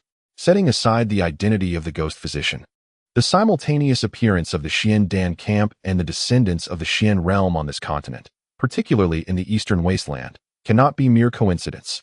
He looks at the flower with a human face, only to find it displaying a hint of gratitude, its mouth opening once more. Benefactor. Benefactor? Guhan is taken aback for a moment. Previously, the alchemists of the Xiandan camp regarded him as a benefactor due to their obsession. And while their memories could be explained as flawed, this ghost physician addresses him in the same manner, indicating that there is more to this situation. Do you know me? Have we met before? This time, the flower with a human face speaks more extensively, its image revealing a secret identity. An image, Guhan mutters to himself. Yet, this leads to even more confusion. Could it be that the person from back then left behind a visage that resembles mine so closely? You are a descendant of the Xian realm. Why have you come to this continent? Furthermore, What was the outcome of that battle all those years ago? What is the current state of the Xian realm? A series of questions pours forth. The flower trembles uncontrollably. I have come to seek my ancestors. However, just as he begins to articulate his thoughts, he seems to sense something, shaking violently, his expression flashing with fear and urgency. Run. Leave this place. Not just him. At this moment, the entire mountainside trembled violently, as if all the human-faced flowers were reacting to an unseen force. Simultaneously, Chongming seemed to sense something amiss. His pupils split again, and he abruptly gazed downward, a grave expression etched upon his face. A sense of foreboding washed over Guhan. There was a formidable creature lurking below. Predecessor, he called, turning towards the human-faced flower. I shall escort you back. Setting aside the legacy of the Xian realm, he felt indebted to Dr. Shui. And given that Shui Mao was his master, he could not allow the ghostly physician to perish here. I cannot return. The human-faced flower gently shook its head, gratitude radiating from its expression. To meet my benefactor is a fulfillment of this life's purpose. This kindness shall never be forgotten in the Xian realm. Boom. The valley suddenly shook violently. Before Guhan's eyes, enormous fissures appeared beneath his feet, a profound sense of danger settling in his heart, as if something colossal lurked within those cracks. Whoosh! Amidst the trembling earth, a thick, obsidian vine erupted from the ground, its length unfathomable. And in the blink of an eye, it fell upon Guhan. This is bad. Guhan's heart raced. This vine was far more fearsome than those that had ensnared Yuntu. Without hesitation, he unleashed a sword aura, over 10 zhang long and compressed to its utmost. Severing towards the vine. Uft! A soft sound echoed as the sword aura penetrated halfway, releasing a torrent of pink liquid from the wound. Before it could drip down, the pink liquid instantaneously vaporized, transforming into a vast cloud of pink mist that enveloped Guhan within. At this moment, the fragrance within the valley was 100-fold more potent than before. With just a single breath, Guhan felt a tingling sensation coursing through his body, and the injuries to his soul inflicted unbearable agony upon him. Even more terrifying was how his movements had become significantly stiffer than before. He had inhaled too much mist. His meridians could not completely dissipate it, leading to a transformation within his body. Kid, Chongming remained unaffected. Observing Guhan trapped, he took a deep breath. The 5-colored divine light trembling as it barely expanded to envelop Guhan. The pink mist, upon encountering the divine light, twisted as if endowed with life, morphing into an inky black hue that exuded an intolerable stench. With Chongming's assistance and the continuous purification of toxins within his meridians, the aberration within Guhan gradually dissipated, and he exhaled a long sigh of relief. Let us depart, my friend. Yet, in an instant, 1/5 of his cultivation was devoured, and within his consciousness, the soul manifested as a diminutive figure appeared significantly more transparent, the 2 sword marks on its brow flickering ominously, clearly indicating it had suffered considerable injury. When he turned to gaze at the ghostly physician, a heavy sensation settled in his heart. Under the shroud of the crimson mist, all the human-faced flowers on the mountainside had withered, and the ghostly physician was no exception. In the final moments of life, his expression was not one of fear, but rather of liberation, yet he continued to gaze intently at Guhan, his lips unconsciously parting and repeating those 2 words. Hurry, senior. The visage of the ghostly physician bore a faint resemblance to Mo Huayuan from years past. At that moment, a resounding sound cleaved through the air, accompanied by the crackling of space itself, descending upon one individual and a chicken. The colossal vine. With a thunderous crash, the 5-colored divine light enveloping Chongming shattered instantly. The moment it made contact with the vine, a thick plume of black smoke erupted from its surface. However, this minor damage was utterly insignificant compared to the enormity of the vine itself. In the forefront, Chongming bore the brunt of 90% of the force, propelled backward. Following him was Guhan. Though only 1/10 of the force remained, it still fractured his bones, causing him to spit blood incessantly. Boom. The valley trembled increasingly, the ground collapsing until it transformed into an unfathomably deep black hole, resembling a monstrous maw. Within the eerie mist, thud, thud, Guhan and Chongming crashed heavily to the ground. Yet, compared to Guhan, Chongming emerged with merely a disheveled appearance, losing a few divine feathers, but sustaining little injury. Coughing, Guhan struggled to rise. Master Chicken, what on earth is this? Boom. The words barely escaped his lips when the gray-brown ground beneath them began to tremble violently. This is bad. A flicker of gravity crossed Chongming's eyes. We must leave quickly. This creature is even larger. Without hesitation, Gu Han ingested a considerable amount of extraordinary substances, gritting his teeth as he soared into the air. A sweeping glance cast a pall over his heart. Amidst the roiling mist, countless bizarre entities concealed within fled in haste. Sinister demonic shadows. Bizarre beasts with only half their bodies intact. He even glimpsed a skeletal figure with ghostly green flames flickering in its eye sockets, striding on two long, slender, snow-white legs, moving faster than his own flight. Boom! In an instant, a shadowy, colossal entity burst forth from the earth, the very vine that had just assaulted Gu Han coiling around it. The vine's end sprouted countless tendrils as thick as an arm, and the long-dried human-faced flowers thrived upon these tendrils. Out of the corner of his eye, Gu Han discerned the true nature of the creature. Roots. This entity twisted and wound, a pitch-black mass, revealing itself as the roots of some living being. Suddenly, the roots split open into a massive maw, deep and terrifying. As the giant mouth gaped, an overwhelming force of suction emerged, drawing in mist, demonic shadows, bones, and even Gu Han and Chongming, who had already retreated to a distance, with no ability to resist. Their forms instantly pulled back, swallowed into the gaping abyss. Gu Han failed to observe that the shape of the mouth mirrored that of the valley they had just traversed, indistinguishable in form. The moment they entered the giant maw, Gu Han felt an almost irresistible force of erosion descending upon him. The tattered robe, which was already in shambles, was instantly disintegrated. Following this, his very flesh began to dissolve, and a searing pain surged from his storage ring. Clenching his teeth, Gu Han attempted to channel his cultivation, but to little avail. This force of erosion seemed capable of stripping away even his cultivation. Suddenly, in the depths of darkness, countless tendrils, each the thickness of a thumb and imbued with a translucent essence, ensnared his body. Within these tendrils flowed delicate streams of pink liquid, lending an unexpected beauty to their appearance. Yet, at the tips of these tendrils lay grotesque mandibles.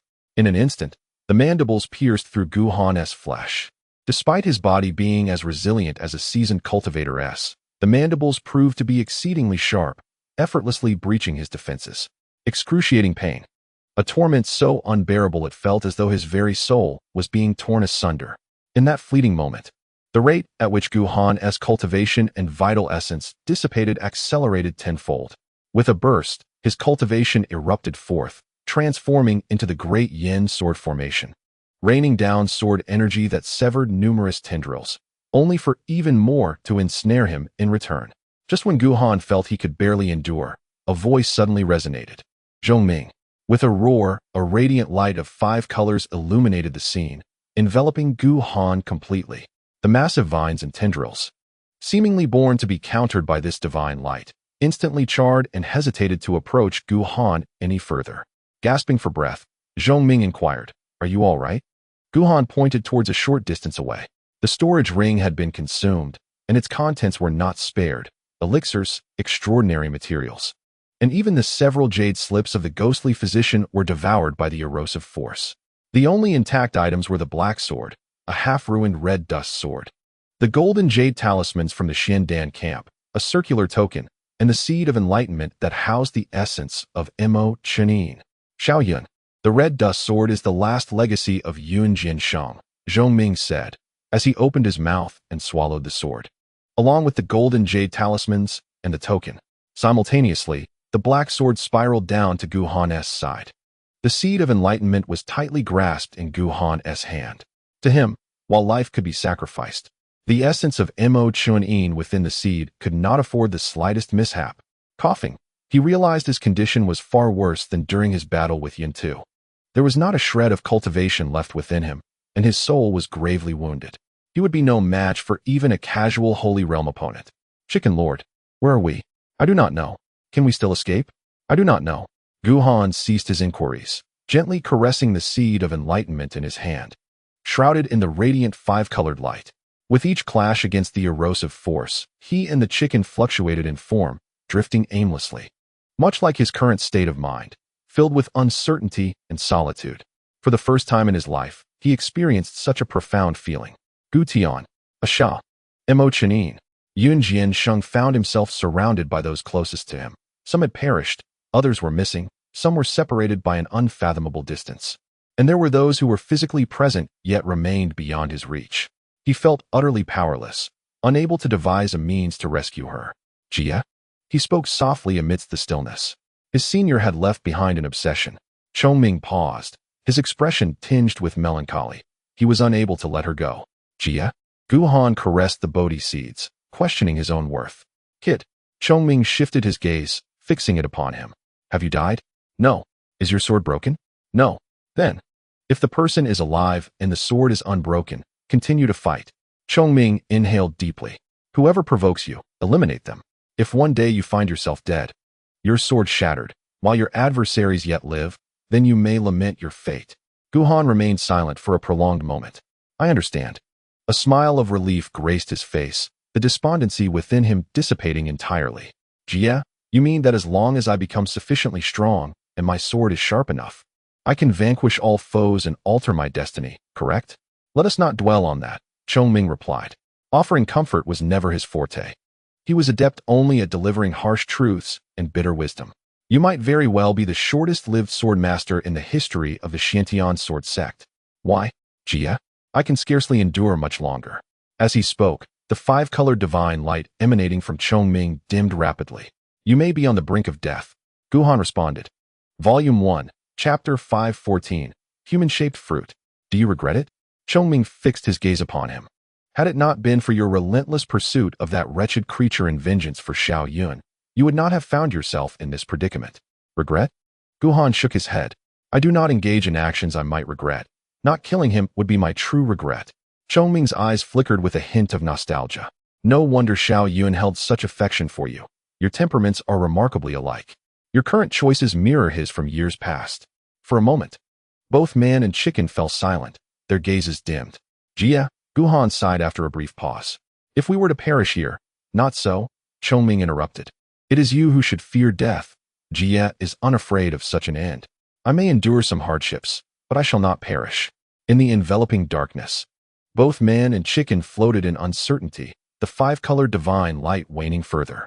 Without a sound, countless tendrils emerged from the shadows, their mouths opening and closing incessantly, adorned with specks of pink that revealed an unsettling beauty. They waited, awaiting the moment the divine light extinguished, at which point they would surge forth to drain Guhan and Chongming of their vitality. Guhan ceased to speak, gripping his long sword tightly, gathering the last remnants of his strength. Even in death, he would not allow himself to become like that ghastly creature, Yun Tuesday. At that moment, Chongming suddenly spoke. Is there something ahead? No sooner had the words left his lips than the light ceased to waver, and he forcibly summoned the trembling divine light, accelerating its pace. In mere moments, they arrived before an unfathomably dark wall, its height and width indeterminate, with no end in sight. The wall exuded a deep, ominous hue, its surface marred by a labyrinth of crevices and undulations, resembling not merely a stone facade, but more akin to the bark of a tree aged beyond comprehension. This entity was alive. The dual pupils of the heavy brightness momentarily split, a flicker of divine insight illuminating his gaze as though he had pierced through the essence of this being. Alive? Guhan paused, deep in thought. Recalling the nearly sky-blocking roots he had previously encountered in the Forbidden Lands, a realization struck him. Could it be that this substance was merely its skin? If we could breach it, perhaps we could escape. It is exceedingly hard. The heavy brightness shook its head, suggesting that breaking through would be quite the challenge. Nonetheless, we must give it a try. Guhan, naturally unwilling to meet his end, especially in such a peculiar and sinister locale, proceeded cautiously. As he spoke, he slightly closed his eyes, channeling the last vestige of his stored cultivation into the black sword. Simultaneously, the tender sprout of human intention within his mind trembled with vigor. As specks of starlight clung to the sword's body, the black sword quivered. Then, with a swift motion, it flew from his grasp, piercing deep into the bark. Coughing, he paled, feeling the strain on his injuries, and found himself devoid of any strength. With a soft thud, the black sword embedded itself half a foot into the bark. Yet it could advance no further. How incredibly hard! Guhan's heart sank. Although he was gravely wounded, That strike possessed no more than 20 to 30% of his peak power, yet it was evident that this bark's hardness exceeded his expectations, far surpassing the so-called body of Yin Tuesday. At that moment, an unforeseen calamity arose. His actions seemed to have provoked the tendrils, which, disregarding the threat posed by the divine light enveloping the heavy brightness, surged toward them with a furious howl. Hiss! Hiss! Countless grotesque orifices adorned the densely packed tendrils, gaping wide to reveal rows of serrated teeth, emitting a chorus of eerie shrieks that sent shivers down Guhan's spine. As they encountered the divine light, wisps of black smoke erupted, yet more tendrils, in a frenzy, ensnared them with reckless abandon. The diminutive fiends. Boom! Before the naked eye, the five-colored divine radiance of the heavy brightness surged once more, transforming into a resplendent wheel of light that danced incessantly around Guhan. Its tone shifted, imbued with an air of authority and sanctity. Dare to act with impunity before this sovereign. Boom! The wheel spun, black smoke billowed, intermingled with the cacophony of monstrous wails. However, the heavy brightness's outburst lasted but a fleeting moment, barely 2 breaths. Suddenly, a flicker of fatigue crossed its eyes, and the radiant will dissipated, the five-colored divine light dimming to an extreme, leaving even Guhan in a state of obscured awareness. In an instant, the devouring force and the throng of grotesque orifices descended upon him. Chicken Elder! Guhan's scalp prickled in alarm as he summoned the long sword, hacking desperately, urging, "You must rally yourself. You were chosen by little Yun." The heavy brightness replied weakly, "The Chicken Elder shall not permit you to perish so easily." Guhan remained silent. He felt death's breath upon him. He resolved to fight with all his might. "The situation is dire beyond measure." With a firm resolve, Chongming declared, "Old Chicken will fight alongside you for one last gamble. If we succeed, you shall have a chance at survival." "Chance?" Guhan inquired, his voice laden with difficulty. "What are the odds?" 99%, exclaimed Old Chicken. A surge of hope coursed through Guhan's heart. Under immense pressure, he managed to extract a sliver of his cultivation. With a swift motion of his sword, he severed several tendrils that were about to ensnare him. "Do not hesitate, let us fight. 99% is your chance of death." Guhan faltered momentarily, and in an instant, a tendril latched onto him, inflicting a soul-deep agony that left him almost unable to lift his sword. "Then let us fight." "No, you are destined to perish." Chongming, now fully aware of Guhan's precarious situation, wasted no time. Great divine, sword of extermination. Boom. In that fleeting moment, he unleashed the last vestiges of his power. A torrent of five-colored divine light erupted, transforming into over 100 radiant sword energies that shielded Guhan while cleaving through countless tendrils. "Go!" Chongming commanded with formidable authority, reminiscent of the might he once displayed against the divine servants within the extermination array. With a piercing sound, the divine light, inherently a bane to the tendrils, created a substantial breach in an instant. "Break!" Came another thunderous shout. The divine light enveloped Guhan as they surged toward the bark. Boom! A tremendous sound echoed. Upon encountering the divine light, the bark emitted thick clouds of black smoke. What had once been so hard that Guhan's sword could not penetrate was now effortlessly breached by the five-colored divine light, creating a gaping hole nearly 10 feet deep. "Break!" For Old Chicken. Boom! With each of Chongming's thunderous commands, the hole deepened, reaching 3 yards. Yet, they still had not broken free. Old Chicken, Guhan, glancing back at the pursuing tendrils, gritted his teeth and struck down with his sword again and again, but to little effect. "Hold on. We are almost there." At that moment, Chongming rolled his eyes, teetering on the brink of unconsciousness. "I can't hold on any longer, kid. Accept your fate." As he spoke, the five-colored sword energy began to dissipate gradually. Old Chicken. Before he could finish his words, a sudden change arose. A vague, impatient will descended, accompanied by an overwhelming force of attraction. The force was exponentially greater than when they had entered. In an instant, Guhan and Chongming were uncontrollably thrust from the breach. The speed was such that even the tendrils could not keep pace. However, with the tendrils gone, the consuming power still lingered. Enduring the pain of his corporeal form beginning to crumble, Guhan clutched his sword tightly with his right hand while grasping the Bodhi seed firmly with his left.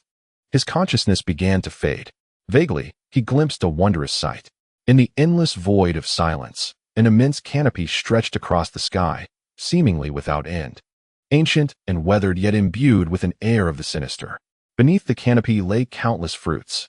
The fruits presented a hue of bluish-gray, exuding a faint, ethereal glow. Some were as large as several feet, while others measured merely a few inches. They hung densely, impossible to count, and strangely, every single one took on a human form. There were the old and the young, both male and female, all with their eyes tightly shut, seated in a lotus position, their features remarkably lifelike. Human-shaped fruits? Suddenly, the scenery before him altered. A brilliant light flashed into view, and the canopy, the fruits, and the tendrils vanished without a trace. In their place emerged an extraordinarily bright sky, beneath which white clouds swirled and mist lingered, creating an aura of tranquility. Had he emerged? Where was this?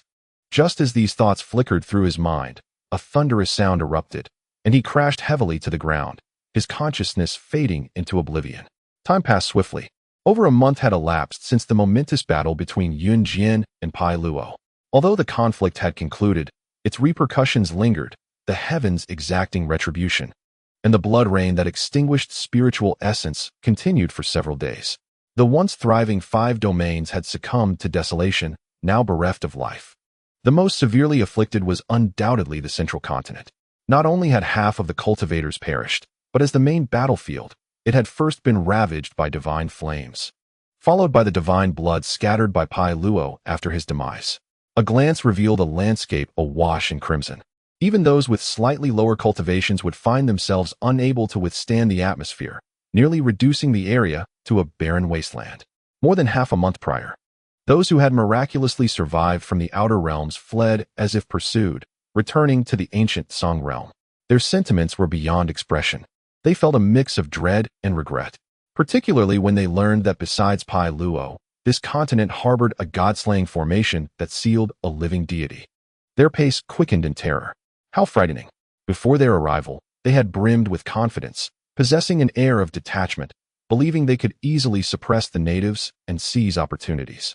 Upon arrival, however, they were filled with trepidation, treading carefully as they were educated by Gu Han and Mei Yun, and subsequently endured this harrowing battle, feeling that merely preserving their lives was akin to a great blessing. Opportunities? What opportunities? Wasn't it far more delightful to simply live well? How could one be so greedy in life? In this lifetime, they vowed never to return. Not even under duress would they come back. As they departed, each one swore oaths in their hearts, vowing to engrave this resolve deeply within. In the eastern wilderness, within the capital of the great Yin dynasty, following the battle, the group, led by the plump one, temporarily took refuge here. At this moment, within the Fengshi Palace, silence reigned, each face etched with signs of weariness and frost, their eyes filled with concern. Even Zhou Yi and Wang Yong had momentarily set aside their mutual antagonism. Where had he gone? The plump one sighed. This rascal had barely returned before vanishing again. Their worry, naturally, was for Gu Han. A little over a month ago, Fengshi returned to the eastern wilderness and, after handing over the dragon seal and dragon mirror to Yun Jian, informed everyone of the news regarding Gu Han and Zhong Ming's pursuit of Yin Tuesday. In their shared concern, they all set out to search for him. However, despite turning the western desert upside down over the past month, they found no trace of Gu Han. The only discovery was a faint trace of blood left by him outside the forbidden grounds. During this time, the plump one and several others of the ascended realm ventured deep into the forbidden area, but were forced to retreat by relentless demonic shadows and bizarre phenomena. Unable to advance further, the location they reached was still far from the valley filled with human-faced flowers. Senior, Yanqi murmured to himself. He wouldn't, could he? Zhao Mingyu, her complexion pale, interrupted him, insisting he will not die. If he survived the deadly trap of the Xiandan Pavilion, he will surely overcome this crisis as well. Beside them, Shuiyu, Zuyang, and Yu Miao nodded gravely in agreement. Sighing, Mei Yun could only express his sympathy, feeling powerless to assist. In the distance, Fengshi remained silent, her complexion still somewhat pale, as if a month had passed without any sign of her injuries healing. The sorrow in her eyes lingered, a testament to the death of the Flame Emperor, which she found difficult to let go. Just as everyone was at a loss, a sigh echoed, and 2 figures descended into the arena, Yun Zhan and Yun Fan. Compared to before, Yun Zhan had reached the ascended realm. Exuding a faint but inexplicable aura of authority, while Yun Fan had ascended to the pinnacle of the extraordinary realm, poised to enter the sacred realm. Such advancements were undoubtedly the result of refining the dragon seal and dragon mirror. Fengshi glanced at Yunzhan, asking, "Have you succeeded?" He nodded, a fleeting look of nostalgia and concern crossing his eyes. With the Flame Emperor's demise, setting aside the sorrow, the curse contained within the dragon seal now fell upon him to bear. There was no escape, nor could he seek refuge from it. "I do not understand," Yin Qianjue remarked, his brow furrowed. "Why not refine both items completely? This way, your combat prowess would undoubtedly rise to new heights." "That is not permissible," Yunzhan replied, shaking his head. "The dragon seal and dragon mirror must not belong to a single individual. It is the rule of the ancestor dragon lineage." Of course, a hint of reminiscence flickered in his eyes as he continued. This rule was established later. Initially, inheriting the dragon seal meant inheriting the dragon mirror. However, if both treasures were to be held by one individual, should anything happen to that person, there would be a significant risk of permanently losing these invaluable artifacts, never to be retrieved. The most crucial reason, however, lay in the curse within the dragon seal. The dwindling population of the ancestor dragon lineage faced near extinction due to a past dragon seal master who, under the curse's influence, tragically killed his own offspring, leading to a drastic change in his disposition and a cruel, ruthless approach. The ancestor dragon lineage paid an unfathomable price to subdue him, resulting in the near annihilation of their masters, severely wounding their vitality, and ultimately vanishing from the eyes of the world. Since then, the remaining clansmen, filled with profound regret, arrived at the decision to divide the dragon seal and dragon mirror. Nevertheless, due to the existence of the curse, the tragic tale of father and son turning against each other within the lineage of the ancestral dragon has become all too common. To this day, whether by choice or circumstance, internal strife and external threats have nearly led to their complete extinction, leaving only a handful of large and small cats. Thus, at this juncture, Yunzhan sighed. To prevent the recurrence of past tragedies, the character of the dragon seal's bearer is held to particularly high standards. This is precisely why his elder brother, despite being less capable than Yunao, was nevertheless chosen by the dragon seal. The crowd murmured in astonishment, realizing that the scarcity of the ancestral dragon's descendants stemmed from this very reason. Unconsciously, their gazes fell upon Yun Fan. Would the curse of fratricide also manifest in this father-son duo? Unable to escape, Yunzhan cast a complex glance at Yun Fan, acknowledging that this was the fate of his elder brother and of them as father and son. Regardless of what the future holds, you must always remember the legacy of the ancestral dragon and your responsibilities as the master of the dragon mirror. Do you understand? Yun Fan bowed his head in silence. Having inherited the dragon mirror, he had come to comprehend the profound secrets of the ancestral dragon's lineage, including the curse encapsulated within the dragon seal. He was reluctant to accept it, yet found himself powerless to resist. As a descendant of the ancestral dragon, whether it be responsibility or curse, acceptance was inevitable. Alas, he inwardly sighed, realizing that being a descendant of the ancestral dragon was 100 times more arduous than being a sycophant to his elder brother. Suddenly, Mei Yun, who had hitherto remained inconspicuous, stepped forward, pointing at the center of Yunzhan's brow. "You mean this thing, right?" Yunzhan, usually composed, lost his tranquility in an instant. "You can see it?" "Of course," Mei Yun replied, puzzled, thinking to himself that this was rather straightforward. "I can see it and absorb it, and once absorbed, I am unharmed while others may suffer." After a pause, he added, "How could you not see it with your high levels of cultivation?" The crowd was taken aback. The power of the curse was ethereal, subtly touching upon the most fundamental principles of the great Tao. Even if they were to increase their cultivation tenfold or 100-fold, they would still be unable to perceive it, let alone sense it. How is that possible? They struggled to comprehend Mei Yun's unique ability. Only the plump one, who had been present during the incident of helping Gu Han break the curse, understood it fully. May I inquire?" he ventured. "Can you extract it?" With a swift motion, the eyes of the crowd once again fixed upon Mei Yun. "You can still extract it?" "That would be challenging." Mei Yun shook his head, explaining that the curse power he bore was of a significantly higher level and quantity than that which resided within Gu Han. Thus, extracting it would prove quite difficult. The crowd exchanged glances, realizing that it was this individual who had removed Gu Han's curse. Instantly, their perception of Mei Yun shifted. This seemingly unremarkable and timid person might actually be a hidden master. Dao friend. Yunzhan took a deep breath and cupped his hands respectfully towards Mei Yun. If you can break the curse upon this dragon seal, you will be the great benefactor of my ancestral dragon lineage. Mei Yun blinked in surprise. Previously, others regarded him with fear, disdain, and loathing. Now, however, the gazes directed at him were filled with curiosity, astonishment, and expectation. Is this the sensation of being welcomed and acknowledged? It felt utterly foreign yet remarkably delightful. Unconsciously, Mei Yun's eyes became slightly misty. Initially, he harbored a strong aversion to absorbing the power of the curse, for it implied a further enhancement of his abilities. But now, he felt a sense of assurance. He had initially intended to say he would give it a try, but upon seeing the eyes of Yunzhan and Yunfan, he quickly revised his statement. Leave it to me. This minor curse power is nothing but a trivial matter in my view.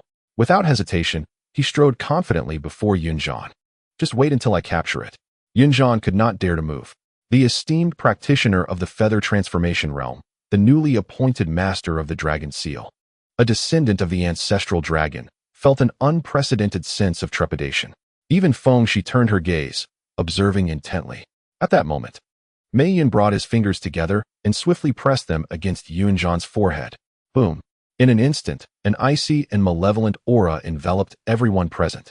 A dark, inky essence manifested upon Yunzhan's brow, exuding an ominous and sinister energy. Just one glance made everyone feel as though something slick and uncomfortable had settled upon them. Suddenly, that dark energy transformed, coalescing into an eerie rune. The curse mark. In a flash, Mei Yun's finger made contact with the mark. A scream pierced the air. He was flung backward, landing on the ground, convulsing slightly, his eyes rolling back as he lost consciousness.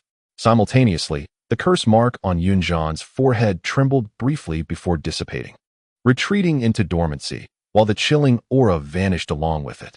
Phew! A collective sigh of relief swept through the crowd. Just sensing a hint of that aura had induced such feelings. How potent must the curse power be, and what kind of pressure had Yunzhan endured? They were overthinking it. Previous masters of the dragon seal, including Yin Huang and Yunzhan, had been completely oblivious to the existence of the curse power. It was only due to Mei Yun that the curse power had materialized, and this was the sole occasion. Failure. Seeing Mei Yun unconscious, Yun Fan felt an emptiness within. No. Yunzhan shook his head, his voice laced with an unprecedented excitement. It was not a failure. It seems the curse power has diminished by a fraction. Strictly speaking, as he refined the dragon seal, the curse had naturally become a part of him, and his sensitivity to the curse power far exceeded that of others. Remarkable. He gazed at Mei Yun. Truly remarkable. Only he understood the true magnitude of the curse's power. During the zenith of the ancestor dragon lineage, the cultivations of the dragon seal masters, though not unparalleled across the heavens, certainly established them as formidable sovereigns in their own right. Yet, they found themselves utterly powerless against the curse that plagued them. This underscores the formidable challenge of breaking such a curse. Presently, Mei Yun has managed to dispel merely 1/10,000th of it. What of 10 attempts? 100? Or even 1,000? One day, this curse shall be completely shattered. And the most perilous dilemma that has haunted the ancestor dragon lineage for countless years will cease to be a concern. At this moment, Mei Yun, with Yun Fan's assistance, gradually regained consciousness, just in time to hear Yunzhan utter the word extraordinary. Do not assist me, he exclaimed with renewed vigor. I can still try again. Yet, as he spoke, he coughed up another mouthful of blood. Fellow Taoist, Yunzhan hastily intervened. Focus on recuperating. This matter is of no immediate urgency. As he spoke, he, along with Yun Fan and Feng Shi, deeply bowed to Mei Yun.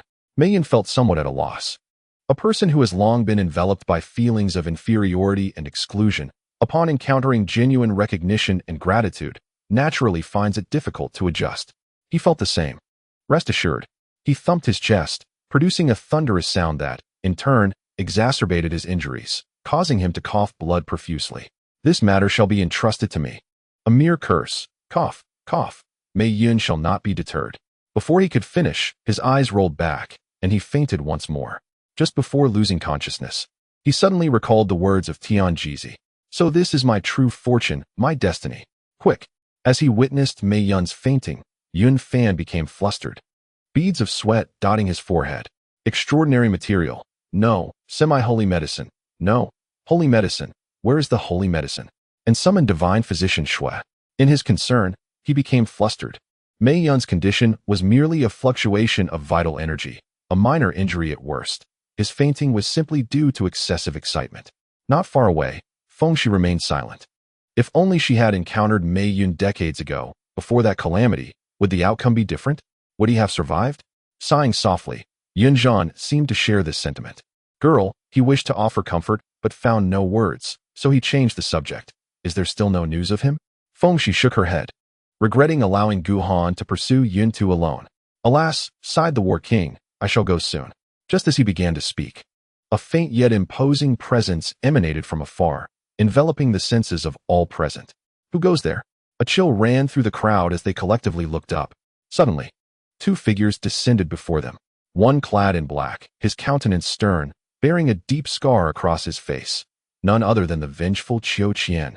The other, adorned in blue robes, a middle-aged man of dignified appearance, exuding righteousness, with a long beard, commanded respect even without raising his voice. Though he had deliberately restrained his aura, the invisible pressure he emanated still weighed heavily upon the others. May I inquire, he said, his gaze swiftly landing upon Yunzhan. Are you a descendant of the Yunqi alliance leader? His voice was resonant and imbued with authority. Indeed, Yunzhan harbored a quiet vigilance within his heart. I am Yunzhan, and Yunqi is my uncle. May I inquire who you are? The individual inclined his hand in a gesture of respect, showing no disdain for Yunzhan's lower cultivation. In the ancient Song realm, at Taihao sect, stood Guchun. Volume 1, Chapter 517, The Mysterious Youth. Guchun. The crowd was momentarily taken aback. They had vaguely heard Xiao Yang and Hua Xing mention this individual, who seemed to be the most powerful in the ancient Song realm. Might I ask, my friend, Guchun continued, the leader has been missing for many years. Do you know his whereabouts? I do not, Yunzhan replied, shaking his head. I have also not seen my uncle in many years. Yunqi had traversed the cosmos, visiting many places. Recently, he had learned of the Seven Realms Alliance and understood Yunqi's contributions and influence over the realms. Thus he would not speak the truth. Dead. Missing. While they appeared similar, the implications of the two were entirely different. Ah, I see, Gu Chun remarked, unperturbed, expressing regret, with the leader absent for a millennium. The Seven Realms Alliance lacks guidance. If this continues, chaos is inevitable. Beside them, Qiu Qian provided some explanations. Upon returning to the ancient Song realm, those who remained alive were well. However, those who had perished, especially the lord of Shuafang City, upon learning that his beloved son, Liang Lu, had died at Gu Han's hands, immediately sought to demand justice. Yet, Gu Qin suppressed this, declaring that the descendant of Yunqi was present and forbidding anyone from causing trouble in this land. Violators would face his wrath. No wonder. The crowd understood at last. They had long prepared for trouble from those outside the realm, yet none had appeared, for Gu Chun had intervened. My friend, your noble actions are commendable.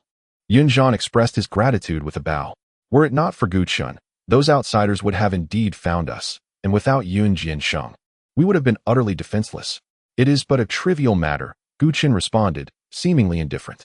I have always detested the oppression of the weak and the bullying of the powerless. Moreover, you are a descendant of the alliance leader. Earlier, he sighed. I heard from my disciple that this place has encountered turmoil. Regrettably, I was preoccupied with settling some personal grievances with an old rival at that time, and thus could not witness your prowess in person. What a shame. Whether it be by Luo or Yun Jiansheng, their strength surpassed his by an unknown measure. Had he been able to observe the battle in person, the benefits would have been substantial, for at his level of cultivation, further advancement was exceedingly challenging. At that moment, Qiu Qian spoke once more. My master has come for another matter. What is it? To journey to the ancient Song realm and seek another place for cultivation. The crowd fell into a contemplative silence. The growth of spiritual herbs, the emergence of mineral veins, and the foundation of all cultivation for practitioners stemmed from spiritual essence. Now, with the essence dwindling and the situation bleak, to remain here would only sever their paths of cultivation. With Gu Qin's protection, there was no better place than the ancient Song realm. Yet, they had yet to locate Gu Han, and presently, they held no desire to venture elsewhere. What a pity. The portly man sighed, unable to find any trace of the enigmatic elder, Tianji. Were he present, he would undoubtedly be able to deduce the whereabouts of that scoundrel. It struck him as peculiar that among the people on the outskirts of Zhongzhou, including the Fu family, most had managed to escape in time, save for a few unfortunate souls. Yet, despite the Tianji Valley being located at the very edge of Zhongzhou, there had been no reports of anyone encountering Tianji during this period. This old fellow, he held some affection for Tianji. Could it be that he had met his end? In the northern border of Dongwang, under the jurisdiction of the Yuqing sect, on the periphery of the Great Qi dynasty, there lay a dilapidated small town, older than the Tianwu city from which Guhan hailed. Practitioners were nearly non-existent here, and the populace was composed predominantly of commoners, with a rare few cultivators at the Qi condensation stage. For these individuals, matters such as the Golden List, the descent of the divine race, and the cataclysmic war bore no relevance, nor did they show any interest. However, the recent blood rain had instilled considerable panic among them. Yet, after the blood rain subsided, they felt no shifts or anomalies in the flow of spiritual energy and soon returned to their tranquil lives. On the streets, an elderly man with disheveled hair, lined with wrinkles and fatigue, observed the passers-by with deep reflection. This man was none other than the very Tianji whom the portly man had been pondering. The arrival of the blood rain, which dissipated the spiritual energy, posed a dire threat to cultivators. The more powerful they were, the more devastating the impact. In contrast, the common folk, fragile as ants, remained largely unaffected, as they were oblivious to the concept of spiritual energy and had little use for it in their brief lives. Soon, he set aside his musings. His presence here was not to experience the fragility of commoners, but for other matters. After a moment of contemplation, he halted a young man carrying firewood and inquired, "Have there been any unusual occurrences in this vicinity of late?" Seeing the elder's aged visage and eloquent speech, the young man assumed he was a scholar and promptly set down his firewood, responding respectfully, "Sir, our place is small and uneventful. Recently, however, there was a terrifying blood rain that frightened everyone into staying indoors for quite some time. My mother said it was the heaven's wrath." Tianji pondered for a moment. "Is there nothing else of note?" The young man thought for a moment, his eyes lighting up. "Actually, there is." "What is it?" "On the street of the West Alley," the young man exclaimed with enthusiasm, "old Aunt Luo's foolish son has awakened." "Oh." Tianji's interest was piqued. "Do elaborate." "My mother said." The young man gestured for Tianji to sit on the firewood, animatedly recounting the tale. The Luo family used to be quite wealthy, but about a decade ago, they had a son who was simple-minded, neither crying nor laughing, as if his soul was lost. The Luo family sought many physicians to cure his strange affliction, depleting their entire fortune, yet the condition remained unchanged. Eventually, a celestial being passed through and claimed that their son was born without a soul. The young man scratched his head. "Alas, it seems there is no salvation for that family, as they could not bear to abandon the simpleton.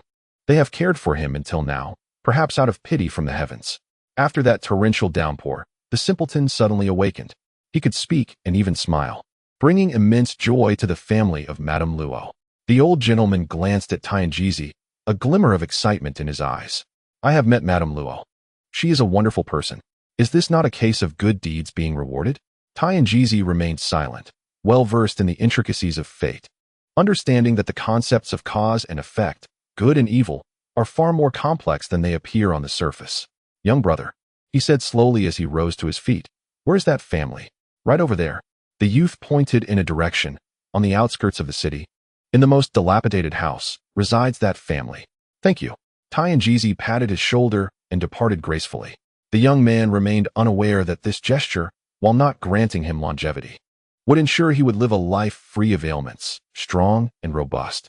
At the corner of West Street, in a rather secluded area, the residents were predominantly those who had fallen on hard times. Among them, in an especially shabby courtyard, stood a boy of about 15 or 16 years, clad in a coarse robe, worn and patched beyond counting. His complexion was pale, and he appeared frail, reminiscent of one recovering from a grave illness. Yet, his eyes shone brightly, and a gentle smile graced his face. "Take a guess," he said softly, extending his right hand. "Is there one stone or two in my hand? If you guess correctly, this piece of candy is yours." Before him stood a little girl, around 4 or 5 years old, with slightly dark skin, a petite frame, and disheveled yellow hair tied into 2 pigtails. Her eyes, however, were dark and bright, filled with vitality. She wiped her mouth and oscillated her gaze between the boy's hands, indecision evident on her face. After a pause, she hesitantly ventured, "One?" The boy's smile widened, and he handed her the piece of candy from his left hand. "You guessed right. A promise is a promise. Here is your candy." The little girl cheered with delight. However, despite her eagerness to taste the candy, she extended it back to the boy, suppressing her heartache as she said, "Brother, let us split it in half." The boy remained silent, taking the candy and placing it into her mouth. The little girl beamed with happiness. At that moment, a voice rang out from a distance. "You certainly know how to find a spot. Go on now."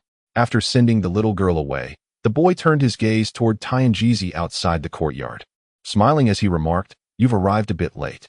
"Possession?" Tianjizi fixed his gaze upon him, his brow furrowing slightly. "Not quite." The boy shook his head with a smile.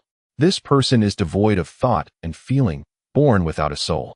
Strictly speaking, he is merely a shell, not truly human. So the notion of possession does not apply. The clues I left for you were meant to guide your assistance in my cultivation, as you can see. This body's potential is not particularly remarkable. Relying solely on myself would be far too slow. Why should I assist you?" Tianjizi countered. "If I help you, I might harm him." The young man gazed skyward and chuckled, stating, "His primal will has been severely damaged, and he shall not awaken in the near future. Is this not what you have long desired yet failed to achieve?" Tianjizi fell silent for a moment. "Guiding your cultivation is certainly within my means. But I have a query." "Speak," the young man replied. "Are you still, in essence, Luo Wushuang?" "Why do you ask?" the young man inquired, raising an eyebrow. "Your rules," Tianjizi remarked, casting his gaze upon the young man's right hand, his expression composed. "They have been broken." The young man chuckled softly, gradually opening his right hand to drop 2 pebbles onto the ground. "Having shed my constraints, I shall no longer be bound by my own regulations. Moreover, this newfound existence is one I have never experienced before. It is quite novel and invigorating. Indeed, Luo Wushuang is no more." He looked at Tianjizi and added, "I am now called Luo Feng." For some unknown reason, Tianjizi felt that this self-proclaimed Luo Feng, an unrefined mortal devoid of any cultivation, was far more formidable than the previous Luo Wushuang, who had held rules in such high regard. By the way, Luo Feng seemed to recall something. "My existence should remain a secret for the time being, especially from Guhan." "Why is that?" "Quite simply," Luo Feng replied with a smile. "I have deceived him once, and his first reaction upon seeing me should be to strike me down."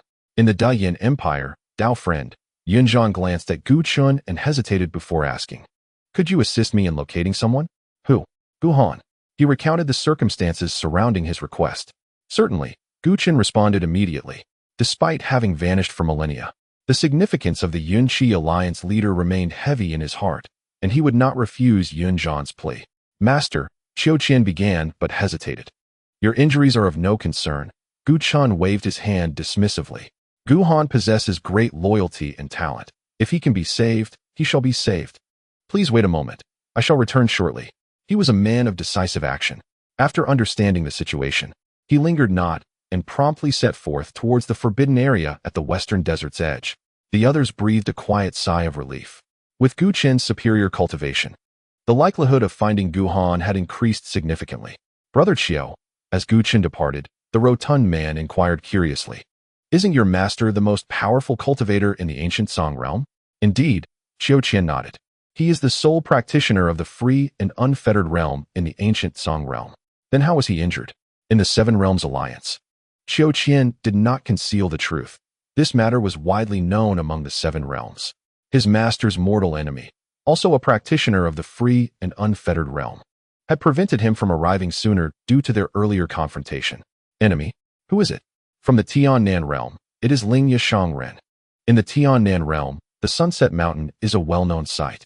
Not only does it host ferocious beasts and malevolent cultivators around its periphery, but within its deepest recesses lie enigmatic entities shrouded in mystery. Countless souls have perished here over the years, rendering it extremely perilous. However, danger often accompanies opportunity. This mountain is home to numerous rare spiritual herbs and treasures, and deep within, one may even encounter semi-saint herbs. Naturally, despite the inherent dangers, a considerable number of cultivators venture here in search of adventure. The circumstances bear a resemblance to the wild forests of the northern frontier in the eastern wilderness.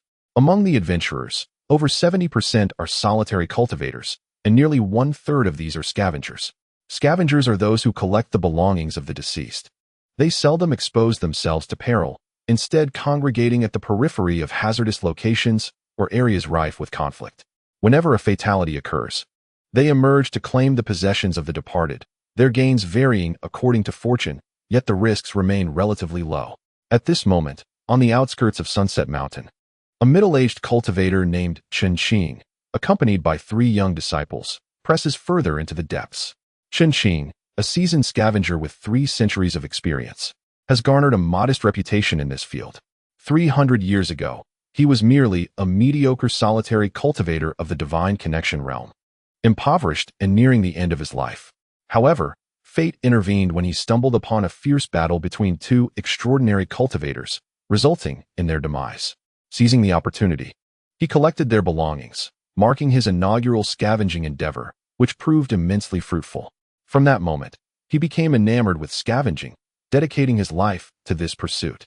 Over the course of 3 centuries, through astute vigilance and caution, he ascended to the second tier of the extraordinary realm solely by scavenging, becoming a legendary figure in the scavenging community. In his contentment, he compiled his experiences into a treasured tome, the Scavenger's Manual. This secret text enabled him to take on 3 disciples, each possessing commendable potential. He increasingly believed that scavenging was a promising path, worthy of a lifetime of dedication. Master, one of his disciples could not restrain himself from questioning, "Why have we come here? It seems there is little to gain." The area was eerily silent. Not a single beast roamed, let alone fellow cultivators. Chunqing's expression darkened as he rebuked, "Remind me, what is the second principle of the Scavenger's Manual?" "Master," replied another seemingly more astute disciple, "it is stability." "Indeed." Chunqing nodded, visibly pleased. "Stability is paramount. For us scavengers, the greatest folly is to be restless and anxious.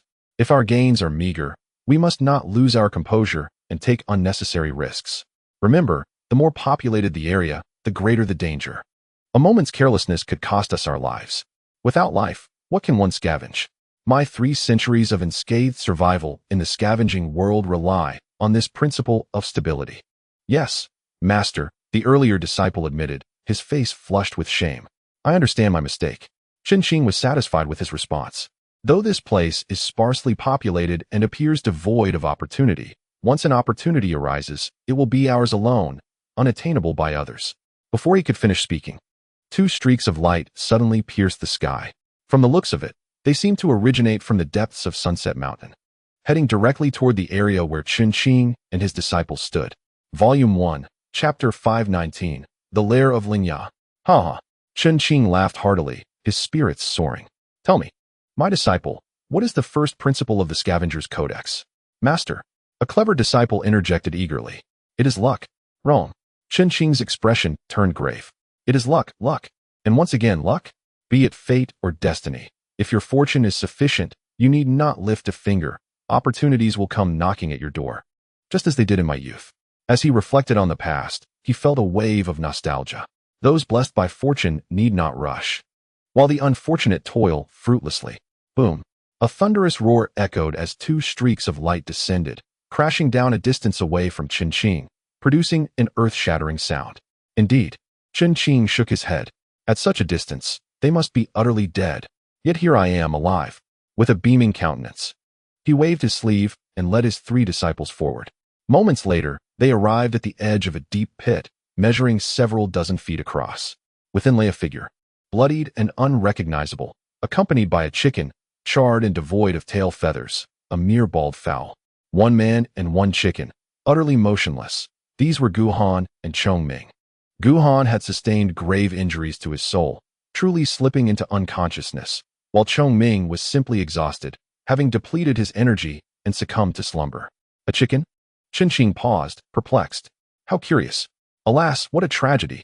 This individual must have ventured deep into the center of Sunset Mountain in search of fortune, but unfortunately, his luck ran dry.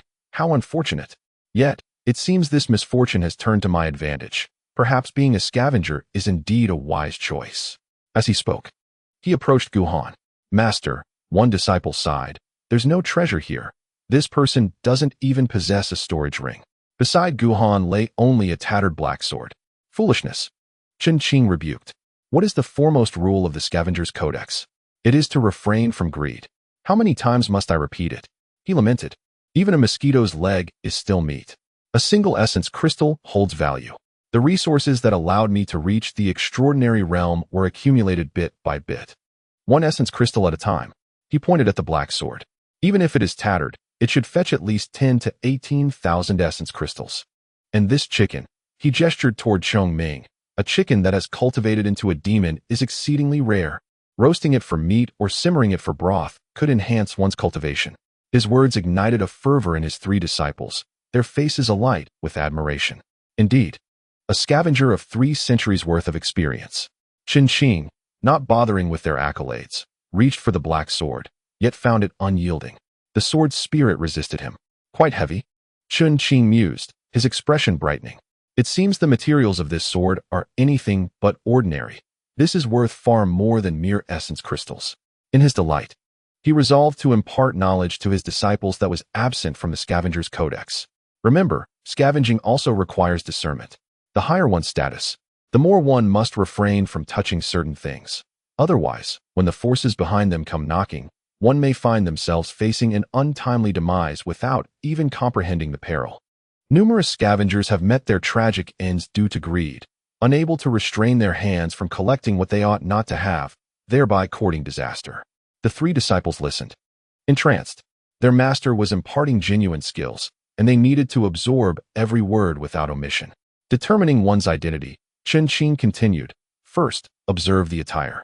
At this point, he cast a glance at Guhan, covered in blood, feeling somewhat embarrassed. Ahem, it is difficult to discern his clothing, yet he likely possesses no notable background. Master, one disciple pondered aloud. Could he be from the Xianyuan sword sect? That is a first-rate power, where every member is a swordsman. Unlikely, another disciple shook his head. Look at his destitution. His sword is so shabby. How could he possibly be from the Xianyuan sword sect? Chen Qing hesitated, contemplating the possibility that he might indeed be from the Xianyuan sword sect. If that were the case, even if this individual were to perish, it would be beyond their capacity to provoke. Master, at that moment, the last disciple focused on Guhan's left hand. Look, it seems he is holding something. Indeed. Chen Qing regarded him with approval. Such keen observation reflects some of the qualities I possessed in my youth. With that, he approached Guhan, intending to pry open his hand, not merely to see if he would relinquish what he held, but to discern the nature of the object. Suddenly, sensing an external aura approaching, Guhan immediately opened his eyes, locking gazes with Chen Qing.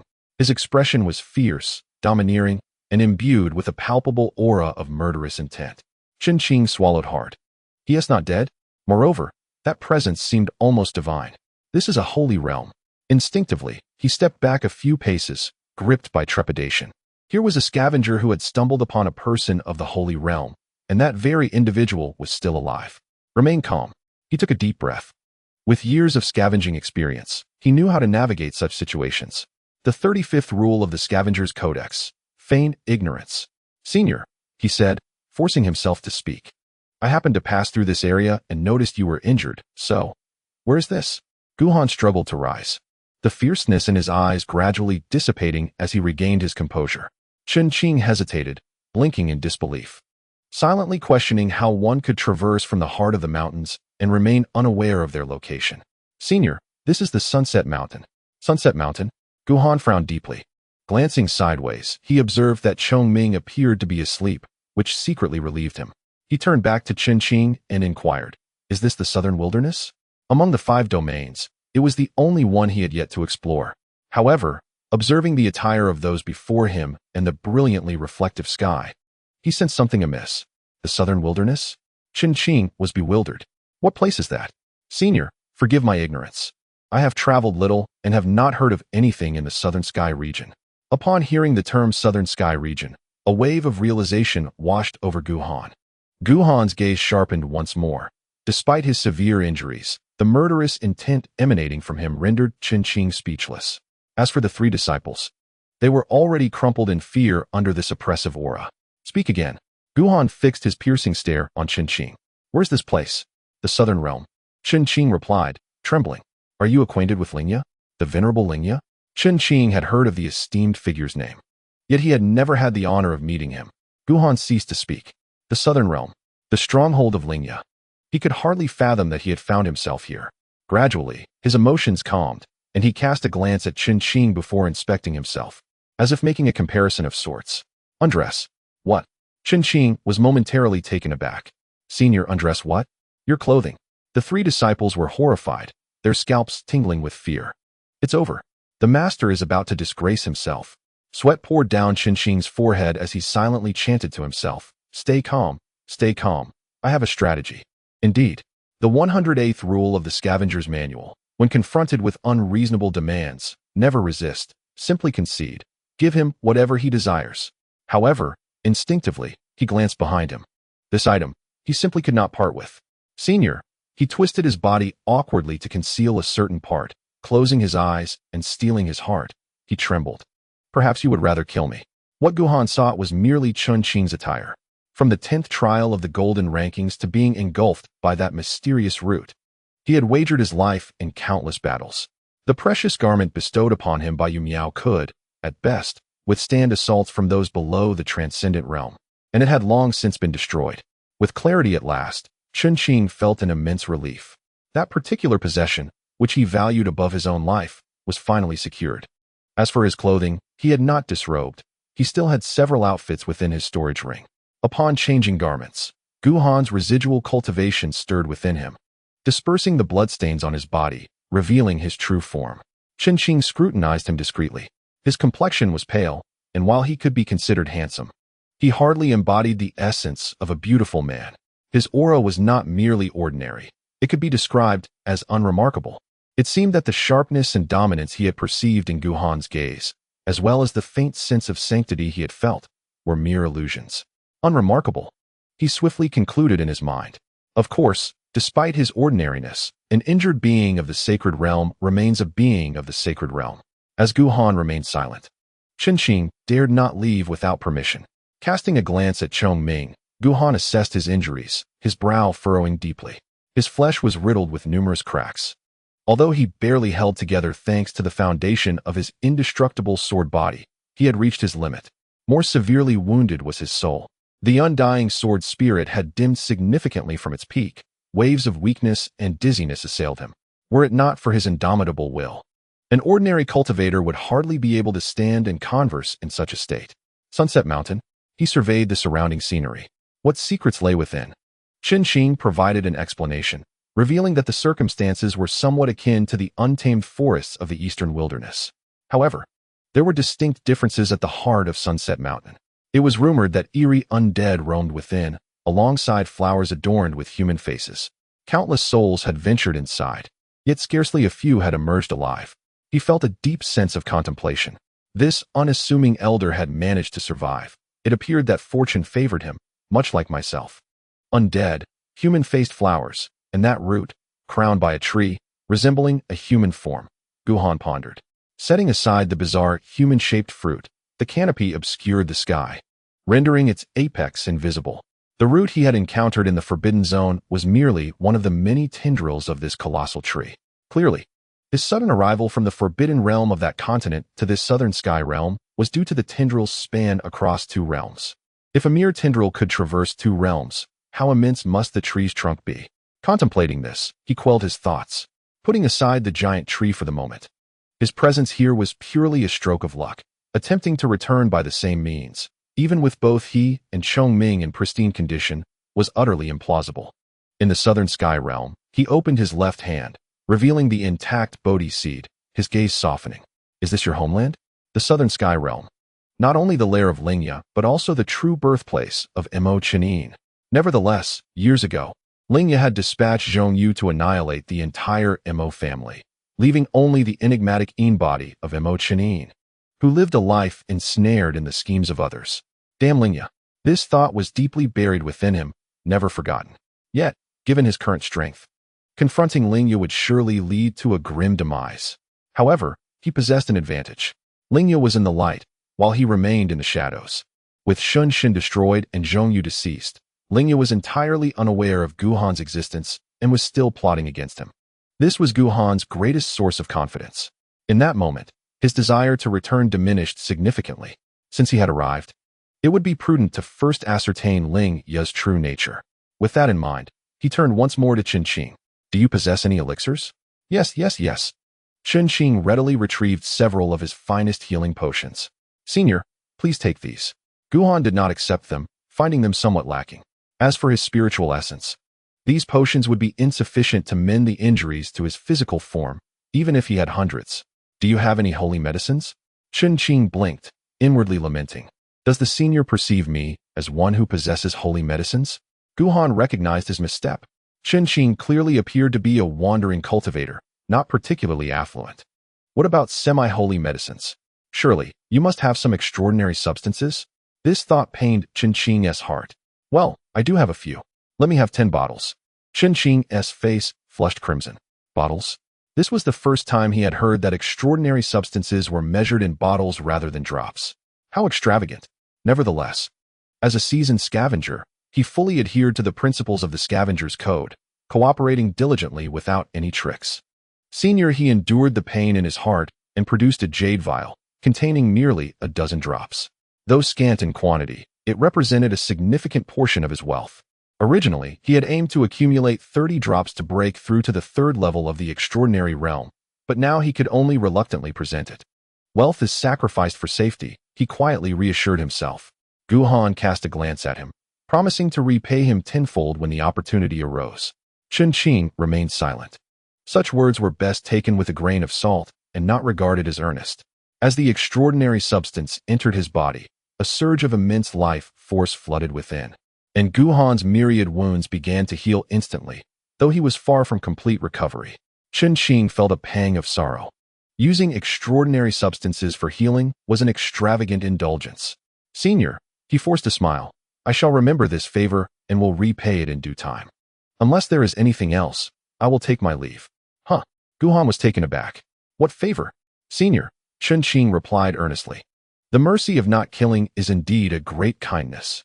Guhan recalled the 97th rule of the Scavenger's Manual, speak sweetly and weave a web of charm, making the other party hesitant to act against oneself, thus increasing the chances of escape by 70%. Just as Guhan was about to inquire further, his gaze shifted and suddenly landed on the distance. With a swish, 3 figures descended, forming a triangular formation around them, drawn by the recent commotion. The leader, a burly man of the second level of the extraordinary realm, sneered upon seeing Qin. Has someone arrived? What luck! It appears you got here first and found something valuable.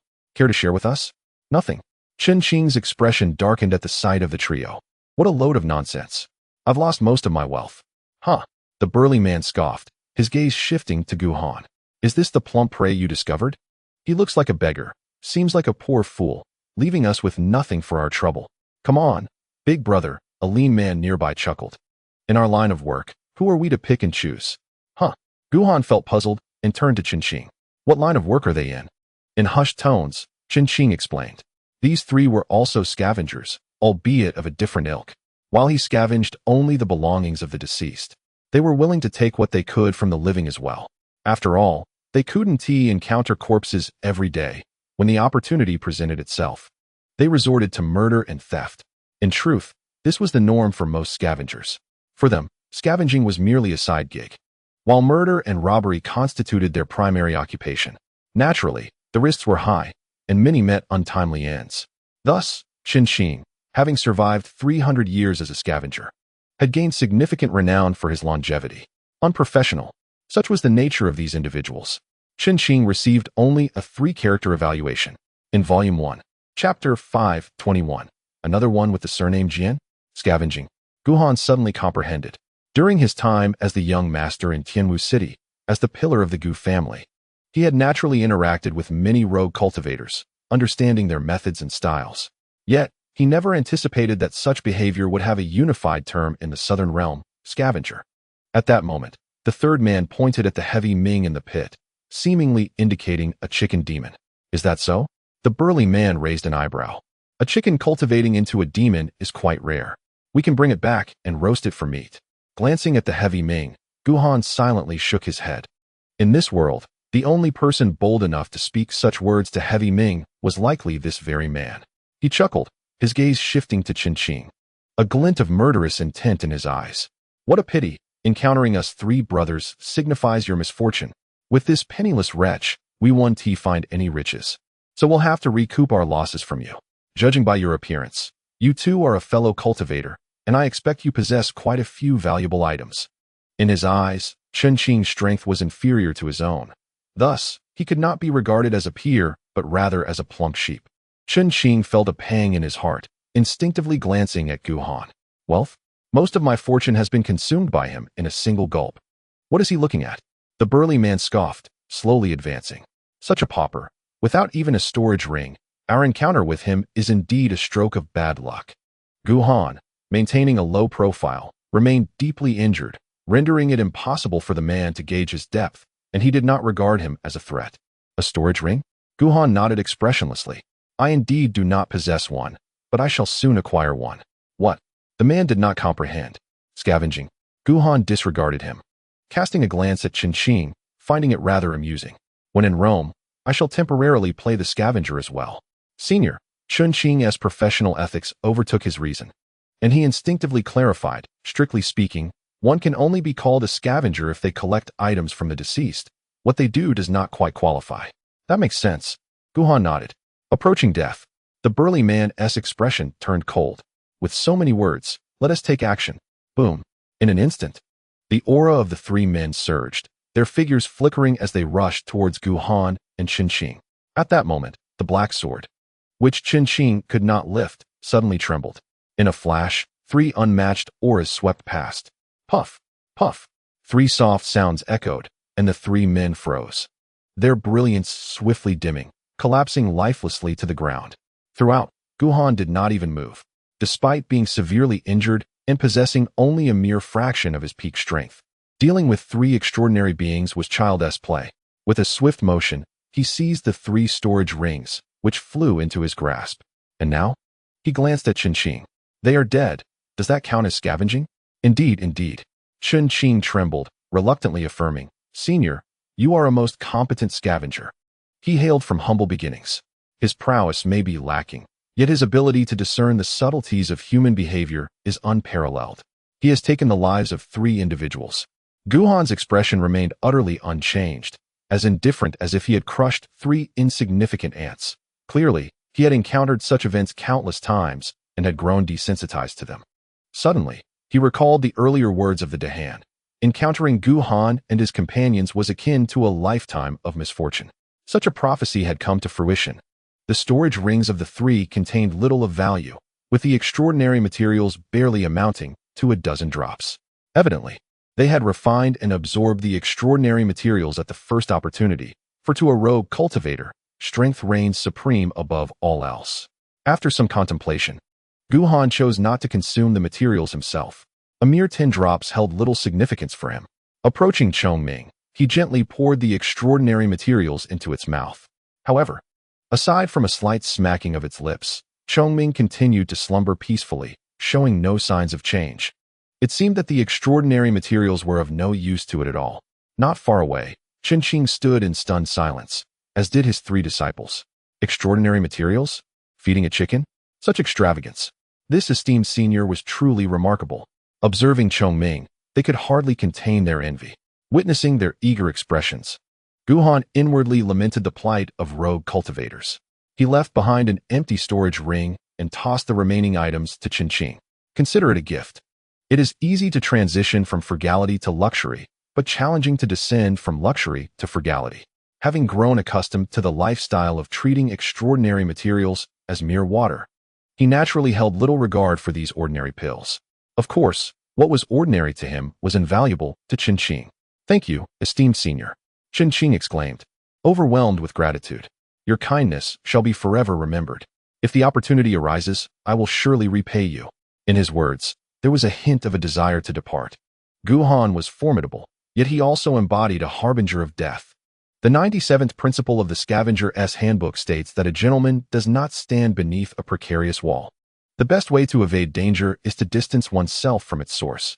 Clearly, Guhan was a source of danger. There was no urgency.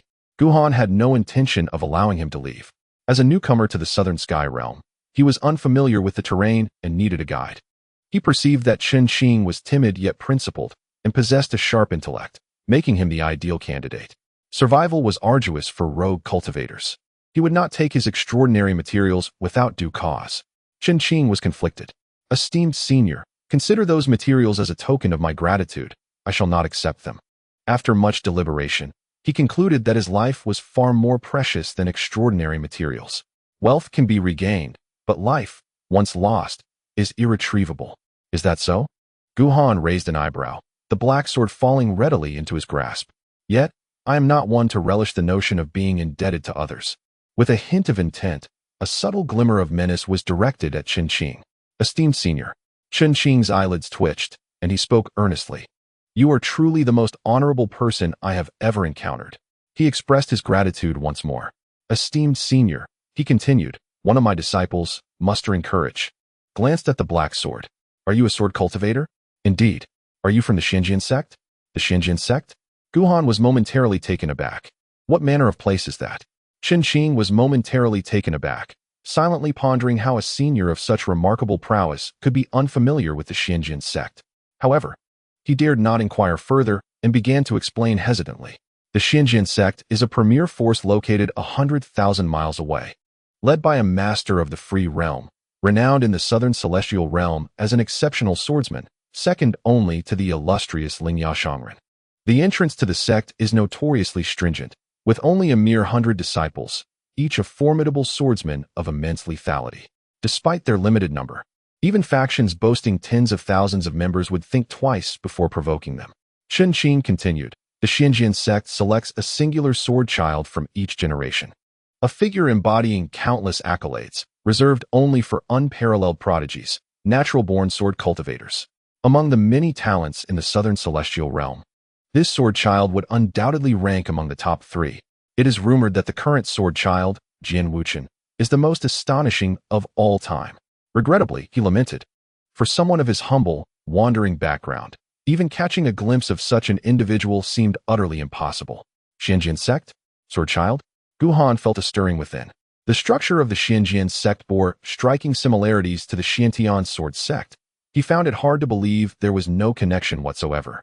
Moreover, upon hearing the name Jian Wuchen, he felt a sense of distaste. Another with the surname Jian? In chapter 522, let us go scavenge. Chen Qing inquired again. Are you truly not affiliated with the Xinjian sect? Indeed not. Guhan reflected briefly.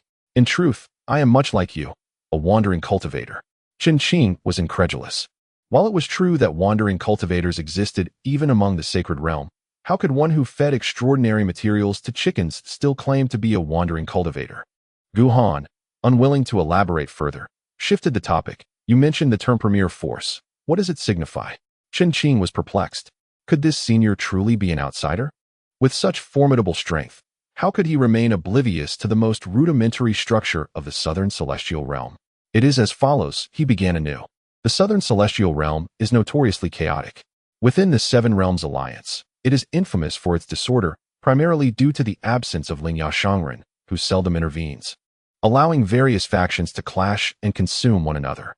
Among these factions, the Wangqing sect stands as the sole super-premier force. Beneath the Wangqing sect, several premier forces exist, each governed by masters of the Free Realm, with the Xinjian sect being one of them.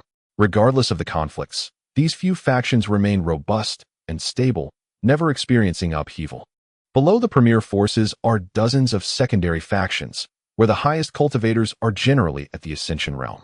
Ordinarily, unless there is deep-seated enmity, disputes rarely escalate to the point of annihilation, resulting in minimal fluctuations. As for the remaining factions, they comprise numerous tertiary forces and an overwhelming multitude of inconsequential factions. Today, you attack me. Tomorrow, I retaliate. They vie for territory, resources, and everything in between, resulting in significant volatility. A seemingly stable sect or family may vanish without a trace within a few days. Thus, at this juncture, Chen Qing managed a bitter smile. The number of loose cultivators in the southern realm was nearly tenfold compared to other regions. Guhan suddenly grasped the situation. Loose cultivators sought refuge and security by joining sects or families, Yet these factions were embroiled in perpetual conflicts. Joining them offered no real assurance, rendering the endeavor futile. As for the second-tier powers and above, unless one possessed extraordinary talent, the common loose cultivator had little chance of acceptance. Consequently, chaos reigned here, with scavenging becoming a norm, even evolving into a profession. Lingya? He scoffed. That old wretch was too preoccupied with his own schemes to concern himself with the fate of others. Qin gasped. Senior, please be cautious with your words. That is Lingya, a figure of great renown, as the most powerful individual in the southern realm. Guhan understood the reverence others held for Lingya and chose to say no more, promptly leading his companions away from the setting sun mountain range. For him, the ordinary spiritual herbs here were of little use. The true treasures lay deep within the mountains, where peril lurked in abundance. To venture in recklessly would equate to courting death. Naturally, he had not forgotten the slumbering Chongming. As they soared through the skies, Qin and the others could not help but marvel at the fortune of the chicken demon to be accompanied by such a formidable master. Throughout their flight, Guhan remained lost in thought. The most pressing matter was to recover from his injuries. If his physical wounds could heal, it would afford him a measure of self-protection. Even without considering his spirit, before long, they had traveled for nearly half a day. Senior, Qin finally could not contain himself. Where exactly are we headed? Scavenging. Qin lamented, but we just missed several locations where loose cultivators often gather and conflicts frequently arise. If we had secured a position there, no need. Guhan replied with a sidelong glance. As scavengers, one must maintain a broader perspective. Do not dwell on the trivial. Senior, Qin swallowed hard. What constitutes the trivial? After a moment of thought, Guhan replied, let us consider half-saint herbs as a starting point. Qin turned to the three disciples behind him, their faces alight with admiration and fervor. Listen, this is true vision. Our master's aspirations are far more ambitious. You have diligently scavenged for 300 years. Yet your ultimate dream was merely to collect a couple of drops of extraordinary material. While our senior speaks of half-saint herbs, there is simply no comparison. Suddenly, Guhan halted, as if he had perceived something. Swish, swish. Two figures rushed towards them from the distance, their cultivation levels hovering around the tribulation realm.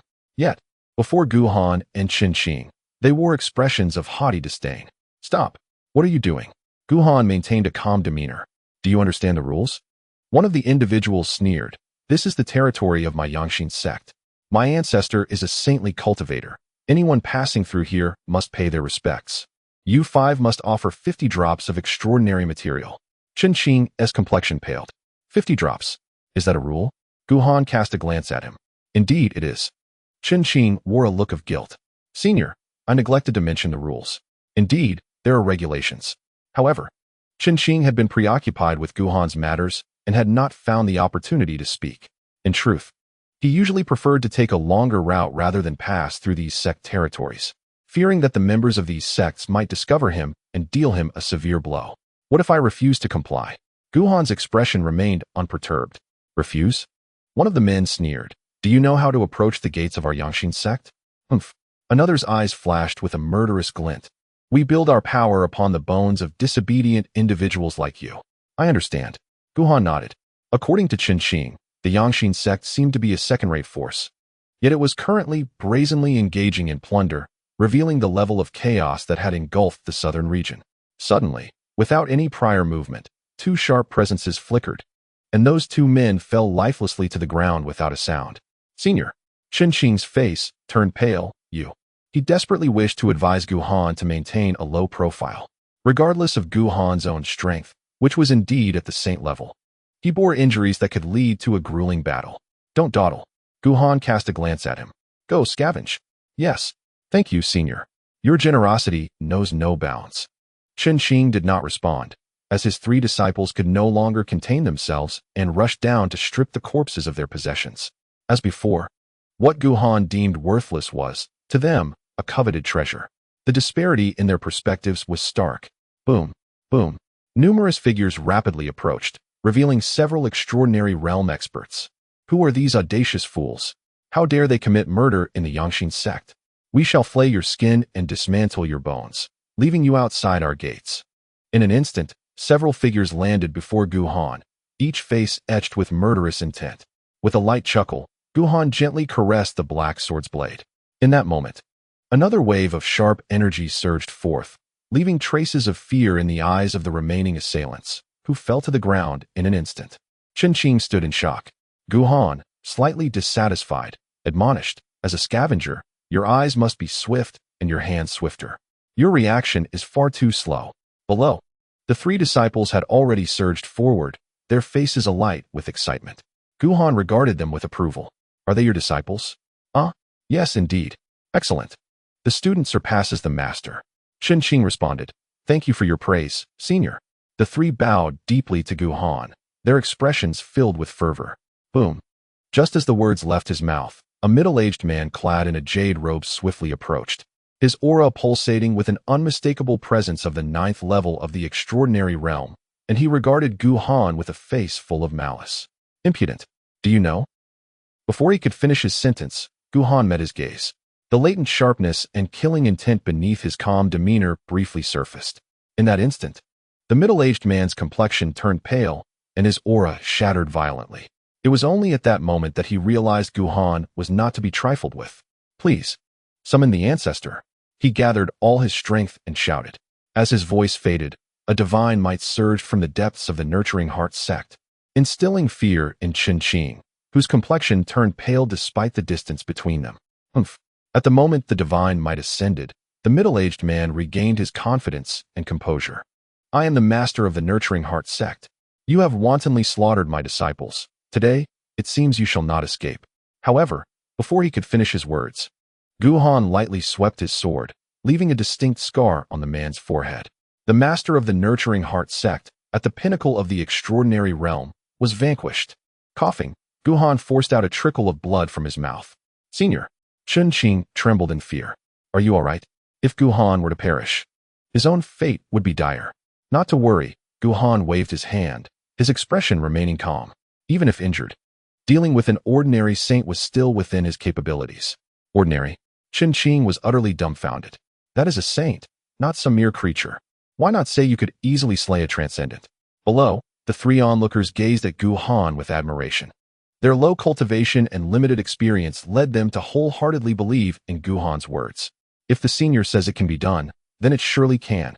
Anyone capable of feeding extraordinary materials to chickens must be an unparalleled powerhouse. Boom.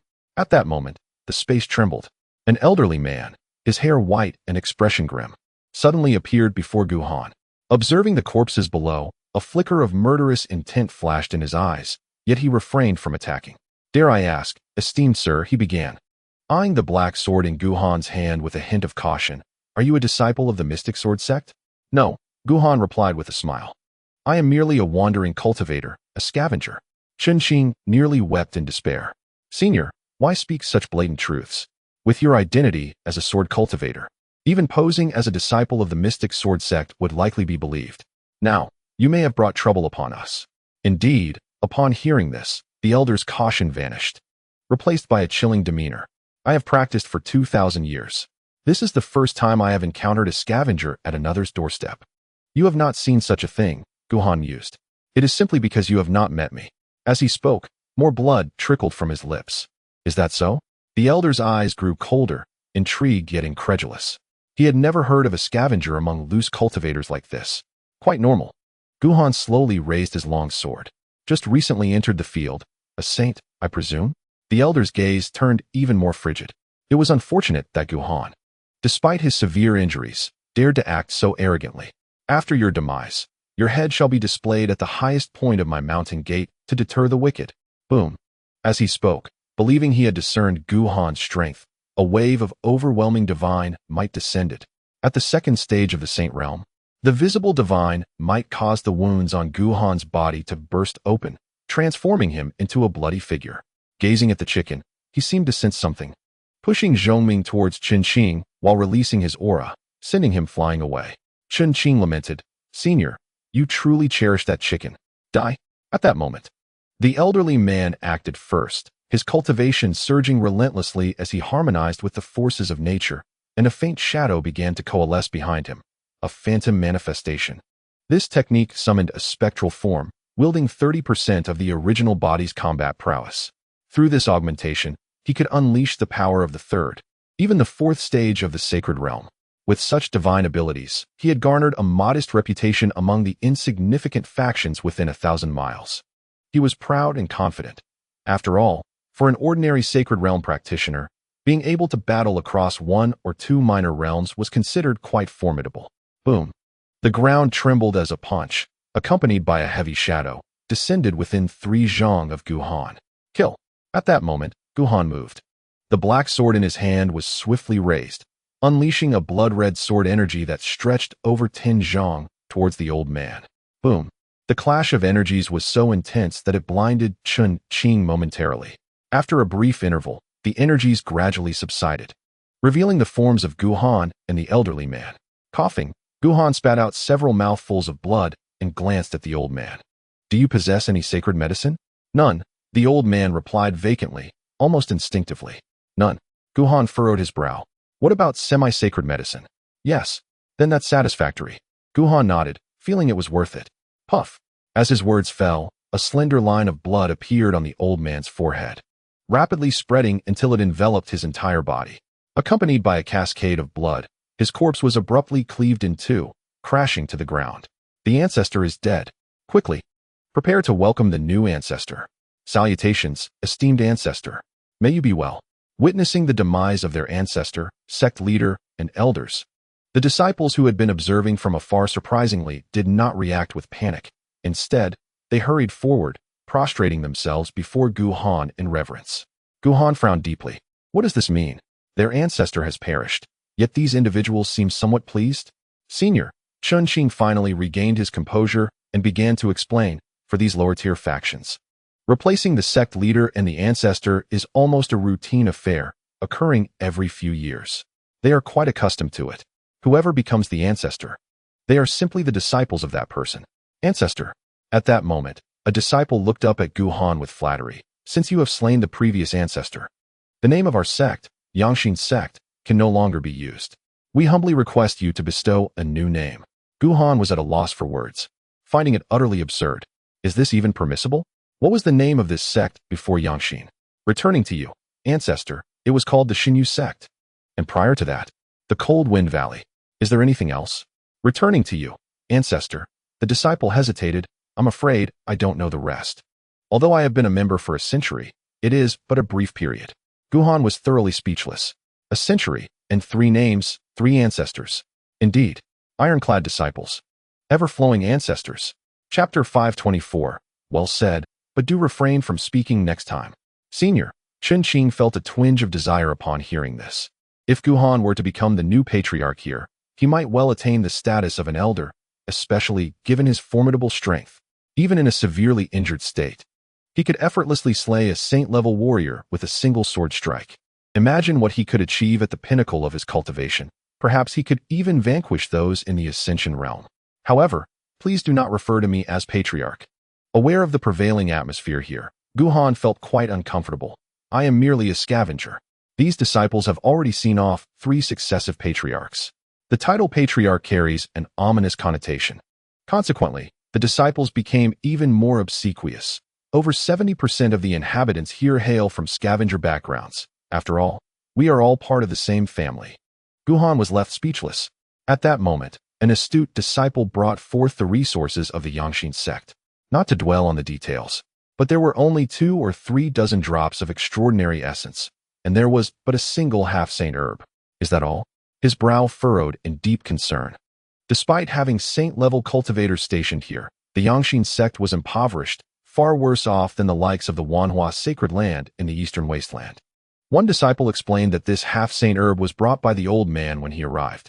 After countless generations of patriarchs had plundered the sect's resources, the Yangxin sect had long since become destitute. Moreover, the previous leaders exhibited no sense of cohesion or emotional connection to the sect. Their first order of business was to convert all valuable resources into personal power, and then they sought various means to reap benefits. Much like the previous acts of filial piety, in the Tiannan realm, such circumstances are hardly exceptional. Nearly all second-rate sects find themselves in similar predicaments. For these disciples, the sect offers little more than a modicum of safety. In fact, it pales in comparison to the freedom of being a scavenger. After consuming the half-saint herb and the extraordinary essence, Guhan immediately took a few individuals and departed. Observing this, the disciples made no attempt to retain him. Guhan's reluctance was evident, yet there were always others willing to take up the mantle. After all, should no one remain, he could always return to his original calling as a scavenger, which would not be so bad. The half-saint herb proved to be quite effective.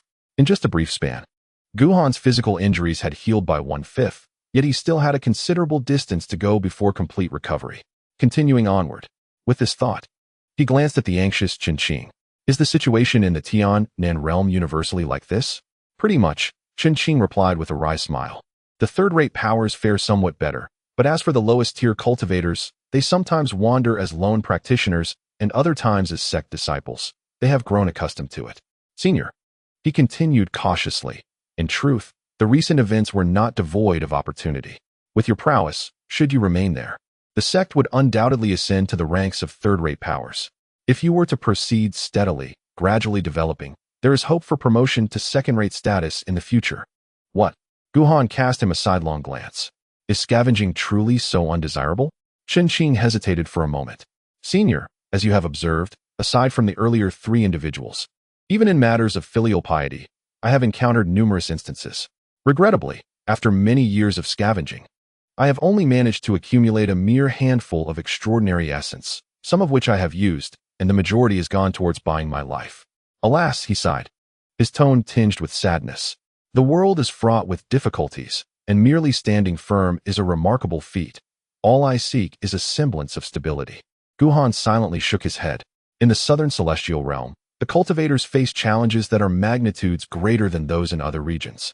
He casually tossed a storage ring filled with resources from the Yangxin sect to Qinqing, considering it a form of interest. Qinqing blinked, instantly shedding his melancholy. Though the resources were not abundant, for a sect, they represented a treasure that he could scarcely hope to amass even after decades of diligent scavenging. Indeed, such an extraordinary individual was capable of feeding chickens with rare materials. The generosity was astounding. In that moment, the contents of the scavenger's manual faded from his mind, and he suddenly realized that following Guhan might not be a misfortune after all. Senior, he inquired with curiosity, may I ask your esteemed name? Fuyulan. What a splendid name. Qinqing exclaimed, it is a perfect match for you, Senior. Guhan remained silent for a moment, acknowledging the compliment but advising him not to speak further. Aside from the Yangxin sect, Qinqing continued.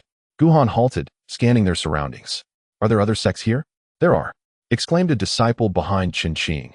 Over 1,000 miles from here lies the Xianxia sect, which possesses greater strength than the Yangxin sect.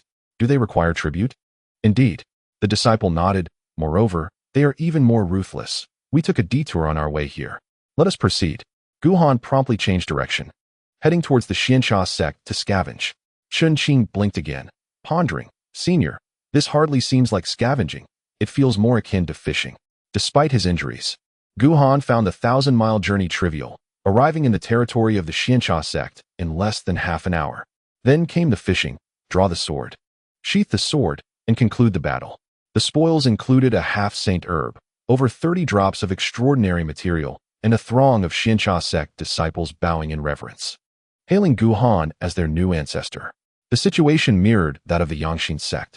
Disregarding them, Guhan consumed the half-saint herb and the extraordinary material, tossing the remaining items to Qinqing. Naturally, Qinqing was filled with gratitude and ceased to mention leaving. He finally understood why most loose cultivators were drawn to the pursuit of slaying and plundering. It was simply too addictive. 3,000 miles from here. Before Guhan could inquire, Qinqing pointed into the distance, having entirely discarded the steady principles outlined in the scavenger's manual. He became particularly proactive, mentioning the Yinshan sect, whose ancestor was exceptionally powerful, making it nearly indistinguishable from some lesser third-rate forces. Moreover, they demanded tribute with even greater ferocity. Decades ago, he recalled a painful memory.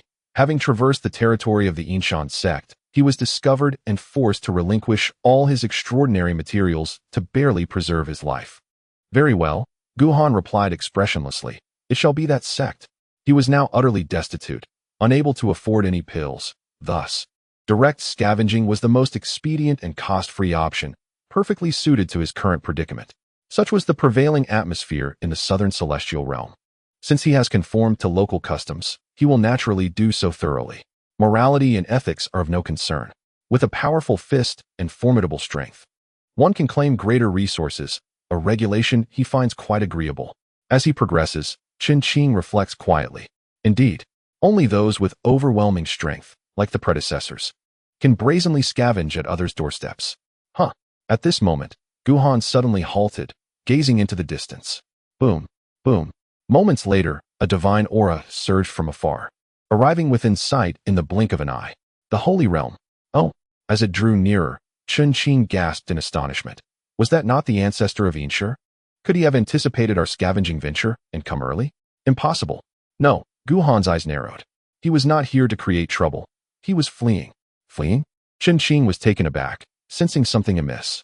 In his memory, the ancestor of Inshur was exceedingly cunning and cruel, yet his complexion appeared pale now, and there was a flicker of fear in his eyes, as if he were evading something.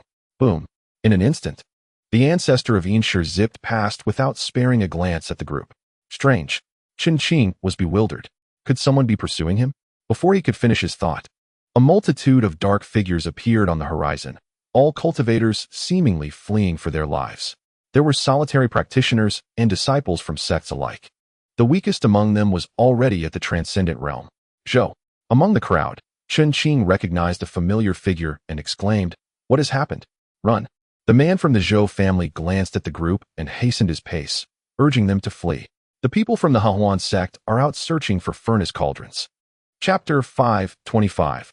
I admire your defiance and unyielding spirit. What? Upon hearing this, Qin's complexion turned pale, words faltering. Predecessors. Run, hurry and escape.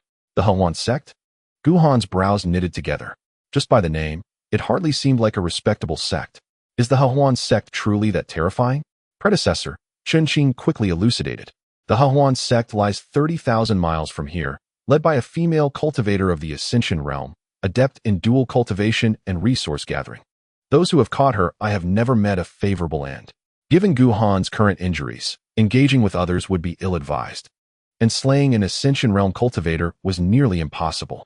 After some consideration, he resolved to avoid confrontation and leave this place post-haste. Alas, while fleeing, Qin sighed, realizing that the male cultivators around the Hahuan sect must have been nearly all captured, leading her to this unfortunate place. At that moment, a mere 1,000 feet away from Guhan, a diminutive male cultivator, merely 3 feet tall, and at the second level of the transcendent realm, exhibited a frenzied expression. Filled with terror, desperately channeling his cultivation to escape, convinced he could neither return nor face the horror awaiting him. Guhan pondered, what could cause such fear in him? The man surnamed Zhou wore a sympathetic expression. He had once been a formidable practitioner at the 7th level of the sacred realm, renowned in his generation. But after a visit to the Joyful Union sect, he had become like this. By the way, he paused momentarily and added, this man was once 9 feet tall. A robust figure. Alas, Qin also sighed.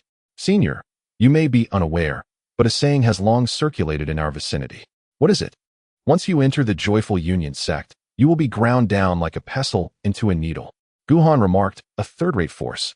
He was puzzled as to why such a sect, led by a master whose cultivation was merely at the ascension stage, dared to be so arrogant, even going to the lengths of capturing people from thousands of miles away. Senior, Qin replied with a bitter smile. Although she is merely at the ascension stage, she keeps many lovers and has numerous guests who are also of the ascension stage. Moreover, here he lowered his voice. It is rumored that she has ties with a disciple of that esteemed Lingya. Thus, even the nearby second-rate forces are reluctant to provoke her. She is quite astute, never targeting those with backgrounds and instead preying on scattered cultivators like us. A disciple of Lingya? A flicker of malice passed through Guhan's eyes, though it did not come as a surprise. As one might expect from the character of Zhong Yu and Hong Luan, it was evident what the remaining disciples of Lingya would be like. Boom, boom. Just as he pondered, a sound of breaking air echoed, and a languorous voice immediately reached the ears of the crowd. Where do you all think you're running to? Simultaneously, a grand carriage, stretching over 10 zhang, suddenly appeared before them, blocking their path. The carriage was pink, with pink drapes hanging down. Behind the drapes, a captivating figure emerged, exuding an enchanting aura that seemed to mesmerize all. Despite Guhan's internal resistance, the others still felt a parching thirst and instinctively swallowed hard. Surrounding the carriage stood 7 or 8 young men clad in pink robes, exuding an effeminate charm, their cultivation evidently at the sacred realm. From top to bottom, inside and out, there was an unmistakable air of debauchery. No, please no. Among them, a diminutive cultivator appeared frantic, instantly making a dash to the side in escape. Oh, the languorous voice rang out again. This one is still alive. Upon hearing this, a young man in pink immediately understood, and a surge of sacred might descended, instantly obliterating the diminutive cultivator without leaving a trace of his corpse. Despair filled the hearts of the onlookers. It was over. Completely over. Do not be afraid. The sect leader of the joyful union smiled lightly. I have no intention of harming you, dear friends. You must understand that the path of desire is also a path of the great way. I wish to share with you the ecstasy of human pleasures. Please, do not resist.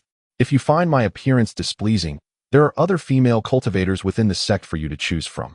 I assure you, you will not be disappointed. As she spoke, a waft of pink mist suddenly dispersed, as if alive, and directly enveloped the crowd, except for Guhan, including Qinqing. The others exhibited no resistance whatsoever. Their eyes instantaneously turned a blood-red hue, panting heavily as they fixed their gaze upon the delicate figure hidden within the drapery. Yearning to pounce upon her, Guhan remained vigilant in the shadows. At that moment, the female cultivator noticed Guhan's peculiar demeanor and exclaimed softly, intrigued. It was rare to find such a handsome practitioner among this group of scattered cultivators. Guhan's appearance, while incomparable to Yun Jiansheng, was undeniably superior to that of Qinqing and the others, tenfold at least. As she spoke, the drapery gradually parted to unveil a captivating figure draped in a mere veil. The leader of the Hahuan sect was a vision of beauty, almost rivaling the enchanting Hongwan that Guhan had encountered before, differing only by a hair's breadth. She fixated on Guhan, her expression reflecting curiosity. Why is it that you, of all people, seem unaffected by my Hahuan powder, which even ascended realm cultivators struggle to resist? Guhan's countenance darkened. Nonsense about your Hahuan powder. I am immune to all toxins. I can even digest divine power. Why would I fear such triviality? At that moment, upon witnessing the true visage of the Hahuan sect leader, Qinqing and the other scattered cultivators found their breaths quickening exponentially. Were it not for the last vestiges of rationality and instinct within them, they might have charged forward without hesitation. Guhan's mind raced. 8 saints and an ascended realm cultivator. If at their peak, he would have been unperturbed. However, his spirit was gravely injured, and his physical wounds had only healed to 1/3 of their capacity, making escape nearly impossible. Why do you stare at me? The Hahuan sect leader covered her mouth and chuckled lightly. Am I truly so ugly? Guhan sighed, realizing that apart from fighting desperately, there was no alternative. Resolutely, he raised his sword. You are self-aware, but if you know you are unappealing, why emerge to frighten others? The Hahuan sect leader licked her crimson lips, a wild glint igniting in her eyes. What a rebellious spirit. I find your resolute nature quite appealing. Guhan's expression soured. Disgusting. At that moment, as if stirred by the powdered mist, the slumbering Chongming beside Guhan abruptly opened his eyes. What a foul stench. A flash of anger crossed his gaze. Which scoundrel dares disturb the dreams of the great rooster? Despite his disheveled appearance, his commanding aura remained undiminished. Great rooster, you are awake. Guhan felt a surge of joy. With Chongming's awakening, he had gained a formidable ally. Kid, what's the meaning of this? The great rooster risks his life to save you, yet you subject him to such foulness? Great rooster, Guhan unleashed a 3-inch sword chi from his blade. No time for questions. Eliminate them first, and I shall explain later. Go. The Hahuan sect leader waved her arm delicately. Subdue this one. I wish to personally educate him. Yes. In an instant, the 8 men clad in pink robes directed their energies to lock onto Guhan. Moreover, the Hahuan sect leader cast a glance at Chongming. A peculiar flush appearing on her face, her breath quickening. Capture this chicken demon as well. Chapter 526. Chongming's New Tactics. Upon hearing this, 8 men clad in powdery robes wore expressions devoid of emotion, yet a glimmer of peculiarity flickered deep within their eyes. The sect leader has become increasingly cunning. The mention of chicken demon incited a furious rage in Chongming. You wretched woman, I shall slay you. The term chicken demon represented its greatest taboo. Despite the looming crisis, Guhan could not help but steal a glance at it. Master Chicken, the focus is not on that, is it? Boom. As the words were spoken, Chongming unfurled its wings, and an exceedingly dim five-colored divine light enveloped it, transforming instantaneously into over a dozen dull-hued sword auras. Descending upon the sect leader of the Joyous Union. Boldly, subdue him. Among the 8 men, 2 figures swiftly appeared before the Joyous Union leader, their presence emanating a sacred majesty. With a clap of their hands, they met the oncoming sword auras. Bang! Bang! 2 resounding crashes echoed as the sword auras were entirely intercepted by the 2 men, yet their figures were violently thrust back several feet, blood gushing from their hands, leaving them battered and bruised by the sword energy. This is dire. A weight settled in Guhan's heart, though Chongming had awakened. It seemed to have exhausted too much power to protect him earlier, leaving its current strength greatly diminished. Otherwise, with the might of that 5-colored sword aura, those 2 men, even if they survived, would undoubtedly be rendered incapable of fighting. Great Wisdom King Seal. Boom. At that moment, Chongming flashed forward, arriving before the 2 men, its wings folding inwards. The 5-colored divine light swirled around, instantaneously morphing into an unstable 5-colored Great Seal, which descended forward. Boom. Boom. The Great Seal continuously collided with the sacred might of the 2 men, producing a series of explosive sounds. In an instant, the Great Seal erupted. Both Chongming and the 2 men were sent sprawling backward, yet the former remained unscathed due to its robust physique, while the latter turned pale, with faint traces of blood seeping from their lips, sustaining minor injuries. What a formidable chicken! A flicker of fascination danced in the Joyous Union leader's eyes as she shifted her focus entirely from the others, fixating intently on Chongming. She no longer spared a glance at Guhan. No matter how extraordinary Guhan was, he was ultimately just a human cultivator. They were abundant and commonplace. However, a creature as extraordinary as Chongming might be singular in the world. Finally, Chongming sensed something amiss. It felt that the Joyous Union leader's gaze was somewhat peculiar. Beyond the blatant greed, there lingered an inscrutable desire, as if she yearned to devour it whole. Do you wish to consume Master Chicken? Chuckled Chongming. The Joyous Union leader licked her crimson lips, her eyes brimming with possessiveness. Indeed, I intend to savor you. The curtain fluttered as she gracefully landed opposite Chongming. Her hair styled high, her countenance alluring, declaring, one bite at a time, I shall consume you. Outrageous. Wretched woman. Chongming trembled with indignation. Setting aside the millennia of its existence, during its time in the Xintian Great Domain, as the true master of the word sword steel, the revered progenitor of all sword cultivators, it held the highest status, regardless of whether they belonged to the 36 lower sects or the Xintian sword sect. Every sword cultivator would greet it with utmost reverence, never daring to show the slightest disrespect. To be told to be devoured, and in such a manner, was utterly intolerable. This is the first time it has heard such words. It yearns for the flesh of the Chicken Lord. The Chicken Lord shall obliterate you. The brilliance emanating from its body is visibly more intense, doubling in magnitude compared to before. The great might of heaven ignites. Boom. The divine light swiftly transforms into a 5-colored flame, intent on reducing the presumptuous leader of the Hahuan sect to ashes. Upon witnessing this, the 2 men in pink robes attempt to intervene once more. No need. The leader of the Hahuan sect waved her hand and chuckled. It is mine. You deal with the other one. Understood. Naturally, the 2 men dared not disobey her command, swiftly retreating to join forces with 6 others, surrounding Guhan with overwhelming force. Kill. At that moment, a light shout resonated.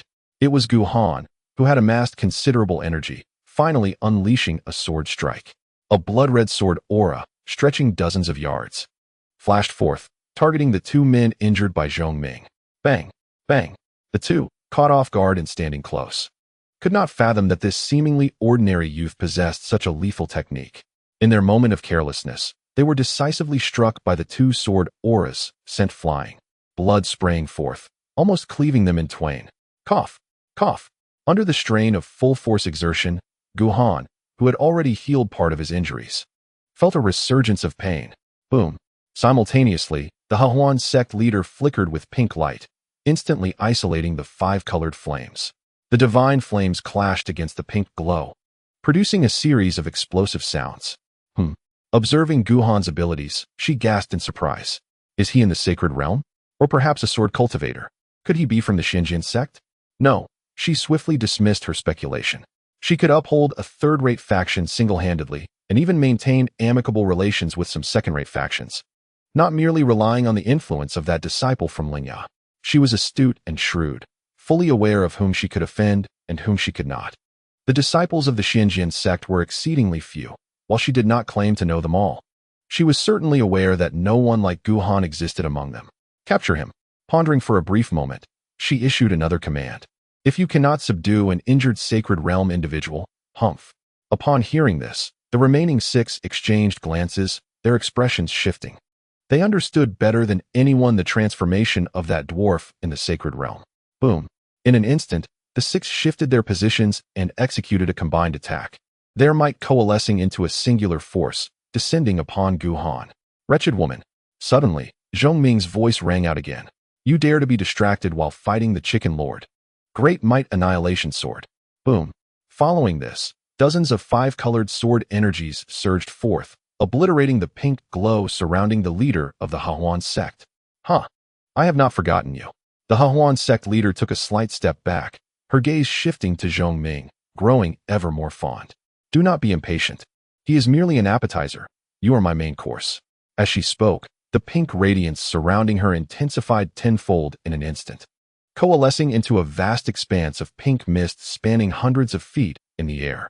The mist shifted continuously, and ethereal figures with graceful forms beckoned toward Zhongming, accompanied by soft sighs that reached its ears. Suddenly, Zhongming fell silent. It had been breached. Boom, boom. Despite the silence, the 5-colored divine light emanating from it grew increasingly brilliant, surpassing its previous intensity in the blink of an eye. Beneath its pupils, a hint of domineering sanctity infused its tone. Enchantress, I shall obliterate you. With a sudden surge, the 5-colored divine light ascended, gathering rapidly to transform into a divine dragon over 10 feet long. Its scales shimmered in myriad hues, and its pupils mirrored those of Zhongming with striking similarity. The divine dragon fixed its gaze upon the leader of the Hahuan sect, its eyes filled with disdain and indifference. With a resounding roar, it opened its mouth wide. And under the convergence of divine light, a massive 5-colored seal materialized, spanning over 10 feet, with a slight tremor of its 2 dragon horns. They morphed into 2 streaks of 10-foot-long multicolored sword energy, which shot forth brilliantly. As its tail flicked, the 5-colored divine flames erupted into being. Boom. In an instant, the seal, the divine swords, and the divine flames descended upon the adversary. The 3 attacks converged. Simultaneously, Zhongming's increasingly sacred voice resounded, mighty celestial dragon. In the distance, Guhan, bloodied and stunned for a moment, pondered, has Ji truly acquired a new technique? Boom. Before he could scrutinize further, the imposing aura of the 6 adversaries bore down upon him once more. Meanwhile, the 2 previously injured foes lurked at the side, poised to strike without granting him a moment's respite. These 6 individuals were not particularly formidable. The strongest among them was merely at the 3rd level of the sacred realm, and all were quite ordinary in their cultivation. However, in unison, their combined force nearly grazed the threshold of the ascendant realm. Had Guhan been at his peak, he could have effortlessly dispatched them with a single sword strike. Yet in his current state, reduced to merely 30% of his original strength, he found himself perilously cornered by the 6, facing immense pressure and scarcely any opportunity to retaliate. Were it anyone else, they would have crumbled long ago. Fortuitously, his inner calm had allowed him to endure thus far.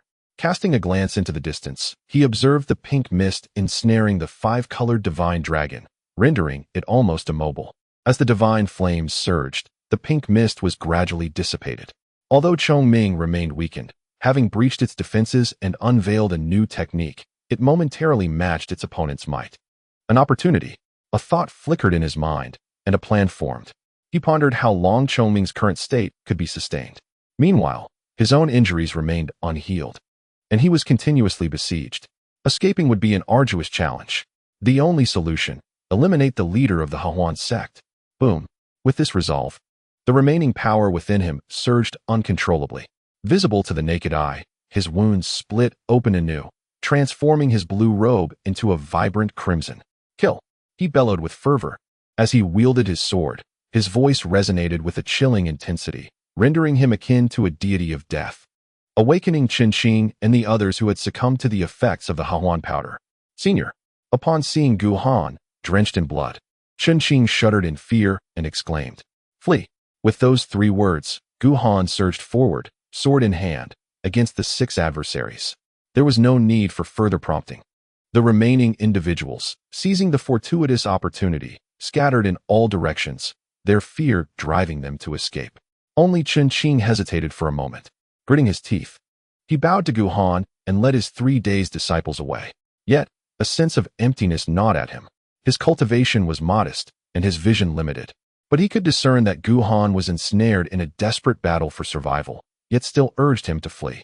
The realm of Tian Nan was tumultuous. Having traversed the path of cultivation for over 4 centuries, he could recall no one, save for his parents in his youth, who had ever cared for his life. A single phrase, 3 simple words, ignited within him the desire to follow Gu Han, even without the promise of gain. It was worth the endeavor. Sighing softly as he cast a glance over his shoulder, he murmured, "Senior, may you remain safe," without dwelling on his sentiments, as his murderous intent surged to its zenith. A blood-red sword chi, condensed to its utmost form and spanning nearly 10 feet, hurtled toward the foremost assailant. Boom. As it passed, the very fabric of space seemed to fracture. "Quick, help me." A nearby man clad in pink robes felt his heart race, his scalp prickling with dread, as he urgently sought assistance. Whoosh. No sooner had he spoken than the sword chi had already reached him, expanding to an immense size, flashing past him in an instant. Thud. A faint sound echoed as a line of blood appeared at his core, cleaving both his flesh and spirit in twain. Boom. The sword chi, though slightly diminished, continued its onslaught against the remaining 5, who hastily altered their formation to intercept it. Yet, despite their survival, a chink appeared in their encirclement. This was the moment Gu Han had been awaiting. In his mind, the tender shoots of human sentiment quivered, transforming into scintillating stars that drifted forth, merging into the long sword. The sword trembled lightly, revealing its tattered, dark blade, as the murderous intent and sharpness dissipated, rendering it strikingly ordinary. Go. As his thoughts shifted, the black sword surged forth, slicing through the air toward the Hahuan sect leader. At that moment, the divine light surrounding Chongming flickered incessantly. Even the 5-colored divine dragon began to lose its form. It was evident that this state could not be sustained for long. Taking a deep breath, the Hahuan sect leader disregarded Gu Han in the distance. Her thoughts solely focused on Chongming. The prospect of capturing it and experiencing the unparalleled novelty it promised made the spring warmth in her eyes nearly dissolve into tears. Which? Chongming roared in fury. The peculiar gaze bore down upon it, eliciting discomfort and raising goosebumps across its skin. For the first time in history, with merely a roar, its potential seemed to have been exhausted, and the divine radiance upon it grew increasingly feeble, only to be swiftly surpassed by the sect master of the Hahuan sect, who advanced closer. The stench was unbearable. Zhongming expressed his disdain, his gaze shifting dramatically. "Heh!" The sect master, indifferent to his thoughts, reached out with a hand enveloped in a layer of pink light, drawing nearer with increasing urgency, her complexion deepening in hue. "It must be delectable. Damn it!" In that moment, Zhongming suddenly erupted in expletives. Whoosh! At that very instant, a tattered and unremarkable black sword floated gracefully into view, arriving before the sect master with its tip aimed squarely at her brow. For reasons unknown, although the sword bore no semblance of menace, a profound sense of crisis surged within her. Swish! She swiftly retreated.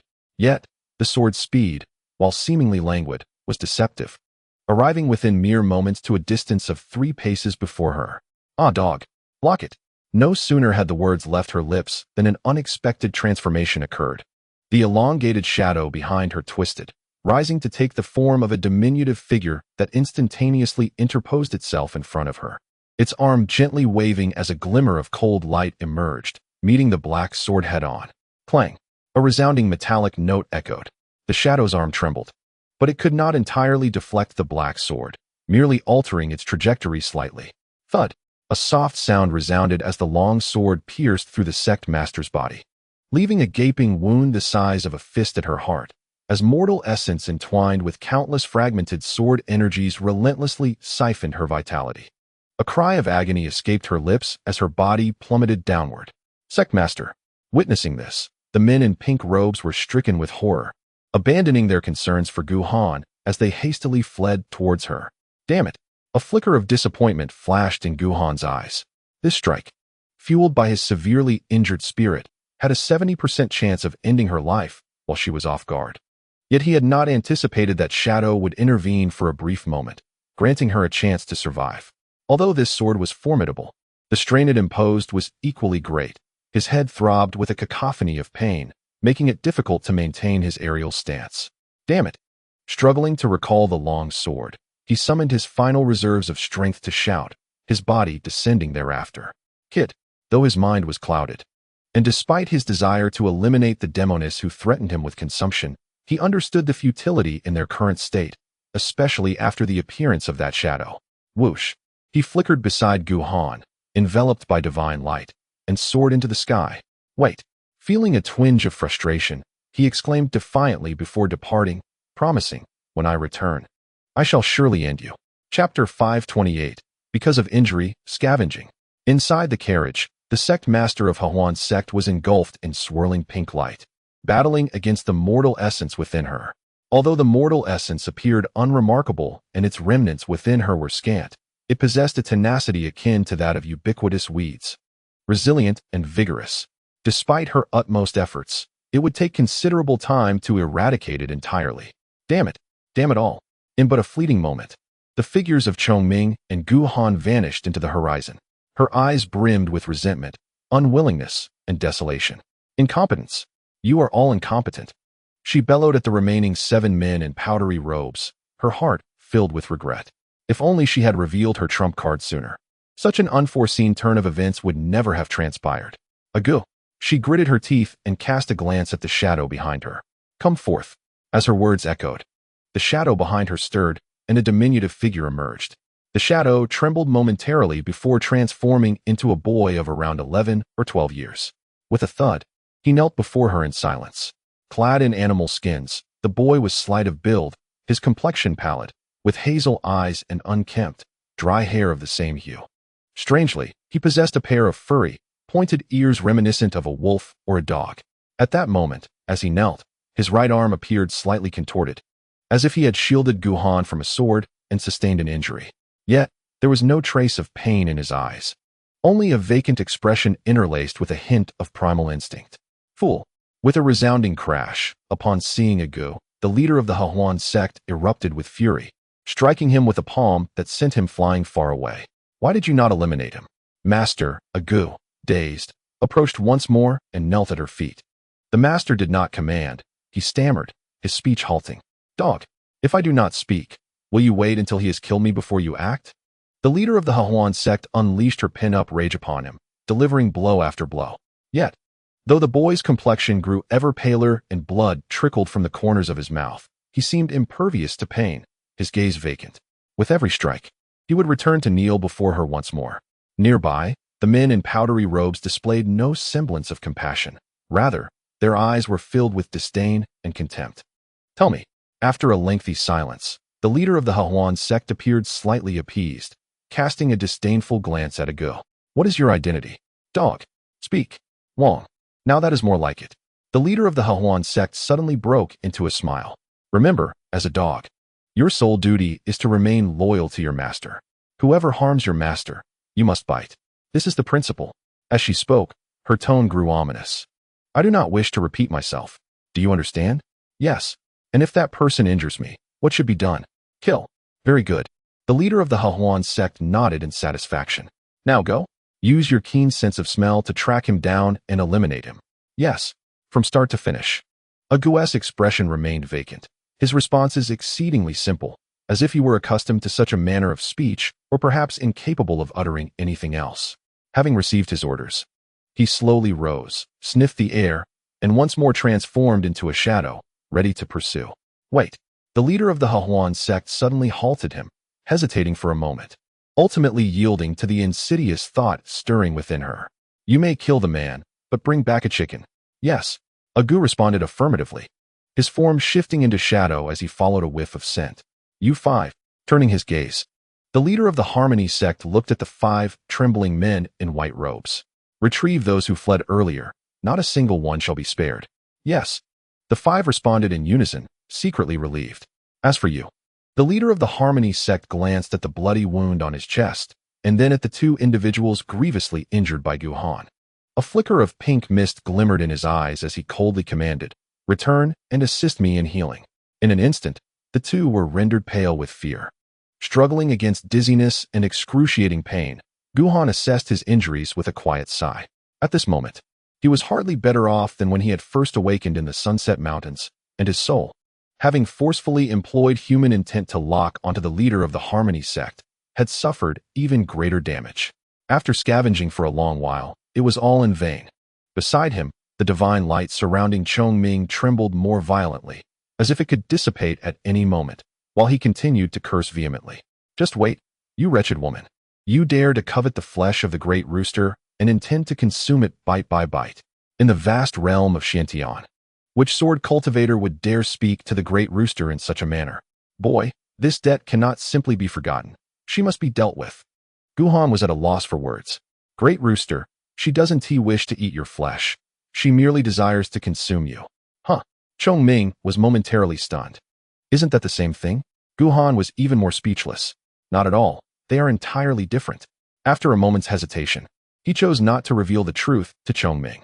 He feared that upon learning the reality, Chongming would completely lose control and recklessly seek out that woman, leading to their inevitable demise in this realm of Tiannan. Great rooster. With this thought, a trace of exhaustion flickered in his eyes.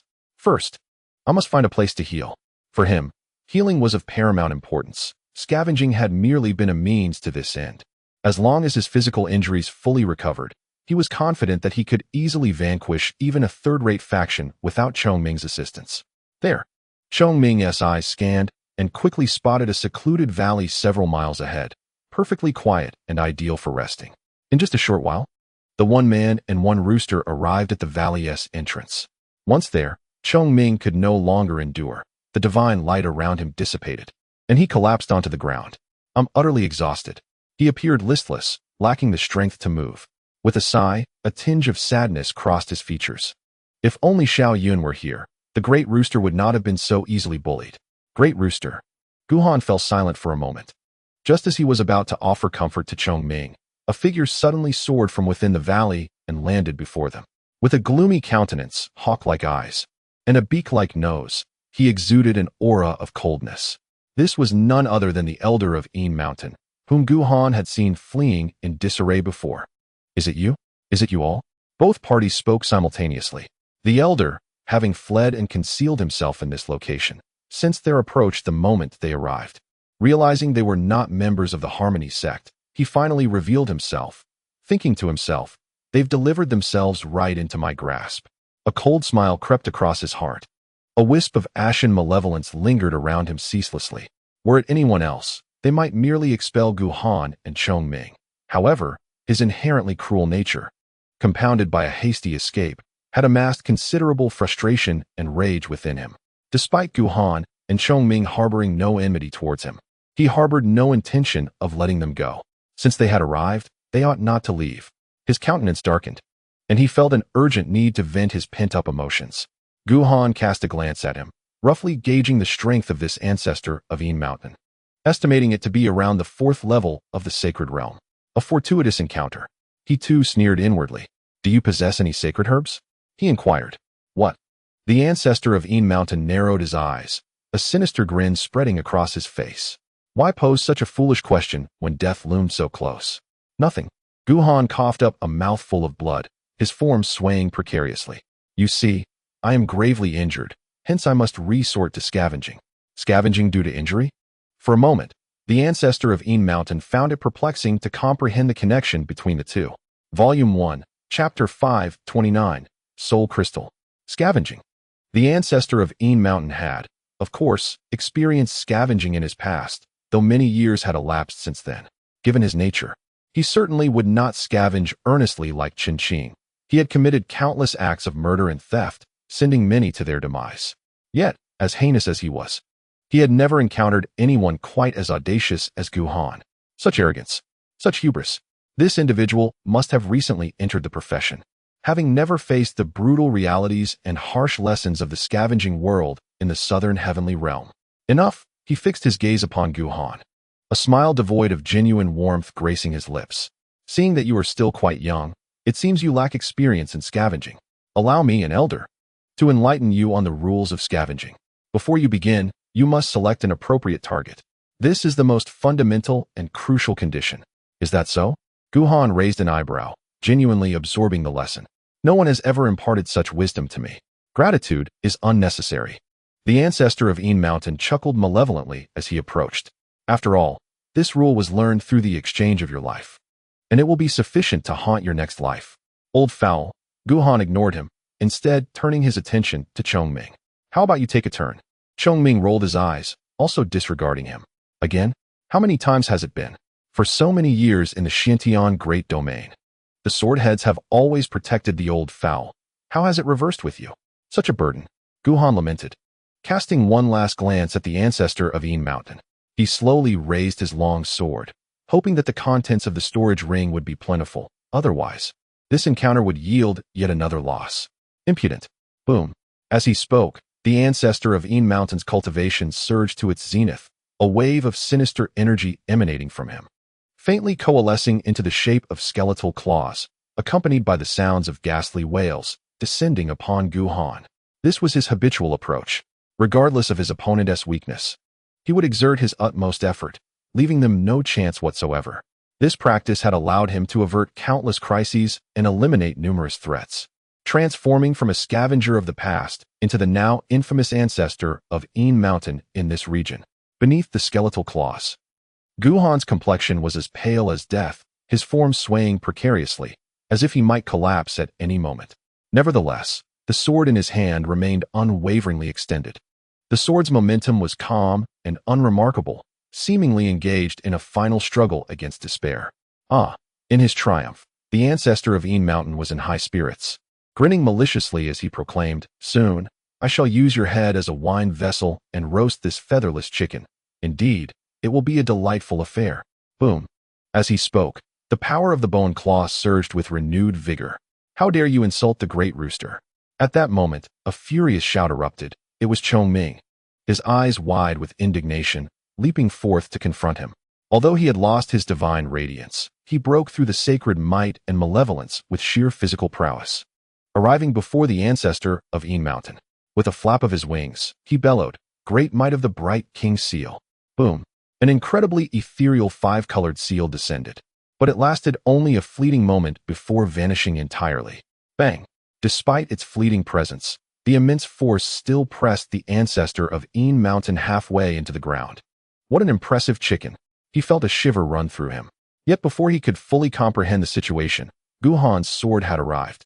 As before, its momentum was unremarkable, yet it effortlessly breached all barriers, landing squarely on his brow. Uft. A soft sound echoed as a 3-inch sword mark appeared on his forehead, the light in his eyes swiftly fading. Old predecessor, Guhan, using his sword as a crutch, swayed unsteadily. "Do you have any wisdom to impart to a novice like me? Do not provoke the chicken." The ancestor of Een Mountain stared blankly at the furious Chongming, managing to utter that final phrase before his consciousness faded into oblivion. How incisive. If he were still alive, Guhan would have surely given him a thumbs up. "Oh." Chongming puffed out his chest with pride, disregarding Guhan as he walked aside to meditate. Picking up the storage ring of the ancestor of Een Mountain, Guhan's eyes lit up. 2 half-saint herbs. Extraordinary materials, at least 40 to 50 drops. Had he been in good health, he would have found this trifling. Yet for him now, it was undoubtedly a lifeline. Suddenly, he seemed to discover something, exclaiming in surprise, "This is," as he spoke. He retrieved an object from the storage ring.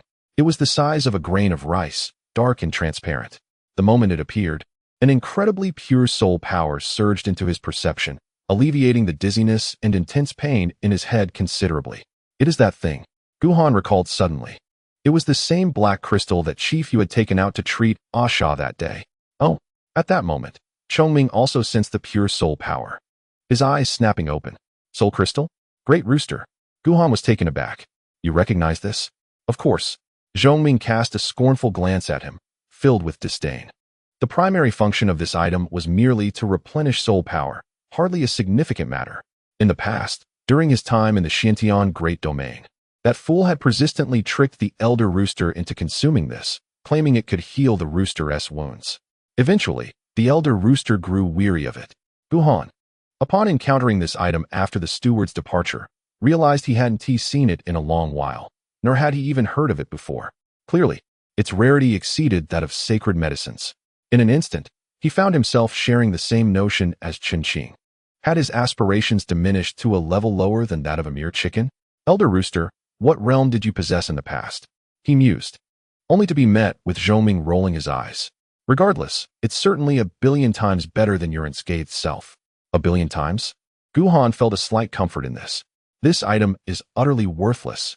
Zhoming erupted in fury, as if insulted, declaring he would not consume it, even under duress. Guhan blinked, glancing at the soul crystal resembling a grain of rice, and it dawned on him. With Zhoming refusing to partake, he would not let the opportunity slip away. He swiftly consumed the 2 semi-sacred herbs and extraordinary substances, then seated himself in a meditative posture, beginning to absorb the exceptionally pure soul power within the soul crystal. In an instant, within the depths of his consciousness, the manifestation of his soul, a miniature figure, opened its eyes. With a mere gesture, it summoned the soul power, which surged into his body. Visibly, his form became increasingly solid, and the 2 sword-like scars on his brow glimmered momentarily, emanating an unparalleled sharpness that spread around him. After a brief period, the soul crystal was entirely depleted. His spiritual injuries were healed by 30%, alleviating much of the dizziness and excruciating pain. Remarkably, he had never anticipated that a soul crystal, no larger than a grain of rice, could possess such profound efficacy. At that moment, he sensed a subtle stirring from the golden seal, which had remained unchanged for a decade. Qianyi? In Chapter 530, Guhan pondered the nuances of a protracted battle. For over a decade, he had harbored numerous inquiries for Qianyi, particularly regarding how to rescue Imo Chenin. However, despite multiple attempts in the past, he had been unable to awaken her. Although he felt an urgent need, he was at a loss. Now, detecting a disturbance from the golden seal, he was filled with elation. In this realm of consciousness, there was no concept of distance. With a thought, he arrived beside the golden seal. Qianyi, you've awakened? He discerned the source of the disturbance. It was indeed Qianyi. Yet, the disturbance lasted but a moment before fading into silence, and no matter how he called out, there was no response. What is happening? His brows knitted in concern. Could it be that the key lay in the recent surge of soul power? As a remnant soul, Qianyi's most pressing need was, of course, the replenishment of soul power. The purity of the earlier soul power was extraordinary, capable of eliciting such a response from him. At this moment, enlightenment washed over him. It had to be so. The soul crystal is undoubtedly beneficial to Lord Ji, and it must also be of great significance to Qianyi. The existence of the soul crystal in the hands of the Elder of Yingshan, despite the uncertainty of its origins, sufficiently proves that such crystals must also exist within the realm of Tiannan. Soul crystal. To acquire soul crystals. With these crystals, Qianyi can certainly be awakened. This thought abruptly blossomed within him. Just as this notion took root, an unforeseen change occurred. An unprecedented sense of crisis suddenly enveloped his perception. Outside, under the nurturing essence of 2 semi-holy herbs and extraordinary materials, Guhan's physical injuries had nearly healed by half, while Chongming squatted nearby, dozing off intermittently. Silently, a shadow stealthily approached the valley, merging with the shadows of the grass and trees, and in the blink of an eye, it was before him. Huh! Chongming's eyes widened in shock. Who is it? Cunningly lurking. Come out, Lord Ji. Before he could finish speaking, a flash of cold light suddenly illuminated the scene. The target was none other than Guhan, who was meditating to heal his wounds. In a split second, Guhan's eyes shot open, yet in his haste, he had no time for any other reaction, only managing to raise his black sword just in time to narrowly deflect the lethal strike. Clang! A resonant sound echoed. Bang! A surge of immense force propelled Guhan far away. Before he could regain his balance, his complexion paled, and he coughed up blood. Yet, he dared not show any carelessness and disregarded his injuries, his mind racing as he scanned the surroundings. Apart from the rapidly approaching shadow, he discovered nothing else. It was him. Guhan instantly recalled. the very shadow that had previously aided that leader of the Hahuan sect by blocking a sword strike. It seemed to be named Go. Just as this thought crossed his mind, another flash of cold light appeared, still revealing no sign of the approaching figure beyond the shadow. Damn it! Chongming was furious. Boom! With a powerful flap of its wings, it soared towards the cold light, shouting in anger. The great majesty of the King of Light. As the words left its mouth, an almost imperceptible five-colored divine light swirled by, transforming into an immensely illusory seal that collided with the cold light. Bang! A tremendous noise erupted. The seal shattered, and Chongming was forced back. With its obstruction, the shadow also dissipated, merging once more with the shadows of the grass and trees. Lord Ji, with a swift motion, Guhan reached Chongming's side, his expression grave. Be cautious. He is no ordinary foe. In an instant of combat, he had gleaned numerous insights.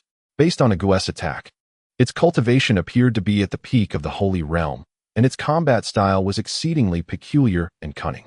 Far more terrifying than its cultivation was its ability to transform into a shadow. Before striking, it revealed not the slightest trace of its aura, rendering it nearly impossible for opponents to defend themselves.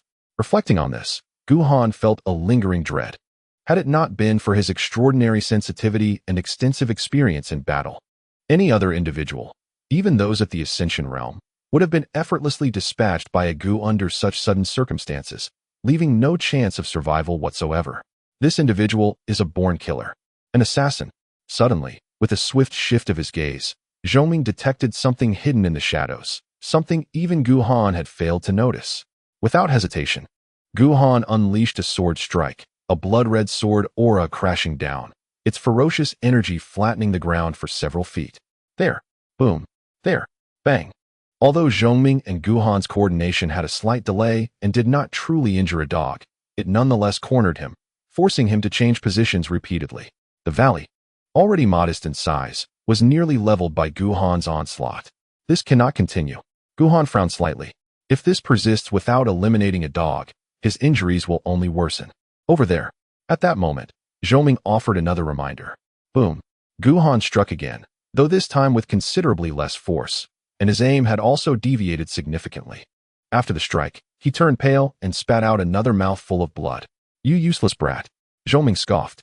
You truly lack endurance. Guhan's face darkened, his hand trembled, nearly striking Zhongming's head with his sword. Nonsense. Slander. Frustrated by his inability to seize Guhan, a dog appeared increasingly agitated. Seeing such a glaring opening in Guhan, he could no longer restrain himself. Shadows swirling, he approached within 10 paces of Guhan, and a glimmer of cold light surged forth, piercing straight toward Guhan's brow. At that moment, a sword aura descended not far from him. Suddenly, the sword energy split into 2, then 4, then 8, multiplying into 108 in the blink of an eye. A sword formation. Subsequently, twinkling starlight emanated from Guhan's thoughts, enveloping the sword energy, rendering the formation less sharp, yet imbued with a profound, enigmatic quality. Whoosh! The sword formation descended, instantly blocking a dog's escape, trapping him within. This was Guhan's strategy. To deal with a slippery assassin like a dog, the best approach was to confine him, stripping him of his greatest advantages. Clearly, the method proved effective. As the sword formation consolidated, it compressed a dog's movement space to its limit. Oh, Zhongming blinked. Kid, quite clever. Such a brilliant strategy. Why couldn't the old rooster think of it? Huh. Guhan silently scoffed. With that mind of yours, to say you lack a few screws is to flatter you. Had I not been watching over you, you would have long succumbed to the schemes of that Hatsong sect master, leaving you utterly drained. Of course, he only dared to voice these thoughts internally. Old rooster. With a sense of pride, he swiftly slashed toward a dog with his quivering sword. Let me show you just how enduring I can be. As his words fell, the sword formation's contraction intensified, rapidly compressing to a mere span of 10 feet, completely ensnaring the shadow that a dog had transformed into. Whoosh! As the long sword descended, the sword energy instantaneously converged, transforming into a singular force that penetrated the blade itself. In that fleeting moment, the sword's sharpness was fully contained, poised to strike down upon a dog. Clang! The cold light flared once more, only to be severed in an instant by the long sword, dispersing into a stream of light, akin to shards of a dagger. At that moment, the The sword struck solidly upon the shadow that a dog had assumed. Suddenly, an unexpected transformation occurred.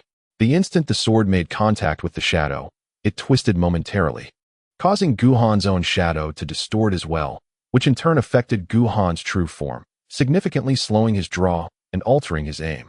Bang! In the next heartbeat, the sword's momentum erupted, sending the shadow of a dog flying far away. Chongming observed Guhan, deep in thought. Did he just manipulate your shadow? Guhan nodded. Not only did he control the shadow, but he also influenced his true self. Such a bizarre supernatural ability was unlike anything he had ever witnessed or heard of. At that very moment, a staggering figure approached from the distance. A dog.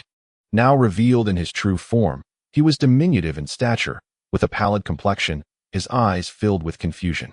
A deep wound, measuring about a foot in length. Exposed bone, nearly cleaving him in two, blood flowed profusely, saturating his tattered beast skin with crimson. As life ebbed away, his vitality dissipated rapidly. Yet, he gritted his teeth and persevered, inching towards Guhan. Chongming was taken aback. Isn't that just a dog demon? It's a hybrid. Guhan corrected him, a mix of human and demon. Having encountered Wei Fong, he could discern that a dog still bore half the bloodline of humanity. Aren't they the same? Chongming rolled his eyes, then marveled, never expecting such a formidable dog demon to exist. It was indeed a rarity. Guhan wore a face of disbelief. What's so remarkable about that? I've seen chicken demons far more powerful, with an exalted lineage. Even mightier than the Xiantian sword master. What does he intend to do? Chongming inquired again. I have no idea. Guhan shook his head. A dog continued to draw nearer, yet in his current state, he could hardly mount an attack. Mere survival was a challenge. And his attention seemed not to be on them, devoid of any murderous intent. Thud. At that moment, a dog finally succumbed, collapsing to the ground. Nevertheless, he did not relent, desperately clutching the earth beneath him, laboriously crawling forward, his gaze fixated ahead, where confusion and primal instinct transformed into sheer determination. One foot, another foot. As he pressed onward, a long, bloody trail unfurled behind him. Ultimately, his vitality waned further, his strength dwindled. In the distance he could move shrank from a foot to an inch. For reasons unknown, though the adversary sought his demise. In the depths of his gaze, one could perceive an unwavering determination, coupled with a face marked by youthful innocence, leading Guhan's emotions to spiral into complexity. Zhou blinked, seemingly stirred by the moment. Should he grant him a swift resolution? Guhan remained silent. He discerned that a dog was not inclined to attack him, but rather in search of something. Could it be that dagger? A flicker of realization ignited within him, and his thoughts swiftly scanned the surroundings. Suddenly, he noticed, a mere foot away, a sharp fong approximately an inch in length, its tip punctured with a small hole, strung together by several intertwined colorful threads. However, at this moment, the threads lay severed, suggesting that this item had once adorned a dog, only to be fortuitously severed by his sword. The fong emitted a faint yet pure aura of demonic energy, while the colorful threads appeared exceedingly mundane, seemingly originating from the mortal realm. At that moment, a dog could no longer advance, halting 10 paces away, his eyes fixated ahead. Behind him, the blood-red path seemed interminable. With a sigh, Guhan grasped the fong in his hand, his figure shifting as he approached a dog. Is this what you seek? A dog remained silent, his gaze transfixed on the colorful threads, lost in thought. The threads swayed gently in the breeze, casting a newfound vibrancy into his otherwise lifeless eyes. It was only at this moment that he began to resemble a semblance of humanity. Here, Guhan offered the fong to him. A dog did not accept it. He struggled to lift his hands, rubbing them against the beast's skin, seemingly attempting to erase the blood and grime from his palms. After a brief moment, his hands appeared somewhat cleaner, allowing him to carefully accept the fong, cradling it in his palms, pressing it against his cheek, and slowly closing his eyes, a hint of happiness flickering across his pale visage. Guhan observed him in silence. After a moment of hesitation, he felt a surge of compassion, his hand beckoning to disperse the remnants of human sentiment lingering within a dog, preserving the last vestige of his vitality. Zhou expressed curiosity. This does not align with your character. Do you not typically seek to annihilate your foes completely? Guhan remained reticent. From the moment he left Tianwu City, he had eliminated every individual who sought his life, sparing none. He never showed mercy to his enemies. nor did he waver in his resolve. Those he could kill were dispatched on the spot. Those he could not would eventually face death. Yet, a dog appeared to be an exception. He withheld from Zhou Ming the true reason for his clemency toward a dog, rooted in the glimmer of color he had witnessed in the latter's eyes, so reminiscent of what he had seen in Mo Qinyin's gaze. That color was named hope. Only this once. Suppressing his emotions, he cast a blank look at a dog, promising silently that if there were a next time, it would cost him his life. With that, he turned to depart. Ji, let us go. Where to? Scavenging, healing, and then to confront the Hahuan sect. Setting a dog aside, Guhan's nature dictated that he must repay any grievances, the sooner the better. All right. As the light shone in his eyes, Chongming cast a fierce glare at a dog. You, go back and inform that wretched woman to clean herself up and await the arrival of the Chicken Lord. After a moment, Guhan observed as a dog gradually regained his senses, laboriously rising to his feet while still clutching the sharp fang, staring vacantly in the direction where a person and a chicken had departed. Inside the main hall of the Hahuan sect, a cacophony of anguished yet euphoric sounds echoed continuously within the chamber. After a brief moment, the noises abruptly ceased. The sect leader, draped in sheer silk and barefoot, descended from the jade bed, her expression betraying a lingering sense of unfulfilled desire. The horrific wound at her chest had vanished without a trace. Upon entering the outer chamber, several handsome male disciples promptly brought forth a white jade chair and presented a cup of spiritual tea. It was then that a shadow quietly descended, transforming into a dog's figure. With a thud, he silently knelt down. Noticing a dog's grievously wounded state, the sect leader's expression turned cold. Did you kill him? No. And the chicken? A dog fell silent. Bang! A surge of energy erupted, causing the teacup in his hand to disintegrate into powder. You wretched creature. The sect leader's eyes brimmed with resentment, disappointment, and agitation as she approached a dog, delivering a forceful palm strike towards his brow. Where's my chicken? In an instant, her hand halted mere inches from a dog's forehead, as if she suddenly recalled something. Nevertheless, even restrained, her lingering force sent a dog hurtling backward, plunging him further into a state of near death. You vile creature. Her face darkened. If it weren't for today, I would have surely killed you. However, while death may be avoided, living with punishment is inevitable. As she spoke, she flipped her palm, revealing a blood-red jade talisman. Upon channeling her energy, an eerie symbol illuminated the talisman. Simultaneously, a matching symbol appeared on a dog's brow. In an instant, both symbols began to tremble, visibly causing a dog's body to convulse violently, his form growing faintly transparent as if he were enduring immense agony. Yet throughout the ordeal, his gaze remained unchanged, stony, devoid of spirit, as if he had grown accustomed to such suffering. For him, life and death had lost all significance. The sole flicker of light in his dark existence was that colorful thread. After tormenting a dog for a while, the sect leader's fury waned considerably. With a sharp gesture, she tossed a vial of elixir beside him, then pocketed the talisman, refusing to cast him another glance. Master, a disciple cautiously approached, offering a sycophantic smile. Would you like to unwind? There are still a few fine furnace cauldrons locked in the dungeon. Get lost. The sect leader shot him a cold glare. Though the flames of malice within her surged ever higher, she found herself devoid of any enthusiasm. Her thoughts were consumed solely by Chongming. The prospect of cultivation no longer held any novelty for her. Go, she commanded decisively. Send someone to summon the individuals from the nearby third-rate sections. Tell them I wish to discuss matters with them. She was far from foolish. Her apparent fury belied a clear understanding of the situation. The look on Gu's face revealed the failure of his assassination attempt, a testament to Guhan's prowess exceeding her expectations. To ensure success and secure Chongming, she sought assistance directly. Several disciples, anxious and obedient, wasted no time in departing. After issuing her orders, the head of the Hahuan sect cast a disdainful glance at Gu. Use your nose to track him down. If you fail again, I swear you won't even be fit to be a dog. As you command. Gu's gaze remained vacant, responding haltingly. Yet, this time, a hint of hesitation tinged his tone. Of course, the head of Hahuan's sect did not notice this slight aberration. She turned on her heel and returned to the inner hall. Before they arrive, bring me those cauldrons.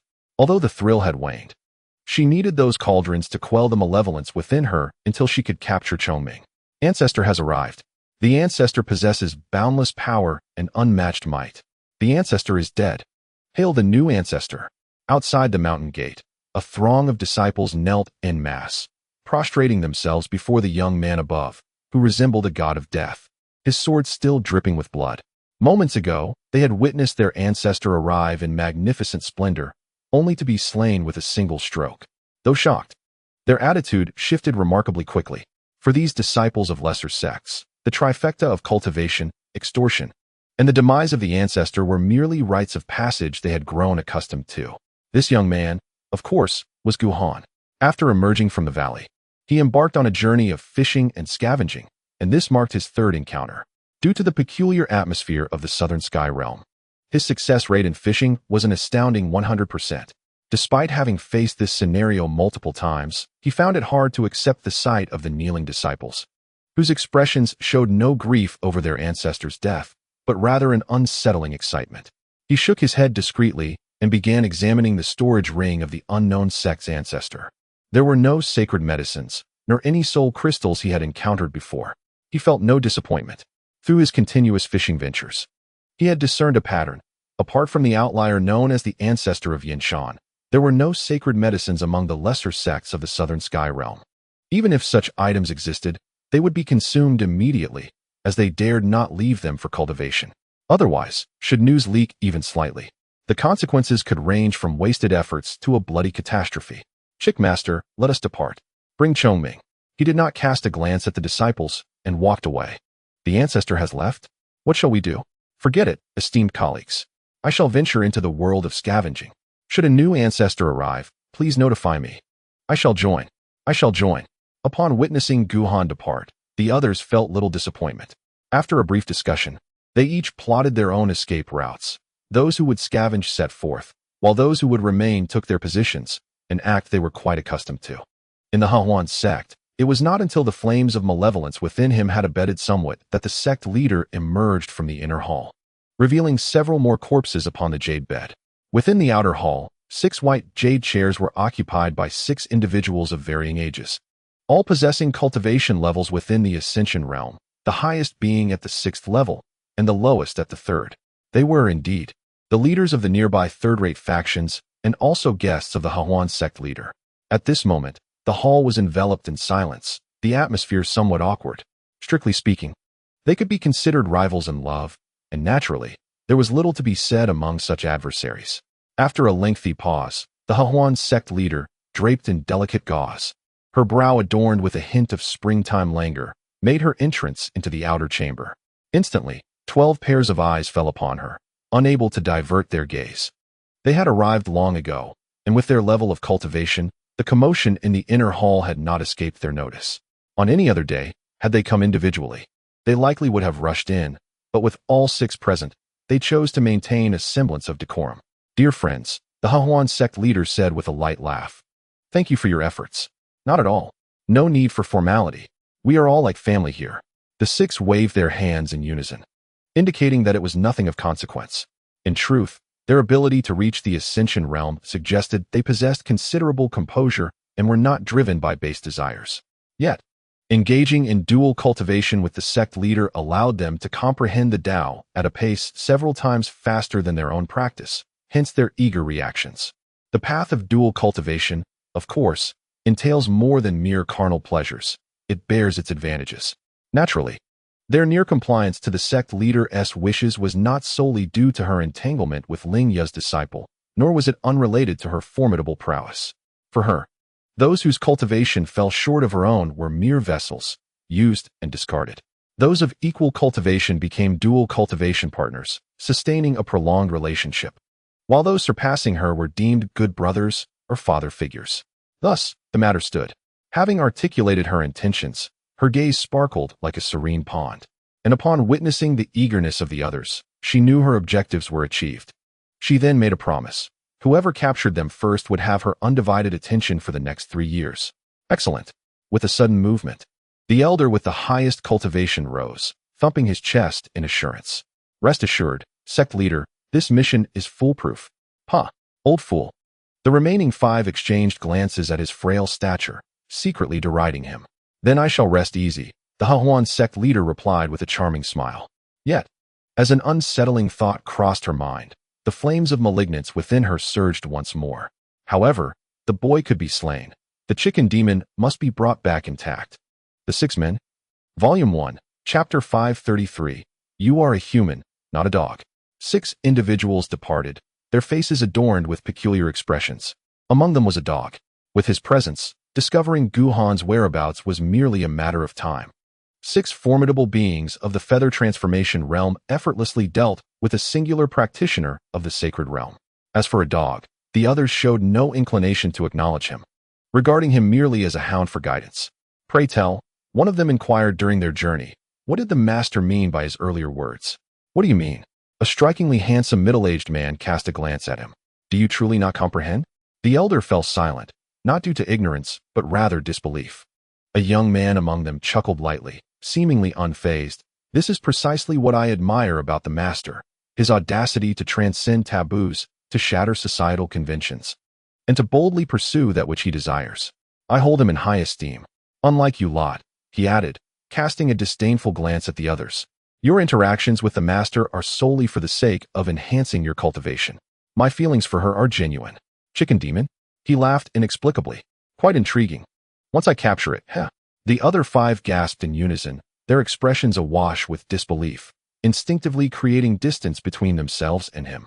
Huh. The youth scoffed, adopting an expression that conveyed, you simply do not understand. You are far too superficial. His gaze drifted forward. In truth, I am akin to the master, a bold pursuer of affection. But what of a dog? As he spoke, his expression shifted abruptly, his brows knitting together in concern. The shadowy figure that had previously guided them, a dog, had vanished without a trace. Guhan soared through the air, having caught 3 fish along with the elder of Een Mountain. Without even invoking his soul, his physical injuries had healed about 80 to 90%. As for the feather transformation realm, slaying a practitioner of the sacred realm was a trivial endeavor.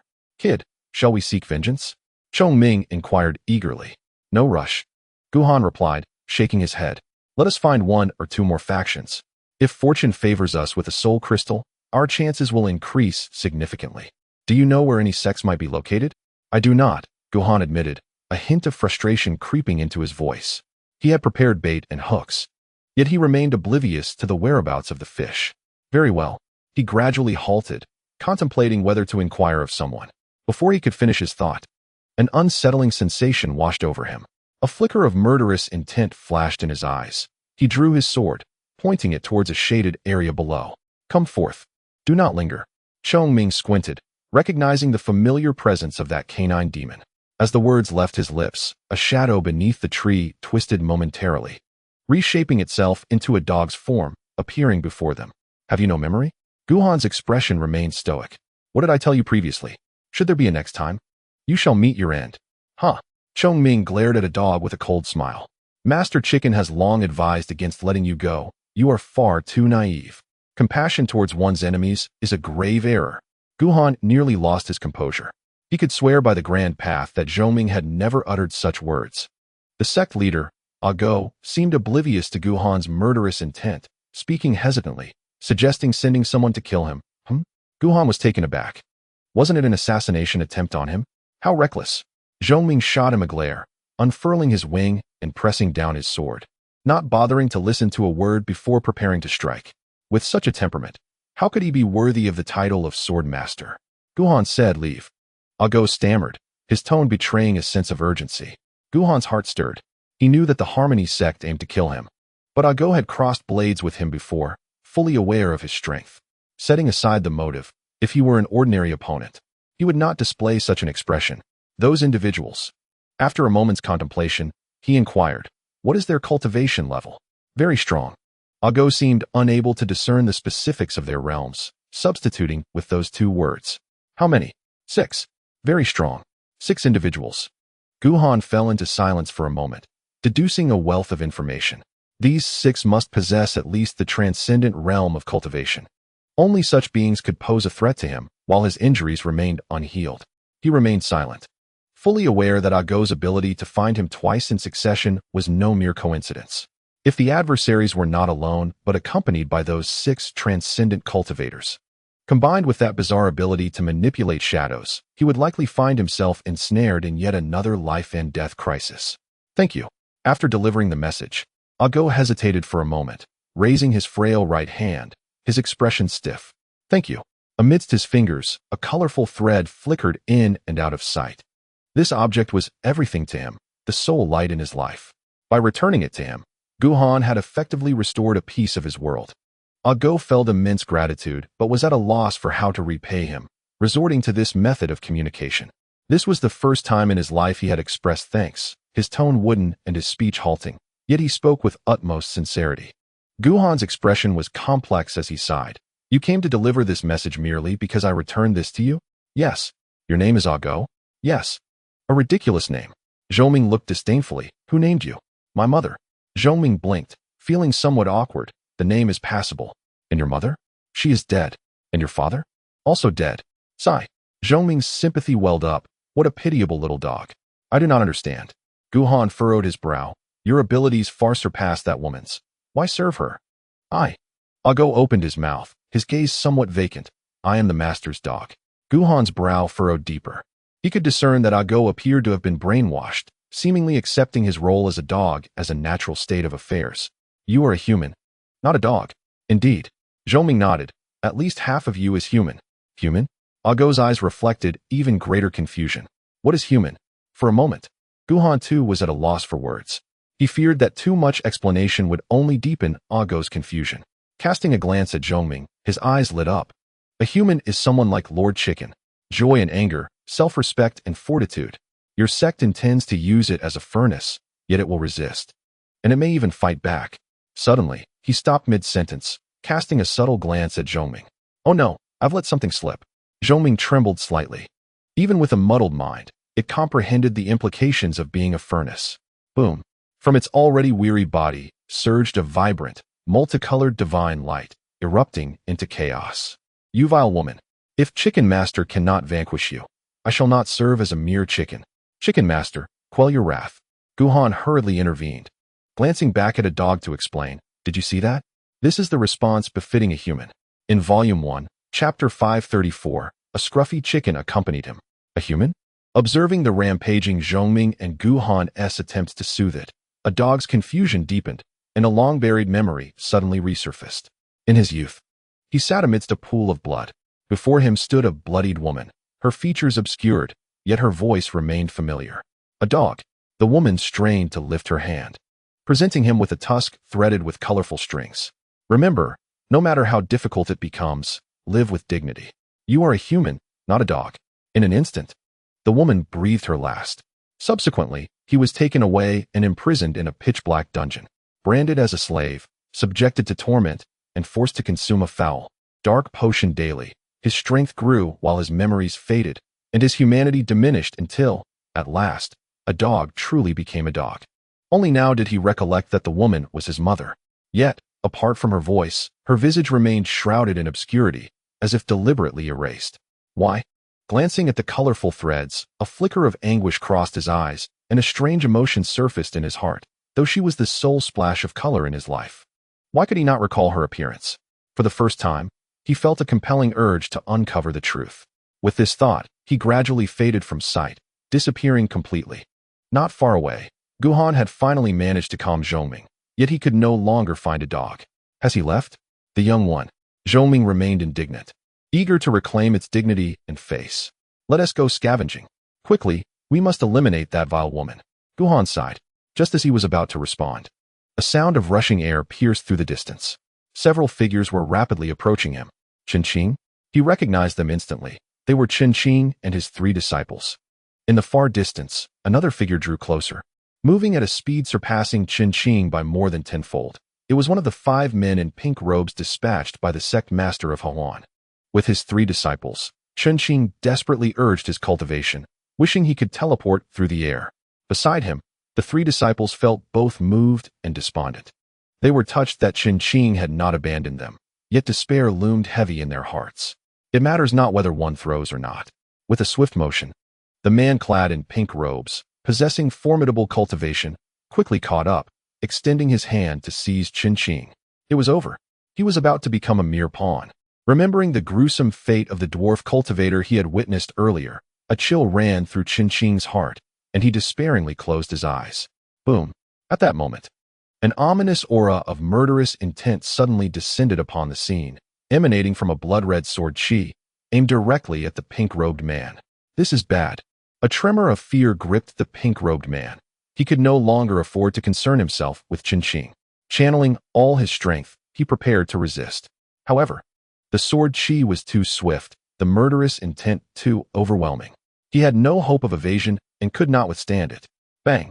A resounding crash echoed. The holy might he had summoned crumbled before the sword chi as if it were mere paper, and his body was nearly cleaved in two, sent hurtling backward. Their peripheral vision caught sight of Guhan and Zhongming not far away. Boom! Following that, another sword chi descended, and the world in his eyes suddenly turned crimson. Consciousness fading into oblivion. How powerful! This was the last thought that flickered in his mind. Elder, cornered and encountering Guhan just in time for rescue. Qing's heart oscillated between despair and elation, nearly bringing him to tears. You're unharmed. Guhan was not only unscathed, but had grown even stronger. What was there to worry about? Zhongming shot him a glance. Didn't I tell you to leave? Why are you still here?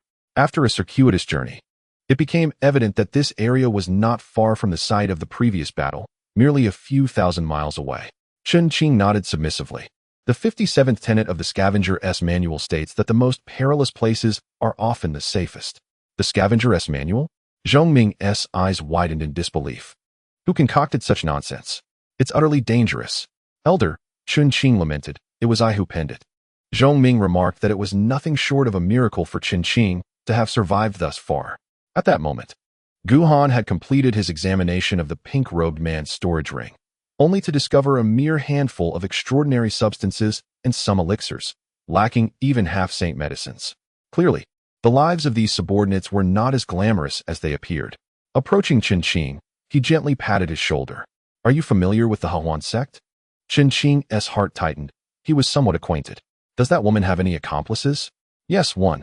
Qing, increasingly perplexed by Guhan's intentions, felt a surge of anxiety. 30,000 miles away, there is a Zhang family, whose ancestor is at the 6th level of ascension and has a good rapport with the Hahuan sect leader. Beyond that, I know little else. The Zhang family, 6th level of ascension. Guhan nodded. It is highly probable that this ancestor is one of those 6 accomplices. By the way, he seemed to recall something. May I borrow your Scavenger's Manual? Qing timidly produced it. With a sweep of his consciousness, Guhan was left speechless. The Scavenger's Manual, lengthy and elaborate, comprised thousands of words, yet could be summarized into a single word: cowardice. His timidity transcended his understanding. This item should be discarded. Qing felt somewhat aggrieved. Before encountering you, esteemed senior, this Scavenger's Manual proved quite useful. Please lead the way. Returning the manual to him, Guhan gazed into the distance and declared, Today, I shall enlighten you on what true scavenging entails. Qing swallowed nervously. Esteemed senior, are we heading to the Zhang family? His complexion paled. It was inevitable. Senior, the audacity of the inexperienced youth was commendable, as a rising star in the scavenging realm. His 3 disciples were brimming with enthusiasm. Were they starting with semi-holy herbs? No, Guhan replied, shaking his head. This time, we are after soul crystals. Qing nearly collapsed from shock. Soul crystals? The legendary items that only the elite of second-rate factions can acquire? Has your appetite grown so insatiable in such a short time, esteemed senior? He desperately wanted to dissuade Guhan from courting danger. Think twice. Boom. Mid-sentence, he was enveloped by Guhan's cultivation, vanishing into the sky in an instant. Think twice, my foot. First, let's collect some interest. At the Hahuan sect's outer hall, the 6 individuals observed the sullen expression of the sect leader, frustration boiling within them. Without a dog, they were at a loss, even for those in the ascended realm. Locating that person and chicken across vast distances was exceedingly challenging. Reluctantly, they had no choice but to return and deliberate further. Among the 6, the elder with the highest cultivation could no longer contain his anger. Sect leader, you must provide us with an explanation. Were it not for certain circumstances, he would have almost believed the leader was toying with them. Rest assured, Elder Zhang, the sect leader replied, taking a deep breath to suppress his fury. When a dog returns, I shall present his head as an apology. For some reason, Upon witnessing her controlled breathing, Elder Zhang felt half of his anger dissipate. Just as he became entranced by the scene, a piercing scream echoed from outside. Ancestor! Trouble! What has happened? Elder Zhang's expression darkened. He recognized the voice as belonging to a family member, one at the 5th or 6th stage of the extraordinary realm. Ancestor! As he spoke, a person stumbled in, exclaiming, "Our home has been robbed." Upon hearing this, the remaining 5 raised their eyebrows, their anger evaporating, replaced by a sense of malicious delight. What? Suddenly, Elder Zhang could no longer appreciate the beautiful scenery. He jumped to his feet. That individual was filled with sorrow and indignation, claiming to be a scavenger. Outrageous. In silence, the jade chair beneath Elder Zhang disintegrated into powder. Who was responsible? A swordsman. The individual lamented, and he was accompanied by a featherless chicken. Chicken? The eyes of the Hehuan sect leader instantly sparkled. The identity was becoming increasingly apparent. It was him. The leader of the Hehuan sect wore an expression of unwavering certainty. Zhang Lao, however, was indifferent to trivial matters. His sole concern was to ascertain the extent of the Zhang family's losses. Speak. He forced himself to regain composure, demanding to know exactly what had been taken. Much indeed. The individual was already in tears, lamenting like a habitual offender. The sacred medicines and resources that they had concealed so meticulously had all been effortlessly uncovered and seized. What about the sacred medicine? The first to be taken was indeed the sacred medicine. Boom. Like thunder crashing down upon him, Zhang Lao trembled, nearly losing his balance. 3,000 years. He had dedicated a full 3 millennia to cultivating his abilities, exhausting every possible means to elevate the Zhang family into a third-rate power. Those resources were the very foundation of his family's growth, particularly the exceedingly rare sacred medicine that could replenish spiritual strength, which he had nearly regarded as his lifeblood. Yet now, it had all been snatched away. Despite having lived for thousands of years and reaching the 6th level of ascension, he still felt as if the heavens were collapsing and despair engulfed him. Never mind. The other 5, harboring a sense of schadenfreude, offered hollow comforts. Dear friend, do not be so disheartened. Resources can be reclaimed, and as long as one remains unharmed, all is well. Right. An elder suddenly recalled. Where is Zhang's son? What on earth is that rascal doing? Ancestor. The clan member wept anew. The first thing he did upon arriving was to slay the family head. Impossible. The elder's expression turned frantic, his eyes bloodshot. Absolutely impossible. Besides Zhang's son, there are 3 other elders of the sacred realm, even if he were formidable. Ancestor. The weeping individual grew increasingly despondent. He struck them all at once. Zhang Lao's countenance darkened, leaving him speechless. What a tragedy. Truly a tragedy. The 5 exchanged glances, their sympathy for him suddenly rising. For now, the Zhang family was left with nothing but a solitary, powerless ancestor. Never mind. They consoled him once more, this time with a hint of sincerity. Although lives had been lost, there remained some resources, even if they could not be taken. All gone, the clan member murmured.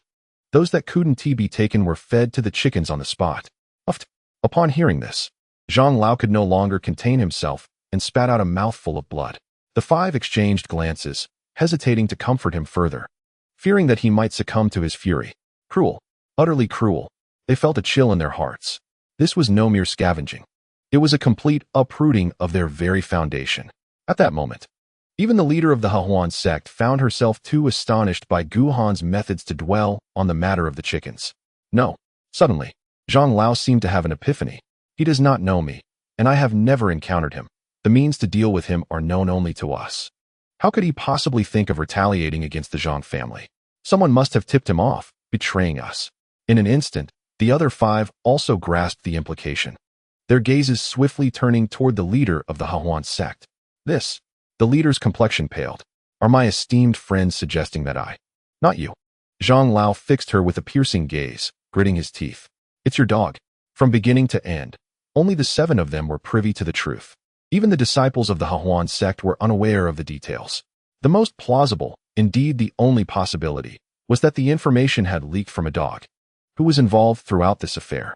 The sect leader of Hehuan fell silent, perplexed. A dog had been nurtured through peculiar methods, exhibiting little humanity or emotion aside from obedience. Why would it commit such an illogical act? Infuriated, she trembled with rage, feeling exasperated with life. The wretched creature. Elder Zhang had no time to ponder the matter of dual cultivation, his eyes bloodshot and his countenance twisted with fury. I offered you my assistance. Yet your dog has betrayed me, my friend. The Hahuan sect leader gritted her teeth. Please, temper your anger. I assure you, I will provide an explanation for this matter, and I shall compensate for your losses. She held these partners and former lovers in high regard. Compensate? Elder Zhang nearly descended into madness. Can you truly afford it?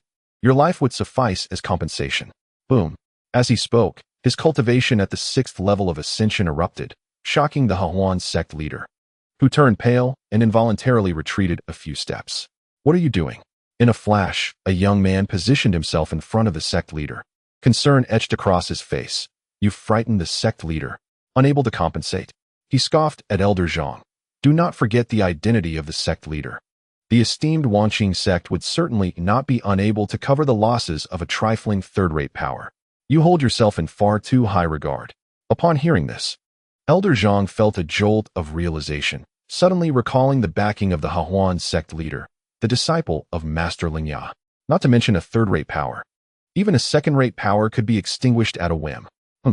With this thought, his rationality began to restore somewhat, though his dissatisfaction lingered. He refrained from confronting the sect leader any further. Indeed, the Hahuan sect leader cast a grateful glance at the young man. Gritting her teeth, my compensation will certainly satisfy you, but at present, our utmost priority is to apprehend that individual. This person is ruthless, powerful, and vengeful. Now that he is aware of our intentions, if we allow him to roam free, it will undoubtedly lead to significant trouble.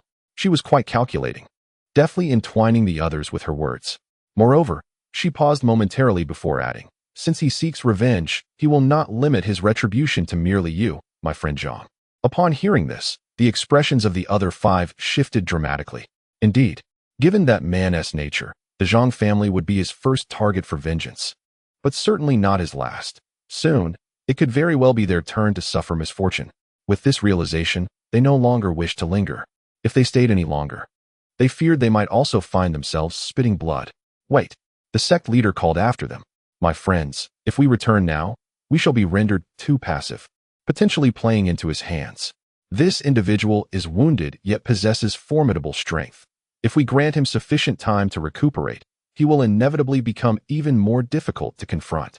Her tastes may be peculiar, yet she was never one to be arrogant or overconfident. Although it is merely a sacred realm, albeit one that has sustained injuries, Guhan's various manifestations still instilled a sense of unease within her. How simple. Elder Zhang cast her a cold glance. Was it not an effortless task for that member of the Forgetting Emotion sect to deal with him? The expression of the Harmony sect master darkened. The root of this matter stemmed solely from her lingering thoughts of Chong Ming. To make such a fuss over a mere chicken. Even if she sought to please that disciple, she dared not disclose the affair. Rest assured, my friend. She took a deep breath. I possess means to trace his whereabouts. How will you find him? A dog. What? The elder erupted in fury. Do you still dare to mention him? It was my negligence before. The Harmony sect master flipped her hand, revealing a crimson jade talisman. Who would have thought that a mere dog would dare to defy its master? Yet, bound by the slave mark within his soul, he could not escape my grasp. He had no choice but to obey. Shortly, I shall locate him, and then that person will have nowhere to hide. Sect master. The young man's eyes sparkled with inexplicable excitement. Let us not forget about that chicken. Indeed, the Harmony sect master wore an expression of having found a kindred spirit. And the chicken, at this moment, 1,000 miles away from the Zhang family. Within a concealed cave, Guhan sat cross-legged, placing the extraordinary sacred herb with its 9 leaves into his mouth. Instantly, an exceptionally pure soul force surged into his consciousness, continuously mending his damaged spirit, while the fragments of laws contained within the herb gradually merged into his soul. He had never anticipated that visiting the Zhang family would yield such unexpected joy. Although he did not acquire a soul crystal, he had obtained a sacred herb capable of replenishing soul force, repairing his spirit and enhancing his cultivation. Both could be accomplished. In the wilderness, silence reigned. Amidst the shadows of the grass and trees, a figure blended in, moving forward, albeit at a leisurely pace. This figure was none other than a dog. Upon awakening fragments of his past memories, he vaguely recalled that his home was not here. He hesitated. Clarifying his lineage with the Harmony sect was crucial. Yet finding the home that now lay shrouded in obscurity within his memories was equally vital. Suddenly, a tremor coursed through him, and in an instant, he transformed from shadow back into human form, soaring away into the distance. With a thud, his frail body crashed to the ground, blood spilling from his mouth. Simultaneously, a figure descended slowly before him. "You wretched creature, where do you think you're going?" The voice was chilling, imbued with murderous intent, devoid of the earlier allure. It was the Harmony sect master. In her hand, the crimson jade talisman quivered incessantly. With this artifact in her possession, locating a dog was hardly a challenge. "Speak." She suppressed her murderous intent, fixing her gaze on a dog. "Did you relay information to that person?" Struggling to rise, a dog remained silent, merely staring at her in a daze. "Kneel." She tightened her grip on the talisman. A dog, for the first time, did not kneel. Confusion mingled with a hint of stubbornness in his eyes. "I wish to be human, not a dog." Just as before, he spoke with a certain lack of fluency. Yet his seriousness was palpable. The leader of the Hahaha sect scoffed derisively, raising the jade talisman in his hand. "The moment I branded you with the slave mark upon your soul, you were destined to remain a dog, forever unable to become human." Agu fell silent for a moment. "But my mother said I should become human. Do you know her?" As he spoke, he raised his hand to reveal a colorful thread, his gaze imbued with a flicker of hope, as if seeking an answer from the leader of the Hahaha sect. "This was given to me by my mother?" With a swift motion, the leader snatched the colorful thread from his grasp, her tone dripping with disdain. "Who knows?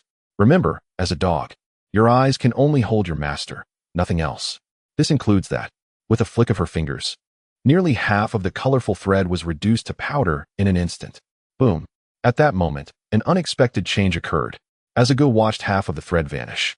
A glimmer of malice suddenly ignited in his bewildered eyes, and an overwhelming demonic aura surged forth from within him, swiftly spreading to the heavens. "Give it back." He roared like a beast, his eyes transformed into a crimson hue. Boom, boom. The demonic energy swirled around him, coalescing into a towering figure of a demon, taking the shape of a colossal wolf, adorned with a single horn, exuding an imposing presence. Suddenly, the giant wolf let out a howl that seemed to shake the very heavens. In that instant, two dark, ferocious gazes, brimming with unbridled fury, locked onto the leader of the Hahaha sect, causing even her to tremble slightly, despite her profound cultivation at the third level of the Ascension realm. A sudden memory struck her. When that disciple of Lingya entrusted Agu to her care, they had repeatedly warned her that he could be commanded at will, treated like a dog, but she must never touch the colorful thread in his hand, lest he lose all control. Though she followed this instruction, she had never comprehended its true implication. Until this moment, she finally grasped that the colorful thread was not a mere token of kindness, but a means to suppress the latent ferocity buried deep within him. In that instant, she halted her actions. "Agu, I was merely jesting, do not take it to heart." As she spoke, she waved the remaining half of the colorful thread in her hand. Agu's eyes were bloodshot, the demonic energy around him gradually dissipating. Yet he remained silent. "How about this?" She blinked. "I shall be your mother?" Agu continued to show no reaction. His stillness made the leader of the Hahaha sect reluctant to move, yet she discreetly channeled a spell into the jade talisman. In an instant, Agu's body began to tremble violently, the shadow of the great demon behind him fading away, his eyes filled with anguish and struggle, until finally, he collapsed to the ground, clutching his head and rolling in torment. Moments later, he gradually regained his composure. All emotions vanished from his eyes, leaving only a blank stare and a hint of beastly instinct. The leader of the Hahaha sect exhaled deeply, tentatively calling out, "Agu? Master." Plop. Upon hearing these words, a dog immediately knelt down, seemingly forgetting all prior occurrences. Fortunately, the sect master of the Hahaha sect patted his chest. This particular method was imparted to him by one of his disciples, who claimed that in the event of any anomalies, the slave seal could eradicate the myriad emotions that a dog had developed, restoring his obedience. However, despite the absence of feelings, he remained transfixed by the colorful thread, as if this object alone was indelible in his memory. "Do you desire it?" inquired the sect master of Hahaha. "I do," a dog responded with a nod. A satisfied smile graced the sect master's face, returning to his previous authoritative demeanor. "Then locate that person and the chicken for me, and I shall return this item to you." "Yes, master." At these words, A glimmer of excitement flickered in a dog's eyes before he transformed into a shadow, melding into the surrounding environment. The sect master of Hahaha swiftly followed suit. Wait, this time, let us see if you survive. Within the cave, as time progressed, Guhan's spiritual injuries had been repaired by over 70%. With the increasing infusion of law fragments into his soul, his connection to the vast sea of vital energy grew stronger, enabling him to harness even greater forces of nature. Though both were sacred medicines, their qualities and growth durations differed, leading to a variance in the number of law fragments they contained. Common sacred medicines could elevate a practitioner of the sacred realm by a minor level, while top-tier sacred medicines could advance one by at least 2 or 3 minor levels. Undoubtedly, the sacred medicine from the Zhang family belonged to the latter category, which was the primary reason for the elder Zhang's furious reaction upon hearing of its theft. At that moment, Guhan opened his eyes. His gaze was electrifying, imbued with an infinite sharpness and intensity, yet it swiftly retreated to a state of normalcy. With a clap of his hands, although no sacred might was revealed, the cave trembled incessantly. Feeling good, with this top-tier sacred medicine, coupled with the previous soul crystal, his spiritual injuries were now repaired by 90%, and his cultivation had reached the 4th level of the sacred realm. After a long absence, he felt himself nearing the pinnacle of his state.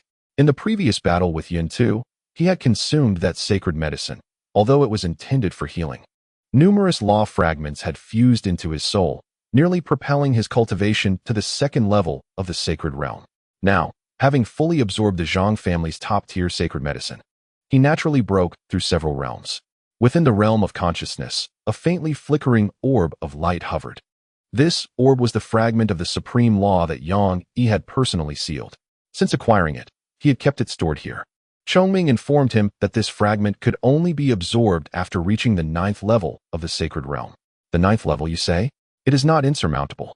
He firmly believed that breaking through to the 9th level would not take long. Fishing and scavenging were indeed his sources of confidence. In the realm of Tiannan, everything he required, sacred medicine and soul crystals, could be acquired through scavenging, and all of it involved no investment whatsoever. He wouldn't have to spend even a single crystal. Scavenging is splendid. It holds immense potential. He mused quietly, even contemplating emulating Chen Qing by composing a tome on the art of scavenging. Outside the cave, Chen Qing wandered in a daze, as if his soul had been lost. From the moment he stepped out of the Zhang family, he had been in such a state. Guhan's actions had irrevocably altered his understanding of scavenging. It turned out that one need not be timid or cautious, nor rely solely on luck. With sufficient strength and the skill of fishing, one could indeed become an excellent scavenger.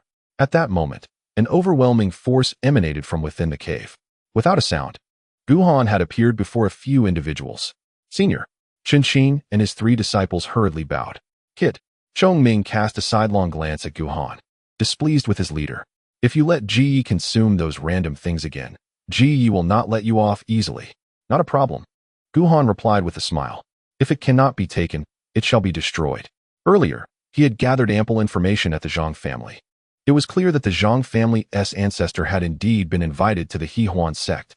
Within this region, there were 5 third-rate forces allied with the Hehuan sect, perfectly corresponding to the 6 individuals mentioned by Go. Naturally, he had no intention of letting any of them escape. Next, he began to speak, but suddenly his gaze shifted to the distance, his eyes narrowing instinctively. Simultaneously, Chongming sprang to his feet. Senior, Chen Qing inquired curiously, what is it? Nothing. Guhan chuckled as he tossed a storage ring to him. I mentioned before that I dislike owing favors. What I promised you tenfold, I shall return tenfold now. Chen Qing instinctively glanced inside. There were over 100 drops of extraordinary material. Furthermore, various elixirs, spiritual herbs, and heavenly treasures, even a semi-holy medicine, dazzled his eyes. Not to mention 300 years. Even scavenging for 3,000 years, he could not amass such wealth. Be on your way, Guhan waved his hand. You will not be needed for what comes next. Senior, Chen Qing's eyes brimmed with tears, his heart heavy with reluctance. I wish to follow you and learn your scavenging ways. Not leaving? Guhan raised an eyebrow, a smile playing at the corners of his mouth. Dozens of sacred realm cultivators and several ascending realm practitioners are approaching. If you remain, your chances of dying here are 99%. Senior, Chen Qing wiped his tears and turned to leave. The mountains are high and the waters deep. We shall meet again. Heh, Guhan chuckled softly. I shall see you on your way. Boom. As his voice fell, a surge of domineering holy might descended, enveloping Qinqing and his 3 disciples, propelling them away. Faintly, one could still hear Qinqing's words. Senior, you must survive. Survive? Guhan inhaled deeply, the smile on his face gradually fading. Of course, I must survive. I must live on forever. Boom, boom. As his words echoed, the atmosphere trembled. In the distant horizon, numerous silhouettes suddenly emerged, each possessing at least the strength of a saint. Leading the group were 7 figures. Unmistakably the leader of the Hahuan sect and his 6 former lovers. Within mere breaths, the dozens of individuals descended, encircling Guhan and Chongming.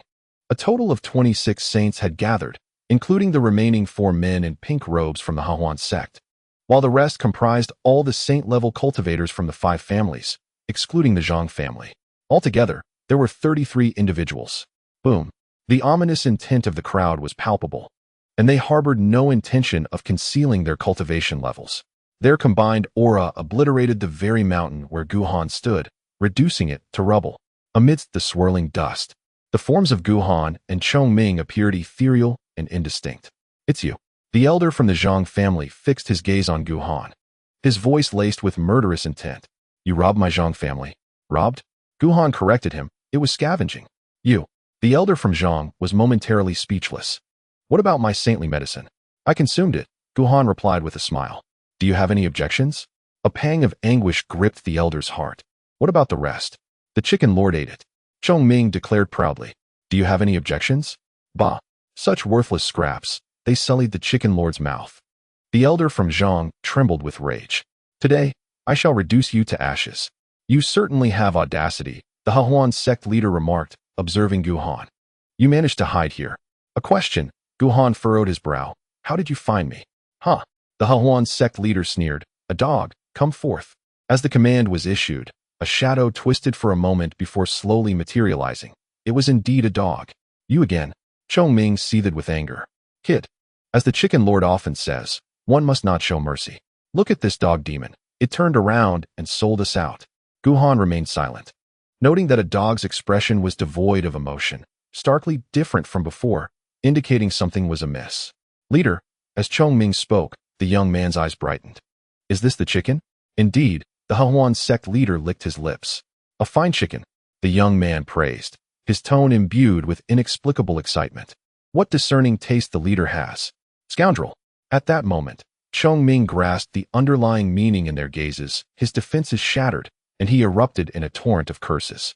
If the chicken lord doesn't eliminate you two today, I vow never to serve as a chicken again. Chicken lord. Guhan felt a jolt in his heart. Are you capable? Stand down. Chongming shot him a cold glance. Mind your own business regarding the chicken lord. Boom. As they spoke, a faint 5-colored divine light enveloped Chongming, propelling him directly towards a man and a woman. Great power. Bang. Before he could finish his sentence, the elder from Zhang, displaying impatience, unleashed a streak of azure light that sent Chongming flying. Bang. With a resounding crash, Chongming plunged headfirst into the ground, leaving only a featherless chicken rear exposed. Gulp. The young man and the Hahuan sect leader stared at the chicken rear, simultaneously swallowing their saliva. Be gentler. They then cast a fierce glare at the elder from Zhang, seemingly admonishing him for his excessive force. Elder Zhang. Kid. Zhongming felt utterly humiliated and chose to withdraw from sight, indignantly exclaiming, Help Lord Ji eradicate them. Guhan subtly shook his head, raising his right hand gently. In an instant, a pitch-black longsword imbued with a sharp, menacing aura appeared in his grasp, just in time. He cast a sweeping glance over the crowd, his eyes narrowing slightly, sparing himself the trouble of seeking out each individual, thus avoiding a waste of time. Old friend, he murmured, glancing at the longsword. You must have been stifled these past days. Shall we indulge in a swift kill today? The sword vibrated lightly, as if in agreement. Sword array arise. With a soft command, he pointed the long sword at the gathered throng, unleashing 108 crimson sword energies that descended in an instant. Chapter 538, 33 against 1, We are many. A terrifying aura surged forth, the sword energy chilling and majestic.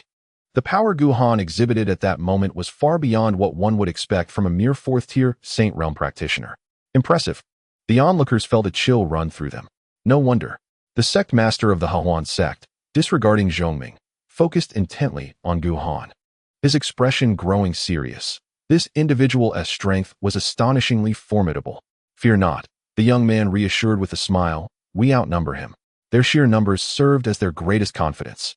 Including the sect master, they had all ascended from humble beginnings, navigating a treacherous landscape of deceit and life-and-death trials. Thus they were far from simple-minded. Guhan's prior ease in dispatching 4 Saint Realm cultivators at the Zhang family had sufficiently demonstrated his prowess. Therefore, fully aware of Guhan's status as a saint, they still chose to act en masse, determined to avoid any missteps. Attack! The sect master of Hahuan could no longer restrain himself and commanded, "Kill him." With his words, the 4 men in crimson robes beside him sprang into action, their cultivation levels rapidly surging, for streams of saintly might converging upon Guhan. "You all join in," the confident young man ordered, prompting the 5 companions at his side to also engage. Boom, boom. In an instant, 9 streams of saintly might fused together, though all 9 were merely ordinary saints. With the highest cultivation being only 3rd tier, their combined strength unleashed a tidal wave of saintly might that bore down upon Guhan, causing a cataclysmic clash of energies that obliterated the surrounding ground. Humph. The elder Zhang's expression darkened ominously. Soon, I shall have him begging for mercy. As he spoke, he suddenly gasped in shock, witnessing Guhan, despite being overwhelmed by 9 opponents, showing no signs of faltering. Instead, his power seemed to swell, exhibiting a tendency to counteract their pressure. Could it be that he had not yet unleashed his full strength? His complexion shifted as realization dawned. Boom. As if to answer his unvoiced question, Guhan's aura erupted once more, far surpassing its previous intensity. Boom. Boom. The air reverberated with the sounds of intense explosions. He summoned the celestial forces at his disposal to their utmost limit, elevating his cultivation to its pinnacle. An overwhelming aura of murderous intent surged in his eyes, his robe billowing dramatically, and the chaotic energy radiated from him, causing the ground within a radius of several dozen feet to sink several feet beneath his holy might. The ocean of vital energy was a manifestation of the powers of heaven and earth, capable not only of generating a sacred aura, but also harmonizing with one's cultivation, greatly amplifying the potency of divine arts and secret methods. The disparity in power wielded by those of the extraordinary and saint realms employing the same techniques was strikingly vast. Setting aside other considerations, the ability to harness the forces of heaven and earth is the most telling standard of a saint's strength and depth. With the 4 extremes realm at his side and a spirit stronger than that of his peers, Guhan could command a quantity of celestial energy several times greater than an average person, even without having achieved the saintly realm. In an instant, the holy auras of the 9 adversaries were shattered one by one, their faces paling as they were forced to retreat. Unfazed, the youth's smile vanished. Yet he remained composed, urging, "We outnumber them. Attack." At that moment, a thunderous shout echoed. Guhan pointed his sword directly at him, his chilling murderous intent almost materializing and bearing down upon him. Quick! The youth's heart tightened, shouting for a collective assault. Boom! As soon as the words left his mouth, Guhan's figure seemed to teleport, appearing directly before him as he swung his sword down with a velocity that even the ascendant could scarcely react to. Swish! A flash of crimson streaked past. A sword aura, over 100 feet long and solidified, materialized before him. Simultaneously, the 108 strands of grand sword energy trembled for an instant, and with Guhan's intent, they linked together to form a sword wheel of 100-foot diameter. As it spun rapidly, it tore through space, descending upon the other attackers. Boom! The youth barely managed to conjure a layer of ethereal light to shield himself, but he was instantly struck by the sword aura, sent flying. Puff! Puff! Behind Guhan, the sword wheel, spinning at high speed, shattered the holy auras of the 2 rushing cultivators, slicing through them without losing momentum, heading straight towards Elder Zhang and his companions. In place, the 2 halted, their bodies suddenly riddled with countless crimson lines. Puff! With a soft sound, their forms disintegrated. Blood rained down, marking the commencement of Guhan's path of slaughter. Coughing from afar, the youth, despite being an ascendant, bore the brunt of Guhan's full-force strike and sustained significant injuries. Yet, he continued to shout, "Do not panic. Maintain formation. We are many," without needing his reminder. As the sword wheel composed of grand sword energy approached, Elder Zhang's azure light surged, coalescing into a massive azure hand of several hundred feet in diameter to meet it. Not just him, the other 4 ascendants and numerous saints also sprang into action. Boom. Rumble. Without reservation, the sacred might of the celestial beings clashed with the sword wheel in an instant. Bang. The sword wheel shattered with a resounding echo. Guhan's complexion paled, yet he did not turn back. With a mere flicker of thought, fragments of human intent swiftly dispersed. In that fleeting moment, the shattered sword energy reassembled, but instead of forming the grand sword aura once more, it transformed into countless minute slivers of sword energy, losing its previous unparalleled sharpness, and continued to envelop the crowd. "What is this?" someone inquired, perplexed. "Humph," Elder Zhang scoffed, dismissing it as mere trickery. He was already at the end of his tether. Eliminate him. Yet inwardly, he felt a flicker of relief. Fortunately, there were many present. Otherwise, capturing this individual today would have been a contentious matter. At that very moment, the scattered sword energy descended upon the crowd once more. Puff, puff. The seemingly ordinary sword energy, however, was tenacious and relentless, and in an instant, it reduced Elder Zhang's azure-hued hand to shreds. The remaining 4 celestial beings fared little better. Not good. His expression changed dramatically as he retreated in alarm. This sword energy is peculiar. It was already too late. The few celestial beings fared relatively well, yet the saintly realm practitioners, to varying degrees, had all been touched by the sword energy. "Ah, what is this? Ancestor, save me." Cries of anguish echoed in rapid succession. The unfortunate ones, heavily tainted by the sword energy, were directly transformed into a mist of blood, much like the 2 individuals before. Those who were slightly fortunate to escape with their lives, though they survived, were grievously injured, losing nearly half of their combat prowess. In a single strike, nearly 1/3 of the saintly realm practitioners had been incapacitated, and from the onset of the battle until now, it had merely been a matter of a few breaths. Impressive. A freak. At this moment, the crowd gazed at Guhan, instinctively contemplating these 2 thoughts. Were it not for the discrepancy with the rumored image, they might have almost believed Guhan to be the new sword master of the Xinjian sect, Jin Wuchen. In the distance, the youth could utter no more than a half-formed word. He suddenly realized that against a sword cultivator as formidable as Guhan, sheer numbers seemed utterly futile. Volume 1. Chapter 539. 2 against 1. You remain numerous. Throughout the encounter, Guhan remained silent, offering no time for the others to react. Observing their astonishment at his human intent, he swiftly moved, altering the trajectory of his long sword directly towards Elder Zhang. The edge of his sword retracted, its momentum subdued. Yet, as he advanced, the scattered sword energy lingering in the air converged towards him, continuously melding into the long sword. Visibly, his demeanor grew increasingly unremarkable. Elder Zhang's eyelids twitched. What kind of sword technique is this, fellow Taoist? At that moment, the anxious voice of the Hutsai sect master rang out. Be careful. This sword strike was one she recognized all too well. Long before their first encounter, had it not been for the timely intervention of a dog, she would likely have perished beneath Guhan's blade. At that time, Guhan was gravely injured, but now, fully healed, and with his power significantly enhanced. The force of this strike far surpassed his previous capabilities. She understood better than anyone the sheer terror that lay behind what appeared to be an ordinary sword strike. In an instant, Guhan moved with astonishing speed, covering Tin Zhang in the blink of an eye. The aura surrounding Elder Zhang surged to its zenith. The inability to comprehend was truly the most terrifying aspect. Having clawed his way up from the depths, he understood this truth all too well, and dared not harbor even the slightest complacency. An endless stream of azure light cascaded down, transforming once more into a formidable azure hand, descending fiercely upon Guhan. Yet, he still miscalculated Guhan's strength. With a soft thud, the colossal hand was effortlessly pierced by Guhan, trembling briefly before disintegrating completely. Everyone, his heart raced as he instinctively retreated. Quick, apprehend him. But before he could finish his command, something collided with him forcefully. Instead of retreating, he was propelled forward several feet.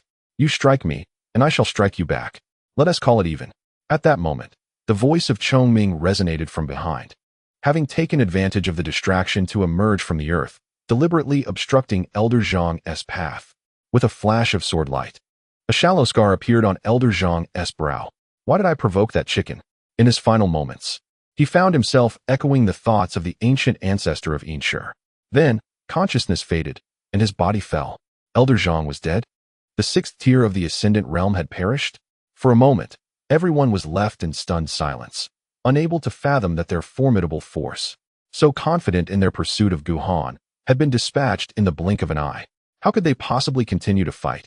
Undoubtedly, Elder Zhang was the strongest among them, and thus his demise struck the others with the greatest shock. Guhan remained unfazed. The sixth tier of the Ascendant Realm? Compared to Yin Tu, Elder Zhang's strength was lacking by a considerable margin. Even without Chongming's assistance, his blade would have surely claimed Zhang's life. In that instant, 108 strands of Duyuan's sword energy descended once more, vibrating briefly before rushing to slaughter the remaining Sacred Realm cultivators. Guhan pivoted, his sword now aimed at the brow of a middle-aged practitioner.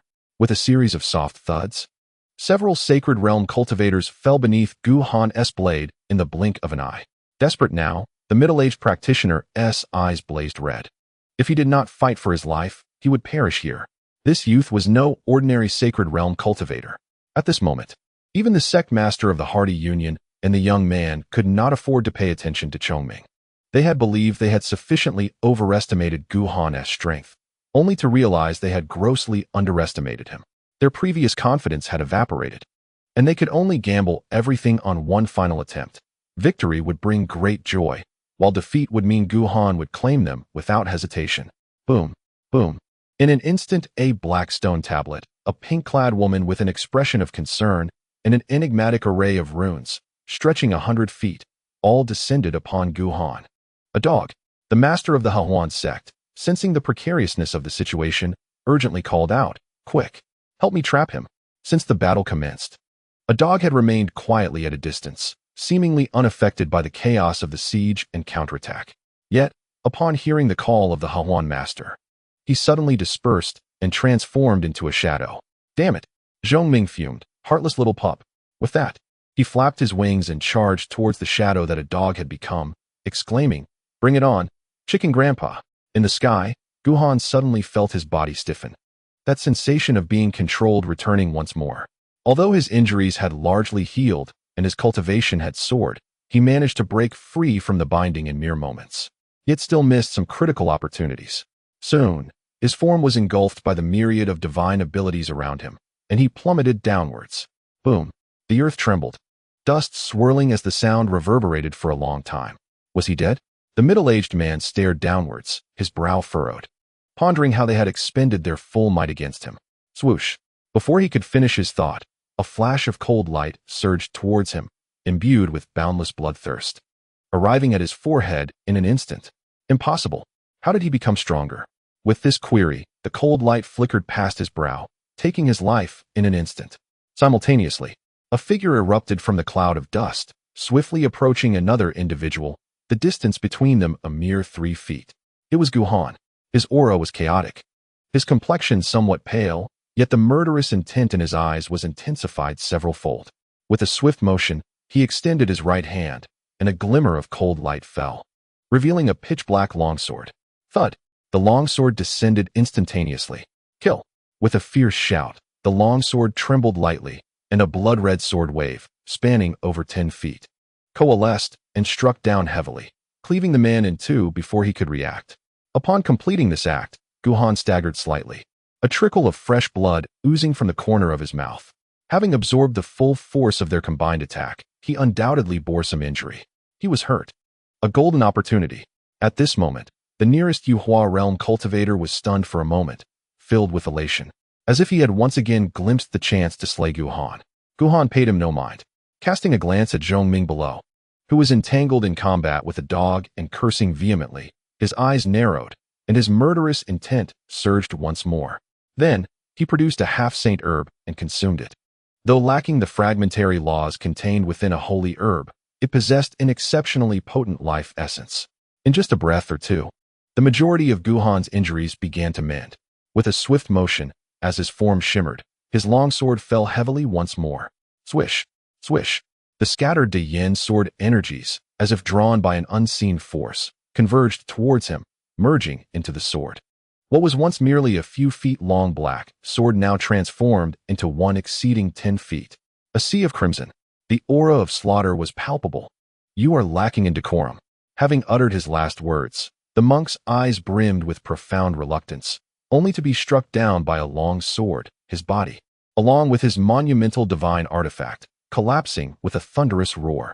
Guhan discerned the meaning behind his gaze. Indeed, it seemed the adversary had intended to emulate his use of elixirs, but time had run out for him. If he could not contend with the Yuhua realm, how could he possibly stand against the sacred realm? In a flash, the remaining sacred realm cultivators in the arena were all dispatched, and he collected their storage rings.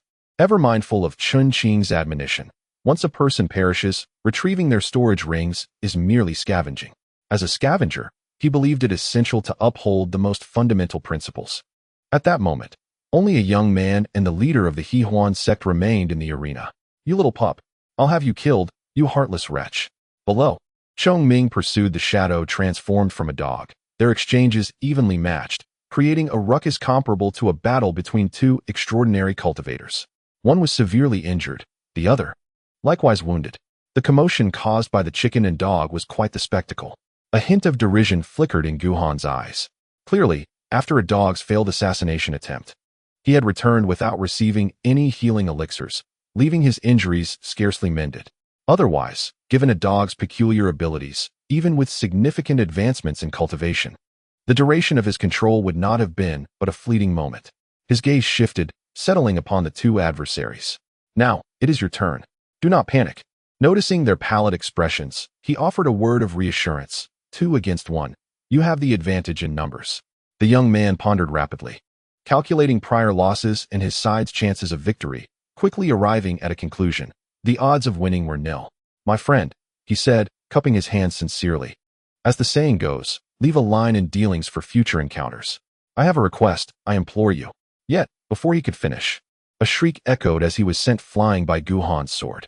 Enough, Guhan declared, brandishing his sword towards the visibly distressed leader of the Hehuan sect. Now, it is your turn. A dog. A dog. At that moment, the leader of the Hehuan sect clutched a blood-red jade talisman, repeatedly calling out a dog's name, yet receiving no response. Regret flooded her heart. Had she known she would find herself in such a dire predicament, she would have ensured a dog received some elixirs to heal his wounds. What is this? Guhan inquired, refraining from attacking, casting a glance at the jade talisman. Is this the reason for his current state? The Hehuan sect leader, eager to stall for time, replied, this is the item controlling the slave mark upon him. At this juncture, she no longer desired the chicken. She only wished to save her life. The slave mark? Guhan pondered. Pray tell, what is the story behind this? Agu, the leader of the Hehuan sect, took a deep breath. He was a hybrid of human and demon, born of a mortal mother and an ordinary canine demon father.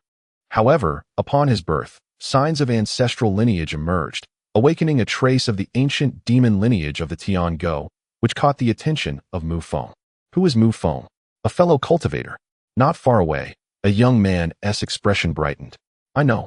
Mu Feng is the third disciple of the revered Lingya. The leader and he share a deep camaraderie. Should you harm the leader, calamity will surely follow. As he noticed Guhan's eyes narrow, he hastily added, I too share a close bond with the leader. And then, Guhan temporarily ignored him, turning back to the Hehuan sect leader to inquire further. The great demon Tiango was unfamiliar to him. Yet, judging by Agu's shadowy abilities and his strange power to manipulate human figures, it was evident that this bloodline was extraordinary, thus attracting envy from others. The Hehuan sect leader, unable to discern his intentions, steeled herself and replied, Mu Feng first murdered his parents and then captured him, using secret methods to awaken the Tiango bloodline within him. Every day, he forced him to consume a concoction made from wolf hearts and dog lungs, while imprinting a slave mark upon his soul, rendering him devoid of humanity. Reduced to a most obedient dog. Oh, a glint of cold light flickered in Guhan's eyes. Truly, a master and disciple. This method was familiar to him, almost identical to what Lingya had done to Mo Chenin, though it was clear that Mu Feng had merely scratched the surface. his methods somewhat crude compared to Lingyo's. You possess a profound understanding of the Wanqing sect? This was also why he had refrained from acting. Wishing to probe the true nature of the Wanqing sect, with the Hahuan sect leader being the most suitable candidate for such an inquiry. A sudden jolt. Seeing his expression, the Hahuan sect leader felt a surge of unease and gradually distanced herself from Guhan. I cannot claim to understand it well. I have only had some exchanges. Pray, enlighten me. Do you also know Mufeng? I have never met him. Guhan narrowed his eyes. I am more acquainted with someone named Zhongyu, and another called Hongluan. Hongluan. The Hahuan sect leader was taken aback, her heart leaping with joy. A kindred spirit? Could it be that the fellow cultivator is also of this path? To be frank, I have had profound exchanges with Sister Hongluan as well. The young man cast a shocked glance at her. Please elaborate. Guhan maintained a stoic demeanor. The young man immediately perked up, eager to hear the details. Believing that even in death, hearing secrets of the exalted Hongluan would render his life worthwhile. The Hahuan sect leader bit her lip. That year, when Sister Hongluan turned 20, our first meeting was. Guhan thought to himself, this woman must be lacking in sense. Is this what I wish to hear?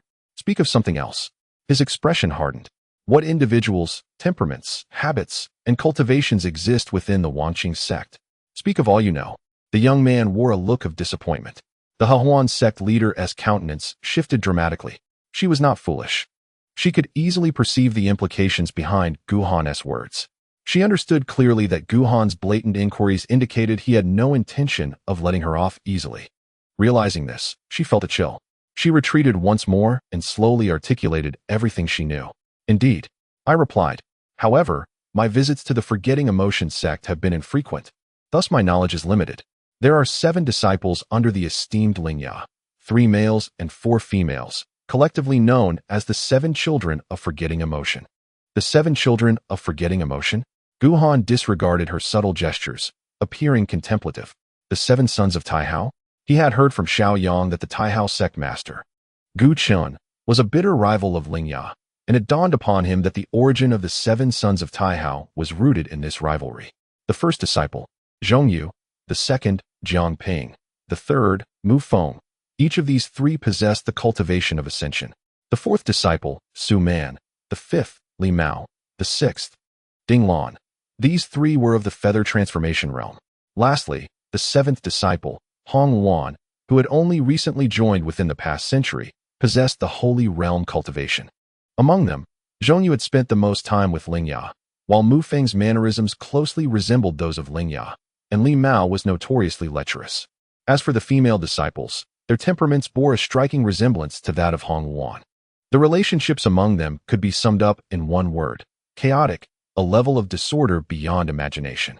At one point, in a bid to buy time, the sect master of the Joyous Union divulged everything. We 7 have once enough. Guhan shot her a cold glance. Is there anything else? For reasons unknown. Despite being in imminent danger, a flicker of resentment stirred within the young man's heart. This individual is rather inconsiderate. Just when it gets critical, they cut off. There is. At that moment, the sect master of Joyous Union had retreated 100 feet away, yet still felt insecure. As she withdrew, she spoke. The last time I visited the Forgetting Emotion sect, I learned that the master had exceptionally taken in an 8th disciple, a concept that was previously unfathomable.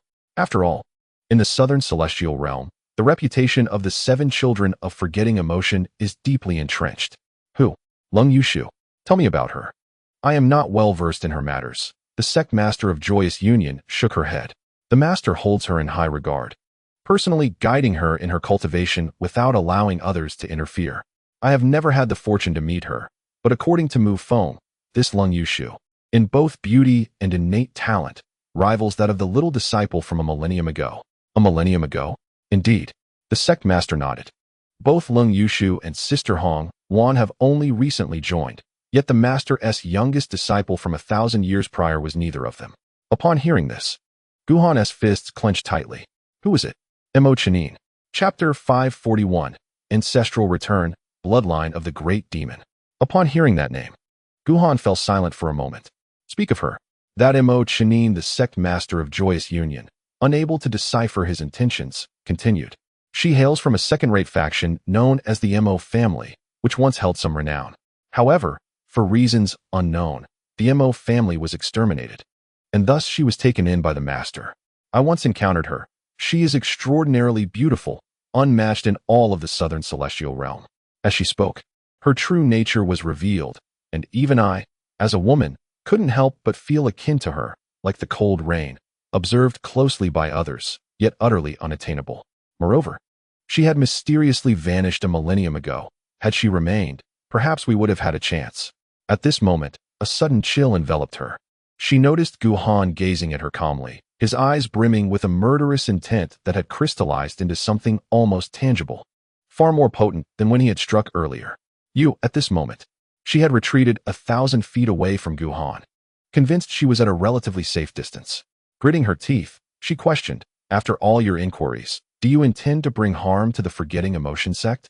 Guhan remained silent, but it was evident that the black blade before him was now shrouded in a layer of blood-red aura.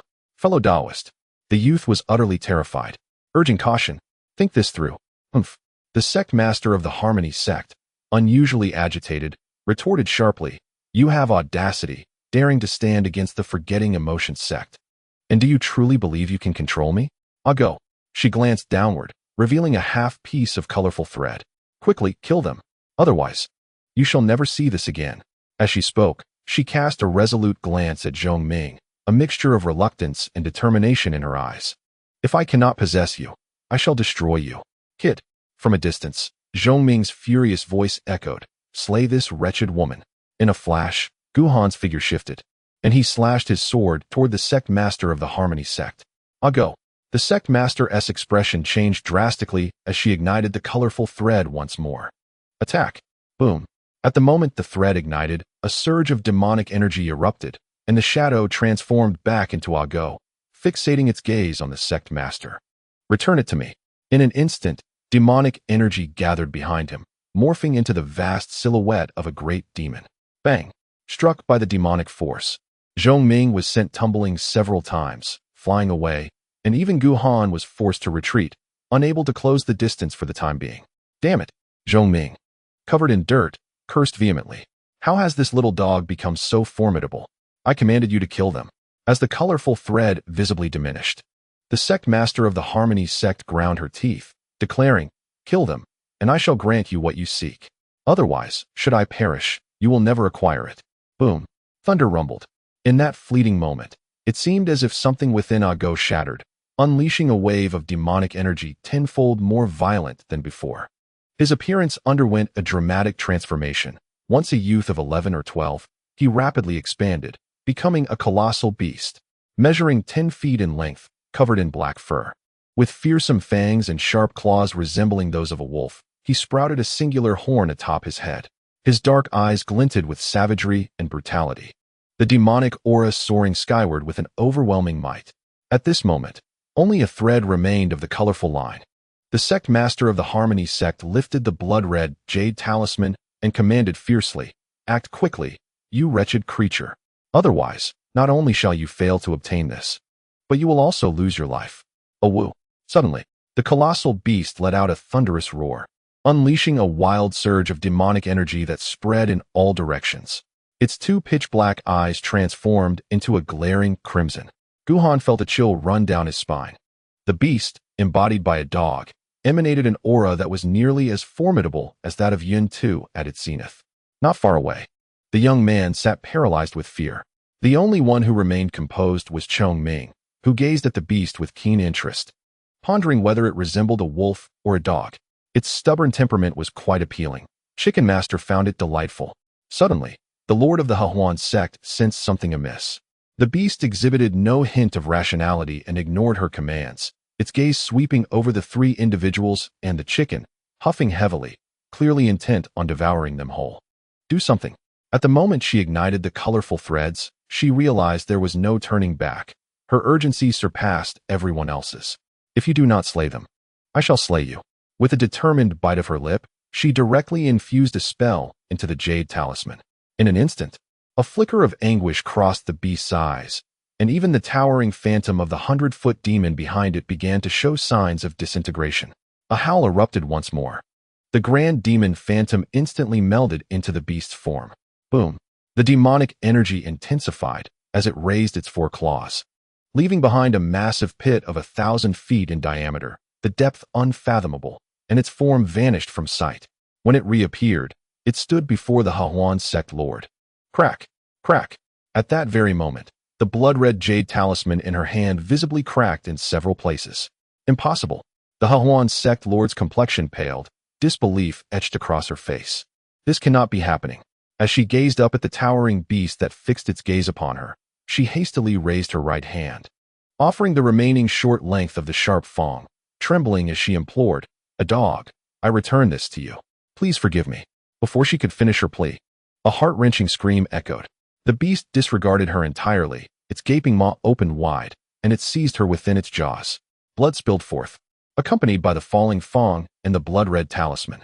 At that moment, Chong Ming's eyes sparkled.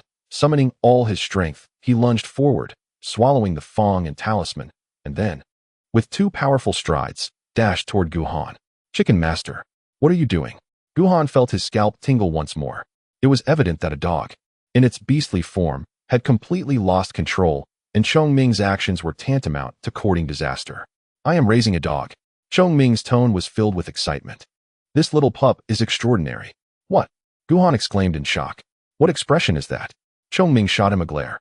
"The chicken master has suffered for over 1,000 years. Is it too much to enjoy a little? Raising a small pup for amusement is hardly excessive." Guhan was left speechless. While one might have heard of people raising dogs, a chicken raising a dog was quite a novel concept. As he was about to speak again, a chilling sound echoed as the colossal beast continued to devour its prey. The leader of the Hahaha sect, with only her long legs visible, had almost lost her human form, her upper body becoming unrecognizable. Blood and flesh mingled with her anguished cries, causing even Guhan, seasoned in battle, to draw a sharp breath. "How dreadful! Save me!" Her voice, filled with torment and weakness, resonated continuously. A practitioner of the feathered transformation realm, she could not so easily succumb to death. In truth, she could have abandoned her physical form to escape with her soul, but upon being bitten by the creature, her spirit was ensnared by a peculiar power, binding it to her corporeal body, nearly merging them entirely. Though the beast appeared to feast upon her flesh, it was also crushing her very soul. Thus, her cries were particularly heart-wrenching. "Master!" Nearby, a young man, nearly beside himself with rage, shouted, "Hold on. I will come to your rescue." With that, he propelled himself to the utmost peak of his abilities and dashed off in the opposite direction, vanishing in an instant. Guhan laughed heartily. "Ah, but how satisfying!" he exclaimed. "That wretched woman sought to use Chicken Lord as a furnace. Now her retribution has come. Little pup, bite her. Bite her hard." In the midst of his words, Guhan seized the creature by the neck, and in a flash, he too disappeared. He sensed something peculiar about the beast's eyes. There was a hint of green, as if it had been starving for many years. In the ethereal realm of the Forgetting Emotions sect, where mist swirled and birds sang amidst fragrant blooms, a dramatic confrontation unfolded within a lavishly decorated cave. Though the battleground was confined, both parties maneuvered skillfully, each intent on defeating the other within this limited space. The sounds of battle and pleas for help echoed incessantly, showing no signs of abating. After a considerable time, both sides called a truce, having fought to a standstill, neither victorious nor defeated. In the remnants of the battlefield, Spring's beauty flourished. 5th junior brother, on a jade bed, a woman, glistening with perspiration and exuding charm, remarked with a light laugh, "You have worked hard." 4th senior sister, "You flatter me," a tall and handsome man replied with a smile. "With the master absent, it is only right that I shoulder his burdens." His tone carried an unspoken pride, for to engage 2 opponents was indeed a matter of honor. "Senior brother," another languid woman on the jade bed asked with hopeful eyes, "Will you return tomorrow?" The man hesitated, for tomorrow it would be the turn of the 4th senior sister. Together? The 6th junior sister, sensing his distress, quickly interjected, "My abilities are limited. Perhaps it is best to wait for the master's return." Sighing, the woman lamented, "Truly a time of great upheaval. Earlier, the master fought against that ancient being, and I fear he sustained serious injuries. Moreover, the master and the 7th junior sister have been mysteriously absent. Thankfully, the Kunling ruins will soon open, and the 3rd junior brother should emerge from his retreat shortly, alleviating the burden on you, 5th junior brother." Not just the 3rd junior brother, the woman's eyes sparkled with intrigue. Isn't Cold Junior Sister also nearing her emergence? Indeed. The last woman spoke with a hint of acidity in her tone. Although her master had devoted considerable effort to her training, and despite her brief time in the sect, it seemed that upon her return from seclusion, her cultivation would soon rival ours. Alas, it truly is a matter of comparison not to be made. The young man chuckled. We are well aware of Junior Sister Long's innate talent. She is not inferior even to the former Sister Mo. Should she ascend within a century, I would not be surprised in the least. Humph. The woman's expression turned frosty. She is merely a substitute for Sister Mo. I hope she does not follow in Sister Mo's misguided footsteps. Sixth Junior Sister. The man's expression shifted, and he cautioned, such words must never reach Junior Sister Long, especially not Master. Once she emerges from her retreat, we must exercise restraint. Otherwise, if history were to repeat itself, who can say whether Master would spare us? Upon hearing this, both women felt a chill in their hearts and dared not speak further. Enough, the man replied, shaking his head. The pressure from Guchun grows ever more relentless, and our relationship with the Gutsong realm is fraught with conflict. A great battle seems inevitable, and we shall undoubtedly be drawn into it. I have heard that many from Gutsong went to a certain continent in search of fortune, only to suffer significant losses, causing chaos within their realm. For us, this might be a stroke of good fortune. If war breaks out, one woman voiced her concern. What are the alliance's rules? What rules? The man scoffed. The Lord of Clouds has been missing for millennia. Who still pays heed to his regulations? Even without the enmity between Master and Guchun, the seven realms would eventually clash. We are merely advancing the timeline. As he spoke, disdain crossed his features. The current sword prodigy of the Xinjian sect has been utterly infatuated with Junior Sister Long since their first meeting. He is quite oblivious to the danger. Does he think he can covet what belongs to Master? If not for the impending war, the Lord of Xinjian would still find great utility in Master. Where would a mere sword disciple find the opportunity to shine? Just as he concluded this thought, a blood-red jade talisman shattered the restrictions of the cave, hovering before him. This talisman bore an uncanny resemblance to the one held by the Hahuan sect, albeit larger and marred by several fissures. Third Senior Brother? The man's consciousness swept across the information inscribed on the talisman. After a moment's contemplation, he spoke, Sisters, it seems that the dog raised by Third Senior Brother has encountered some trouble. He is currently unable to attend to it himself. I shall go in his stead to ascertain the situation. Return swiftly. The two women expressed their reluctance. Fear not. Such matters are trivial to me, he said with a smile, waving his hand dismissively. Once resolved, I shall bring the Hahuan sect master back for a time. It has been years since we last met, and I imagine she has acquired many new tricks. Hurry, hurry. Upon hearing this, the two women exchanged excited glances and urged him onward. Creak, creak. As the colossal beast continued to chew, the cries of the Hahuan sect master grew weaker, until in but a moment, she was completely consumed. Roar. After completing this task, the beast let out a resounding howl, its demonic aura intensifying, and a glimmer of green light shimmered in its dark eyes. It was still quite hungry. To it, the Lord of the Hardy Union was but a mere delicacy, insufficient to satiate its hunger. Yet, deep within its tempestuous and ferocious gaze lay a flicker of bewilderment, mirroring the expression once held by a dog. Its nostrils flared as it sniffed the air, seemingly locking onto something. Moments later, it abruptly lifted its head towards the horizon and let out a resounding howl, its demonic aura soaring skyward, vanishing from sight in an instant. In the wilderness, the young man's complexion flushed crimson as he exerted every ounce of his cultivation, fleeing relentlessly, unconcerned for the fate of the Lord of the Hardy Union. His affection for the Lord paled in comparison to his love for his own life. The distinction between fondness and love was clear. Boom. In the midst of his escape, a violent presence suddenly surged from behind, matching his pace in the blink of an eye. With a sword in his right hand and a chicken in his left, it was none other than Guhan. The young man's face turned ashen, and in despair, he exclaimed, Fellow Taoist, at such a time, you still wish to eradicate me? Eradicate you? Guhan shot him a glance. No time for that. The young man immediately sighed in relief. However, as he sensed a faint wisp of demonic energy approaching from behind, his expression shifted drastically. Fellow Taoist, it is pursuing us. We must join forces. You have seen its power. It could devour even those at the Ascension realm. Only by working together can we hope for survival. No need. Why not? I run faster than you. Guhan regarded him with a look of incredulity, thinking to himself that such a simple truth should not require explanation. As he spoke, his speed increased further, and in the blink of an eye, he had left the young man far behind, his figure disappearing completely. Boom. After another moment, a violent surge of demonic energy descended behind him, a massive, bloodied maw lunging forward to bite. Within a cave, Chen Qing gazed at the storage ring given to him by Guhan, sighing deeply, his expression laden with sorrow. Previously, after being cast out by Guhan, he had fled with his 3 disciples, running desperately until exhaustion set in, and only then did he cautiously seek a desolate spot to recuperate. Senior, you must be safe. Reflecting on Guhan's kindness towards him, he spoke with melancholy. I truly am useless. Having received so many benefits from you, I am unable to assist even a little. Master, just as he was wallowing in self-reproach, a disciple stationed at the cave entrance suddenly looked towards the sky, his expression filled with excitement. I see the senior. What? Chen Qing exclaimed, overjoyed. Where? There.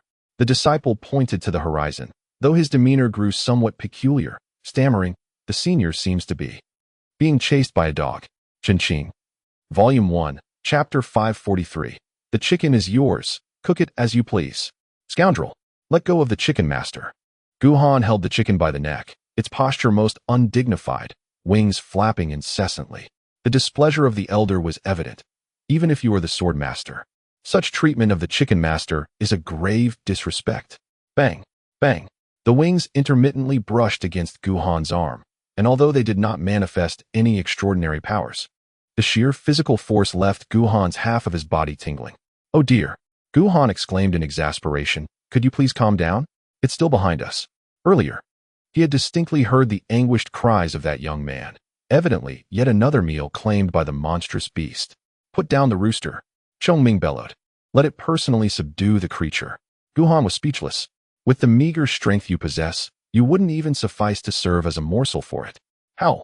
Just as he spoke, a faint yet ominous roar echoed from afar, filled with not only rage and frenzy, but also a flicker of wrath. Something was amiss. Guhan furrowed his brows.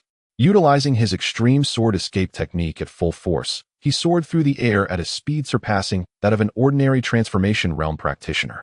Even if that monstrous beast attempted to pursue him, it would find it quite the challenge, especially considering its earlier display of hunger. It should have long since lost its patience and sought sustenance elsewhere.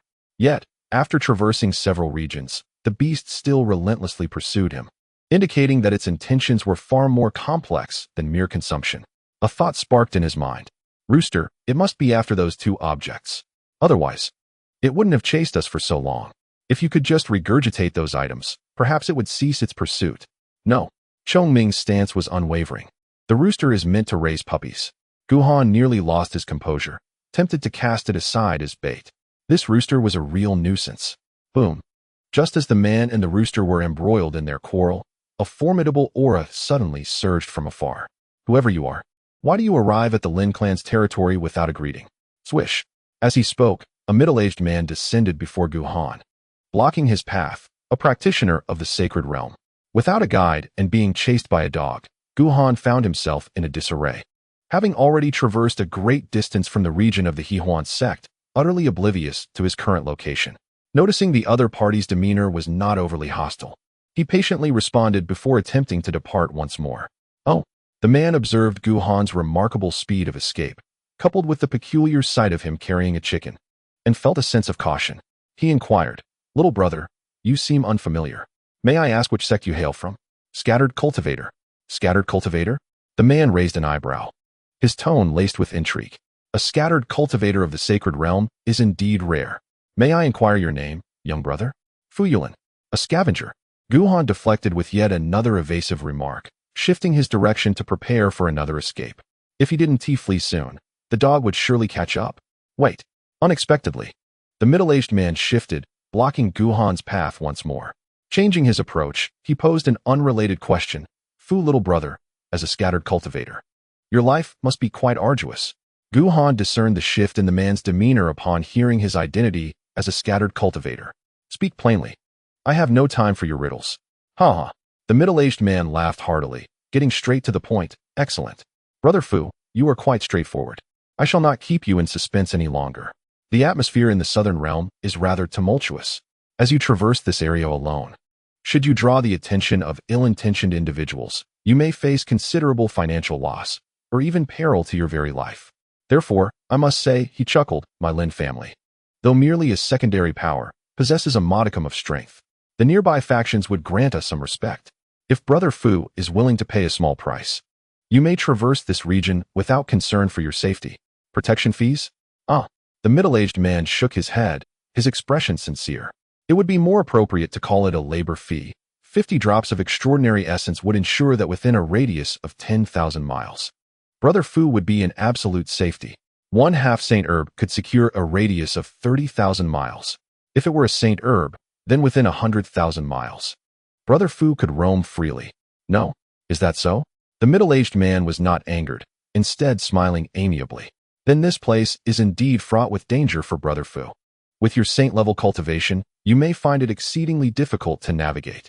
Just then, a dozen figures flew in from the distance, all possessing saint-level cultivation, swiftly surrounding Guhan, seemingly intent on demonstrating their authority.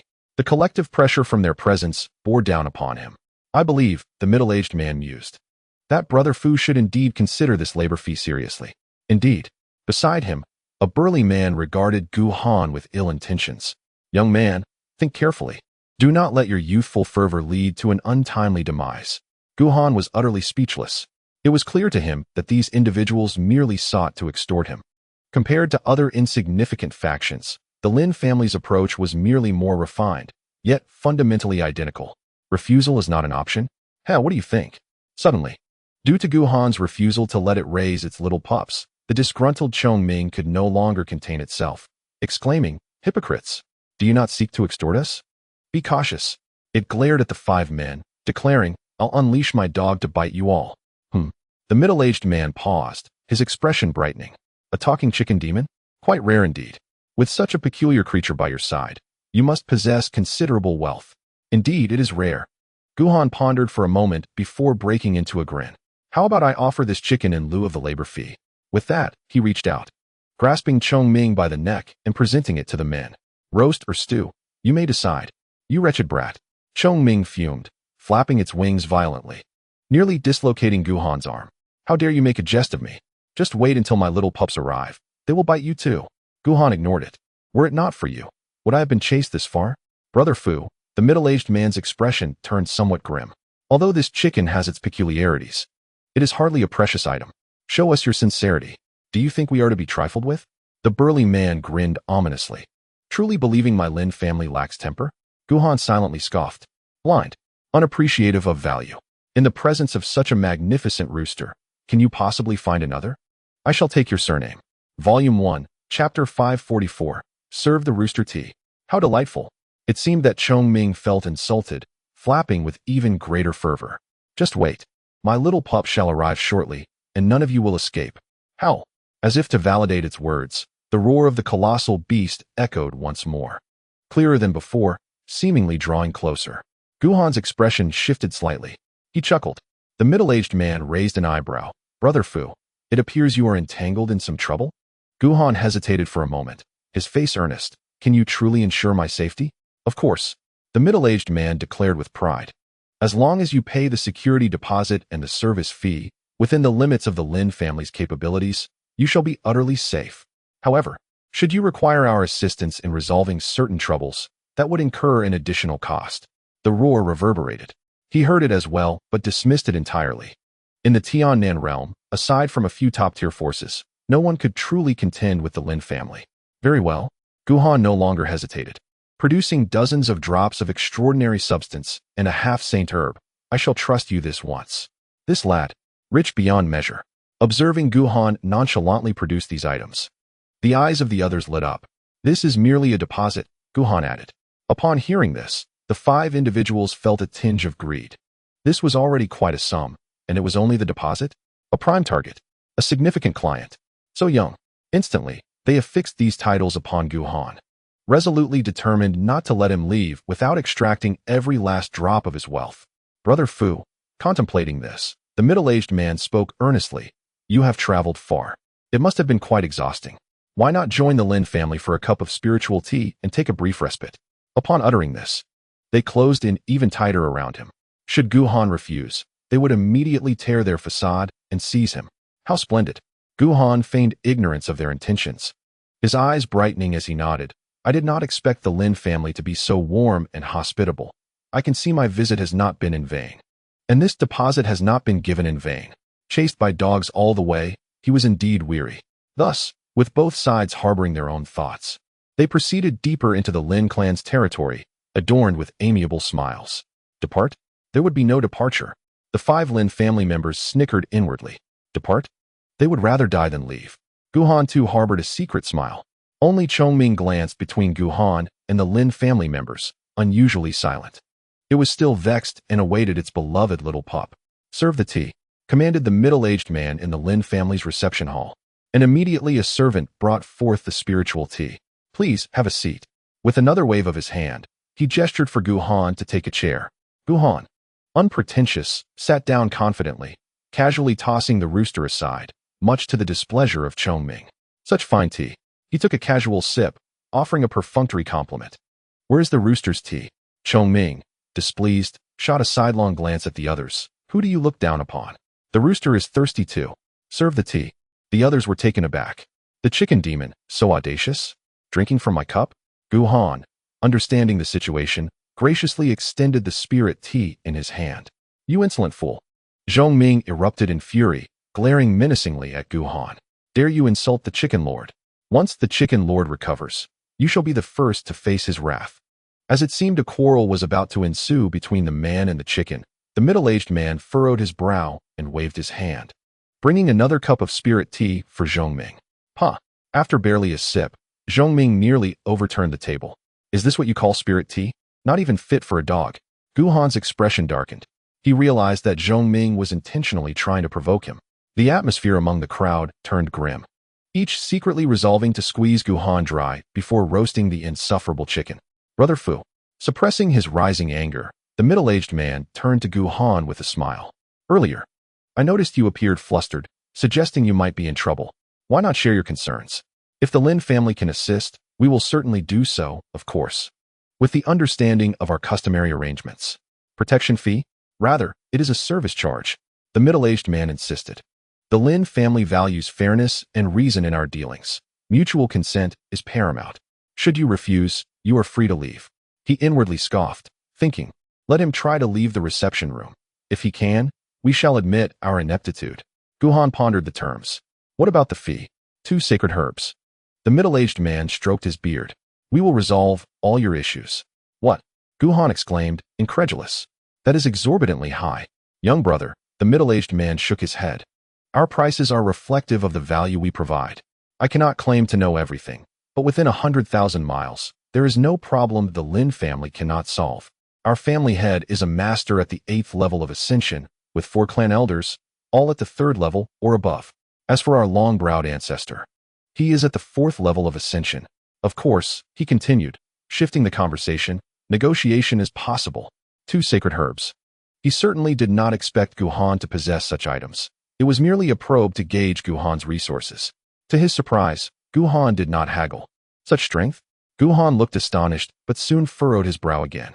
However, I do not possess that many sacred herbs. Would a deposit be acceptable?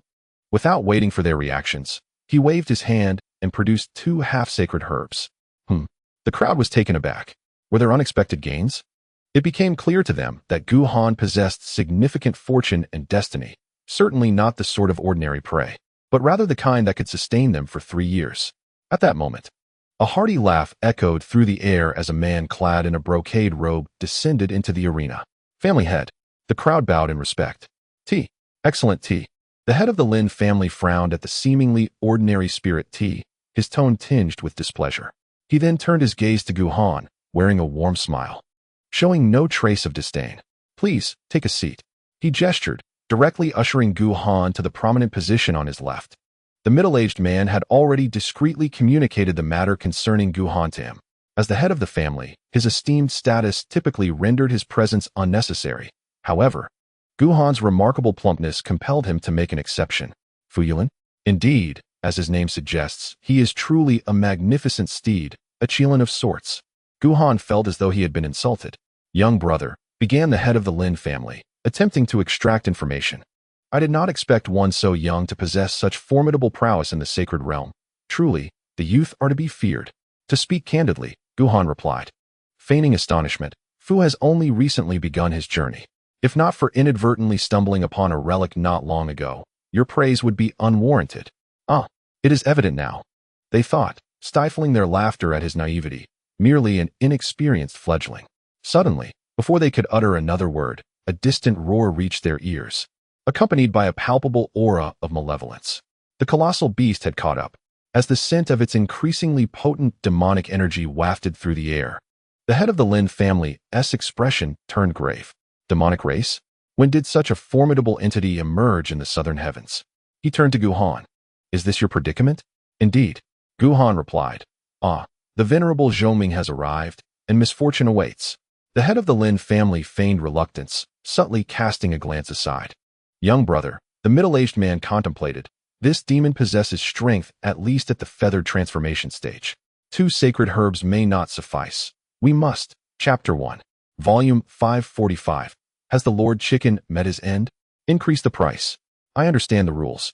A flicker of terror and panic crossed Guhan's eyes. If you can resolve this dilemma for me, I shall offer you all my sacred herbs. Really? The head of the Lin family stood abruptly, his voice booming. Is this true? Absolutely. Guhan affirmed earnestly. In the name of Fu Yulin, I vow to the great path. Laughter erupted from the head of the Lin family, delight filling his heart. If Guhan was willing to cooperate, he could certainly forego many of his usual tactics. His smile grew ever more amiable. Ah, young brother, you are indeed a man of your word. What fear is there of this mere demon? Today, let it witness who truly reigns over this territory of 100,000 miles. He held no fear for a demon of the feathered transformation stage. With that, he vanished in a flash. Moments later, his authoritative voice resounded once more. Elders of the Lin family, follow me. Boom, boom. Instantly, for more presences of the feathered transformation stage surged forth. Glory to the head of the family. Victory is assured. As cheers erupted from the Lin family members outside, Zhongming cast a sidelong glance at Guhan, communicating through thought. Do you truly dare to swear upon the great path? Why not? Guhan replied, bewildered. Lord Chicken, I do not possess even a single sacred herb. Does it truly matter whether I offer them or not? He pondered for a moment. After all, these matters are of Fu Yulin's doing. What do they have to do with me, Guhan? Zhoming remarked, you are lacking in virtue. With an air of disdain, he gazed at Guhan, who had never before encountered such malevolence, yet found it oddly appealing. Guhan outside, the patriarch of the Lin family, accompanied by 4 esteemed elders, swiftly arrived at the periphery of the Lin ancestral grounds, patiently awaiting the arrival of the demon clan. Patriarch, one elder remarked with puzzlement. Are we truly to take action? We could simply eliminate him and seize the sacred medicine he possesses. Fool. At that moment, the Lin patriarch lost the warm smile he had previously worn before Guhan, his expression now dark and foreboding. Did you not hear him? The sacred medicine is not in his possession. This boy, lacking in lineage and background, possesses an abundance of treasures and notable cultivation, yet he is utterly foolish. His fortune and that relic are undoubtedly intertwined. If we assist him with a minor inconvenience, we can earn his trust and extract the relic's information. We would profit immensely. Remember, he looked earnestly at the others, emphasizing, in life and in endeavors, one must think long-term and never sacrifice the greater good for petty gains. Forcing him to divulge information about the relic is far more advantageous than employing torture. Once we obtain the information, he will be of no use to us, and then. At this juncture, he shifted his tone. Let this naive youngling truly experience the perils of the world. Astute, truly astute. The others silently applauded with admiration. Alas, one elder sighed. We only see the first step, while the patriarch envisions the third. Such wisdom is rare in this world. The Lin patriarch, pleased with himself, continued to advise. When faced with challenges, one must engage their intellect. Boom. Before he could finish his thought, the demonic aura suddenly intensified, and to their perception, it surged perilously close to the pinnacle of the ascension realm. Trouble. The expressions of the elders shifted dramatically. Our judgment was erroneous. Remain calm. The Lin patriarch narrowed his eyes. It is merely the peak of the ascension realm. Boom. Just as the words left his lips, the demonic energy surged again, now magnified several-fold, a torrent of malevolence spreading across the distant sky, threatening to obscure the sun, instilling a sense of dread among them. The ascended realm. The crowd's faces paled. Patriarch, one elder exclaimed, "This is not right. Is there such a powerful demon in the southern sky region?" "Fear not." The Lin Patriarch gritted his teeth. "Is our ancestor not present? The sky will not fall." At that moment, a heavy, chilling snort echoed from deep within the Lin ancestral grounds. "Who dares to come to my Lin family and flaunt their might? They must be tired of living." "Ancestor." The Lin Patriarch's expression brightened. The ancestor was about to intervene. "Let us go." His demeanor shifted to one of grave concern. How could a mere sacred realm provoke such a formidable ascended demon? That boy harbors significant issues. Outside the Lin family reception hall, Guhan was about to stealthily carry the heavy Ming and flee when he was abruptly intercepted by the Lin Patriarch and his companions. "You wretched boy." His expression darkened, eyes ablaze with murderous intent. "Is it you who has provoked this?" "Yes." "Ascended realm?" "Indeed. Why did you not mention this sooner?" "You did not inquire." The Lin Patriarch nearly lost his composure, almost tearing into Guhan. "I understand the rules." Guhan wore a sincere expression, offering to increase the price without limit. "How many do you want?" 10, 20. "If that's not enough, I can provide you with 100 divine herbs." The head of the Lin family nearly erupted in a fit of rage. "Are you attempting to deceive us?" "Deceive you?" Guhan coldly chuckled. "This transaction is mutually agreeable. Fair and reasonable. These are your own words." The Lin family head felt a surge of blood rise in his throat. He had initially underestimated Guhan, thinking him merely a practitioner at the Saint Realm, whose adversaries would be limited to those at the feather transformation stage. But now, it appeared he was at the Ascension Realm, and judging by the appearance of that colossal beast, he was not an ordinary ascendant. At that moment, the enormous creature finally came into view. Though it measured only about 10 feet in length, the ominous aura it exuded soared toward the heavens, swirling with a dark, foreboding energy that transformed the previously clear sky into a shadowy gloom. Boom. Thunderous sounds reverberated through the air as an overwhelming pressure descended upon everyone present. A blinding white light surged from the depths of the Lin family estate, swiftly manifesting into a towering avatar of 1,000 feet. With white beard, eyebrows, hair, and robes, this plump figure radiated an ethereal glow, exuding an air of authority and vigor. The Lin family head felt a glimmer of hope. It was the manifestation of his ancestors' divine power.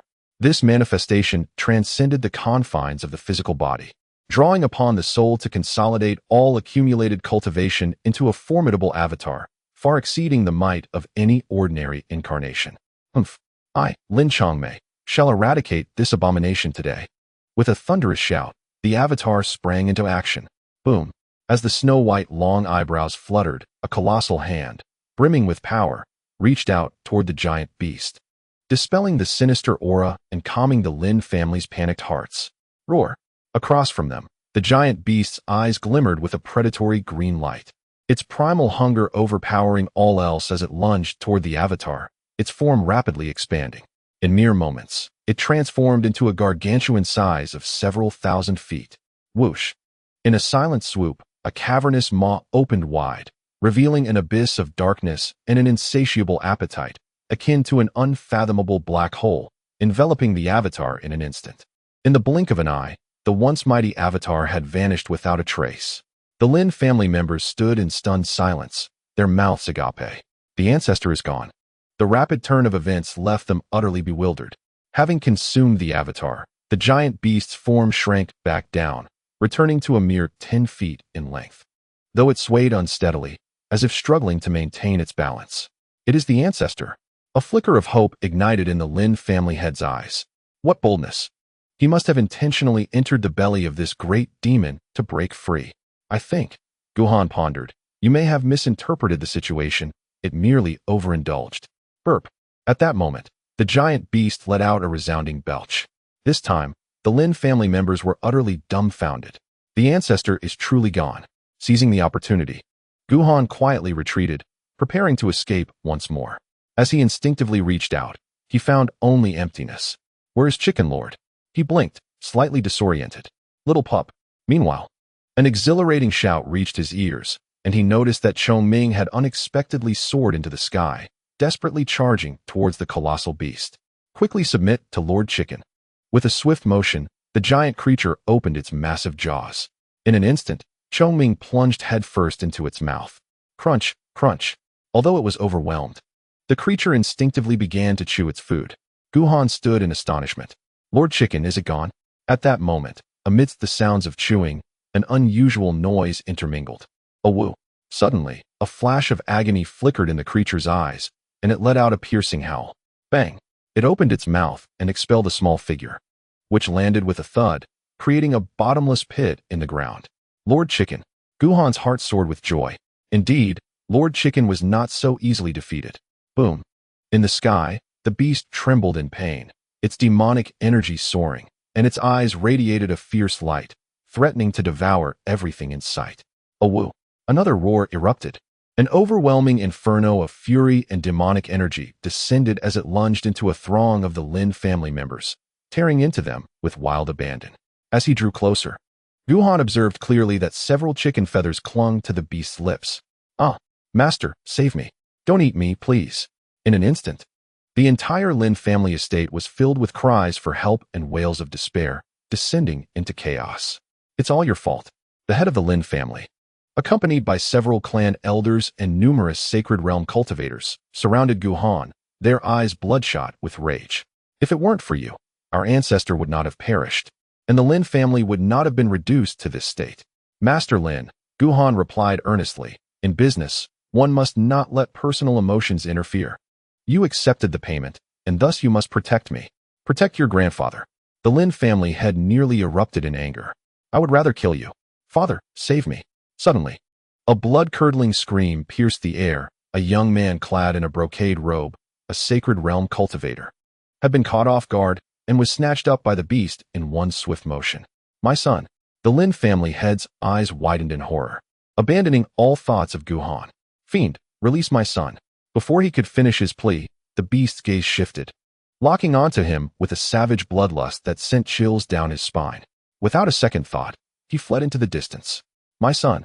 As he ran, he swore and cursed, his voice filled with anguish. You died a tragic death.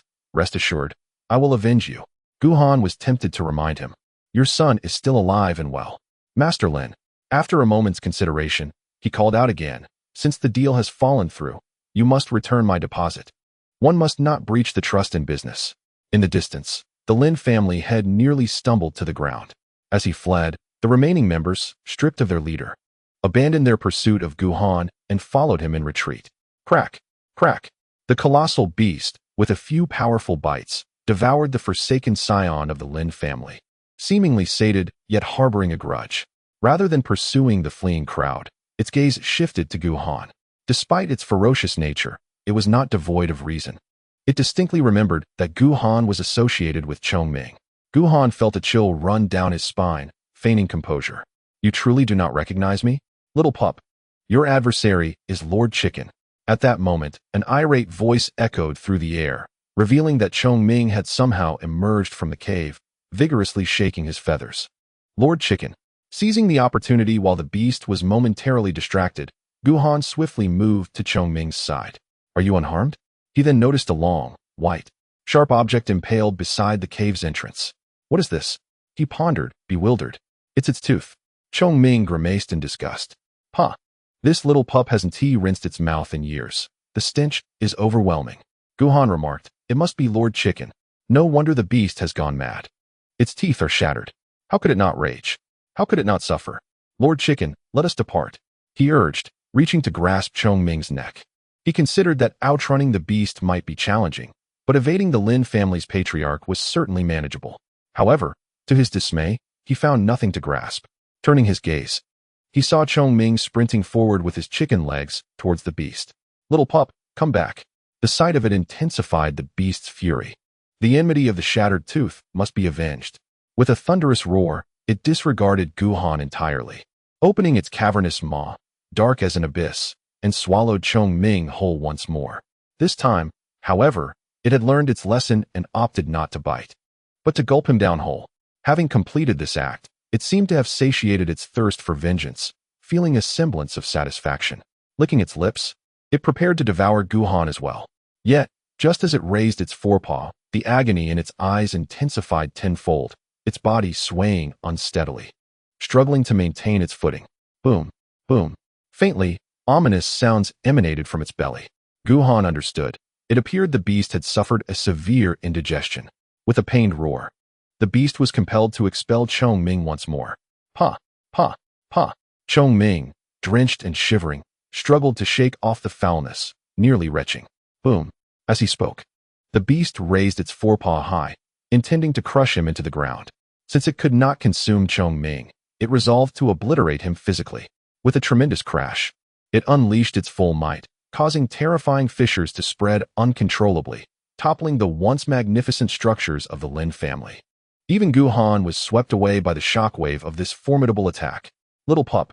Suddenly, the voice of Chong-Ming echoed once more, urging, apply some force. Give Lord Chicken a scratch.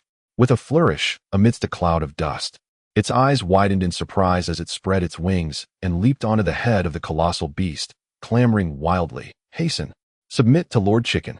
It spoke not in jest. Even the divine punishment from Piro could not vanquish it, merely inflicting minor wounds. The beast's assault was akin to a mere tickle. Moreover, its fervent obsession with raising dogs had inadvertently awakened a considerable amount of hidden potential. Howl! The beast's eyes glowed a crimson hue. Yet its immense size rendered Chong-Ming's claws seemingly affixed to its head. No matter how it thrashed, it could not shake them off. In desperation, the beast could only continue to shrink in size, ultimately reducing to a little over a foot in length, baring its teeth as it resumed its tussle with Chong-Ming. Bang! Boom! The clash between the chicken and the dog raged on, the commotion rivaling that of two of the most formidable ascendants locked in combat. Reluctantly, Guhan could only retreat further. Howl! The beast could no longer be deemed a giant. It had shrunk to a little over a foot. Both its cries and appearance lacked any ferocity, instead presenting a rather endearing visage, its voice utterly incapable of sounding threatening. Crack! 2 rows of sharp little teeth suddenly latched onto Chong-Ming's neck. Upon closer inspection, one could discern a gap among those rows of incisors. Release! Bang! Bang! Chong-Ming flapped its wings incessantly, striking the beast repeatedly. Let go! Howl! I'll break your teeth! Woof! 1,000 feet away, Guhan stood in stunned silence, wishing to intervene. Yet his physical prowess paled in comparison to Chong-Ming, and his cultivation was inferior to that of the little black dog, leaving him merely a bystander. As his gaze swept across the surroundings, the Lin family's estate had transformed into a desolate ruin. Those who perished lay lifeless, while others fled in terror, leaving no trace behind, an air of desolation and despair engulfing the scene. A thought struck him. Since he had nothing to do, why not scavenge a bit? In the first volume, Chapter 547, The Wisdom of Lord Chicken, recalling the deposit he had previously given for 3 half-saint herbs to the Lin family, Guhan felt a twinge of regret. I cannot afford to suffer a loss. Time to scavenge. Without further regard for the fierce battle between the chicken and the dog, he swiftly made his way to the depths of the Lin family's estate, soon discovering the entrance to their secret realm. Though lacking the correct incantation, he relied on the methods taught by Qian Yi to breach the restrictions, entering with little effort. The secret realm was vast. Within, the landscape was adorned with picturesque waters and verdant mountains, exotic flowers and grasses carpeting the ground, the spiritual energy far denser than that of the outside world. Inside the realm lay 4 areas of restrictions. 3 of them each sealed a holy herb, while the final area contained 7 or 8 half-saint herbs, with one of them seemingly emanating a faint aura of the laws of the great Tao, on the verge of evolving into a holy herb. Excellent, Guhan marveled. These holy herbs are indeed destined to be intertwined with my fate. The restrictions were exceptionally resilient. Even someone at the feather transformation realm would find it nearly impossible to breach them. However, his cultivation could not be measured by ordinary standards. And with Qian Yi's method for dismantling the restrictions in hand, he painstakingly dismantled each one, extracting the contents within. Setting aside the holy medicines, among the semi-holy herbs, there was a rare one that nourished the soul, which he consumed directly. Moments later, the last remnants of his soul's injuries were fully healed. His gaze shifted, landing upon the 3-tiered white jade pavilion at the center of the secret realm. What a life of luxury! With a sigh of admiration, He flashed and instantly appeared within the pavilion, just in time to see an elderly man seated cross-legged with closed eyes. The man was slightly stout, with white hair, a flowing white beard, and donned in a white robe. The particularly long white eyebrows, measuring half a foot in length, accentuated his ethereal presence, resembling a wise immortal. Guhan blinked. Was this not the long-browed ancestor? This man was undoubtedly the elder of the Lin family. However, after his physical form was devoured by a colossal beast, the entity before him seemed merely a shell. Shaking his head inwardly, Guhan showed no courtesy and directly swept clean the resources hoarded by the Lin family within the pavilion. Along with that, he also claimed the storage ring from Lin Chongmei's possession. The deceased must be honored. Long-browed friend, I feel it necessary to explain a few things to you, he said earnestly. Your Lin family accepted my deposit, yet failed to fulfill the agreement, which is rather unscrupulous. However, I, Fu Yulin, am not petty and will not hold a grudge against you. Of course, I still must reclaim what belongs to me. Just then, the previously silent long-browed ancestor abruptly opened his eyes. Not dead. Guhan's heart skipped a beat, and he swiftly distanced himself. Opposite him, the long-browed ancestor exuded a weak aura, inferior even to a holy realm cultivator, yet his eyes were wide with fury, glaring at Guhan with an expression filled with resentment, devoid of the previous celestial demeanor. He was not dead, but he might as well have been. That divine manifestation had consumed 99% of his soul and cultivation, leaving only a sliver to sustain his life. Sensing someone had entered the secret realm, he deemed himself incapable of confrontation and feigned death, allowing the intruder to take the resources while he preserved his life. After all, aside from those with twisted and malicious hearts, ordinary individuals would have little interest in destroying his physical form. However, upon hearing Guhan's words, he could no longer endure it. Damn you, Fu Yulin, shameless scoundrel, I curse you to an untimely death.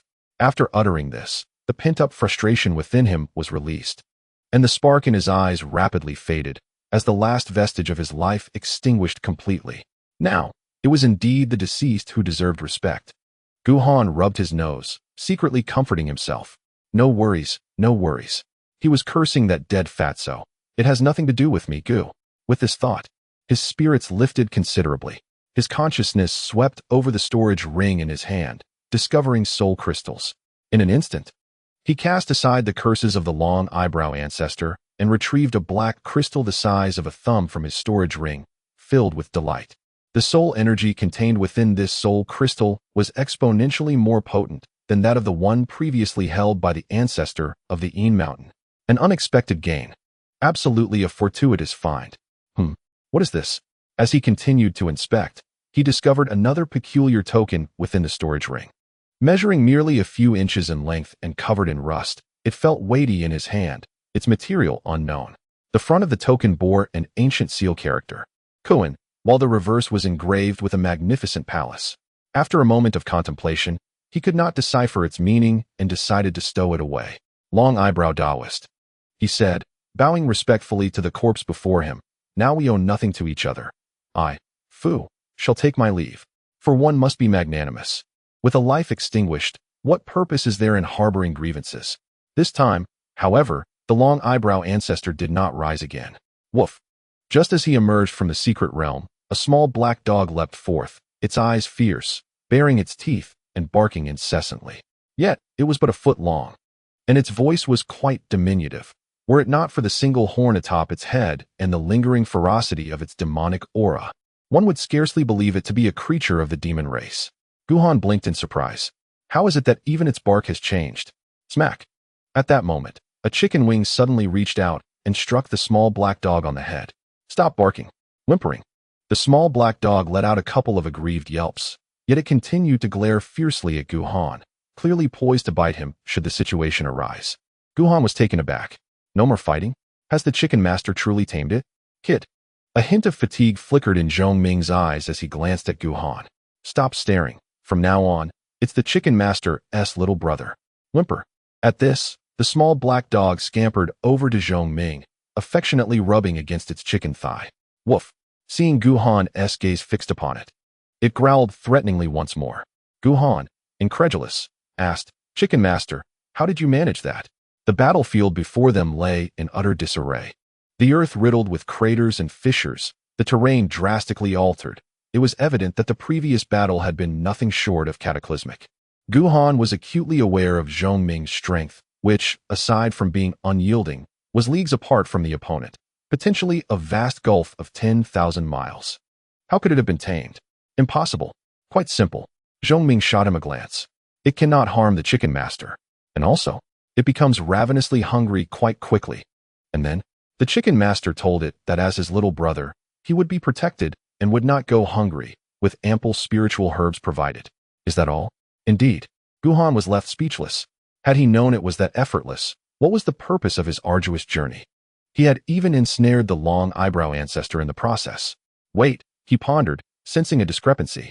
Chicken master, where did you acquire the spiritual herbs? I sent it from you. Zhongming cast a peculiar glance at him and retorted, do such trivial matters truly require the concern of Lord Ji? What purpose does your position as the sword master serve then? He continued, by the way, it now has a name. Let us call it Little Black. Woof. Little Black obediently barked in response. Guhan remarked, indeed, age brings wisdom, and experience sharpens one's cunning. In the first volume, chapter 548, Return the Puppy to Lord Ji. The young man, Zhongming, scrutinized Guhan for a moment and mused. You must have been scavenging earlier, right?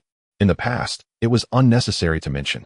Your trifling possessions would hardly catch the eye of Lord Ji. But times have changed. Lord Ji now has subordinates. Present your items for Lord Ji's appraisal. Do not think to keep them all to yourself.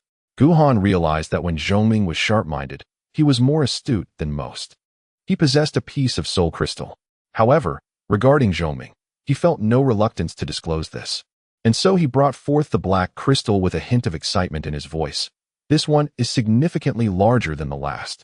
Before he could finish his sentence, Zhongming swiftly pecked at the soul crystal, snatching it away and swallowing it with a gulp. Instantly, it appeared to regain some of its vigor. Previously, during the battle with the little beast, it had tapped into its potential driven by sheer will, but after the fierce confrontation, it was utterly exhausted. Guhan was taken aback. Lord Ji, did you not say you were tired of eating? Zhongming sighed. What do you mean by tired? Times have changed. With you as the sword master, Lord Ji must make do. One can still endure hardships. Guhan's expression darkened. Make do? Hardships? I didn't even catch a whiff of that sizable soul crystal, and you regard it with disdain? Struggling to suppress his heartache, he glanced again at Little Black, who was baring its teeth at him, and inquired, Lord Ji, have you noticed anything unusual about it? Indeed, there is something amiss, Zhongming pondered. It seems to only show affection towards Lord Ji. Woof woof. Upon hearing this, Little Black affectionately nudged its head against Zhongming's leg. Guhan nearly succumbed to the urge to pry the soul crystal from Zhongming's mouth. As for the demon race, even ordinary demons gradually lose their primal instincts as their rank ascends. By the time they reach the tribulation realm, aside from certain innate tendencies, their behaviors and manners are scarcely distinguishable from those of true humans. Those with unique bloodlines, like DN, awaken their consciousness even earlier. However, Little Black was entirely different. As a top-tier ascendant demon, it seemed to possess only bestial instincts and primal urges, exhibiting scarcely a trace of humanity. This was quite incongruous. Lord Ji, Guhan continued, those two items are still in your possession, correct? The blood-colored jade talisman, the colorful thread, and the sharp fong. He believed that the transformation of a dog into Little Black was closely linked to these two items. I nearly forgot. Zhongming opened his mouth and produced the blood-colored jade talisman and the fong. The talisman bore visible cracks, and the tip of the fong still clung to a half-inch-long colorful thread. At the sight of the colorful thread, a flicker of confusion crossed Little Black's eyes, deep within which lay a trace of struggle. Suddenly, it let out a pained roar, its eyes reflecting a deeper struggle, and its form underwent a rapid transformation. In the blink of an eye, it morphed into a boy of around 11 or 12, draped in tattered animal hides. As he appeared, he carefully grasped the sharp fangs in his hands, a flicker of sorrow crossing his vacant gaze. Guhan remained silent, holding the crimson jade talisman in his hand.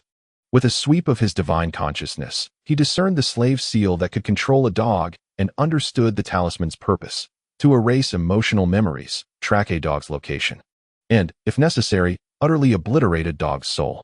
This talisman existed in two forms, a mother and a child.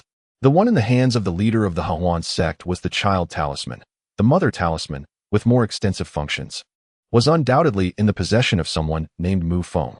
Suddenly, a dog knelt before Guhan upon seeing the talisman.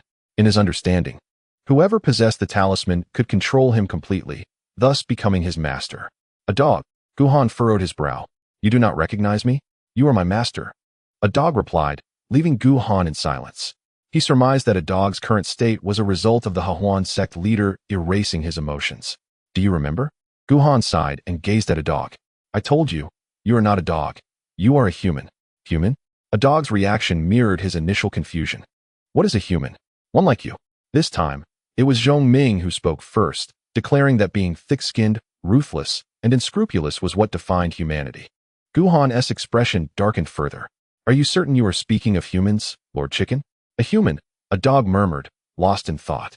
Casting a glance at Zhongming, Guhan pointed to the sharp fangs, speaking earnestly. Consider this. These fangs were left to you by your mother. Although I know not who she is, her greatest wish must have been for you to become a human, not to serve as a dog. My mother. A dog's expression faltered. The notion of his mother urging him to be human rather than a dog suddenly struck him. A flicker of confusion crossed his eyes, but it quickly gave way to clarity. Crack, crack. Simultaneously, more fissures appeared on the crimson jade talisman. A dog suddenly looked at Guhan, his expression tinged with sorrow. Master, you have also said, I am sorry. At that moment, he began to reclaim the emotions he had regarding Guhan. After all, in his life, aside from his mother, whose visage he could not recall, only Guhan had ever told him to be human. The words, I am sorry, reminded him of his role as an accomplice to the leader of the Hahaha sect, aiding her in the search for Guhan. Glancing at the talisman, Guhan smirked slightly. Some things, no matter how much they are erased, will always leave traces. Rise, he commanded. He had no interest in being a dog's master. From this day forth, no one would be able to claim that title over him. Though you are called a dog, you are a human. As he spoke, Guhan exerted a forceful grip, reducing the crimson jade talisman to mere powder. The Hahaha sect.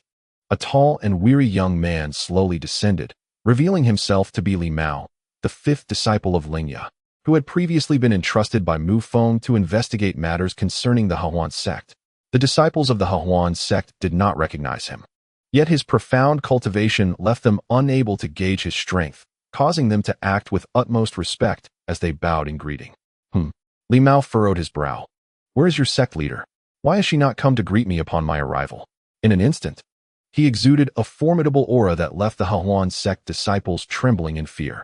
Senior, one disciple replied, nervously. The sect leader went out earlier with a few esteemed elders and has yet to return. Out. Li Mao sensed that matters were more complicated than he initially thought. His voice turning cold. What was her purpose for leaving? I do not know. The disciple shook his head. It seems she went to find a chicken. A chicken? What chicken? Li Mao was momentarily taken aback, but did not have time to inquire further. He suddenly sensed something amiss.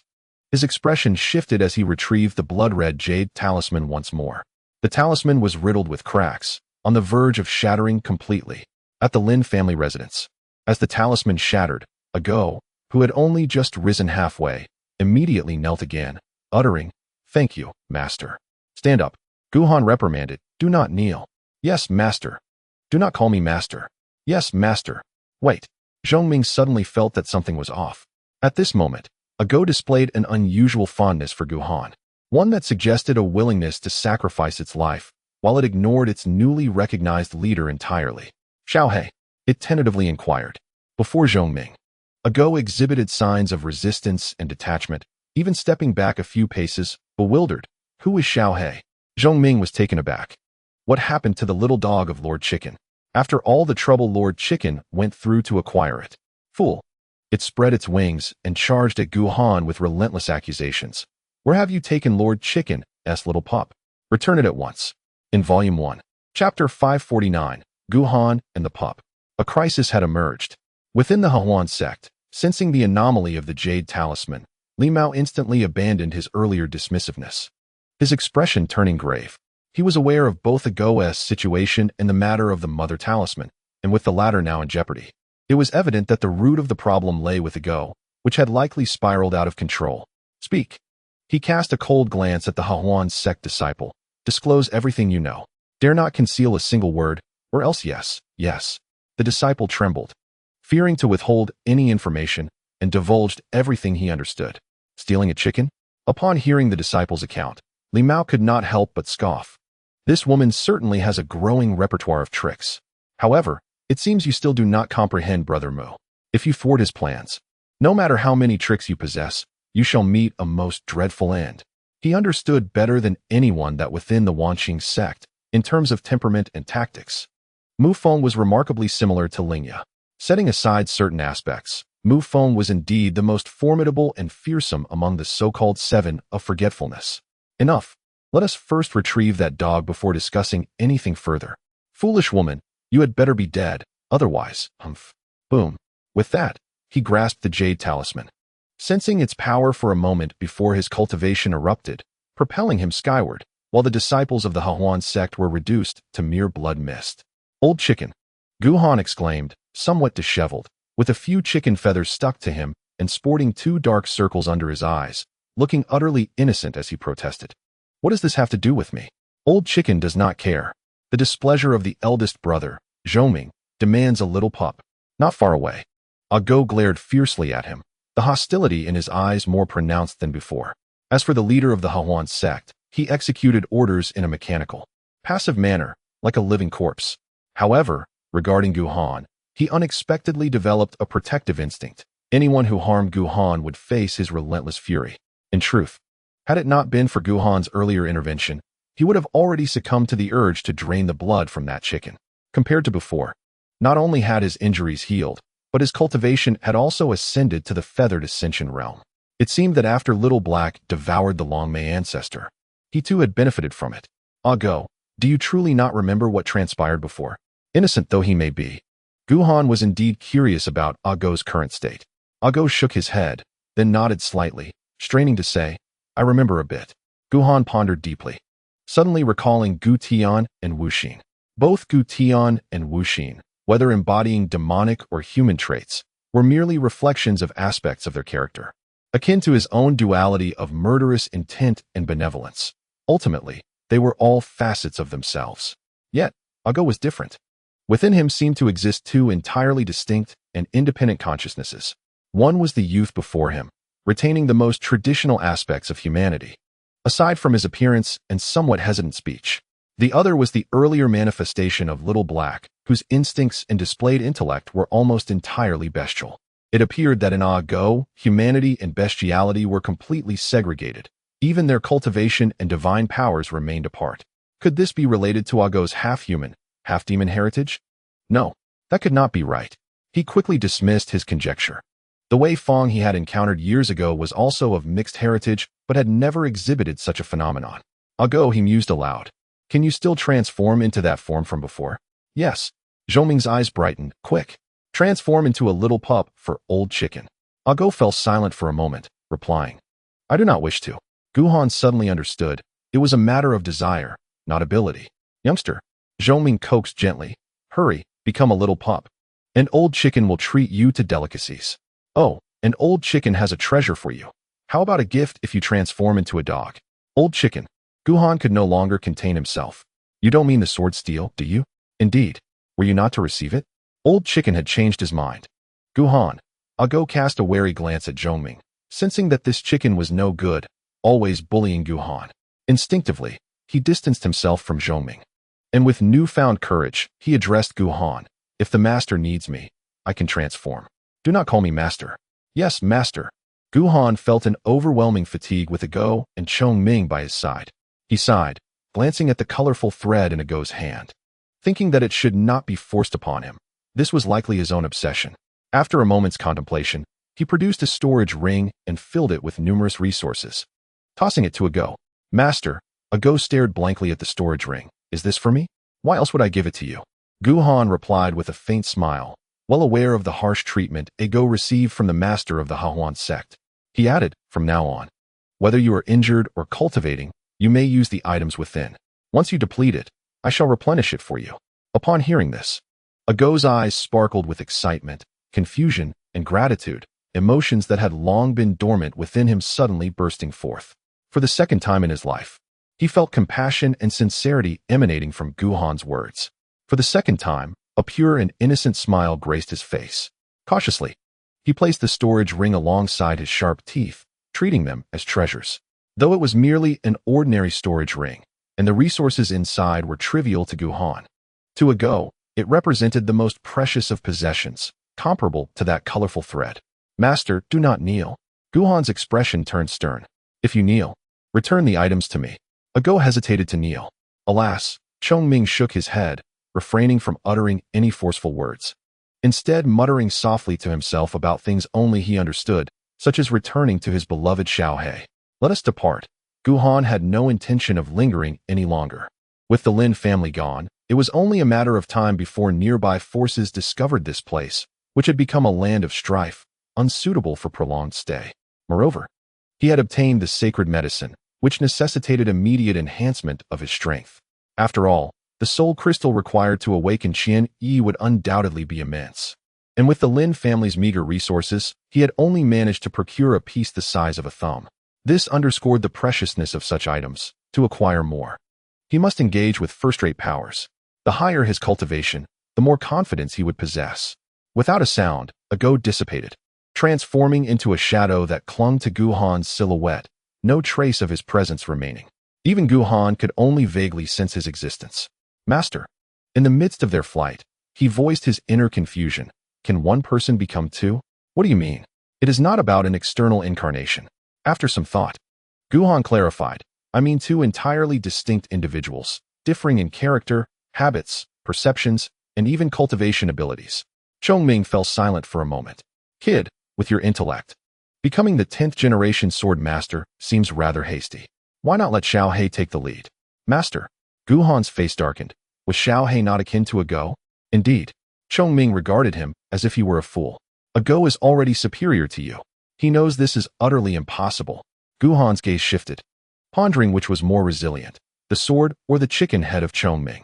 Just as he was about to take action, a sudden cacophony of battle cries echoed from afar. Volume 1, Chapter 550, Feigning Defeat. Halt. Surrender your belongings. No time for idle chatter. Pursue him and eliminate him. In an instant, a torrent of angry shouts reached Guhan's ears. Whoosh, whoosh. Within mere breaths, 7 or 8 figures approached rapidly, drawing near. Leading the charge was a middle-aged cultivator, his countenance dark and foreboding, possessing the cultivation of the 5th or 6th realm of the sacred domain. He appeared injured, his expression grim, and his eyes betrayed a flicker of despair. The pursuers behind him were all cultivators of the sacred domain, the highest among them at the 7th realm, while the lowest was at the 2nd realm. Guhan paid them no heed. The South Heaven realm was in turmoil. Though this was his first encounter with such a pursuit, it was hardly surprising, and he had no inclination to intervene. Just as he was about to continue on his way, a streak of light suddenly shot towards him. Brother, the middle-aged cultivator's voice reached him. I have obtained the relic token. Let us split up and meet at the old place. Without losing speed, he swiftly changed direction and fled into the distance. Smack! Guhan caught the streak of light in his hand, only to discover it was a spirit crystal. He was left speechless. This scene felt eerily familiar. Back in the royal capital, he had employed a similar tactic to outwit a fool. Chongming paused. It seems we have been used, my friend. Guhan scoffed inwardly. Was there ever a doubt? Old rooster, your intellect is lacking, not just compared to a dog, but even in relation to me. At that moment, the 7 or 8 pursuers began to hurl curses, nearly half of them converging upon Guhan, encircling him, while the remainder continued to chase after the cultivator. The method was rather cliché, yet effective. They were compelled to halt. You there. The leader, a cultivator of the 7th realm, glared coldly at Guhan, demanding, Where's the item? Present it. This. Guhan waved the spirit crystal in his hand. What of it? You scoundrel. The cultivator realized he had been duped, cursing vehemently. I knew this rascal was up to no good. Once I catch him, I shall dismember him. He gestured towards Guhan. Eliminate him and continue the chase. Sir. Guhan raised an eyebrow, realizing this was a ruse. To attempt to kill him was rather excessive, was it not? You impertinent wretch. The cultivator sneered. Do not feign ignorance. You are aware of the relic token's significance. Do you think you can leave alive? May I inquire? Guhan asked with curiosity. What exactly is this relic token that it holds such importance? Enough of your nonsense. Boom. The cultivator, seemingly pressed for time, showed no desire for further dialogue. His sacred aura surged forth, and he struck towards Guhan with a single palm. At that moment, a shadow suddenly emerged from behind Guhan, slicing through the cultivator's neck in a flash. Thud! A soft sound echoed. The cultivator felt his vision whirl violently, and then darkness enveloped him. His consciousness extinguished as his headless body collapsed to the ground. Who has struck? Could it be this chicken? The remaining few were in a state of panic, exclaiming in dismay. Soon, they discerned an ethereal shadow, so faint it was nearly imperceptible. With a soft sound, one by one, they followed in the footsteps of the earlier cultivator. It turned out that it was not the chicken that had struck. This was the last thought lingering in their minds. Once the deed was done, the shadow vanished behind Guhan, disappearing from sight. Go, Guhan said as he collected the storage rings from the individuals. Remember, after dealing with them, do not forget to scavenge. Master, Go responded, his words flowing more smoothly, though his understanding remained vague. Curiously, he asked, what does scavenging mean? Simple. Considering Go's capacity for comprehension, Guhan kept the explanation straightforward. They are wealthy, while we are poor. Once they are dead, we collect their belongings. That is scavenging. Always remember to wait until they are dead. This is a basic principle for a scavenger. What if they are not dead? Go inquired. Then we must ensure they are dead first. After a brief pause, as if realizing this explanation might be inadequate, he added, of course, one must not kill indiscriminately. That would be wrong. In the case of these individuals, who harbor hostility towards us and wish to kill us, we may act. This is called fishing while scavenging. In an effort to assist Guhan, Go eagerly sought to enrich his knowledge and asked, Master, what does fishing while scavenging mean? Even simpler. Guhan replied without hesitation, feigning a lack of strength. Oh, the Master's dog is going to be corrupted. The relic token from the ancient estate? After imparting his unique skills to Go, Guhan recalled the words of the earlier cultivator. Upon hearing the name, one was to be silenced. Clearly, this relic token held considerable significance. Suddenly, he thought of the token he had discovered in the storage ring of the elder Changmei. Could there be a connection between the two? Go, he continued, looking into the distance. Can we locate that individual we just encountered? Yes. Let us go? Guhan smiled, and they reunited at their designated spot. Within a concealed cave, the middle-aged cultivator who had previously fled was striving to restrain his presence, quietly hiding within, scarcely daring to breathe. Earlier, he had devised a plan to use Guhan to momentarily distract those pursuing him.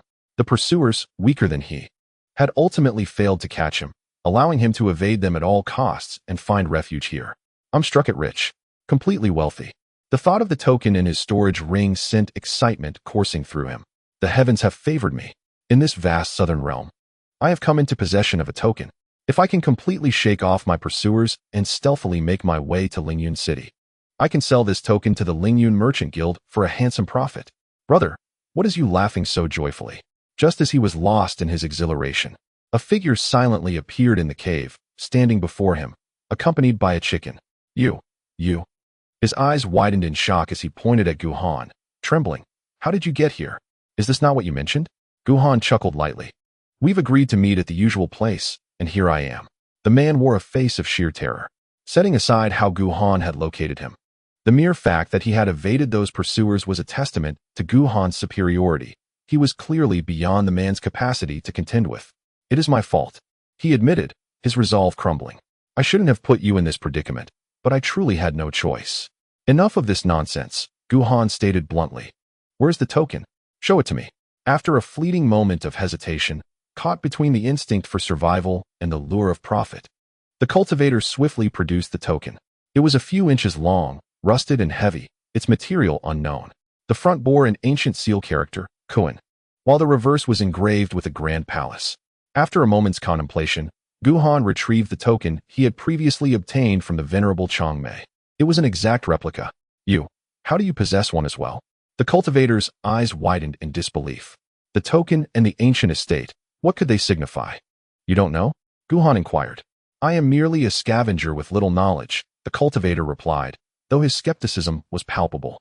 Even the most lowly cultivator from the southern sky realm would have considerable insight into this token and the ancient estate. Surely, you must know something? In the southern sky realm, he was uncertain of Guhan's intentions. Thus he forced himself to explain, there exists an estate known as Kunling, filled with treasures beyond counting. Fishing for wisdom through hardship, Guhan thought instinctively as the idea flickered through his mind.